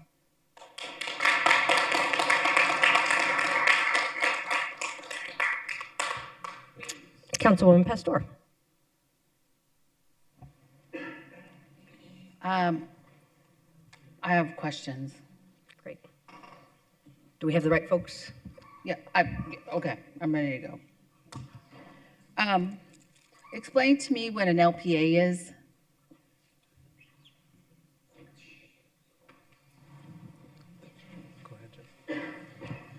Thank you, Mayor, members of the council, Councilwoman Pastor. An LPA is a locally preferred alternative. This means for a high-capacity transit project, this is the preferred route. Typically, LPAs include lines on the map, not always details like station stops. Have I answered your question, council member? Yes. My question is, and I'm going through the PowerPoint, so I don't know if you can bring back the PowerPoint. On 1.2, it says adopt an updated CapEx route option 1 or reevaluate high capacity. What is high capacity? What does reevaluate high capacity mean? Mayor, I'm sorry. If I can interrupt, I don't believe that we heard a second. So before we continue discussion, do we need a second on the substitute motion? Oh, sorry. Okay, we recognize Councilwoman Pastor, and I should also say Councilwoman Stark will follow, and then Councilwoman Guardado. Okay. Do I go? Floor is yours. What does reevaluate high capacity transit options mean? Councilwoman Pastor, Mayor, members of the council. So option 2 to reevaluate high capacity transit options, because we didn't receive direction from the city council on it, exactly what to study for option 2, we were leaving that open to whether that could be council direction to evaluate light rail routes or bus rapid transit. Okay, so it means there's a possibility it could be light rail or bus rapid transit? Councilwoman Pastor, that's correct. Okay. Staff would need to understand council's direction on what we're supposed to study and evaluate to then come back. Okay, thank you. I am going to, these are, I think 5. CapEx and 10 West timeline. When it talks about 15% design, it says FTA accepts CapEx into the federal funding program. I'm 2023. They accepted it to get into the program. Am I correct? Yes, Mayor, Councilmember Pastor, that's when we officially entered project development, that entry step into competing for a federal grant, capital investment grant. So that's when we were accepted into the capital program. So we are accepted into a capital program with the CapEx, with the design that we had submitted. Well, it's really not a design, it's a local commitment. Okay. It's all kinds of support letters and preliminary study on what Okay, we've it's done. for Yeah. it's kind of like applying for a scholarship. Yeah. At least I'm looking at it that way. And then we were able to make it into that next step. How much of the design is done? We're at approximately a 60% design level, Councilmember Pastor. So 60% of the design is done, and if then we turn in, it's considered the LPA, I think I'm saying this right, and the project develop, then we enter into a project development phase. Well, Mayor, Councilmember, we are in project development. In project development, we have to do several things, but a couple really important things. We have to finalize that locally preferred alternative. And so that's why the 3 route options you saw earlier, that would have to be chosen and finalized. Another key one is we have to complete the environmental work. Okay. And there's a whole bunch of other things, but those are the 2 big ones. But once we complete that, then we go into engineering. And that's when we compete for the federal dollars? Absolutely correct. Okay. Yeah. When we compete for the federal dollars, is there a possibility of not receiving the federal dollars? Mayor, Councilmember Pastor, there is always a possibility that we would not receive federal dollars. Okay. So Would we, what I'm thinking is we submit, we put it into the federal government says yay or nay. If they say nay, then the CapEx is done. How does this get paid for? Thank you. Mayor, members of the council, Councilmember Pastor. So if we submit for funding and we don't receive funding, we may receive feedback from Federal Transit Administration on elements of the project that would need to be changed, but most likely you would not receive federal funding. And then what happens to the project? That would be a decision for mayor and council once again. The T2050, I don't want to speak for, Marcus, you want to speak to the funding strata? Yes, I'll speak, and Juanita, if you don't mind coming up as well, just in case we got to have someone to make sure that I don't miscount the beans. With our current pro forma, we are assuming federal participation on these projects. So if the CapEx were not to receive federal participation, that would present a risk to further projects that are inside the pro forma program, in our T2050 program. Okay, so that would put other options at risk, meaning council would then at that point determine, I guess, in the T2050 financial plan, which projects would then move forward or not move forward or be reevaluated. Is that what I'm getting? That is correct. Okay.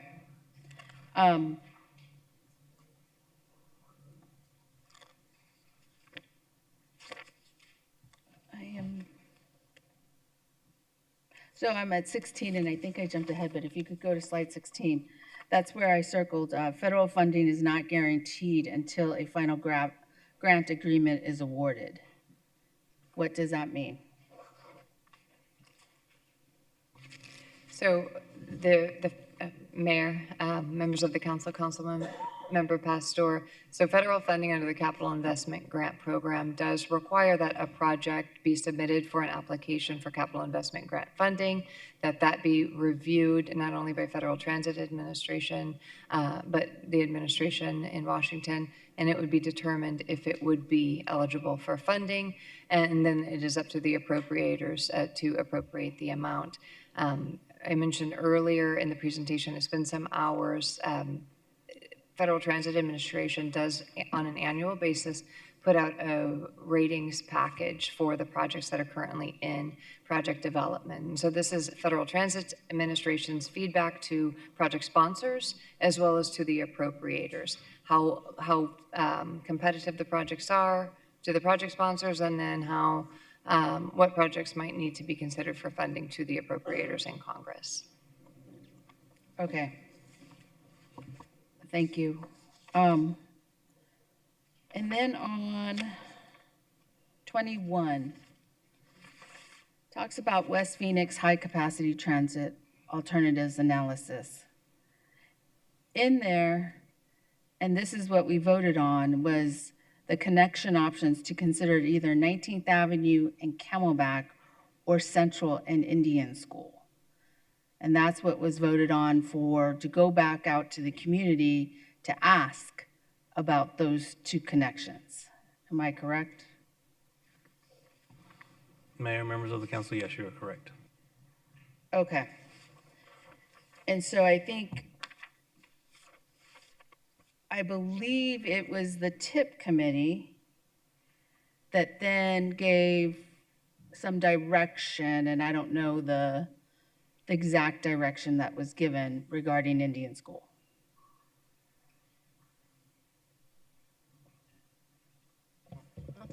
Councilwoman Pastor, Mayor, members of the council, at the TIP subcommittee that happened on December 17th, direction to staff was option 2, to evaluate other light rail routes that could service West Phoenix, including consideration of advancing the other existing locally preferred alternative route by the council, that west line. So that's why in today's presentation, you're seeing an explanation that we already did an evaluation of Maryville and of the west study area that was discussed earlier in the presentation today. And the council arrived at the west line as being a locally preferred alternative, with light rail being the route. And that was approved by the council in May of 24 and the Valley Metro Board in June of 24. So it's a light rail route? That's the action at that time that the city council took. That's correct, as a result of that alternatives analysis. I do want to make something clear that option 2 is not only advancement of the west line. The city council can give staff direction for option 2 to study any area of the West Valley to provide high capacity transit service. So I know that was mentioned by some of the individuals who spoke tonight. I just wanted to clear the confusion on that. Option 2 can include advancement of the west line, but it could also include other options that the city council directs staff to evaluate to provide high capacity transit to the west side. Okay, I need to sit on that one, so I'm going to move to my next question and come back. I have the T2050 financial model plan. My first question is, how many light rails have been funded by federal funds?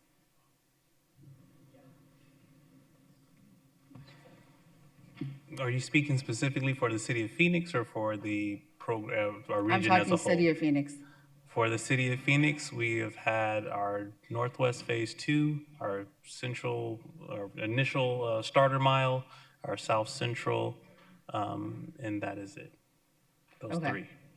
Okay.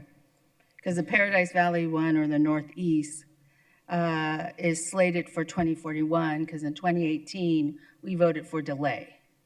Northeast is in the program in the year 2049. 49, I'm sorry. Is that the Paradise Valley one? What I call Paradise Valley one? Okay. Yes.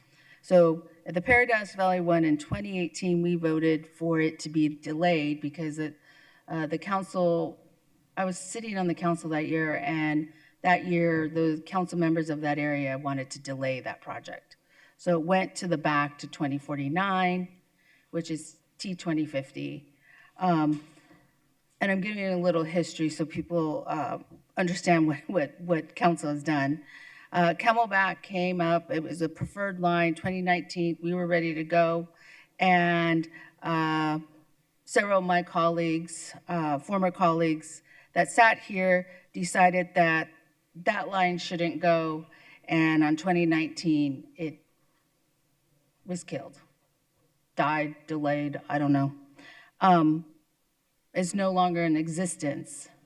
And so that money that was supposed to be serviced for that line went to streets and roads.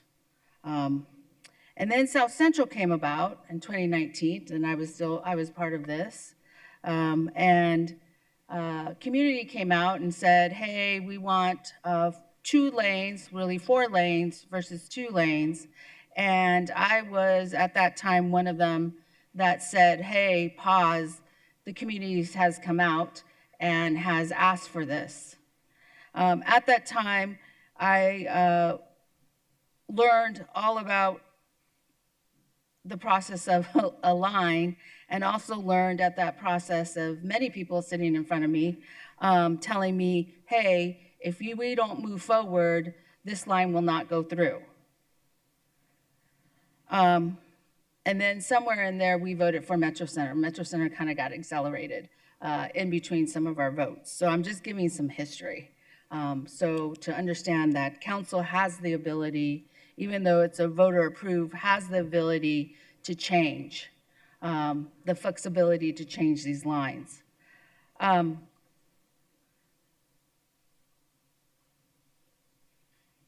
We have a tax called T2050, which projects are slated for funding with T2050.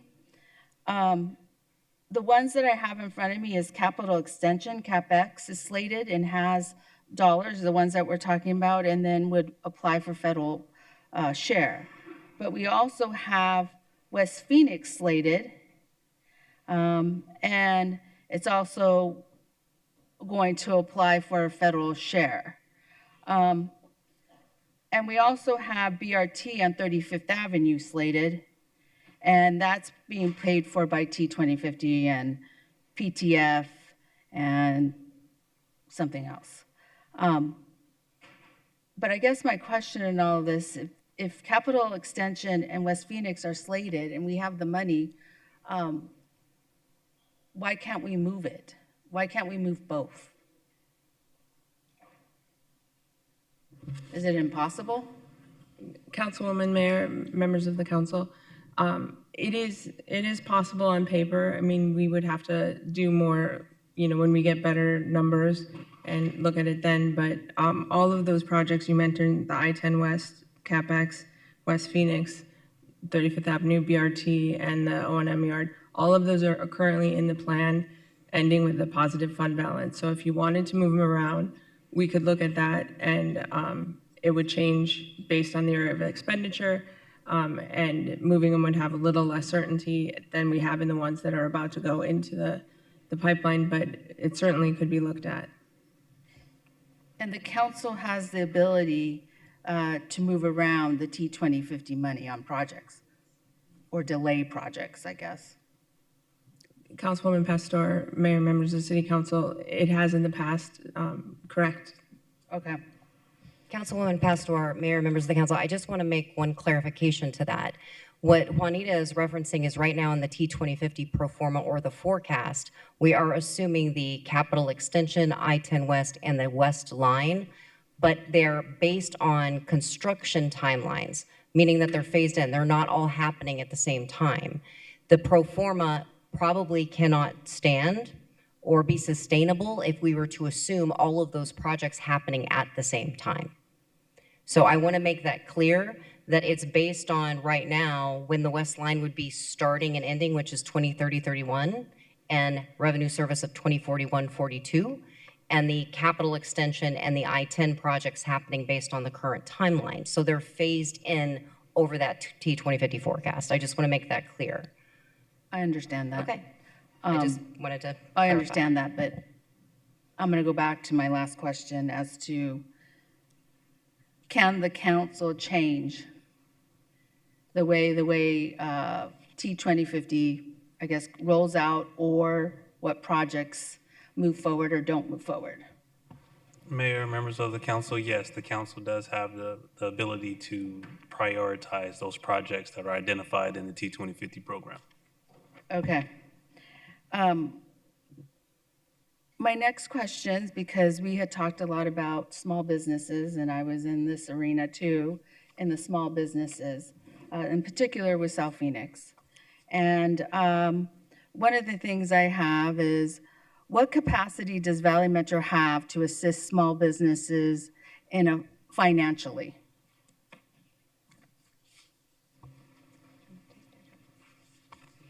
Thank you, Mayor, members of the council.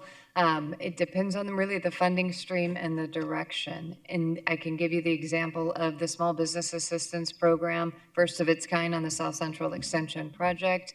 I'm looking for my notes, but I've got a lot of paper in front of me. The total budget for the Small Business Assistance Program, I want to say, was $5.3 million.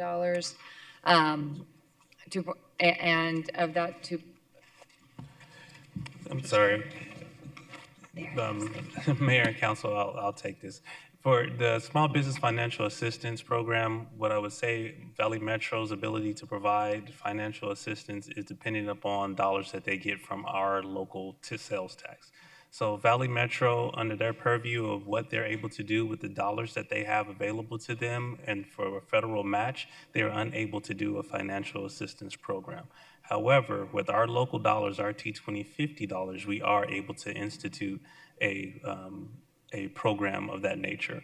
It does require us to have certain things because we have to make sure we do not violate any of the gift clauses and other laws that go towards, that regulate our ability to give taxpayer dollars to businesses that are experiencing hardship.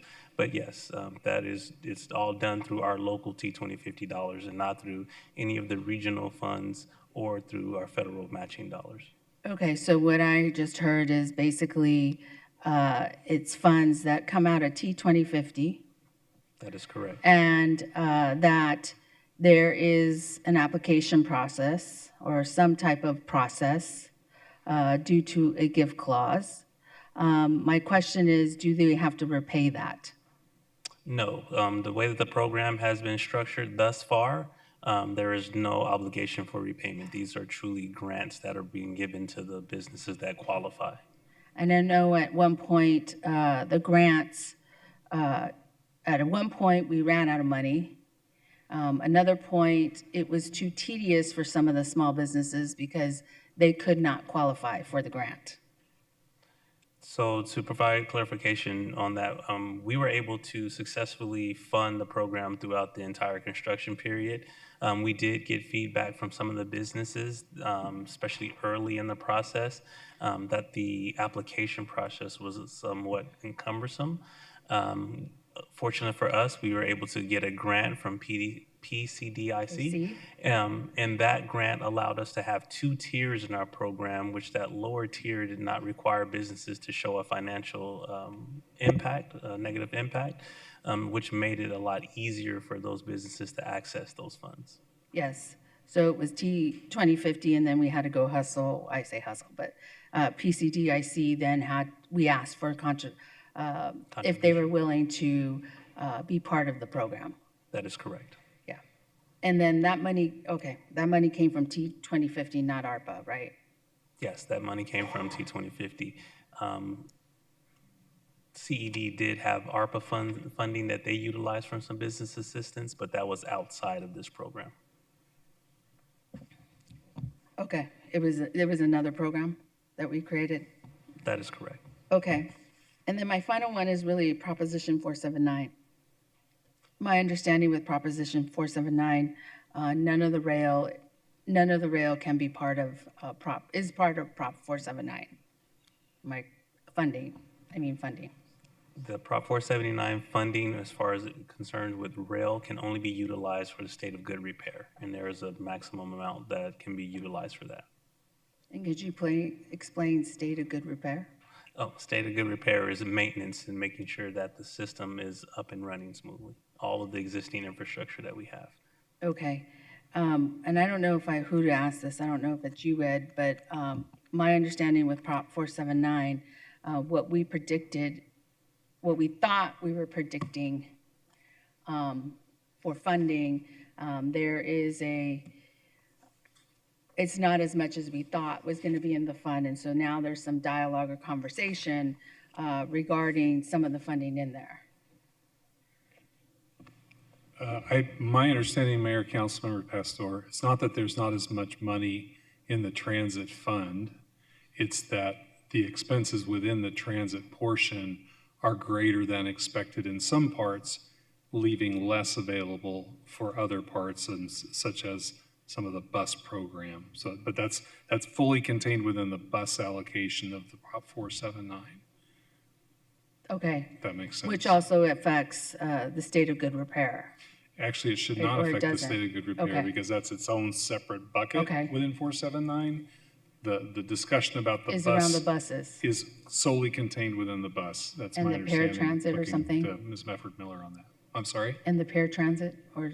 Paratransit and the bus, yes, Okay. that's a bucket separate from the state of good repair fund. So then if we built CapEx I-10 and West, we would have funding in the state, in the account of state of good repair or something.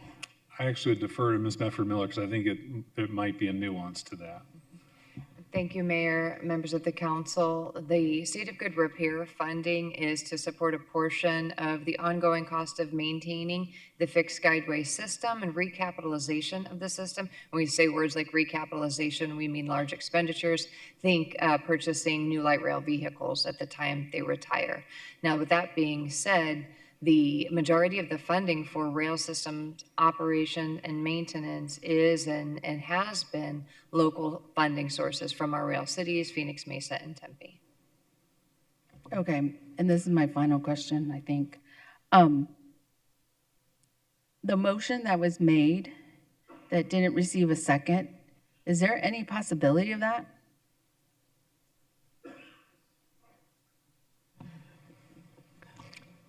So, Mayor and Council, the motion was to advance the CapEx alignment, particularly the 16 South, and also look at the possibility of accelerating the West Phoenix extension. I want to make sure that I have that correct. That was the substitute motion that did not receive the second. Yes, that is a possibility of us to advance the capital extension with that route alignment if council were to direct us to do so. And then we would work with Valley Metro and our regional partners to see if there's any opportunities to advance the West Phoenix alignment. Okay, so then I'm going to go back to my T2050 conversation. Then it sounds like we can, if it got a second and it can be advanced?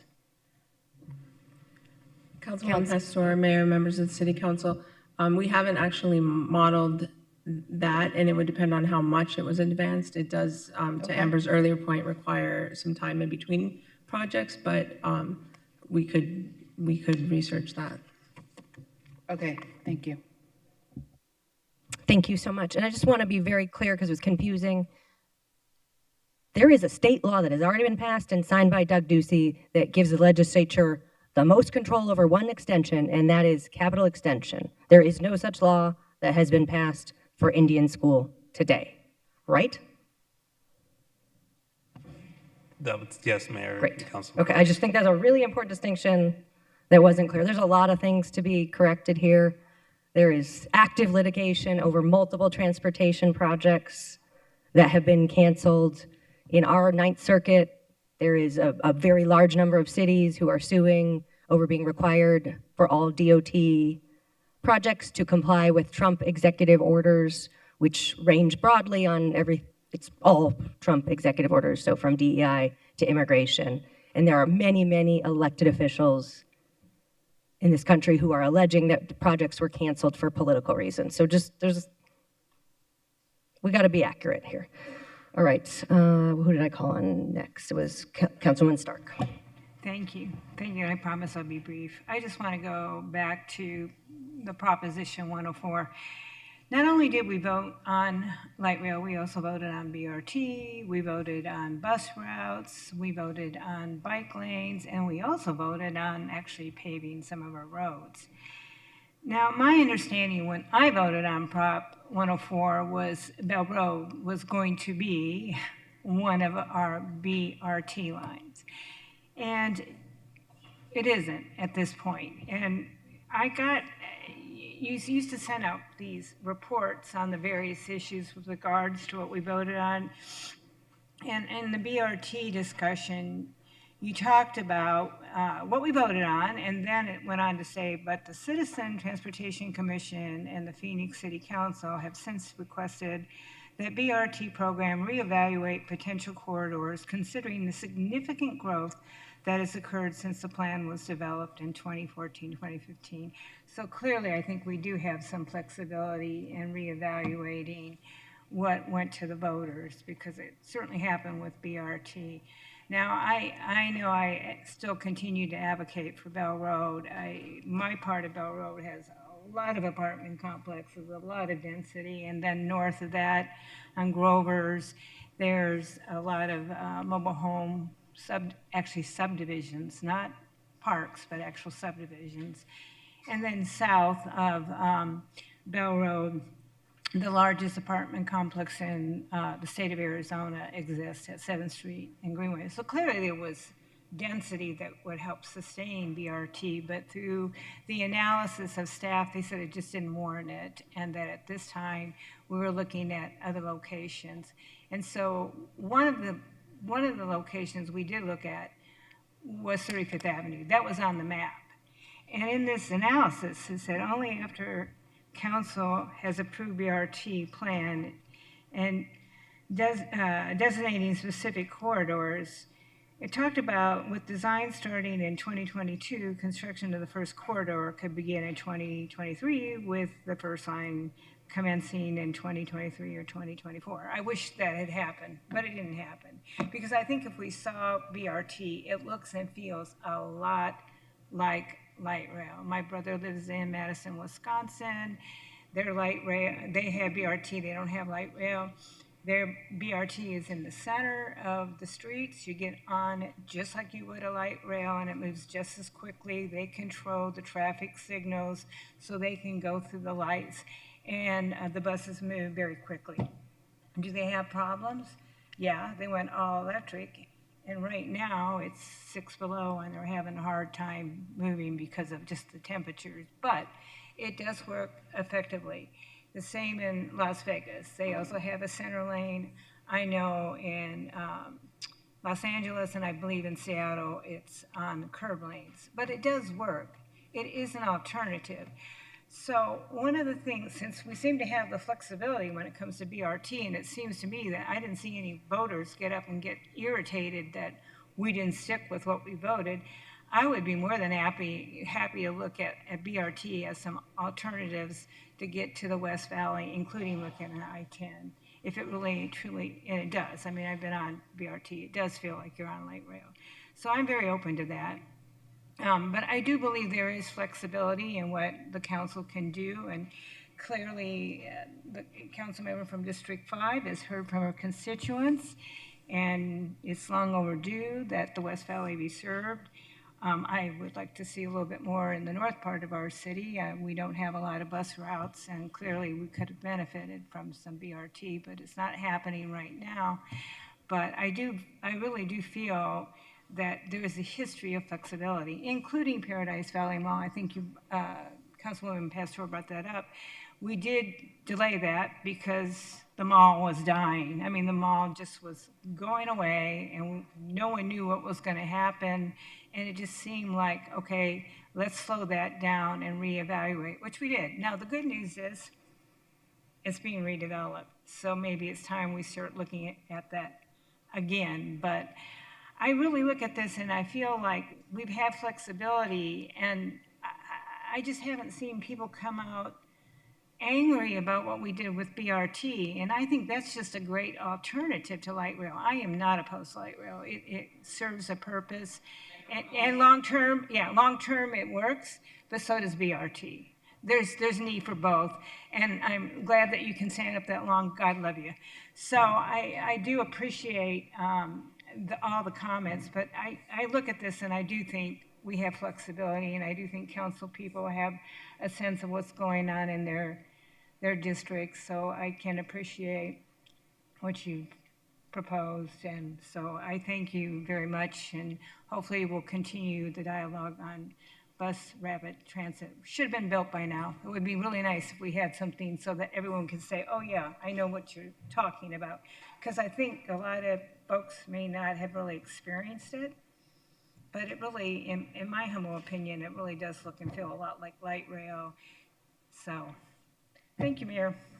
Thank you, Councilwoman, and thank you for your passion for transportation and moving forward. I just want to say, those of us up here care deeply about Maryville and want to deliver for Maryville, and to say that this is about anything than different calculations about what is politically feasible is disingenuous. Maryville is very important to this city, and we can disagree about where the politics are and which project will deliver, but we don't need to get into insulting people's motivations over this. It is a political decision, and it is a political difference about which project is more politically feasible, but we are passionate about this city and we want to do well for it. Vice Mayor. Thank you, Mayor. I still have a couple of questions. I was trying to make sure I don't duplicate the questions that my colleagues have asked, but I am going to, I do have a few questions here. Just a general question for Valley Metro and or Director Coleman to talk about public transit trends and utilization. There was some commentary from speakers about light rail not being needed. Can you talk a little bit about the trends that you're seeing, the utilization you're seeing, particularly in general, and then focus a little bit on the two most recent extensions? And if you could talk a little bit about the revenue projections, whether or not they have met our expectations. It's a lot. Thank you, Mayor, members of the council, Councilmember Hodge Washington. I can speak to, do you want ridership trends nationally, Phoenix, both? Yes, I would like to hear more about the ridership trends here in our city with respect to our light rail. Thank you. So our ridership trends still haven't, even though we've expanded, we still haven't recovered relative to our pre-pandemic ridership. When we say pre-pandemic, we're benchmarking calendar year 2019. Typically, at that time, we were carrying about 15.8 million passenger boardings per year on light rail. We are right now closing in at 11 million boardings per year at that rate. And so we have seen a pretty significant decline in all modes of fixed route transit ridership, that is bus and light rail across the system. The resurgence that we've seen, that 20% year over year from the last quarter that I mentioned earlier in the evening, that is light rail, and the majority of this actually the South Central extension. So it is the new extensions that are really carrying the day, if you will, in our ridership growth. I want to acknowledge that. With respect to projections, to your question, when we plan and design projects and when we submit ratings packages for project development, as we did for Northwest Extension Phase 2 and South Central Extension, we submit ridership projections, and we're hitting those ridership projections, so we're very pleased with the way those routes are performing. Thank you for that. And I know they are separate communities, and I'm not trying to equate them to be similar, but I bring the reference of the South Phoenix community. I think demographically, when it comes to transit dependency as well as access to vehicle, would you say they are similar to the Maryville community? Based on information that we've done through our TOD and TOC process for South Central, and then the preliminary information that we received through census data and part of the alternative analysis, I would say that they don't mirror each other, but they are very similar in their makeup. Thank you for that clarification. I wasn't prescribing that they mirrored each other. I was just trying to make maybe a too far of a speculation or an assumption that given their similarities, that if I were to extrapolate, we would see similar ridership in that community, given that the South Central Extension is, if I'm correct, is now our most third utilized station, and as well as the ridership numbers are very impressive. That would be a reasonable assumption. Thank you so much. And then other questions we heard a little bit, I just want to take a minute to dispel some what I think are possible misinformation or misconceptions about light rail travel. And it talked about a couple of the speakers talked about almost a fear of light rail because they think it's going to bring crime and homeless and unsheltered individuals into their community. Can you talk a little bit about what programs the light rail has implemented to ensure that the quality of life or the quality of usage for light rail riders and the adjacent businesses and residents? So I'll start and then I'll hand it over to Jessica. I'll speak about a program that we recently have been working in partnership with Valley Metro, as well as several offices within the city of Phoenix. We work with the Office of Public Health, the Office of Homeless Solutions, the Office of Heat, as well as partnering with two nonprofit organizations right now, Vea del Sol and Mercy Care, to do a program that is a pilot program that we currently implemented that is called TRACE. It's Transit Reaching All Community for Empowerment. Really what it is a proactive approach to providing social services along some of the hot spots we've identified throughout the light rail corridors. We feel like this is an opportunity for us to connect people with long-term needs. We understand, especially during our hotter months, that people will look to escape the elements. We do have heat respite centers that are set up that are close to some of our light rail corridors, as well as some of our nonprofit partners have services that they provide, whether it be due to substance abuse, shelter, food services, clothing services, and a myriad of different social services that they provide. We utilize volunteer workers to go out and they make this engagement. They have to go through a training. They make a proactive engagement on the system. They send or connect people with services that are within walking distance or earshot of the light rail system, so that we're getting those individuals into the long-term care that they need. This does a few things by not only removing the need for people to utilize public transportation as a way or a means to escape the environmental conditions that they're experiencing and getting them into the actual permanent solutions that they need, but it also provides a better rider experience for our passengers who are riding and utilizing our public transit. We do some of these things in conjunction with Valley Metro security team as well as their outreach team. And then I know that Valley Metro has some great statistics that they could share around safety and security, as there's been a great effort that's been put forward recently in those areas. Thank you, Mayor, members of council. Valley Metro works hand in glove with our 3 rail cities to deliver security across the system. As part of the social services outreach program that Marcus mentioned, I'll build on that. Thanks in large part to the support of members of council, mayor, and Congresswoman Ansari, on Friday, House Resolution 6938 was signed into law. That will appropriate $1 million to support the Valley Metro Community Safety Program, and this will allow us to amplify social services outreach presence across the light rail system. Our baseline security measure for light rail is our frontline security team. We deliver that through a contract with a team called Intercon. Our Intercon team members, on a typical weekday peak period, we've got about 48 frontline team members out there inspecting fares and securing our light rail platforms, park and ride, surrounding environments, and of course the rail cars themselves. Their job is to enforce code of conduct, including fare policy, also to provide assistance and information to our riders. We also have a small but mighty team of 14 ambassadors. They're in the purple shirts, and they are out answering questions, directing customers, and coordinating between our teams. In City of Phoenix, we also rely heavily on the transit unit of the City of Phoenix Police Department. They do a fantastic job and work to respond to our teams when they are called, and we also do proactive patrols on board the system with the Transit Enforcement Unit. We have leaned in heavily over the last 3 years to transit system safety and security. I am pleased to share that in the last year, our security incidents are down on the rail system 54%. Our bus operator assaults, these are primarily bus operator assaults, are down 60%, in part thanks to a new law at the state level which makes assault on a transit worker a felony offense in the state of Arizona. And we survey our customers. It's not enough to look at the trend data. We want to know how people feel when they're riding our system. We conducted a pulse survey focused on security in late 2022, early 2023. We repeated that same survey, same questions this past fall, and every single metric area had double-digit increases in performance.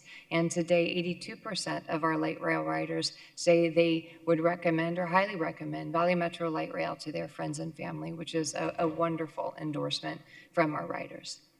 Have I answered your question, Councilmember? Yes, and thank you so much for that extensive answer from both of you. And I think it also, if I may, it shows that Valley Metro has been adaptive when it comes to addressing the concerns raised by the community.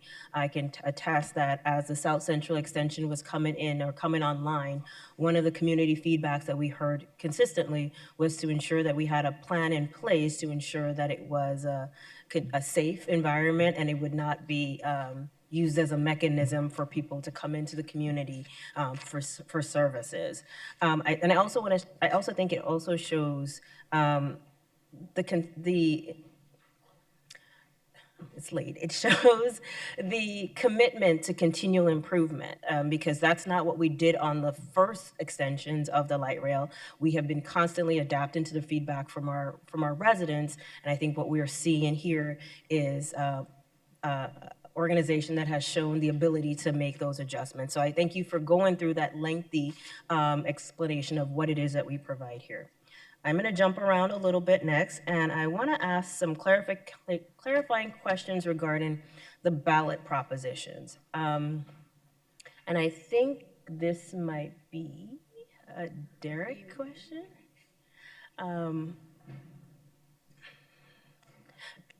Sorry. Thank you so much for joining us at the table. We have heard quite a number of ballot propositions, Prop 400, Prop 479. My overarching question is I hear both members of the public as well as my colleagues talk about they voted for this specific plan or this specific extension time and time again. Maybe my mind is too literal, and I want to make sure that I understand whether or not that specific route, those specific routes were presented to the community for a vote as part of the ballot proposition, or whether or not it was a ballot proposition that supported funding to execute a plan. Does my question make sense? Yes. So, Mayor, members of the council, Vice Mayor, Proposition 104, the language of that proposition, essentially what the voters were asked to fund was a comprehensive transportation plan. And then there was 7 bullet points that were identified in the ballot measure. They included expanding the light rail, adding bus service, extending bus and dial ride services, improving streets and roadways, increasing security measures, and providing funding for additional transportation services such as shade structures. So that's, and then there was maps that were attached to Proposition 104. There were 3 maps. Those 3 maps included expanding the light rail and new bus BRT plan, new and improved local and rapid commuter bus services, and also a proposed Phoenix Major Street Improvement Plan. So those were identified on the maps, but the actual proposition itself was to approve a comprehensive transportation plan. So again, maybe I can be literal at times, and I just want to make sure I understand it. So by approving the comprehensive plan, does that mean that we as a council are unable to make modifications to that plan as we're doing as the current motion? No, my understanding is when the language was proposed, again, you're funding the plan with the increase in the TPT tax over 35 years. And the maps were attached to show where alignments may go, but there was some flexibility, some latitude. So is that just for the Prop 104, or was that for all of the ballot propositions? My understanding was that that was for all of them. Okay, thank you. And I just wanted a clarification because I've heard multiple colleagues say, I voted for this specific route. My voters voted for, voters approved a specific route, and I think it might be a distinction without a difference to some, but I think it's a distinction that I want to understand in terms of our authority. So thank you so much for the clarification on that. That was asked. My next question probably goes, thank you, Derek. I think that's my last question for you. My next question goes to, clarifying, I don't know if it's if it's clear to, well, maybe I'll say it this way. My understanding is without the I-10 extension, the CapEx does not, I'm sorry, without I-10 extension, the CapEx route would not provide connection to the Maryville community. Mayor, members of the council, that is correct. Okay. My understanding also is the I-10 extension proposes a certain number of miles that are on the freeway or the highway. I don't know. I always get the word right. Is it freeway or highway? But it's not on our regular streets. That is correct. A majority of that alignment would run within the I-10 corridor. And that's actually on the freeway, correct? That would be a certain portion from, I would say, approximately the stack to 45th to 47th Avenue would be in the center median. After that point, it would go over the westbound traffic lanes to the north bank of the freeway, the south side of the drainage channel, where it would run from that point all the way to 79th Avenue, where then it would turn north and go 79th Avenue north to the Desert Sky Transit Center. Okay, you're the street guys, I'm not. Okay. About how much, like, if you had to quantify that in terms of mileage on the CapEx extension, how much miles would be actually, sorry, the I-10 extension, how many miles are actually on the freeway? I'm gonna look to Trevor to smack me if I'm wrong, but I would say approximately. Yeah, Mayor and council member, I couldn't break that up, but I would say a good 80% of that 10 miles. So let's say 8 miles for today's discussion. Thank you so much. That's enough for me. That's enough for me. Approximately 8 miles. Thank you so much for that question. So then I'll come back to streets, but my next question, I'm jumping around, I'm trying to follow my notes here. I wanted to follow up with economic development. I know Ryan where's Ryan? He's kind of new to us, but I wanted to get some feedback. Sorry, I'm keeping you guys active. Everyone's thankful to stand up.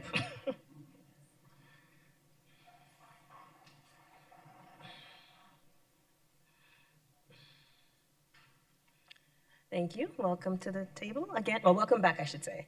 Can you talk a little bit about what economic development we would expect to see along a light rail construction? I know you're like new to the city, but what type of economic development would we expect? So, Mayor, Vice Mayor, thank you for the question. Typically, in my experience from my last jurisdiction, which was known and kind of nationally for their transit-oriented development, usually you can see higher densities, which allow you for a multiple of uses along the transit corridor. So that could be anything from housing or residential to commercial uses, such as retail, typically on your ground floor. So you typically try to take advantage of those densities to have a variety of uses that can then help generate a variety of revenues. Does that answer your question? That does answer my question. My follow-up question from that would be, what type of economic development would you see if the I-10 extension is actually construction along the freeway or in the freeway along the median?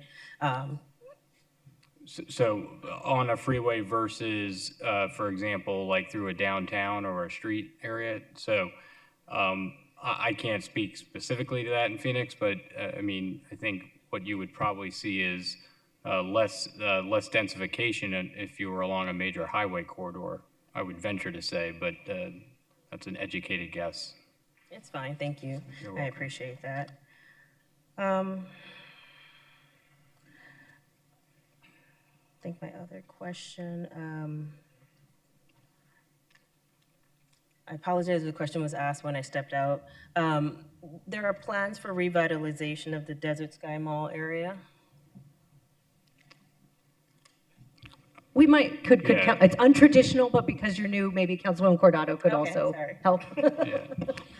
Yeah, definitely there's a lot of plans. There's already construction already happening, and we have a few apartment complexes that are already built, and a lot of other apartment complexes that are coming in that area. All of that happened under the Congresswoman, when it was under Congresswoman Ansari.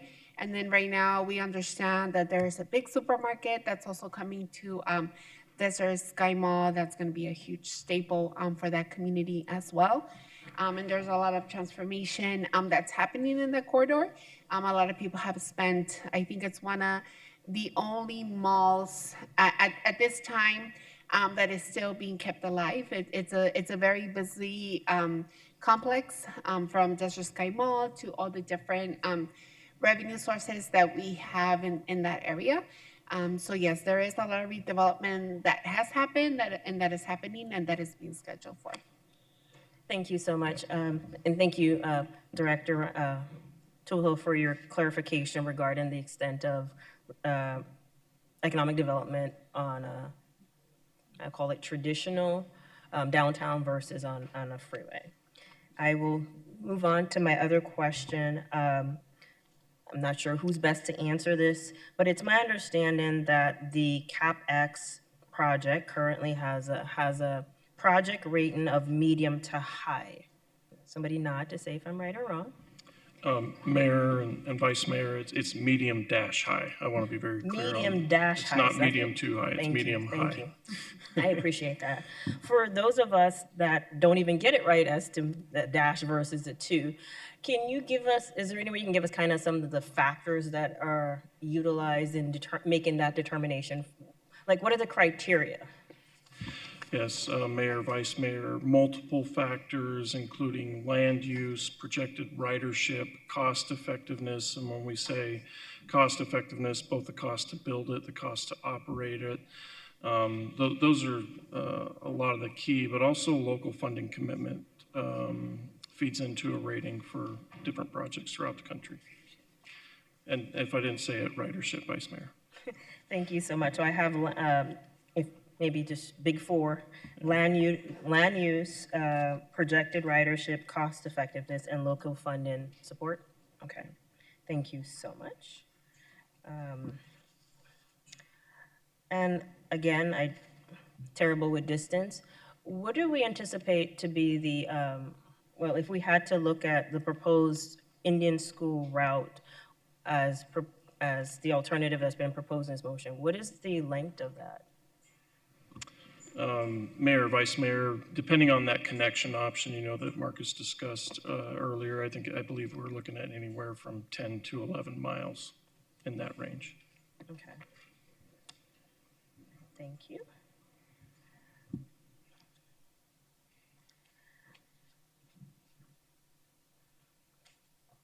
I know I told Derek he could sit down, but I missed one question. Sorry.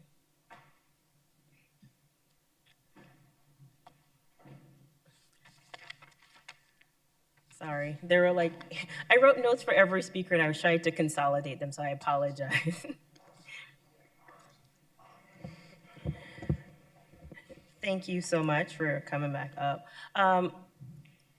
From my perspective, and I just need you to help me clarify, it seems that there is a conflict or conflicting interpretation as to whether or not the GLBC has the ability or the authority to determine the location of stations. At least we've had conflicting correspondence, or is that fair to say we've had conflicting correspondence? I don't want you to give me a legal opinion. I just want to.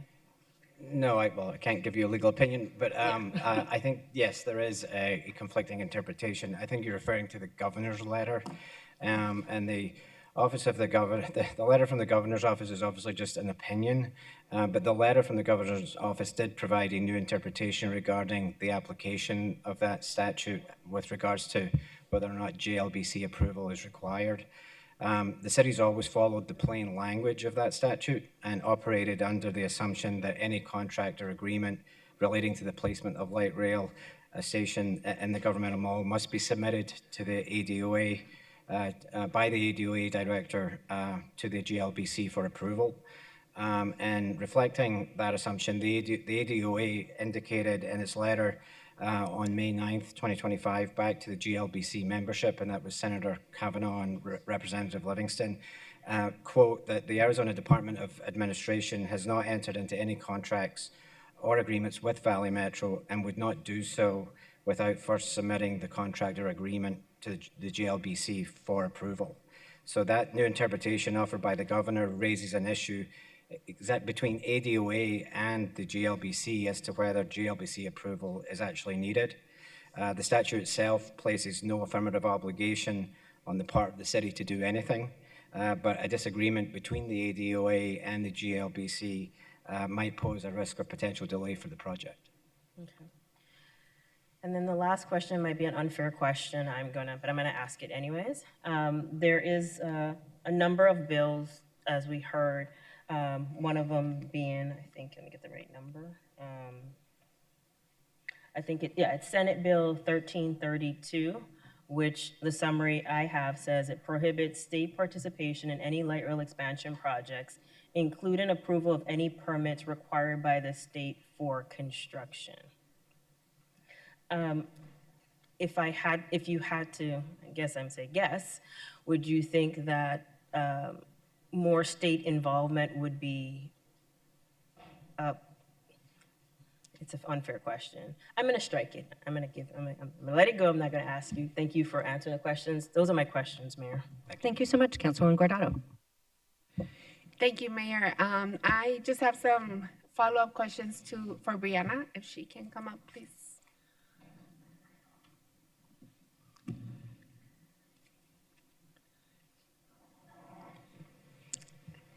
Thank you so much for staying with us so late. So my question to you is, with the beautification project that we have for Indian School, can you tell us what took us to want to apply for that grant? Yeah, the reason we applied for that grant, Councilwoman Guardado, was related to crash history on Indian schools. So I believe over like a 5-year period, we applied in 2022. And so the crash data we had was 27 through 2021. We saw 40 crashes that had occurred in that 5-year period.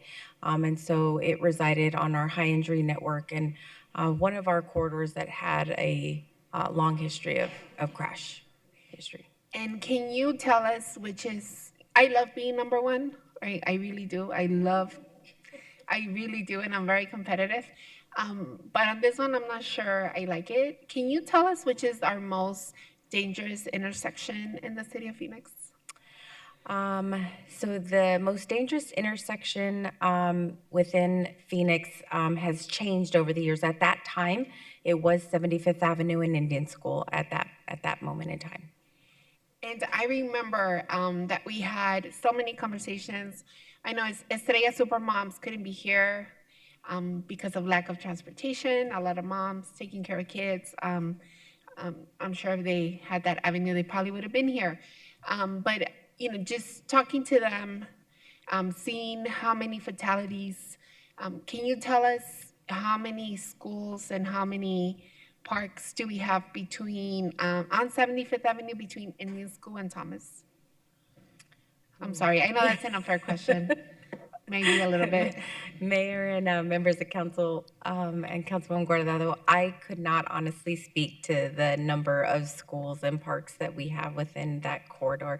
I'm happy to come back and provide that information to you, but just thinking about as I think about the Grand Canal and traveling in that area, there are a significant number of schools as well as parks and community places. I could tell you there's El Oso Park, which is one of our most visited parks in the city of Phoenix. We have Estrella Middle School, and we also have a high school there. So we've seen a lot of people come and speak to us about children being ran over. I think that is one of the reasons why we were pushed to look at Indian School and figure out how do we reduce the fatalities.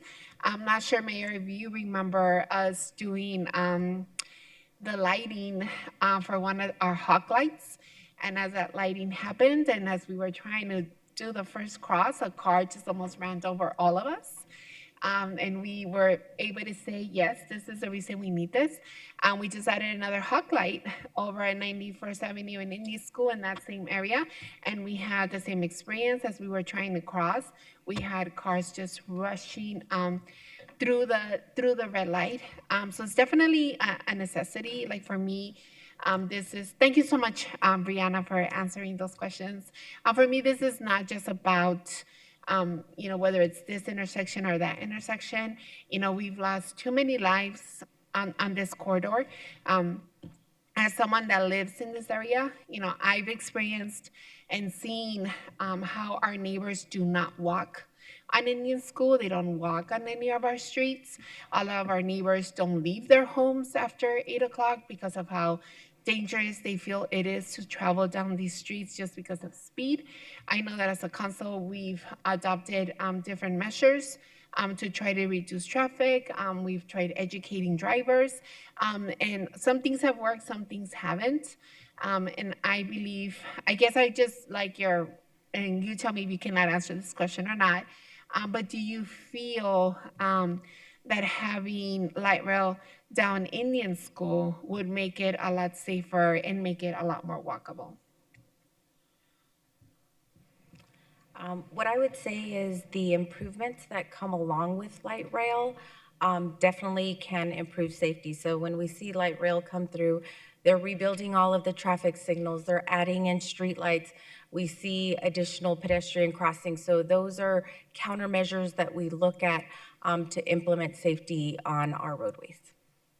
Thank you. Well, thank you so much.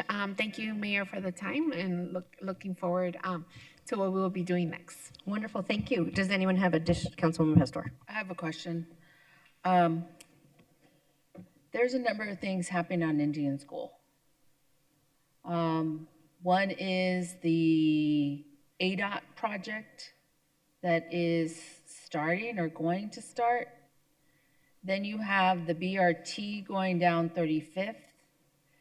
Then if the possibility of light rail going down Indian School, and now you have the reimagined streets. How is this all going to get coordinated? Because this affects all the small businesses. I think you bring up a good point, Councilwoman Pastor. I think if option 2 moves forward, we as the Street Transportation Department, in coordination with ADOT, in coordination with Valley Metro, as well as public transit with BRT, really need to get together and kind of outline what all of these schedules look like, and trying to figure out how to best marry up all of these projects and help mitigate some of the concerns that the community may have with lots of active construction happening within the area. And I'm asking only because District 4 is half of the line. Mayor and Council, one thing that I would like to add to that is we've already started some of this coordination. We've been actively working with MAG and ADOT on the 35th Avenue and Grand project. We've also not only been part of that design concept, but actually financially helped with the grant process to make sure that that project will be able to accommodate high capacity transit on Indian School and also 35th Avenue, in recognizing that we had those as potential corridors that have been approved by our city council as locally preferred alternatives. So we are incorporating those needs into those projects, not building out the full infrastructure, but building out in a footprint and a structural standpoint that can withstand high capacity transit on both of those corridors. We are also working, like Brianna spoke about earlier, we're also working with street transportation, currently having those conversations about the re-envisioning Indian School and what that will look like. However, this is very preliminary. We have not been given direction by the full council to advance West Phoenix, so those conversations have been very high level. We would need more coordination if that were the action that our council would take today. Thank you. The motion on the table is Councilwoman Guardado's motion. Roll call. Guardado. What is it? Councilwoman Guardado's motion. You want to read it again? Yeah. Yeah. The motion is, I move that the city council adopt option 2, directing staff to prioritize the Indian School Road light rail line as the city's next major light rail investment, with a goal of meeting the proposed 2036 revenue service date for that corridor, and to reprioritize the capital extension light rail project accordingly within transit planning, capital programming, and funding schedules. Roll call. Guardado, Yes. Hernandez, No. O'Brien, Yes. Enter the webinar panelist numeric password, followed by pound. Pastor. I want to explain my vote. Please do. As a daughter who watched a man in his own way build, and along with a lot of people around him and community, build and help fund a transportation system, and understand the importance of a transportation system and what it does for a community. I find myself at a very difficult vote. I find myself at a very difficult vote because I'm also affected by both lines. I'm in the middle. There's three council people, and I sit in the middle of this vote. I also sit as the Valley Metro Light Rail Chair, and really understand the movement of transportation across our city and really across our region. And I carry that with a lot of weight. But tonight, I will vote for where I have always voted for, like my Camelback line. I will vote with the voters who voted for option 1.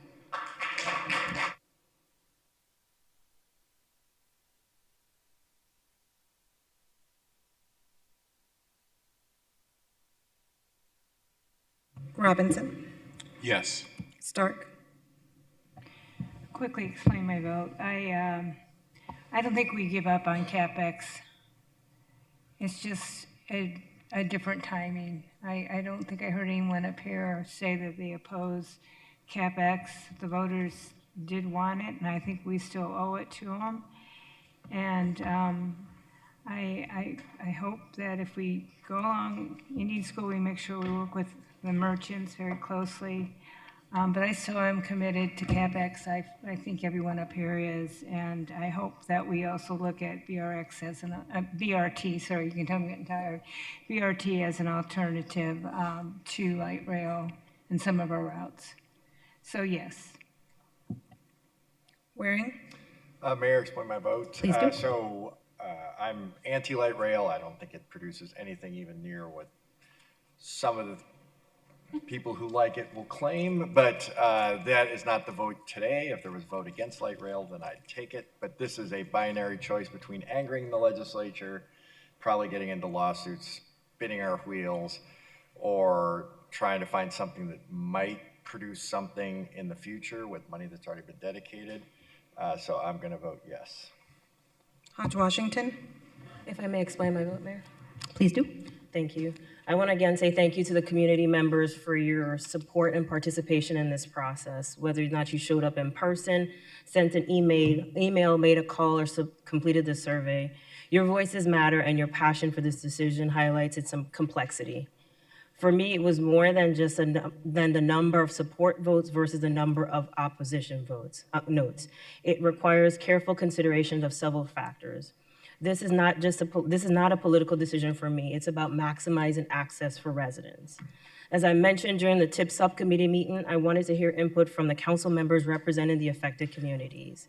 I value their firsthand experience and insight. Also, the shift noted in the survey once option 2 was noted was also significant to me. From my perspective, option 1 deprives Maryville of the full economic revitalization benefits they deserve. The I-10 limits opportunities for transit-oriented development and housing option. As one speaker pointed out today, option one has vacant buildings, which could be repurposed to increase the value of empty garages. However, I'm going to choose to prioritize people over property values. In contrast, option one, the CapEx route covers 1.3 miles. It does not take a community to Maryville. The Indian School route is much longer, and it does address the Maryville community. The completion of the Indian School route could be as soon as 2035, while the I-10 project is expected to be completed in 2034.